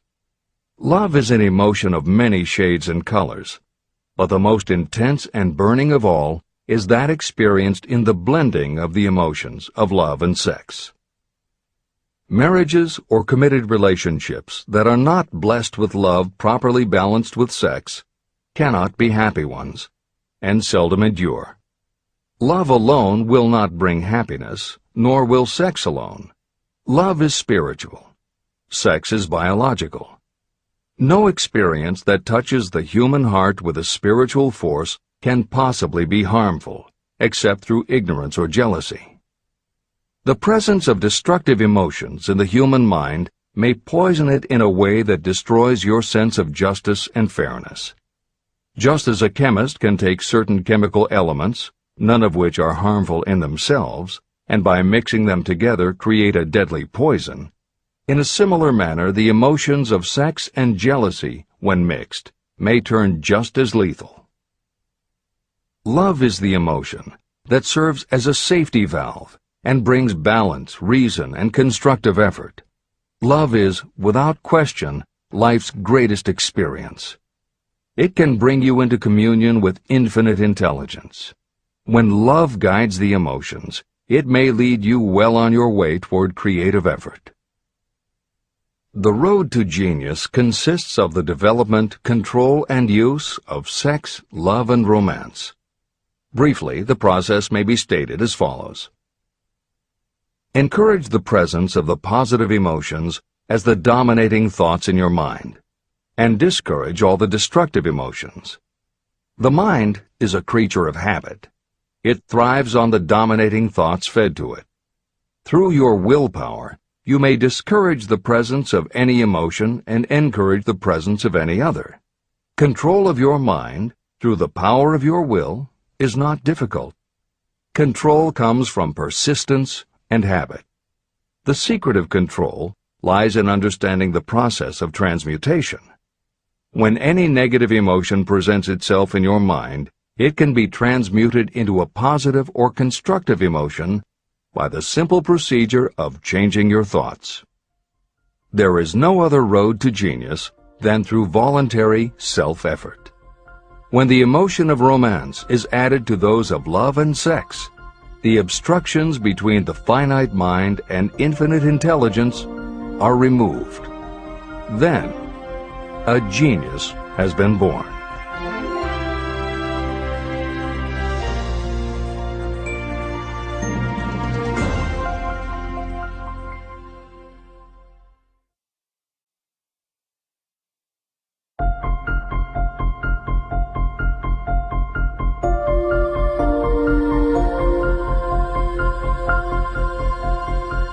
Success requires no explanations. Failure permits no alibis. Chapter 13. The Subconscious Mind. The Connecting Link. The 11th Step Toward Riches. The subconscious mind consists of a field of consciousness, in which every impulsive thought that reaches the conscious mind, through any of the five senses, is classified and recorded. The subconscious receives and files sense impressions or thoughts regardless of their nature. You can plant in your subconscious mind any plan, thought, or purpose that you desire to translate into its physical or monetary equivalent. Those desires that have been mixed with emotional feeling and faith in your ability are the ones that are strongest. Therefore, they are the first to which the subconscious responds. The subconscious mind works day and night, and in some way which is not fully understood, the subconscious seems able to draw upon the forces of infinite intelligence for the power to transmute your desires into their physical equivalent. And it does it in the most straightforward and practical way. You cannot entirely control your subconscious mind, but you can hand over to it any plan, desire, or purpose that you wish transformed into concrete form. Refer again to the instructions for using the subconscious mind in Chapter 5, Autosuggestion. Editor's comments. In the chapter on autosuggestion, the four primary methods for planting and reinforcing suggestions in your subconscious are: 1. The formulation and writing out of your desire. 2. The repetition of positive affirmations. 3. The creative visualization of your goal. And 4. By acting as though the goal is already yours. This is the end of the editor's comment. From my research, I have concluded that the subconscious mind is the connecting link between the finite mind of man and infinite intelligence. It is the intermediary through which you may draw upon the forces of infinite intelligence. From my research, I have concluded that the subconscious mind is the connecting link between the finite mind of man and infinite intelligence. It is the intermediary through which you may draw upon the forces of infinite intelligence. Only the subconscious mind contains the process by which mental impulses, thoughts, are modified and changed into their spiritual, energy, equivalent. It alone is the medium through which prayer, desire, may be transmitted to the source capable of answering prayer, infinite intelligence. How to energize your subconscious mind for creative effort. The possibilities of what you can do when you connect creative effort with the subconscious mind are stupendous. They inspire me with awe. I never approached the discussion of the subconscious mind without a feeling of littleness and inferiority, due to the fact that man's entire stock of knowledge on this subject is so pitifully limited. First, you must accept as a reality the existence of the subconscious mind and what it can do for you. This will enable you to understand its possibilities as a medium for transmuting your desires into their physical or monetary equivalent, and then you will comprehend the full significance of the instructions given in Chapter 3, Desire. You will also understand the importance of making your desires clear and putting them in writing. You will understand as well the necessity of persistence in carrying out instructions. The 13 principles that are the basis of this book are the stimuli with which you acquire the ability to reach and to influence your subconscious mind. Do not become discouraged if you cannot do this on your first attempt. Remember that the subconscious mind can be directed only through habit. You have not yet had time to master faith. Be patient. Be persistent. Editor's comments. There are two aspects to Hill's theory of the subconscious mind. There are two aspects to Hill's theory of the subconscious mind. One is the concept of the subconscious as the storehouse of all information and thoughts that you have ever experienced. The second is the concept of the subconscious as the gateway to infinite intelligence. In this chapter, Hill focuses primarily on the subconscious as a storehouse. Expanding on the editorial comment about the subconscious mind that appears in the chapter on autosuggestion, proof that the subconscious is a storehouse of information is confirmed in the use of hypnotherapy by psychiatrists. Through hypnosis, psychiatrists are able to help patients open the door to their subconscious so that they can retrieve information about traumatic situations that have been filtered out or repressed by the conscious mind. Further proof is in the use of hypnosis by law enforcement officials to recapture information such as license plate numbers and other details that the conscious mind of a witness has filtered out. Although results vary from person to person, there is no doubt that the subconscious has access to information that the conscious mind does not. This storehouse aspect of the subconscious is what accounts for some ideas that come to us through creative imagination. In some instances, bits of information and ideas that our conscious mind has forgotten will connect with each other on a subconscious level to create a new idea, and that idea will be received by our creative intelligence, which presents it to us as a flash of inspiration. You can't completely control this process, but you can condition yourself to come up with more and better ideas. It is a fact that a traumatic experience, the result of which creates a strongly planted idea, can influence the way a person thinks and acts.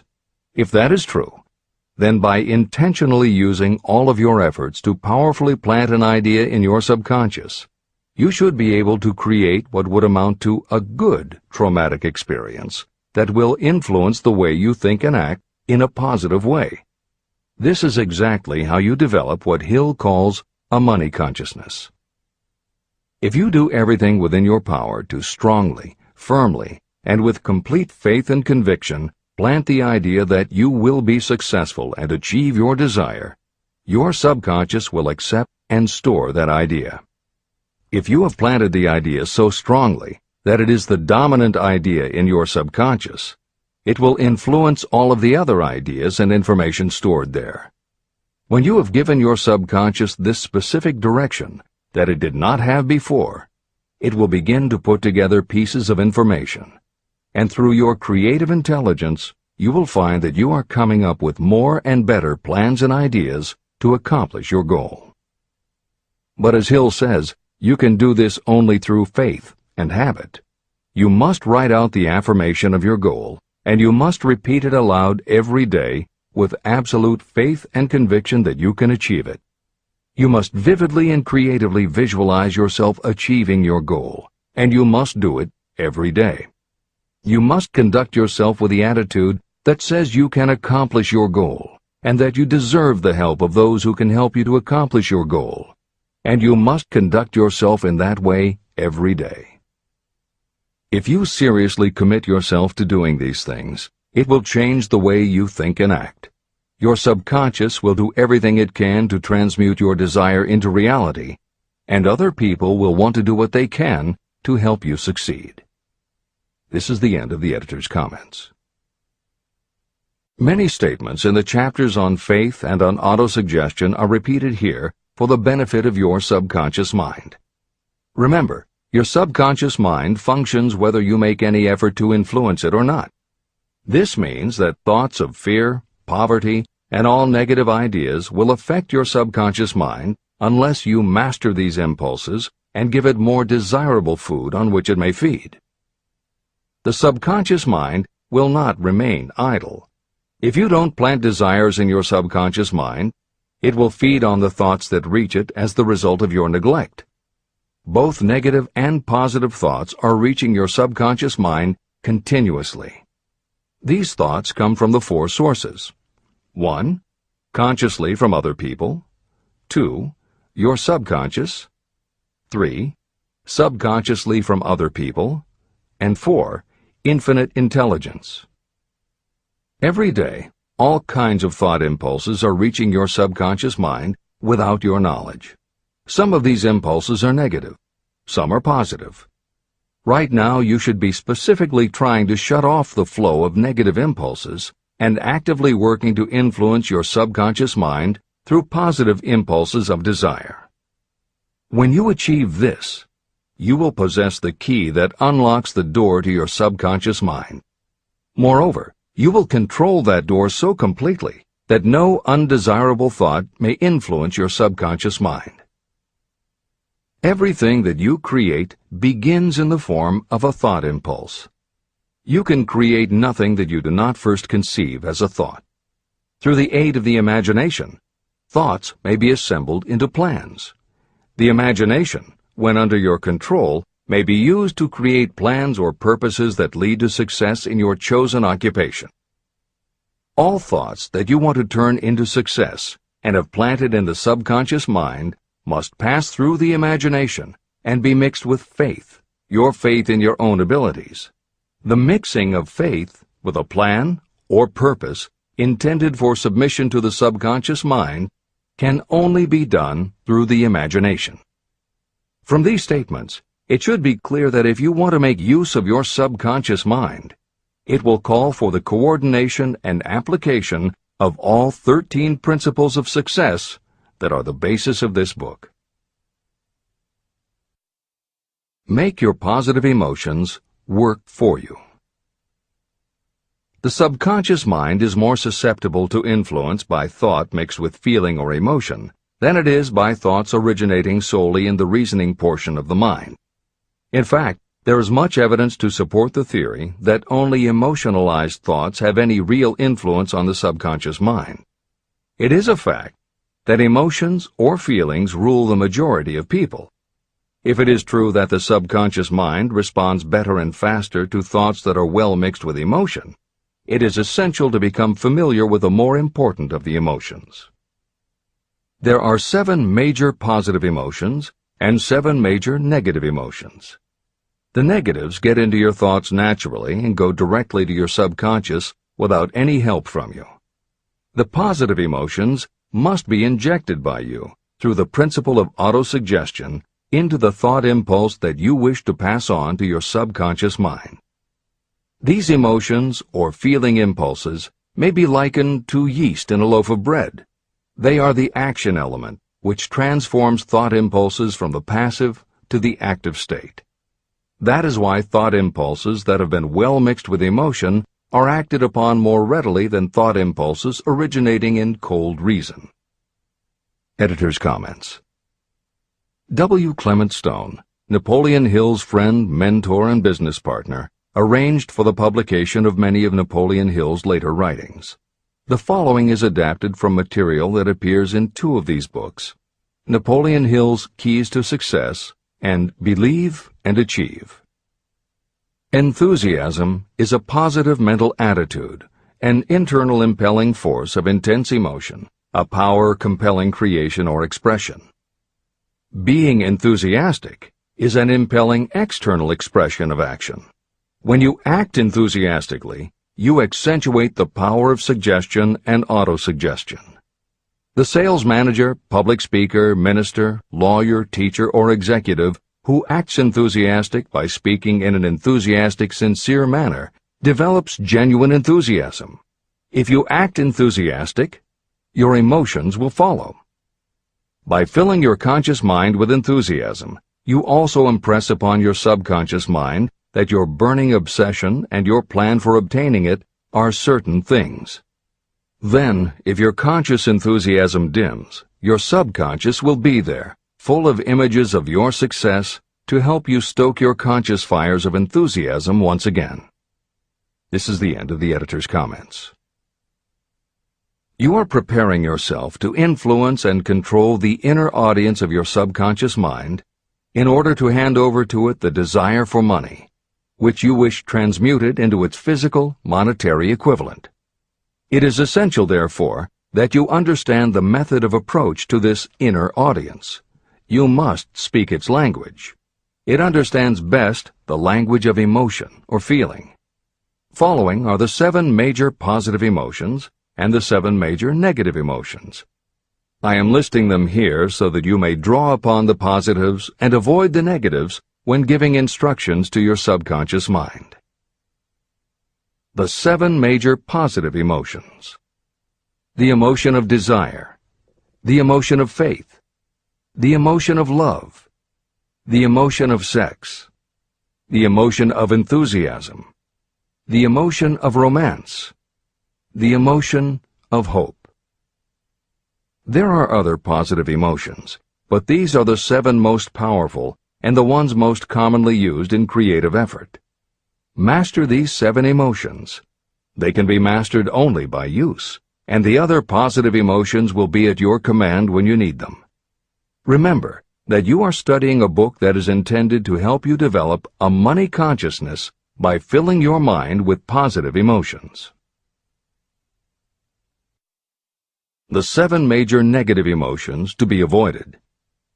The emotion of fear, the emotion of jealousy, the emotion of hatred, the emotion of revenge, the emotion of greed, the emotion of superstition, the emotion of anger.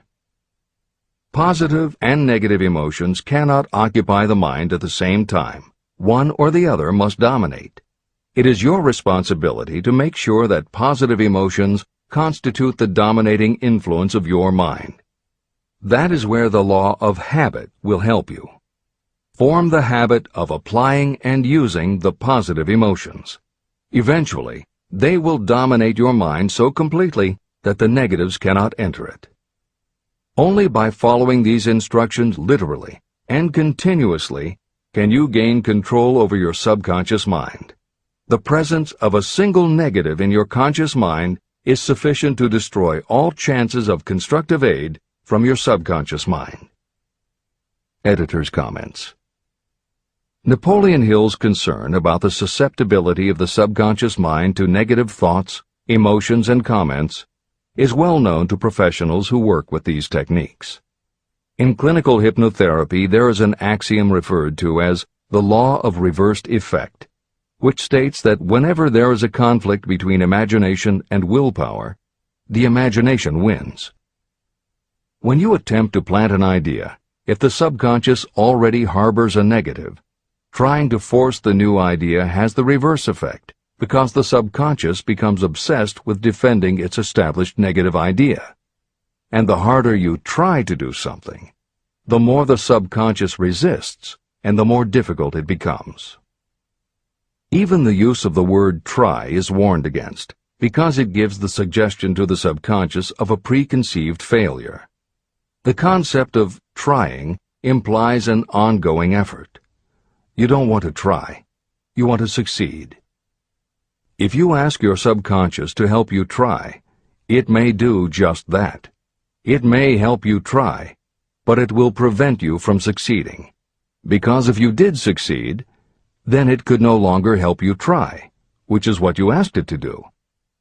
The cautionary note about using the word try is just one example of the care that should be taken when formulating affirmations and using autosuggestion.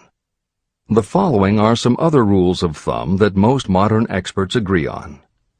1. Affirmations should always be stated as a positive. Affirm what you do want, not what you don't want. 2.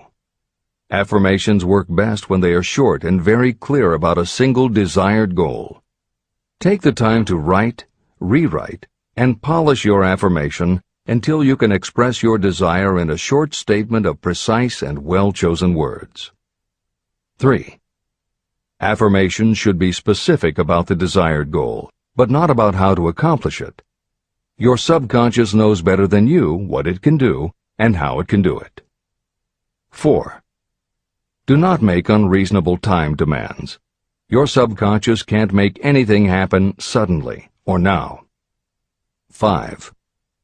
Just saying the words will have little effect.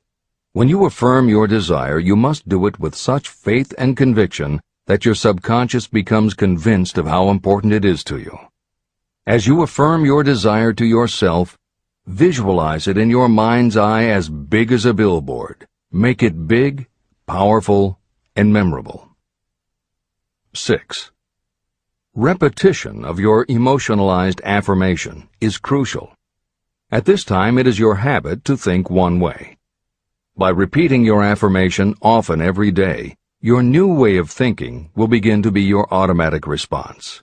Keep reinforcing it until it becomes second nature to you, and your habit will have become to think the new way, the way you want to think. This is the end of the editor's comments. We form habits based on the degree of reinforcement we receive. Habits make no moral judgments. They can be either good or bad. Both are formed through repetition. If we try something and like the results, we repeat the action. You can replace negative thoughts with positive ones. You can replace inaction with action, and you can form any habit you choose. Your thoughts are the only thing that you can completely control if you choose to do so. You can control your thoughts to control your habits. The secret of effective prayer. Most people resort to prayer only after everything else has failed, or else they pray by a ritual of meaningless words. And because most people who pray do so only after everything else has failed, they go to prayer with their minds filled with fear and doubt. Because fear and doubt are the emotions that are mixed with their prayer, these are the emotions the subconscious mind passes on, and these are the emotions that infinite intelligence receives and acts upon. If you pray for a thing, but as you pray you have fear that you may not receive it, or that your prayer will not be acted upon by infinite intelligence, your prayer will have been in vain. Prayer does sometimes result in the realization of that for which one prays. If you have ever had the experience of receiving something for which you prayed, go back in your memory and recall your actual state of mind while you were praying, and you will know for sure that the theory here described is more than a theory. The method by which you may communicate with infinite intelligence is very similar to the way the vibration of sound is transmitted by radio waves. Sound cannot be transmitted through the atmosphere until it has been changed into a very high rate of vibration. The radio station takes the sound of the human voice and modifies it by stepping up the vibration millions of times. Only in this way can the energy of sound be sent over distances. After this transformation has taken place, the energy, which originally was in the form of vibrations of sound, is broadcast or transmitted as a radio signal. When a radio set receives the high-speed transmission, it then reconverts that energy back to its original slower rate of vibration.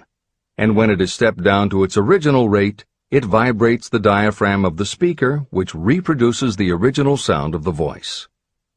The subconscious mind is the intermediary that translates prayers or desires into terms that infinite intelligence can receive. The answer comes back to you in the form of a definite plan or idea for procuring the object of your prayer. When you understand this principle, you know why mere words read from a prayer book cannot serve as an agency of communication between the mind of man and infinite intelligence. Do not expect troubles, as they have a tendency not to disappoint. Chapter 14. The Brain. A broadcasting and receiving station for thought. The 12th step toward riches. It was while I was working with the late Dr. Alexander Graham Bell and Dr. Elmer R. Gates that I first proposed the idea that every human brain is both a broadcasting and receiving station for the vibration of thought. In some way similar to the principle behind the operation of a radio receiver, every human brain is capable of picking up vibrations of thought that are being released by other brains. These are received as hunches and flashes of intuition. As was explained in previous chapters, it is your creative imagination that is the receiving set of your brain, which receives thoughts from your subconscious and, under certain circumstances, receives thoughts released by the brains of others. Your creative imagination is the interconnection between your conscious or reasoning mind and the four sources from which you receive thought stimuli. 1. Consciously from other people. 2. Your subconscious. 3. Subconsciously from other people. And 4. Infinite intelligence. When stimulated, or stepped up to a high rate of vibration, the mind becomes more receptive to thoughts that reach it from outside sources. This stepping up process takes place through either the positive emotions or the negative emotions. Through the emotions, the vibrations of thought may be increased. The brain that has been stimulated by emotions functions at a much more rapid rate than it does when that emotion is quieted or absent. The result is the increase of thought to such a pitch that the creative imagination becomes highly receptive to ideas. On the other hand, when the brain is functioning at a rapid rate, it also gives to your own thoughts the emotional feeling that is essential before those thoughts will be picked up and acted upon by your subconscious mind. The subconscious mind is the sending station of the brain, through which vibrations of thought are broadcast. Autosuggestion is the medium by which you may put into operation your sending station. The creative imagination is the receiving set through which the energies of thought are picked up. Editor's comments. The following combines the above concept with the related materials from previous chapters to provide a step-by-step recap of Napoleon Hill's view of the process. 1.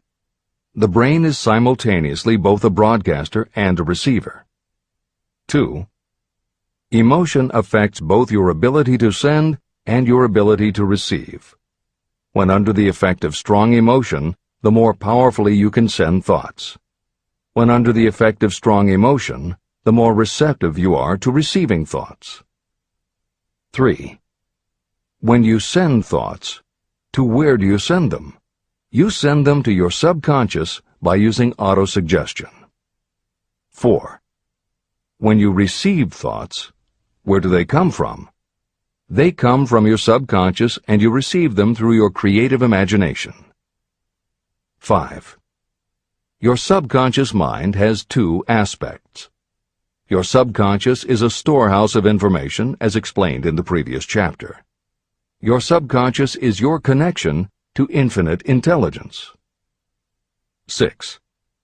Infinite intelligence is the medium through which you receive thoughts from other brains. Infinite intelligence is Hill's term for describing the following basic law of physics. Because everything in the universe is made of time, space, energy, or matter, and because matter is just energy in a different form, then everything is actually different parts of the same thing. This means that your subconscious mind, energy, has a common base with every other subconscious mind, energy. 7. Thoughts from other brains come to you as follows. When you are under the effect of a strong emotion and your receiver is especially receptive, sometimes its pull is so strong that it attracts a thought from the subconscious mind of another brain. It is able to do this because infinite intelligence interconnects your subconscious with the subconscious of the other brain. 8. These thoughts from other brains are what we refer to as intuition, hunches, déjà vu, and foreknowledge. Although Hill's explanation depends on the action of an intangible force that cannot be isolated and dissected in a laboratory, neither medical science nor psychology can offer a better explanation for those thoughts that depend on knowledge or information that we do not have. This is the end of the editor's comments. The greatest forces are intangible. In the past, we've depended too much on our physical senses and have limited our knowledge to physical things that we could see, touch, weigh, and measure. I believe we have entered the most marvelous of all ages, an age that will teach us more about the intangible forces of the world about us. Perhaps we shall learn that there is an other self that is more powerful than the physical self we see when we look in a mirror. Many people do not take seriously such intangibles, the things that they cannot perceive through any of their five senses. However, to belittle the idea of forces that are intangible or cannot be explained is to ignore the fact that all of us, every day, are controlled by forces that are unseen and intangible. The whole of mankind has not the power to cope with nor to control the intangible force wrapped up in the rolling waves of the oceans. We still do not fully understand the intangible force of gravity, which keeps this little Earth suspended in space and keeps us from falling from it, much less have the power to control that force. We are entirely subservient to the intangible force that comes with a thunderstorm, and we are just as helpless in the presence of the intangible force of electricity. We do not understand the intangible force and intelligence wrapped up in the soil of the earth, the force that provides us with every morsel of food we eat, every article of clothing we wear, and every dollar we carry in our pockets. Last but not least, with all of our culture and education, we still understand little or nothing of the greatest of all the intangibles, thought. However, we have begun to learn a good deal about the intricate workings of the physical brain, and the results are stunning. We know that the central switchboard of the human brain, the number of lines that connect the brain cells to each other, is written as the figure 1, followed by 15 million zeros. Dr. C. Judson Herrick of the University of Chicago says, "The figure is so stupendous that astronomical figures, dealing with hundreds of millions of light years, become insignificant by comparison. It has been determined that there are from 10 billion to 14 billion nerve cells in the human cerebral cortex, and we know that these are arranged in definite patterns. These arrangements are not haphazard. They are orderly.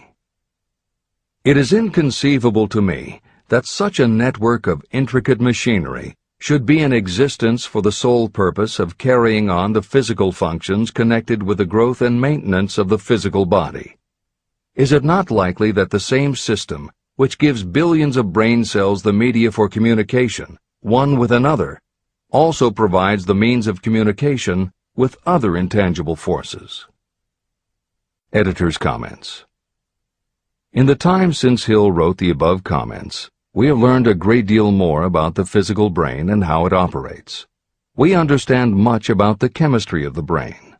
We can measure the energies it releases. We know which areas control the various functions of the body and which areas affect memory, emotions, reasoning, and many other subtleties related to the thinking process. Through surgery, medication, and other techniques, we know how to prevent the brain from having certain kinds of thoughts. And we know how to encourage the brain to produce certain other kinds of thoughts when we want it to. For instance, a specific area can be stimulated, and you will have pleasurable thoughts. But we cannot yet control what those pleasurable thoughts will be, and we have no idea what the bits and pieces of information are that go into your pleasurable thoughts. With all of our advanced knowledge about the physical brain, we still don't know how to make it have a specific thought or idea, especially not an original thought or a creative idea. And medical science offers no better theory than Hill's as to how we could have an intuition or hunch made up from information that we don't have and were never exposed to. In short, the physical properties of the brain confirm that it is where the thinking process takes place. But it does not offer the answer to the question of how it happens, or how thoughts from one brain might travel to another. In previous commentaries, we pointed to the laws of physics as they relate to Hill's theory about the interconnectedness of all things. And although this is not meant to be a science lesson, it may reassure you to know that the work of renowned scientists lends support to the idea. Quantum theory deals with subatomic particles so minuscule that they are almost at the level of the basic stuff from which everything is made. Albert Einstein developed what is called the EPR effect. Einstein, Podolsky, and Rosen, and Irish physicist John Stuart Bell proposed Bell's theorem, both of which pertain to the concept that when two linked subatomic particles are separated from each other, when a change is made to particle A, the same change will instantly happen in particle B, even though the two are distant from each other. Another related concept is called the holographic brain or holographic universe, and is named after an unusual quality of holograms. It is a fact that if you cut a hologram in half, you don't get two halves of a picture. You get two separate but complete pictures. Cut either one of those in half, and you get another two complete pictures. Cut other pieces, and again you get whole images. Every part of a hologram has the whole of the information in the original. In the 1970s, Carl Pribram, a neurophysiologist at Stanford University, announced the results of his studies which suggest that memory is not in a specific part of the brain, but is spread throughout the brain like the image on a holographic plate. At almost the same time, renowned physicist David Bohm proposed that the workings of the universe were like a holographic image, that among all things there is total interconnectivity, and that all things influence all other things. In effect, every part of the universe contains the whole of the universe. That is probably more than enough science for most readers. The point is, Hill was not alone in his conclusion that through some intangible force, your subconscious shares interconnectivity with everything else in the universe. Previously, the example was given of the folds and bumps in a tablecloth, all being different, but all still tablecloth. Here's another way to envision the intangible interconnection of all things. Suppose you were to drill 5 holes in a wall, and have someone outside the room put their fingers and thumb through the holes and wiggle them. If you then bring into your room someone who only believes in tangible things that he or she can see, that person will see 5 separate objects that can move independently of each other. You may tell the person that behind the wall the objects are connected and all part of the same hand, but because they cannot see the connection and disbelieve anything they don't understand, the person will not be convinced. Neither modern medicine, nor psychiatry, nor technology can yet conclusively show us behind the wall. But the fact remains, we have all had a hunch about somebody, and it turns out to be right. A premonition that something will happen, and it does. Or a feeling that something isn't right with someone who is not there with you, and it turns out to be true. How does this information come to us?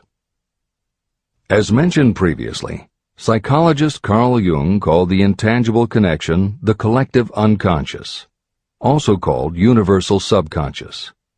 Others call it the totally unified theory, the great first cause, the universal mind, or spirit, and some see it as another way of describing God.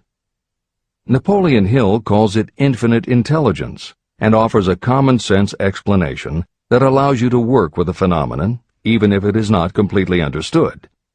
And that, after all, is what Hill was aiming for, to give you a way to access intangible forces that will help you turn your desire into reality. This is the end of the editor's comments. After this book had been written, just before the manuscript went to the publisher, the New York Times published an editorial showing that at least one great university and one intelligent investigator in the field of mental phenomena are carrying on an organized research through which conclusions have been reached that parallel many of those described in this and the following chapter. The editorial briefly analyzed the work carried on by Dr. J.B. Rhine and his associates at Duke University.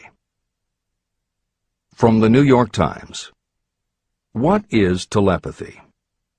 A month ago, we cited on this page some of the remarkable results achieved by Professor Rhine and his associates in Duke University from more than 100,000 tests to determine the existence of telepathy and clairvoyance. These results were summarized in the first 2 articles in Harper's Magazine. In the second, which has now appeared, the author, E.H. Wright, attempts to summarize what has been learned, or what it seems reasonable to infer, regarding the exact nature of these extrasensory modes of perception. The actual existence of telepathy and clairvoyance now seems to some scientists enormously probable as the result of Rhine's experiments. Various percipients were asked to name as many cards in a special pack as they could without looking at them and without other sensory access to them. About a score of men and women were discovered who could regularly name so many of the cards correctly that there was not one chance in many a million of their having done their feats by luck or accident. But how did they do them? These powers, assuming that they exist, do not seem to be sensory. There is no known organ for them. The experiments work just as well at distances of several hundred miles as they did in the same room. These facts also dispose, in Mr. Wright's opinion, of the attempt to explain telepathy or clairvoyance through any physical theory of radiation. All known forms of radiant energy decline inversely as the square of the distance traversed. Telepathy and clairvoyance do not. But they do vary through physical cause, as our other mental powers do. Contrary to widespread opinion, They do not improve when the percipient is asleep or half asleep, but on the contrary, when he is most wide awake and alert. Rhine discovered that a narcotic will invariably lower a percipient score, while a stimulant will always send it higher. The most reliable performer apparently cannot make a good score unless he tries to do his best. One conclusion that Wright draws with some confidence is that telepathy and clairvoyance are really one and the same gift. That is, the faculty that sees a card face down on a table seems to be exactly the same one that reads a thought residing only in another mind. There are several grounds for believing this. So far, the two gifts have been found in every person who has either of them. If you have the abilities, both seem to be of equal strength. Screens, walls, distances have no effect at all on either. Wright expresses his hunch that other extrasensory experiences, such as prophetic dreams, premonitions of disaster, and the like, may also prove to be part of the same faculty. The reader is not asked to accept any of these conclusions, but the evidence that Rhine has piled up must remain impressive.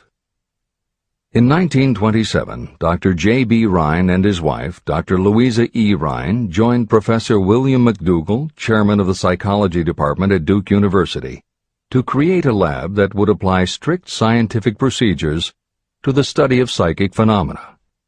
They developed scientific methodologies and procedures to study, identify, and test individuals who demonstrated unusual abilities. It was Dr. Rhine who coined the term extrasensory perception, ESP, and he adopted the word parapsychology to describe their studies. It is fair to say that the research done at the Rhine lab is some of the most advanced work on the entire subject. In 1962, they created the Foundation for Research into the Nature of Man in order to continue their studies independent of the university and to publish related works. In 1995, the name was changed to the Rhine Research Institute. This is the end of the editor's comments. How to join minds in teamwork. In view of Dr. Rhine's findings about the conditions under which the mind responds to what he terms extrasensory modes of perception, I would like to add my own observations. My associates and I have discovered what we believe to be the ideal conditions under which the mind can be stimulated so that this sixth sense can be made to function in a practical way. To begin with, I should explain that there is a close working alliance between myself and two members of my staff. Through experimentation and practice, we have discovered how to stimulate our minds so that we can, by a process of blending our three minds into one, find the solution to a great variety of problems that are submitted by my clients. The procedure is very simple. We sit down at a conference table, clearly state the nature of the problem we have under consideration, then begin discussing it. Each contributes whatever thoughts may occur, by applying the principle used in connection with the invisible counselors described in the next chapter. The strange thing about this method of mind stimulation is that it places each participant in communication with unknown sources of knowledge definitely outside their own experience. If you understand the principle described in the chapter on the mastermind, you of course recognize the round table as being a practical application of the mastermind. This method of mind stimulation, through the discussion of definite subjects between three people, illustrates the simplest and most practical use of the mastermind. When you tap into the power of your mastermind group, you will find that the more you work together, the more each member will learn to anticipate the ideas of others and to connect immediately with their intense enthusiasm and inspiration. You cannot completely control this process, but the more you use it, the more it will come into play. By adopting and following a similar plan, you will be making use of the famous Carnegie formula described in Chapter 1. If it means nothing to you at this time, mark this page and read it again after you have finished the last chapter. Great achievement is usually born of great sacrifice and is never the result of selfishness. Chapter 15. The Sixth Sense. The door to the Temple of Wisdom. The 13th step toward riches. The 13th principle is known as the sixth sense, through which infinite intelligence may and will communicate voluntarily without any effort from or demands by the individual. This principle is the apex of the philosophy of success. It can be assimilated, understood, and applied only by first mastering the other 12 principles. The sixth sense is that portion of the subconscious mind that has been referred to as the creative imagination. It has also been referred to as the receiving set through which ideas, plans, and thoughts flash into the mind. The flashes are sometimes called hunches or inspirations. The sixth sense defies description. It cannot be described to a person who has not mastered the other principles of this philosophy, because such a person has no knowledge and no experience with which the sixth sense may be compared. After you have mastered the principles in this book, you will be prepared to accept as truth a statement that may otherwise be incredible to you. Through the sixth sense, you will be warned of impending dangers in time to avoid them and notified of opportunities in time to embrace them. As you develop your sixth sense, it is almost as though a guardian angel comes to you to be of help and assistance, a guardian angel who will open to you at all times the door to the Temple of Wisdom. Miracles of the Sixth Sense. I am not a believer in, nor an advocate of, miracles, for the simple reason that I have enough knowledge of nature to understand that nature never deviates from her established laws. However, I believe that some of nature's laws are so incomprehensible that they produce what appear to be miracles. The sixth sense comes as near to being a miracle as anything I have ever experienced. This much I do know, that there is a power, or a first cause, or an intelligence which permeates every atom of matter and embraces every unit of energy perceptible to man. I know that this infinite intelligence is the thing that converts acorns into oak trees, causes water to flow downhill in response to the law of gravity, follows night with day and winter with summer, each maintaining its proper place and relationship to the other. Through the philosophy explained in this book, this intelligence can help turn your desires into concrete or material form. I know this because I have experimented with it, and I have experienced it. Step by step through the preceding chapters, you have been led to this, the last principle. If you have mastered each of the preceding principles, you are now prepared to accept, without being skeptical, the extraordinary claims made here. If you have not mastered the other principles, you must do so before you may determine definitely whether or not the claims made in this chapter are fact or fiction. Let great people shape your life. I have never completely divested myself of the habit of hero worship. While I was passing through the stage of hero worship, I found myself trying to imitate those whom I most admired. My experience has taught me that the next best thing to being truly great is to emulate the great, to try to act like them, be like them, and feel like them as much as I could. I discovered that the faith with which I tried to imitate my idols gave me great capacity to do so quite successfully.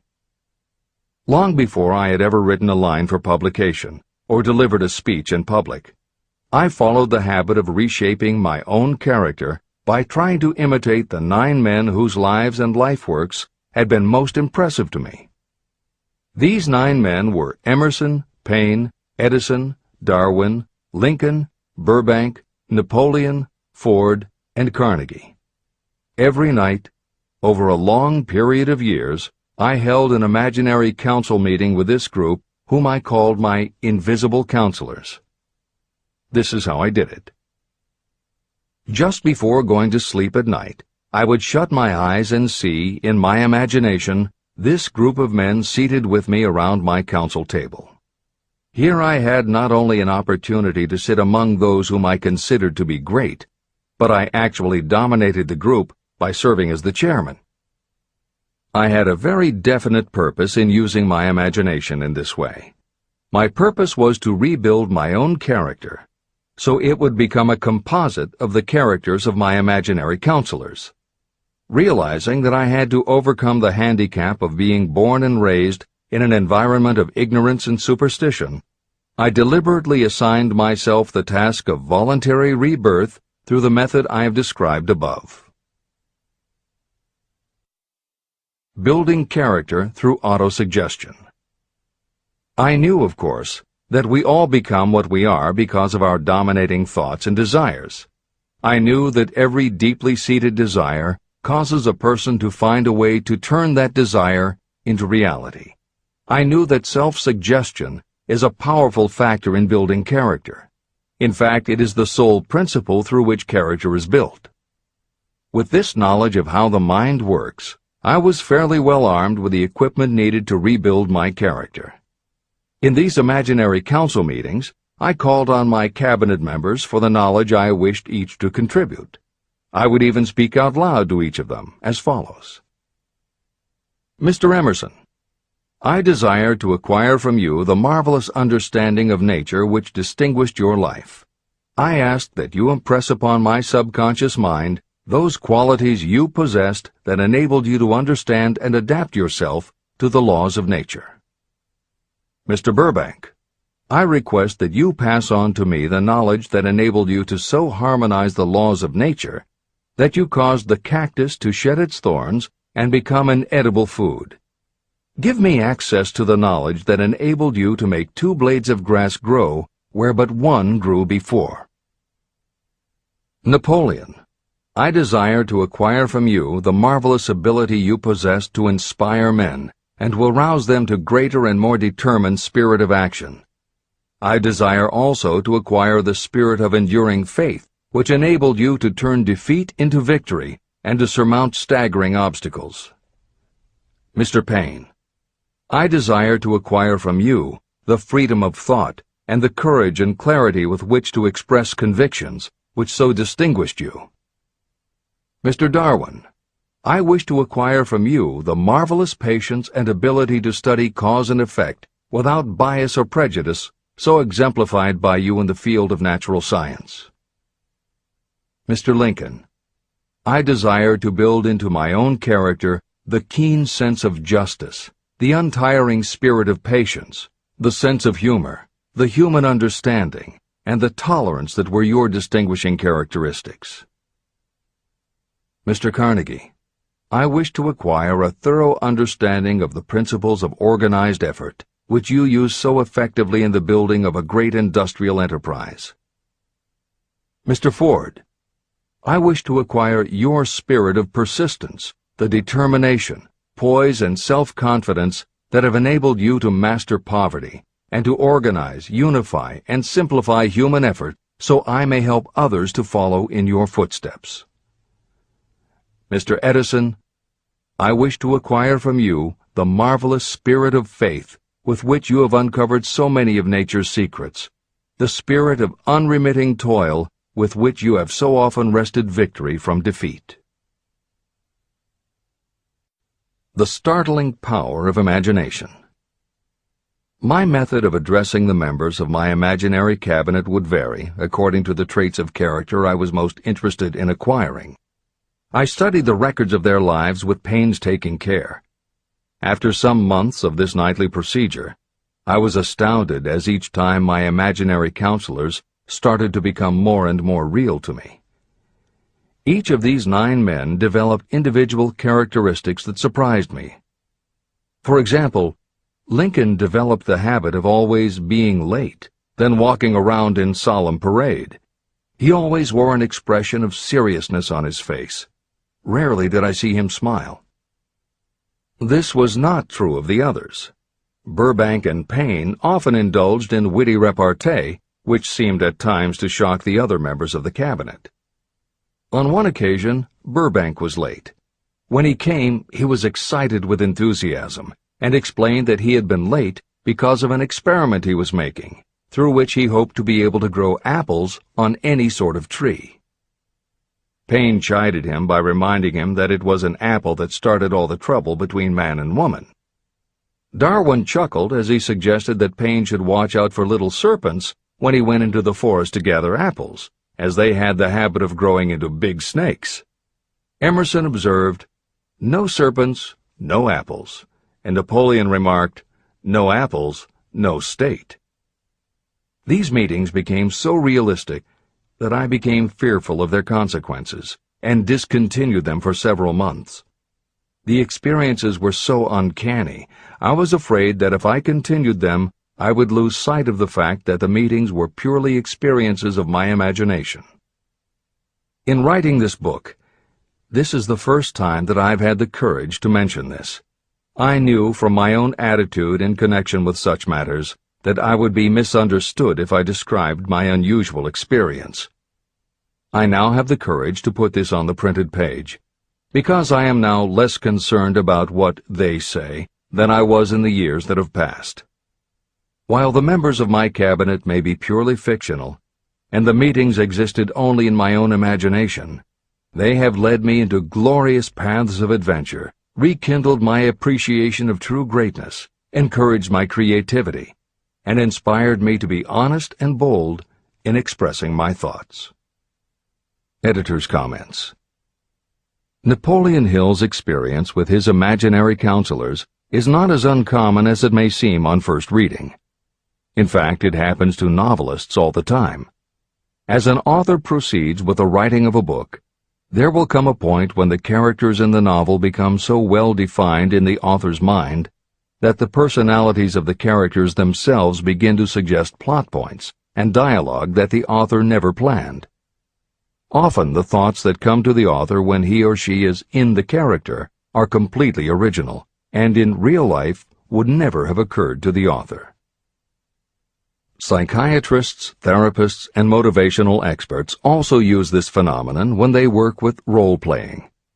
The usual procedure is to ask two people to act out a scenario as if they were in each other's shoes.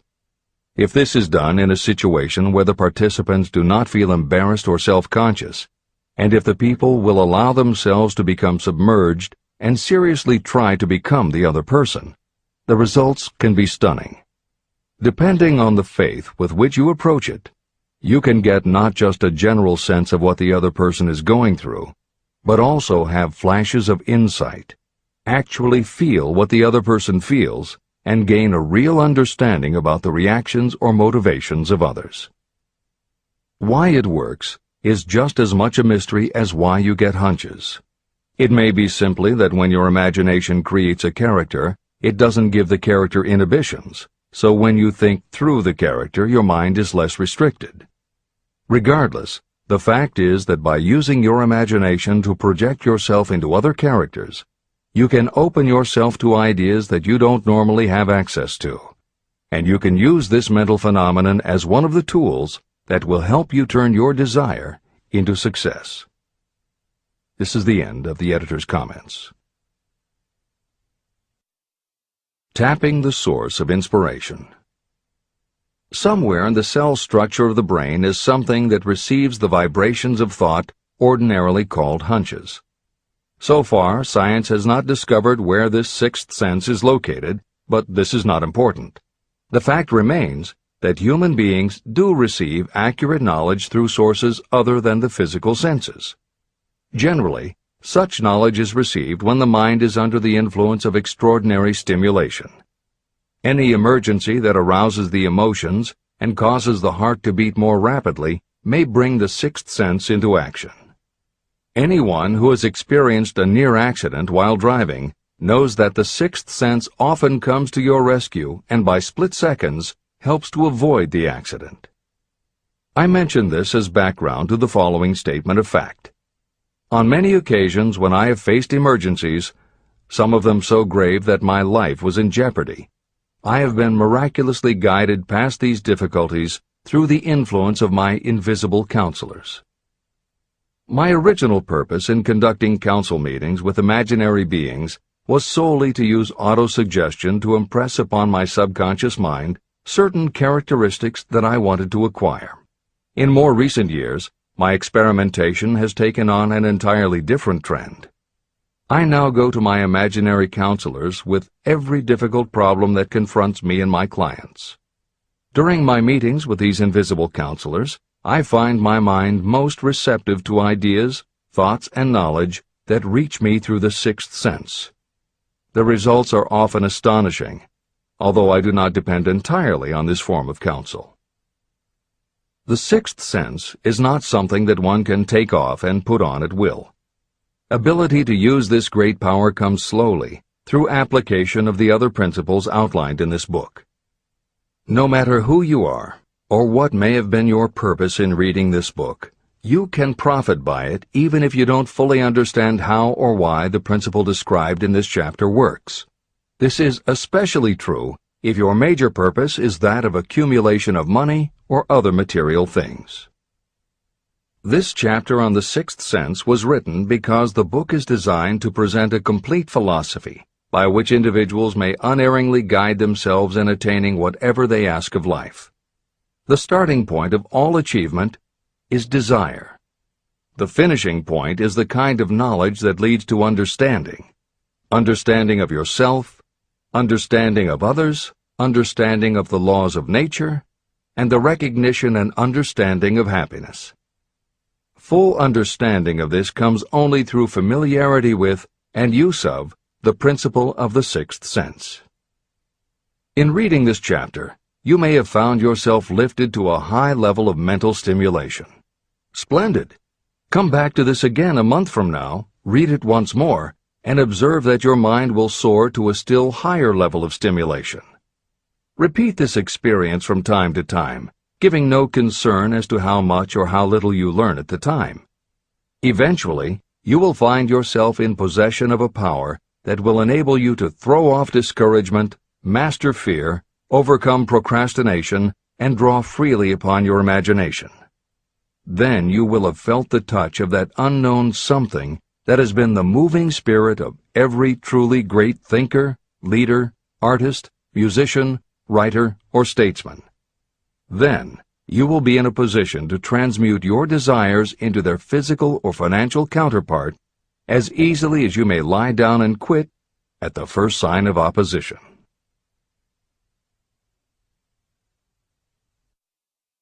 The man who actually knows just what he wants in life has already gone a long way toward attaining it. Chapter 16. The Six Ghosts of Fear. How many are standing in your way? Take inventory of yourself as you read this closing chapter, and find out how many of the ghosts are standing in your way.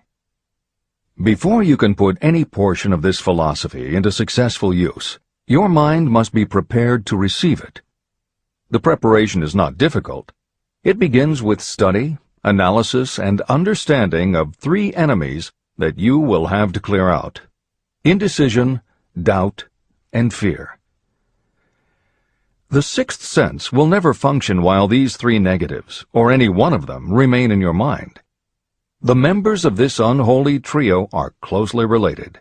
Where one is found, the other two are close at hand. Indecision is the seedling of fear. Remember this as you read. Indecision crystallizes into doubt. The two blend and become fear. The blending process often is slow. This is one reason why these three enemies are so dangerous. They germinate and grow without their presence being observed. The remainder of this chapter describes a state of mind that you must attain before the philosophy can be put into practical use. This chapter also analyzes a condition that has reduced huge numbers of people to poverty, and it states a truth that must be understood by all who accumulate riches, whether measured in terms of money or in terms of a state of mind that may be of far greater value than money. The purpose of this chapter is to turn the spotlight of attention on the cause and the cure of the six basic fears. Before you can master an enemy, you must know its name, its habits, and where to attack it.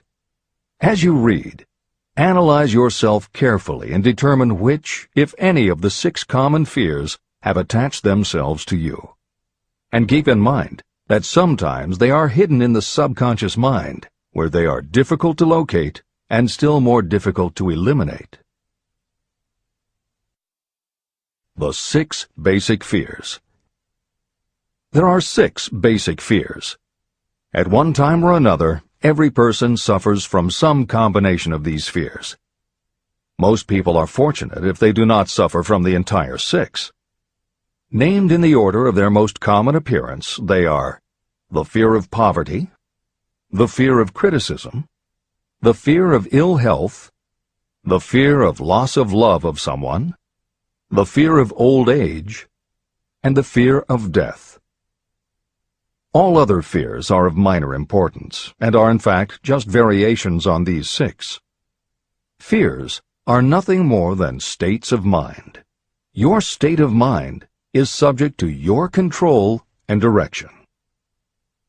You can create nothing that you do not first conceive in the form of an impulse of thought. The following statement is of even greater importance. Thought impulses begin immediately to translate themselves into their physical equivalent, whether those thoughts are voluntary or involuntary. Even thought impulses that are picked up by mere chance, thoughts that have been released by other minds, may determine your financial, business, professional, or social destiny just as surely as the thoughts that you create by intent and design. This circumstance also explains why some people seem to be lucky, while others of equal or greater ability, training, experience, and brain capacity seem destined to have misfortune. The explanation is that you have the ability to completely control your own mind. With this control, you may open your mind to the thought impulses that are being released by other brains, or you can close the doors tightly and admit only thought impulses of your own choice. Nature has endowed human beings with absolute control over only one thing, and that one thing is thought. This fact, coupled with the additional fact that everything we create begins in the form of a thought, leads us very near to the principle by which fear may be mastered. If it is true that all thought has a tendency to clothe itself in its physical equivalent, and this is true beyond any reasonable room for doubt, it is equally true that thought impulses of fear and poverty cannot be translated into terms of courage and financial gain. The first basic fear. The fear of poverty. There can be no compromise between poverty and riches. The two roads that lead to poverty and riches travel in opposite directions. If you want riches, you must refuse to accept any circumstance that leads toward poverty. The word riches is used in its broadest sense, meaning financial, spiritual, mental, and material wealth. The starting point of the path that leads to riches is desire. In Chapter 3, you received full instructions for the proper use of desire. In this chapter on fear, you have complete instructions for preparing your mind to make practical use of desire. Here is the place to give yourself a challenge, which will definitely determine how much of this philosophy you have absorbed. Here is the point at which you can tell what the future holds in store for you. If, after reading this chapter, you are willing to accept poverty, you may as well make up your mind to receive poverty. This is one decision you cannot avoid. But if you demand riches, determine what form and how much will be required to satisfy you. You know the road that leads to riches. You have been given a roadmap. If you follow it, it will keep you on that road. If you neglect to make the start, or stop before you arrive, no one will be to blame but you. This responsibility is yours.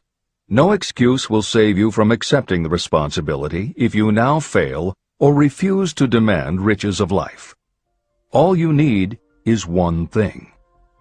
Incidentally, the only thing you can control, and that is a state of mind. A state of mind is something that is up to you. It cannot be purchased. It must be created.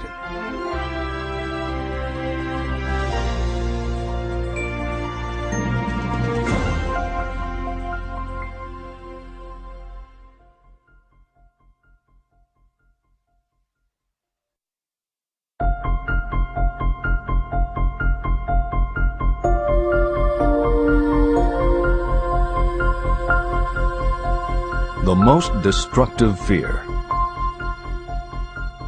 Fear of poverty is a state of mind, nothing else. But it is sufficient to destroy your chances of achievement in any undertaking.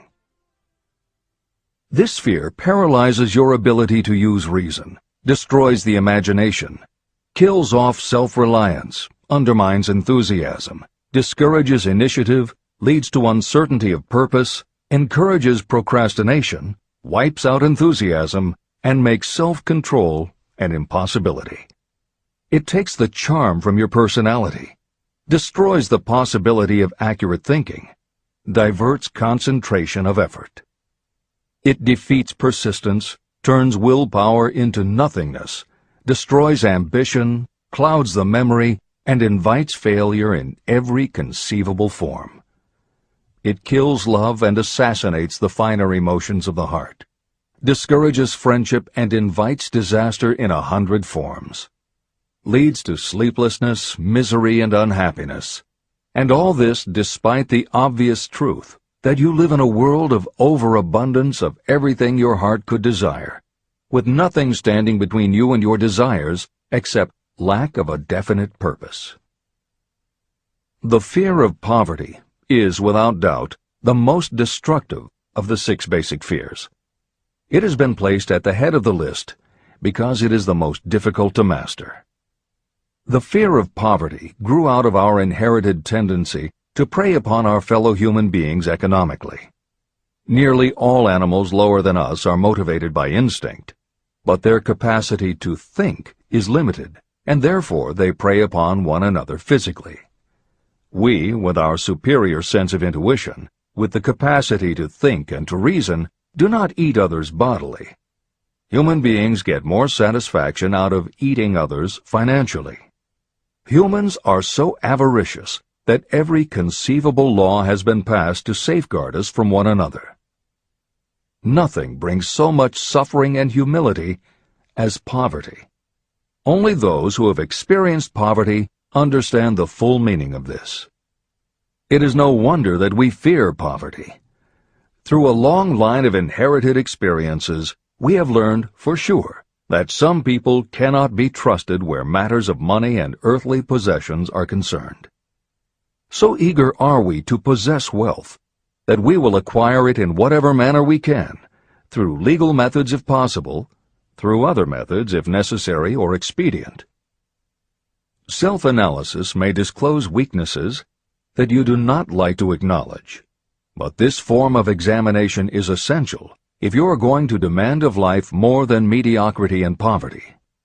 Remember, as you check yourself point by point, that you are both the court and the jury, the prosecuting attorney and the attorney for the defense, and that you are both the plaintiff and the defendant.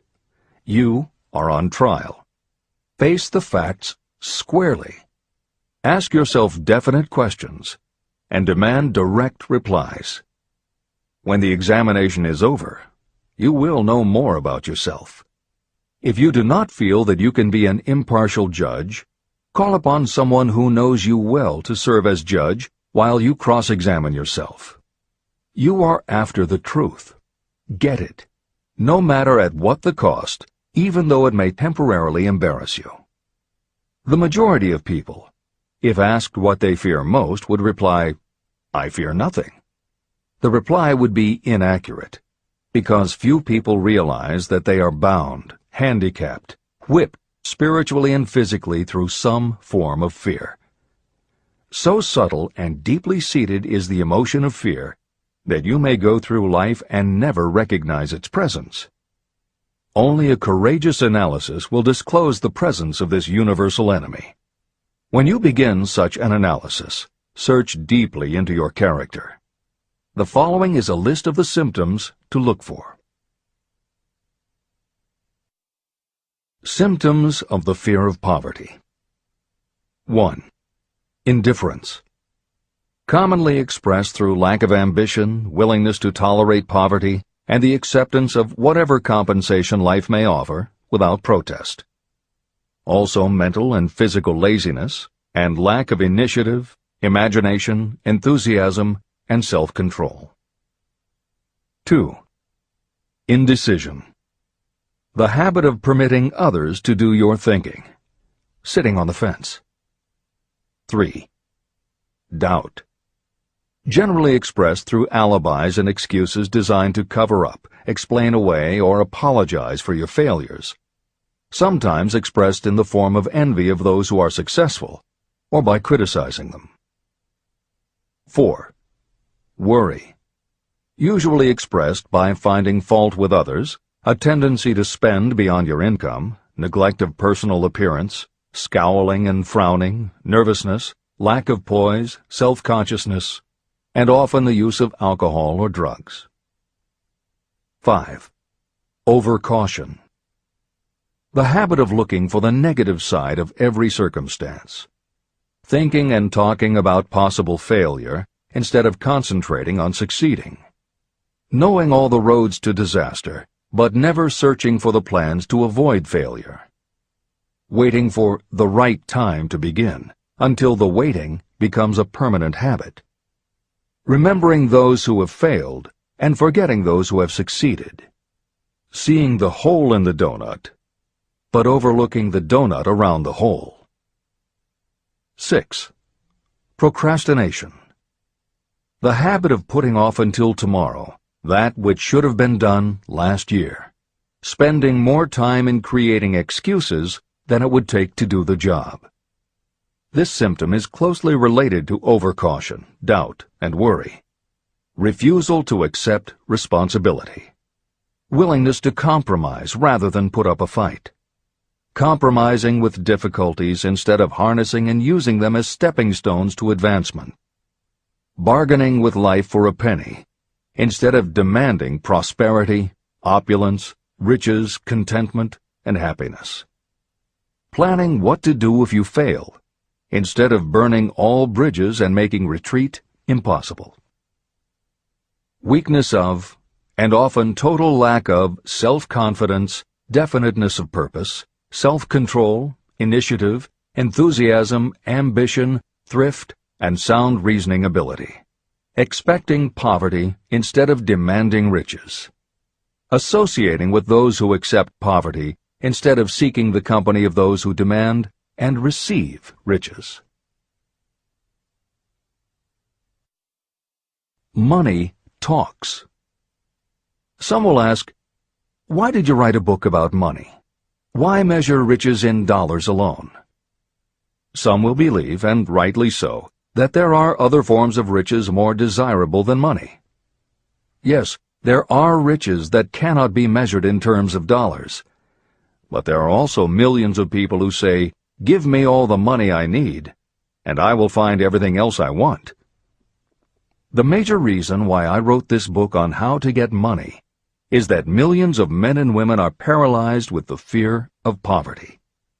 What this sort of fear does to one was well described by Westbrook Pegler.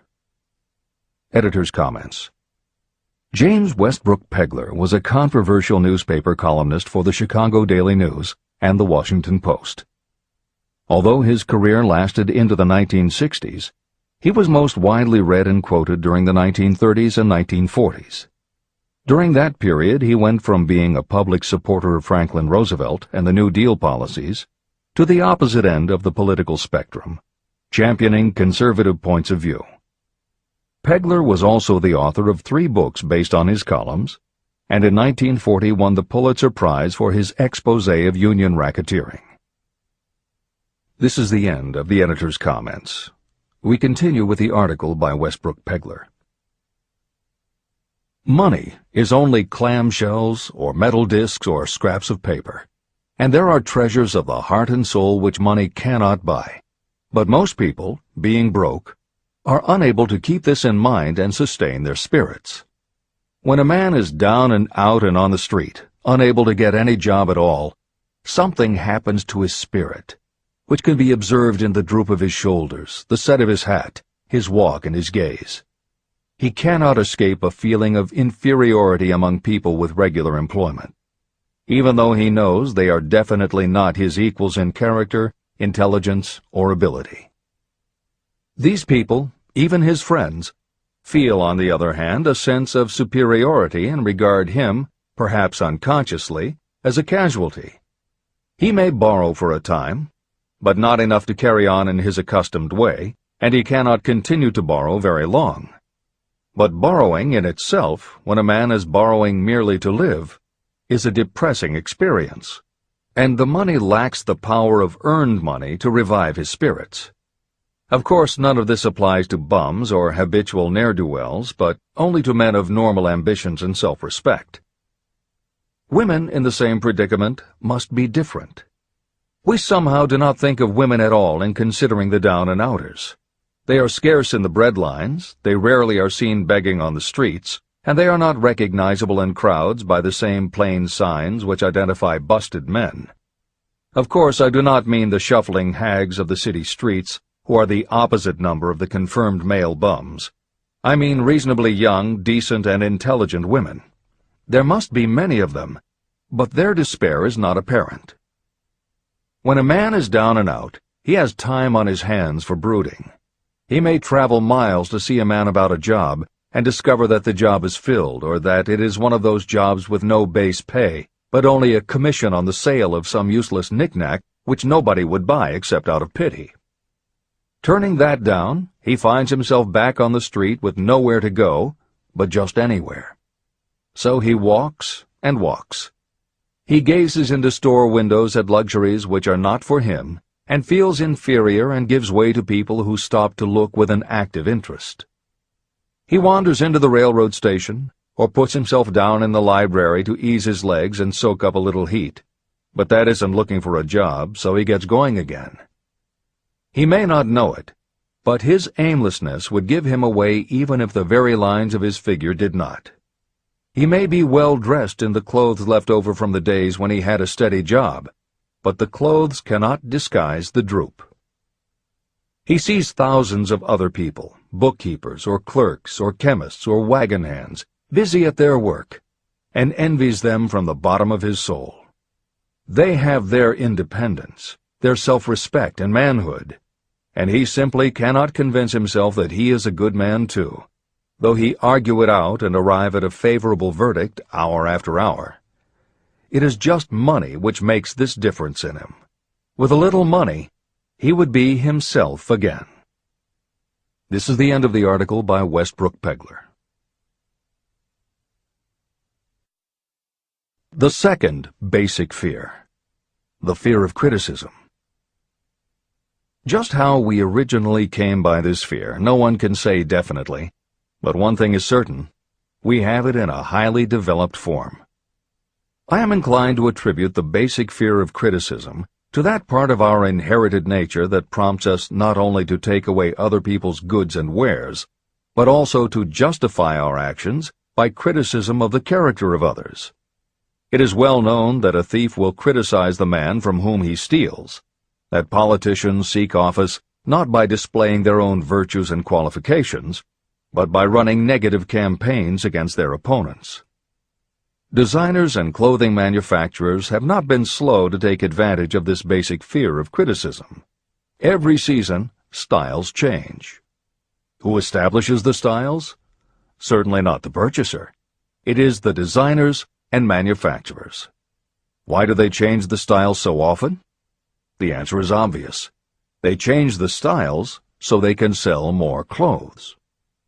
The fear of criticism robs people of their initiative, destroys their power of imagination, limits their individuality, takes away their self-reliance, and does them damage in 100 other ways.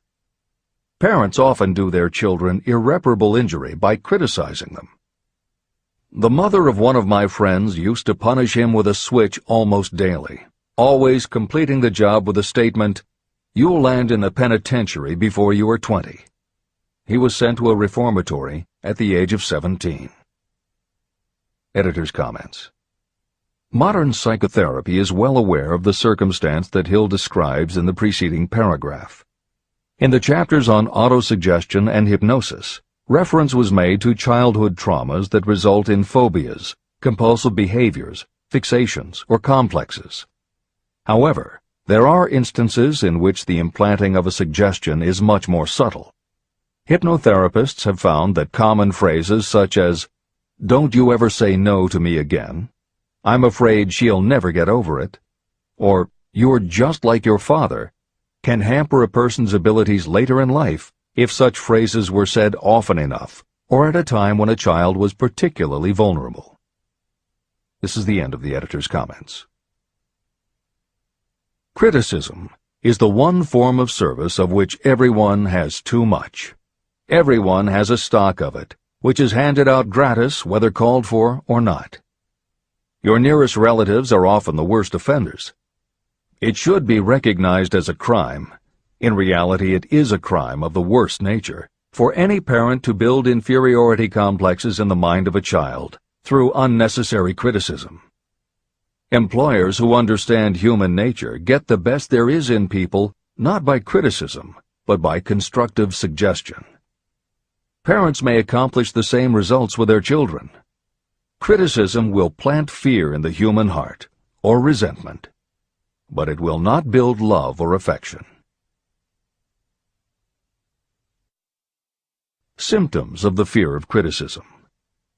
This fear is almost as universal as the fear of poverty, and its effects are just as fatal to personal achievement, mainly because this fear destroys initiative and discourages the use of imagination.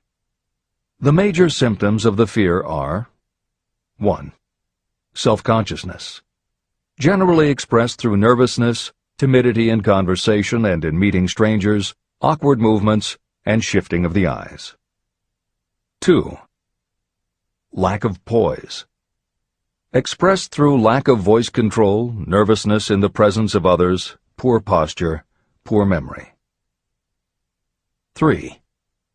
Personality weaknesses, lacking in firmness of decision, personal charm, and ability to express opinions definitely, the habit of sidestepping issues instead of meeting them squarely, agreeing with others without careful examination of their opinions. 4.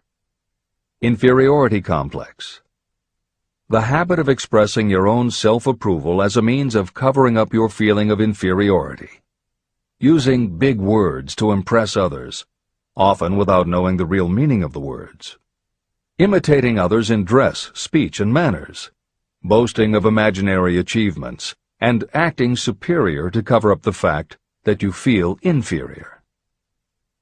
5. Extravagance, the habit of trying to keep up with the Joneses and spending beyond your income.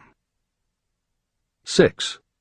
Lack of initiative, failure to embrace opportunities for self-advancement, fear to express opinions, lack of confidence in your own ideas, giving evasive answers to questions asked by superiors, hesitancy of manner and speech, deceit in both words and deeds.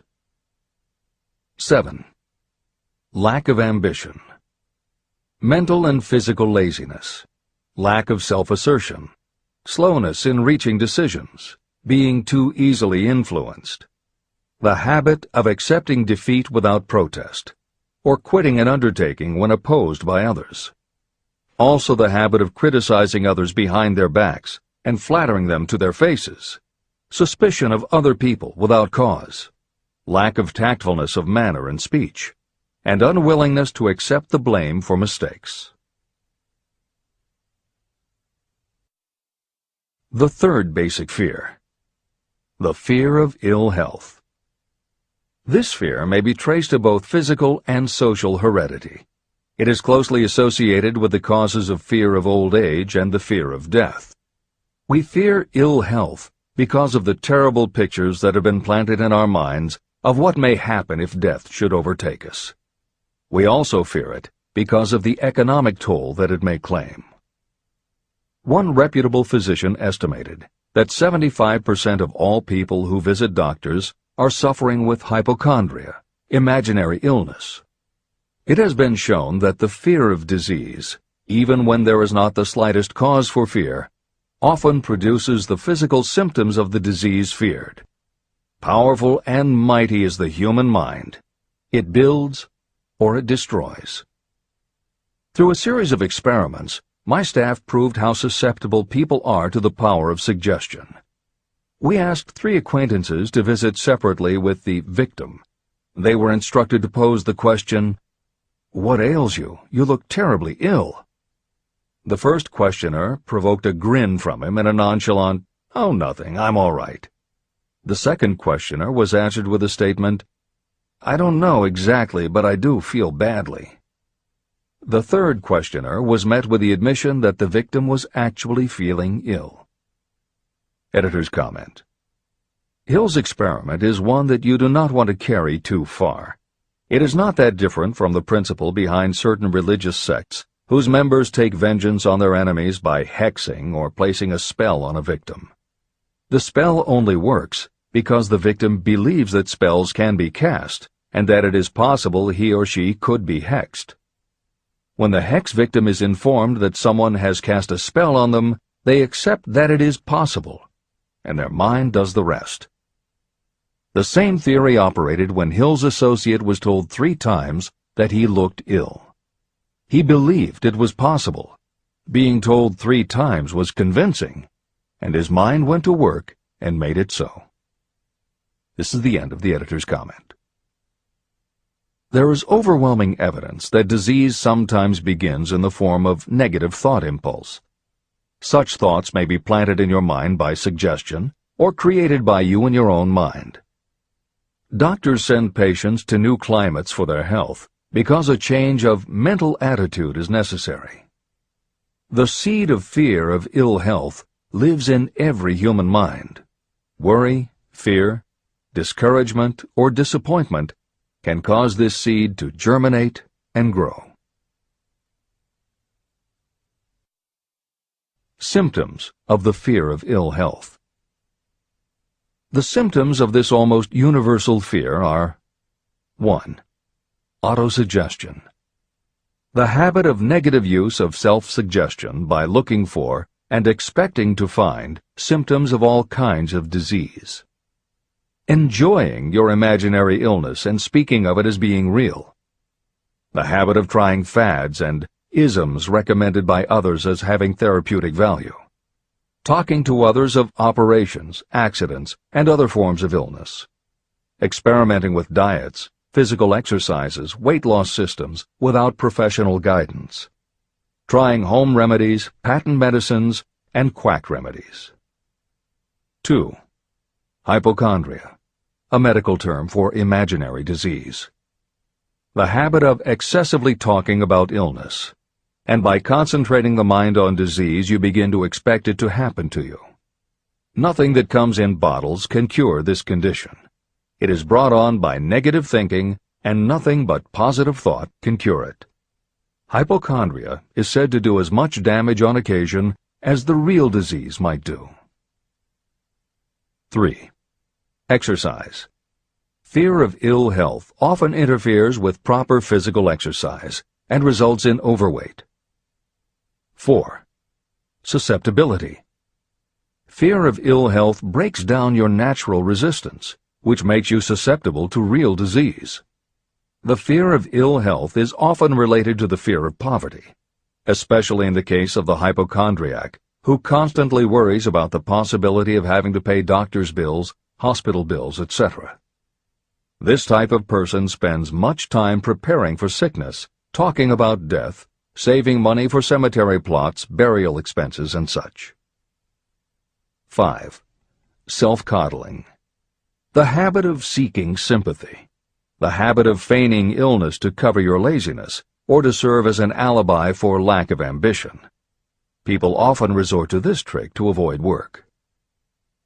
6. Intemperance. The habit of using alcohol or drugs to destroy pain instead of eliminating the cause. 7. The habit of reading about illness and worrying over the possibility of being stricken by it. The fourth basic fear. The fear of loss of love.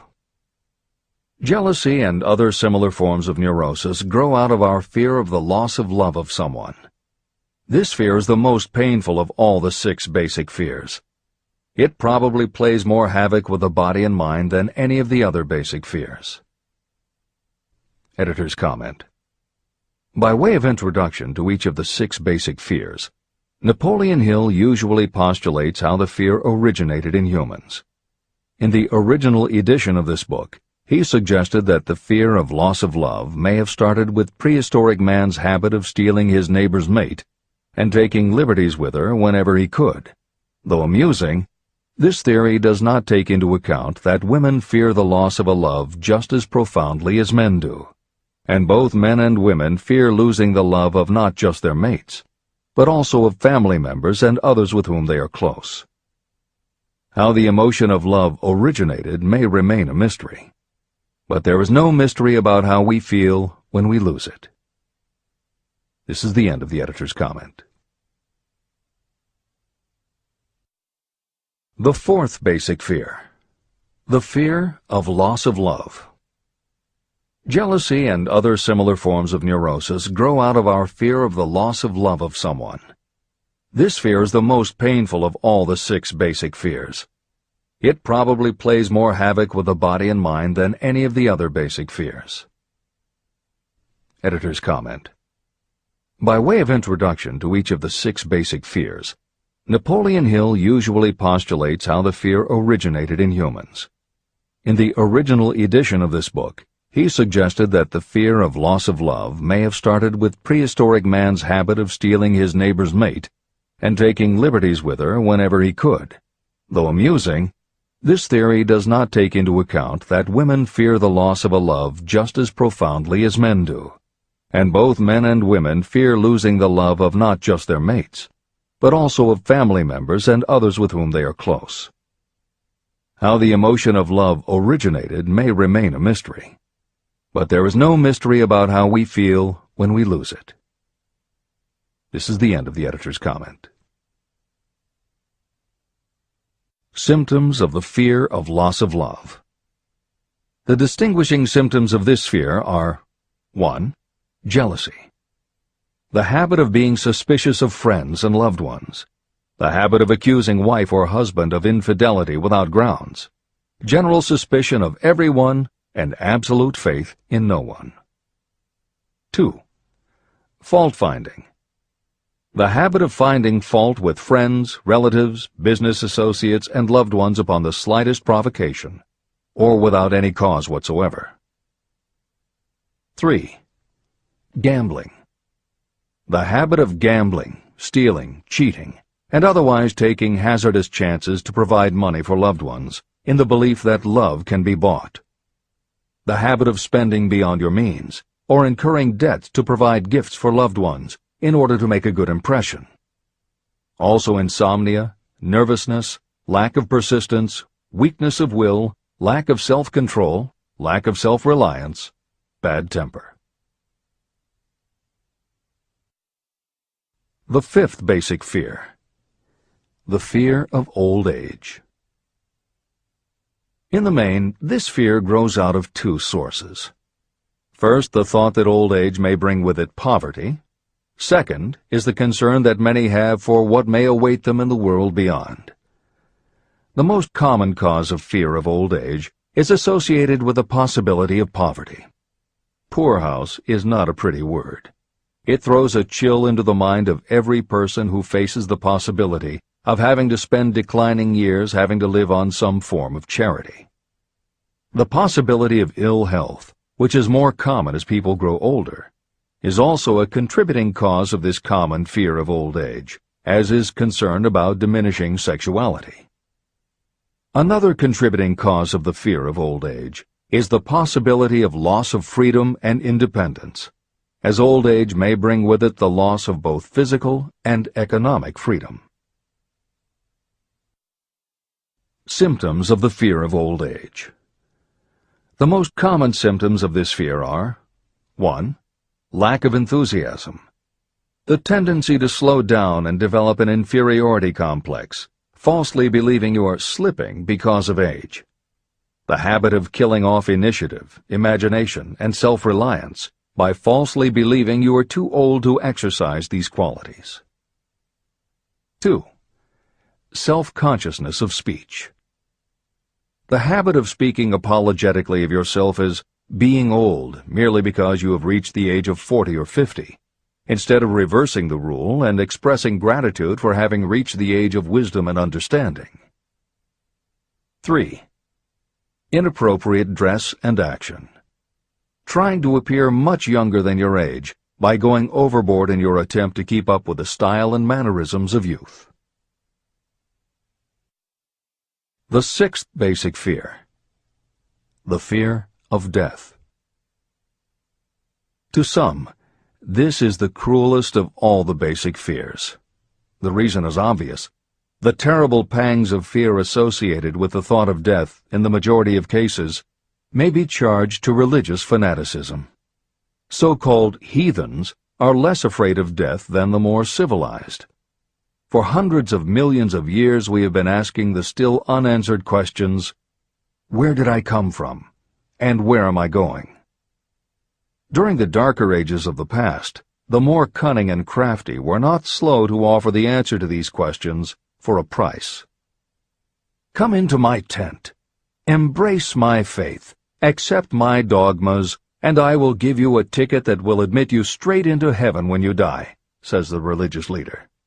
Remain out of my tent, says the same leader, and the devil will take you and burn you throughout eternity. The thought of eternal punishment destroys interest in life and makes happiness impossible. While the religious leader may not actually be able to provide safe conduct into heaven or send you to hell, the possibility of the latter seems terrible. The very thought of it takes hold of the imagination in such a realistic way that it paralyzes reason and sets up the fear of death. The fear of death is not as common now as it was during the age when there were no great colleges and universities. People of science have turned the spotlight of truth upon the world, and this truth is rapidly freeing men and women from this terrible fear of death. The young men and women who attend the colleges and universities are not easily impressed by fire and brimstone. Through knowledge, the fears of the dark ages that grip the mind have been dispelled. The entire world is made up of only four things: time, space, energy, and matter. In elementary physics, we learn that neither matter nor energy can be created or destroyed. Both matter and energy can be transformed, but neither can be destroyed. Life is energy, if it is anything. If neither energy nor matter can be destroyed, of course life itself cannot be destroyed. Life, like other forms of energy, may be passed through various processes of transition or change, but it cannot be destroyed. Death is mere transition. And if death is not mere change or transition, then nothing comes after death except a long, eternal, peaceful sleep. And sleep is nothing to be feared. If you can accept the logic of this, you may forever wipe out your fear of death. Symptoms of the fear of death. The general symptoms of this fear are: 1. The habit of thinking about dying, instead of making the most of life. This is generally due to lack of purpose or lack of a suitable occupation. This fear is more prevalent among the aged, but sometimes the more youthful are victims of it. The greatest of all remedies for the fear of death is a burning desire for achievement, backed by useful service to others. A busy person seldom has time to think about dying. A busy person finds life too thrilling to worry about death. 2. Sometimes the fear of death is closely associated with the fear of poverty, where death would leave loved ones poverty-stricken. 3. In other cases, the fear of death is caused by illness and the breakdown of physical body resistance. 4. The most common causes of the fear of death are ill health, poverty, lack of appropriate occupation, disappointment over love, insanity, and religious fanaticism. The disaster of worry and destructive thinking. Worry is a state of mind based upon fear. It works slowly but persistently. It is insidious and subtle. Step by step, it digs itself in until it paralyzes the reasoning faculty and destroys self-confidence and initiative. Worry is a form of sustained fear caused by indecision. Therefore, it is a state of mind that can be controlled. An unsettled mind is helpless. Indecision makes an unsettled mind.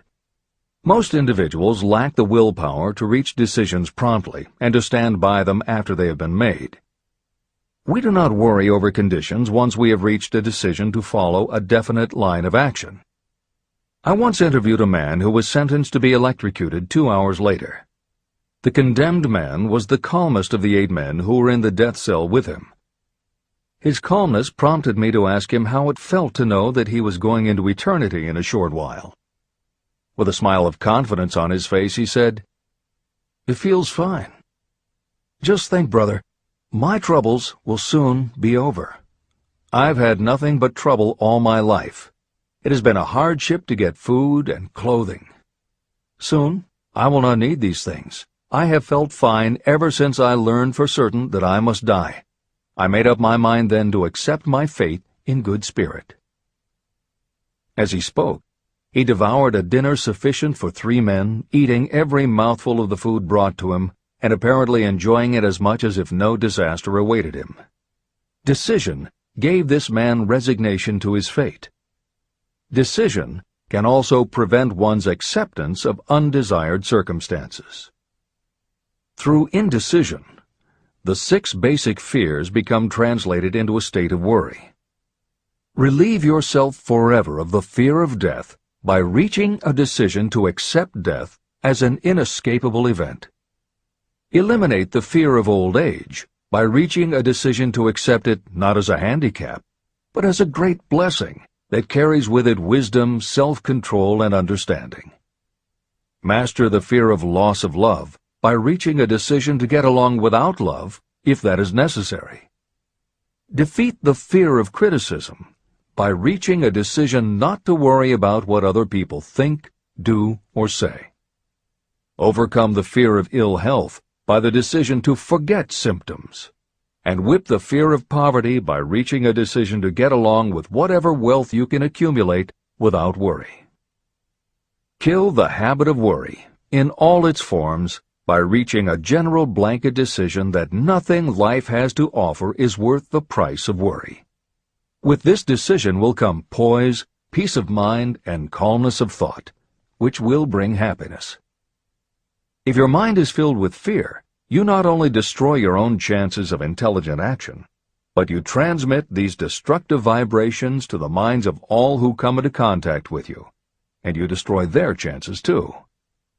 Even a dog or a horse knows when its master lacks courage. It will pick up the vibrations of fear given off by its master and behave accordingly.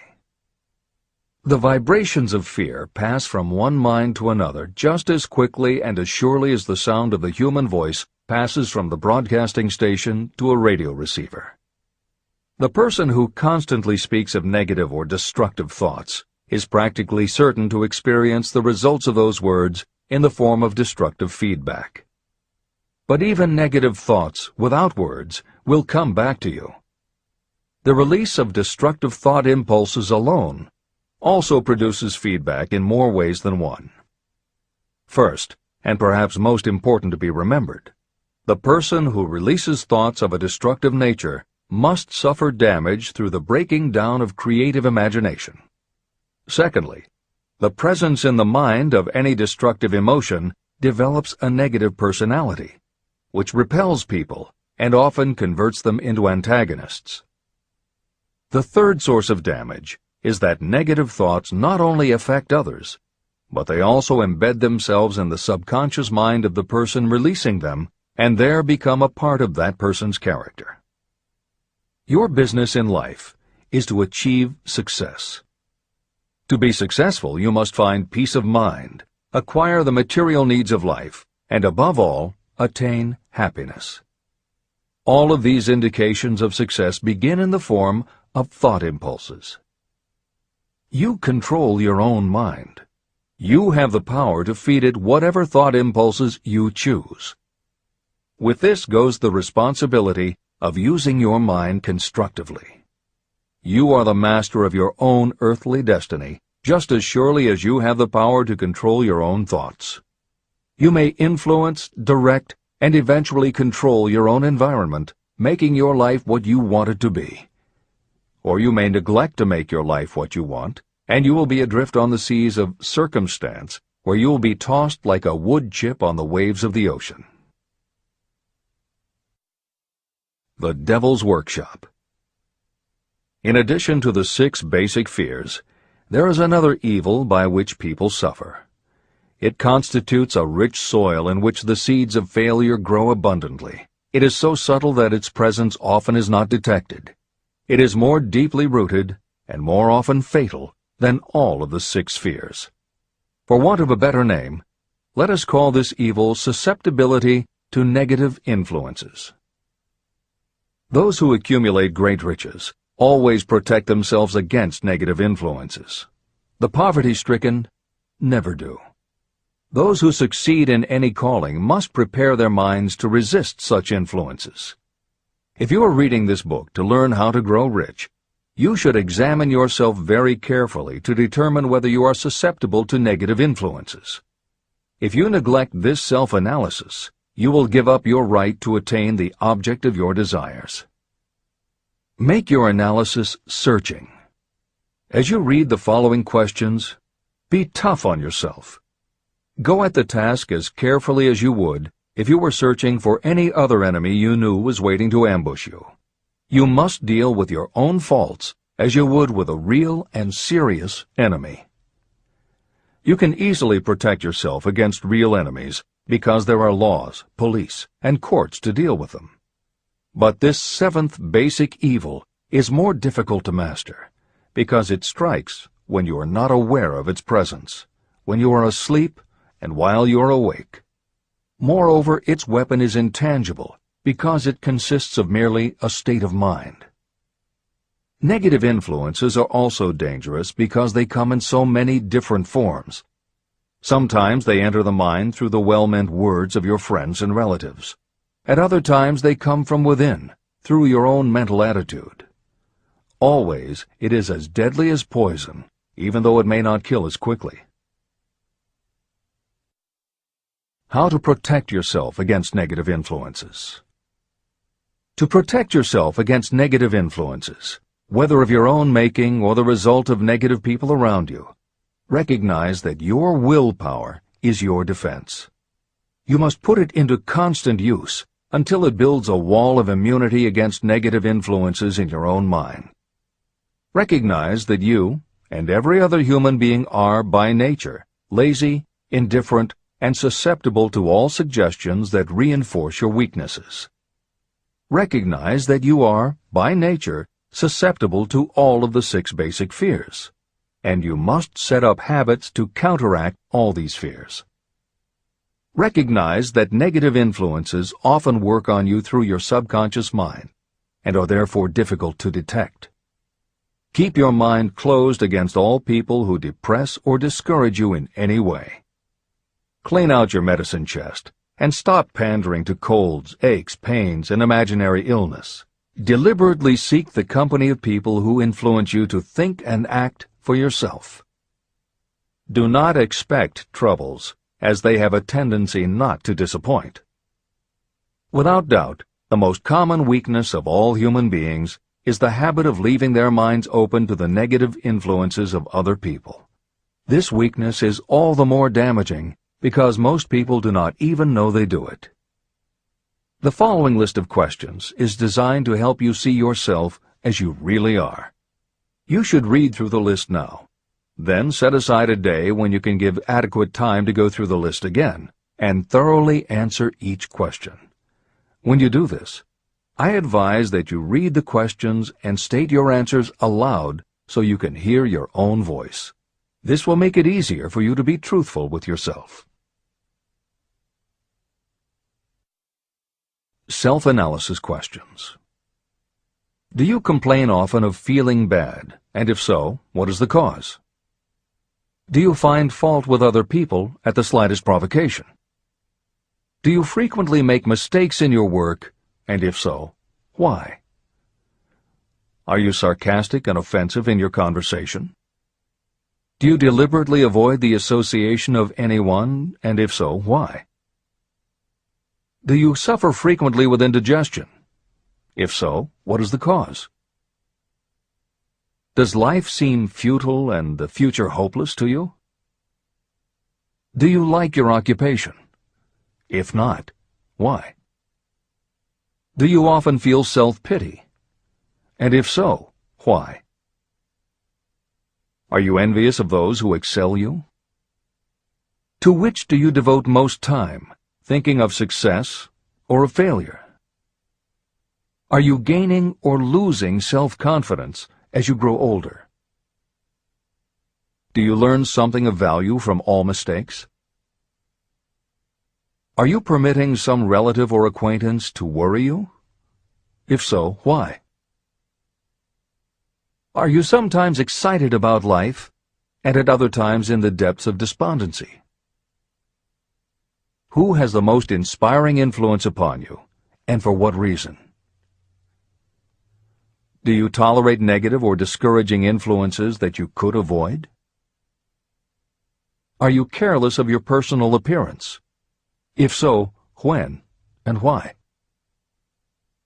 Have you learned how to ignore your troubles by being too busy to be annoyed by them?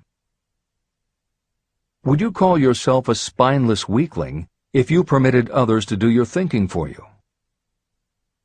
How many preventable disturbances annoy you, and why do you tolerate them? Do you resort to alcohol, drugs, cigarettes, or other compulsions to quiet your nerves? If so, why do you not try willpower instead? Does anyone nag you, and if so, for what reason? Do you have a definite major purpose? And if so, what is it, and what plan do you have for achieving it? Do you suffer from any of the 6 basic fears? If so, which ones? Have you developed a method to shield yourself against the negative influence of others? Do you use autosuggestion to make your mind positive? Which do you value most, your material possessions or your privilege of controlling your own thoughts? Are you easily influenced by others against your own judgment? Has today added anything of value to your stock of knowledge or state of mind? Do you face squarely the circumstances that make you unhappy, or do you sidestep the responsibility? Do you analyze all mistakes and failures and try to profit by them, or do you take the attitude that this is not your duty? Can you name 3 of your most damaging weaknesses? What are you doing to correct them? Do you encourage other people to bring their worries to you for sympathy? Do you choose from your daily experiences lessons or influences that aid in your personal advancement? Does your presence have a negative influence on other people as a rule? What habits of other people annoy you most? Do you form your own opinions, or do you permit yourself to be influenced by other people? Have you learned how to create a mental state of mind with which you can shield yourself against all discouraging influences? Does your occupation inspire you with faith and hope? Are you conscious of possessing spiritual forces of sufficient power to enable you to keep your mind free from all forms of fear? Does your religion help to keep your mind positive? Do you feel it your duty to share other people's worries? If so, why? If you believe that birds of a feather flock together, what have you learned about yourself by studying the friends whom you attract? What connection, if any, do you see between the people with whom you associate most closely and any unhappiness you may experience? Could it be possible that some person whom you consider to be a friend is, in reality, your worst enemy because of his or her negative influence on your mind? By what rules do you judge who is helpful and who is damaging to you? Are your intimate associates mentally superior or inferior to you? How much time out of every 24 hours do you devote to your occupation, sleep, play and relaxation, acquiring useful knowledge, plain wasted time? Who among your acquaintances encourages you most, cautions you most, discourages you most? What is your greatest worry? Why do you tolerate it? When others offer you free, unsolicited advice, do you accept it without question, or do you analyze their motive? What, above all else, do you most desire? Do you intend to acquire it? Are you willing to subordinate all other desires for this one? How much time daily do you devote to acquiring it? Do you change your mind often? If so, why? Do you usually finish everything you begin? Are you easily impressed by other people's business or professional titles, college degrees, or wealth?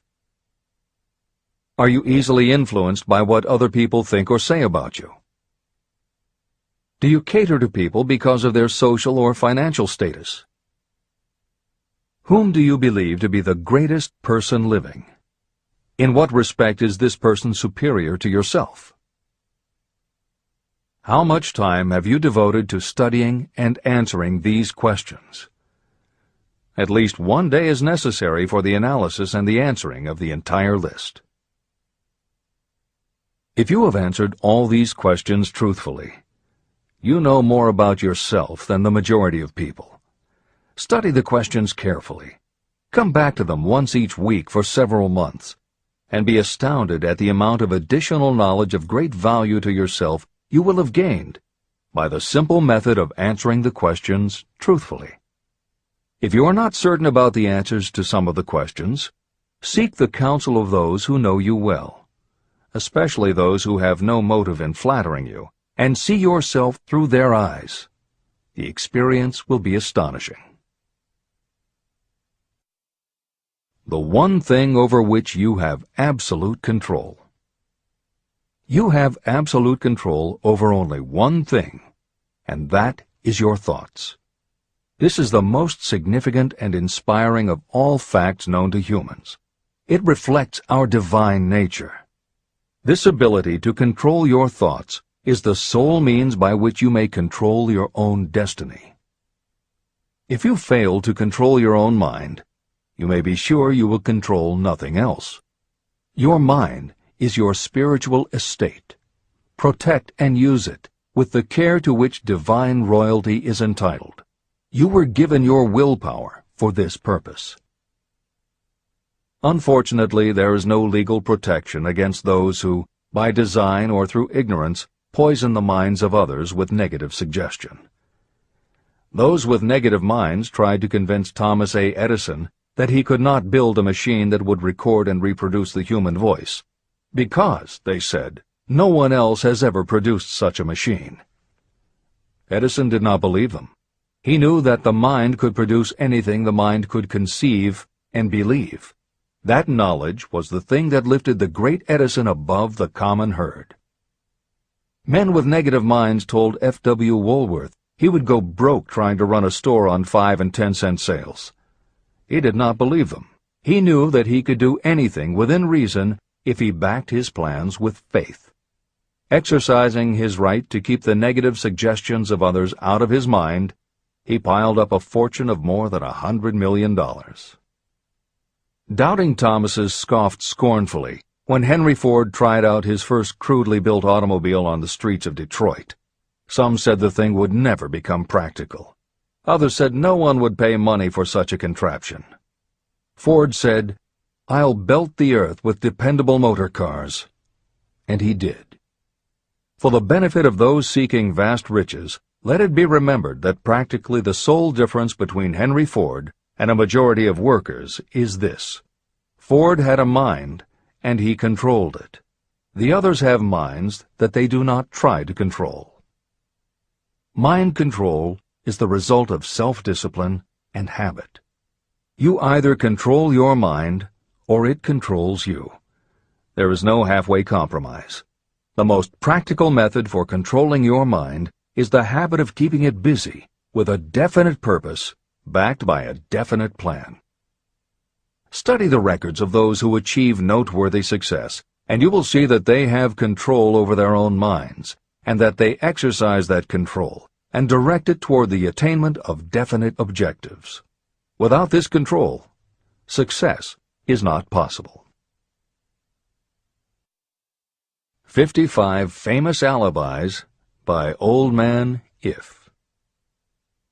People who do not succeed have one distinguishing trait in common. They know all the reasons for failure and have what they believe to be airtight alibis to explain away their own lack of achievement. Some of these alibis are clever, and a few of them are justifiable by the facts, but alibis cannot be used for money. The world wants to know only one thing. Have you achieved success? A character analyst compiled a list of the most commonly used alibis. As you read the list, examine yourself carefully and determine how many of these alibis you use.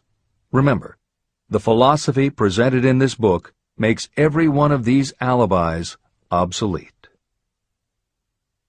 If I didn't have a wife and family. If I had enough pull. If I had money. If I had a good education. If I could get a job. If I had good health. If I only had time. If times were better. If other people understood me. If conditions around me were only different. If I could live my life over again. If I did not fear what they would say. If I had been given a chance. If I now had a chance. If other people didn't have it in for me. If nothing happens to stop me. If only I were younger. If I only could do what I want. If I had been born rich. If I could meet the right people. If I had the talent that some people have. If I dared to assert myself. If only I had embraced past opportunities. If people didn't get on my nerves. If I didn't have to keep house and look after the children. If I could save some money.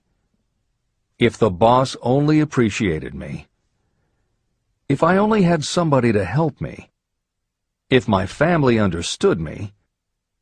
If I lived in a big city. If I could just get started. If I were only free.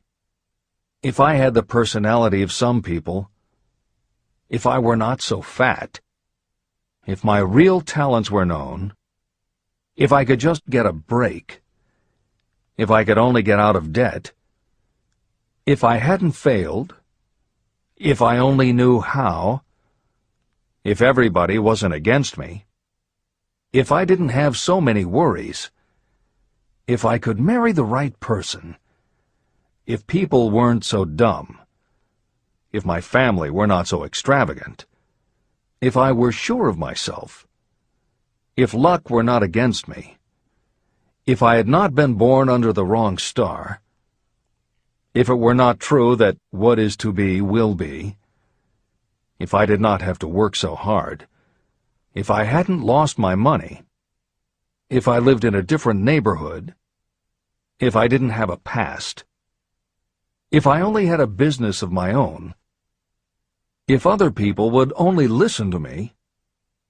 If, and this is the greatest of them all, if I had the courage to see myself as I really am, I would find out what is wrong with me and correct it.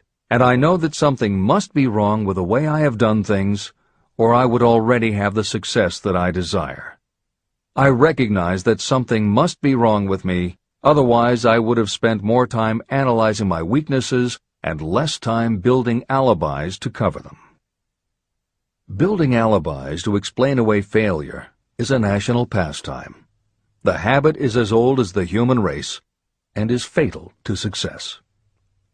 Why do people cling to their pet alibis? The answer is obvious. They defend their alibis because they create them. Your alibi is the child of your own imagination. It is human nature to defend your own brainchild. Building alibis is a deeply rooted habit. Habits are difficult to break, especially when they provide justification for something we do. Plato had this truth in mind when he said, "The first and best victory is to conquer self. To be conquered by self is, of all things, the most shameful and vile." Another philosopher had the same thought in mind when he said, "It was a great surprise to me when I discovered that most of the ugliness I saw in others was but a reflection of my own nature." Elbert Hubbard, philosopher, author, publisher of the Fra magazine, and founder of the Roy Crofters Community of Artists, said, "It has always been a mystery to me why people spend so much time deliberately fooling themselves by creating alibis to cover their weaknesses. If used differently, this same time would be sufficient to cure the weakness. Then no alibis would be needed." In parting, I would remind you that life is a checkerboard, and the player opposite you is time. If you hesitate before moving, or neglect to move promptly, your men will be wiped off the board by time. You are playing against a partner who will not tolerate indecision. Previously, you may have had a logical excuse for not having forced life to come through with whatever you asked. That alibi is now obsolete, because you are in possession of the master key that unlocks the door to life's riches. The master key is intangible, but it is powerful. It is the privilege of creating, in your own mind, a burning desire for a definite form of riches. There is no penalty for the use of this key, but there is a price you must pay if you do not use it. The price is failure. There is a reward of stupendous proportions if you put the key to use. It is the satisfaction that will come to you when you conquer self and force life to pay whatever is asked. The reward is worthy of your effort. Will you make the start and be convinced? "If we are related," said the immortal Emerson, "we shall meet." In closing, may I borrow his thought and say, if we are related, we have, through these pages, met. Remember that your real wealth can be measured not by what you have, but by what you are.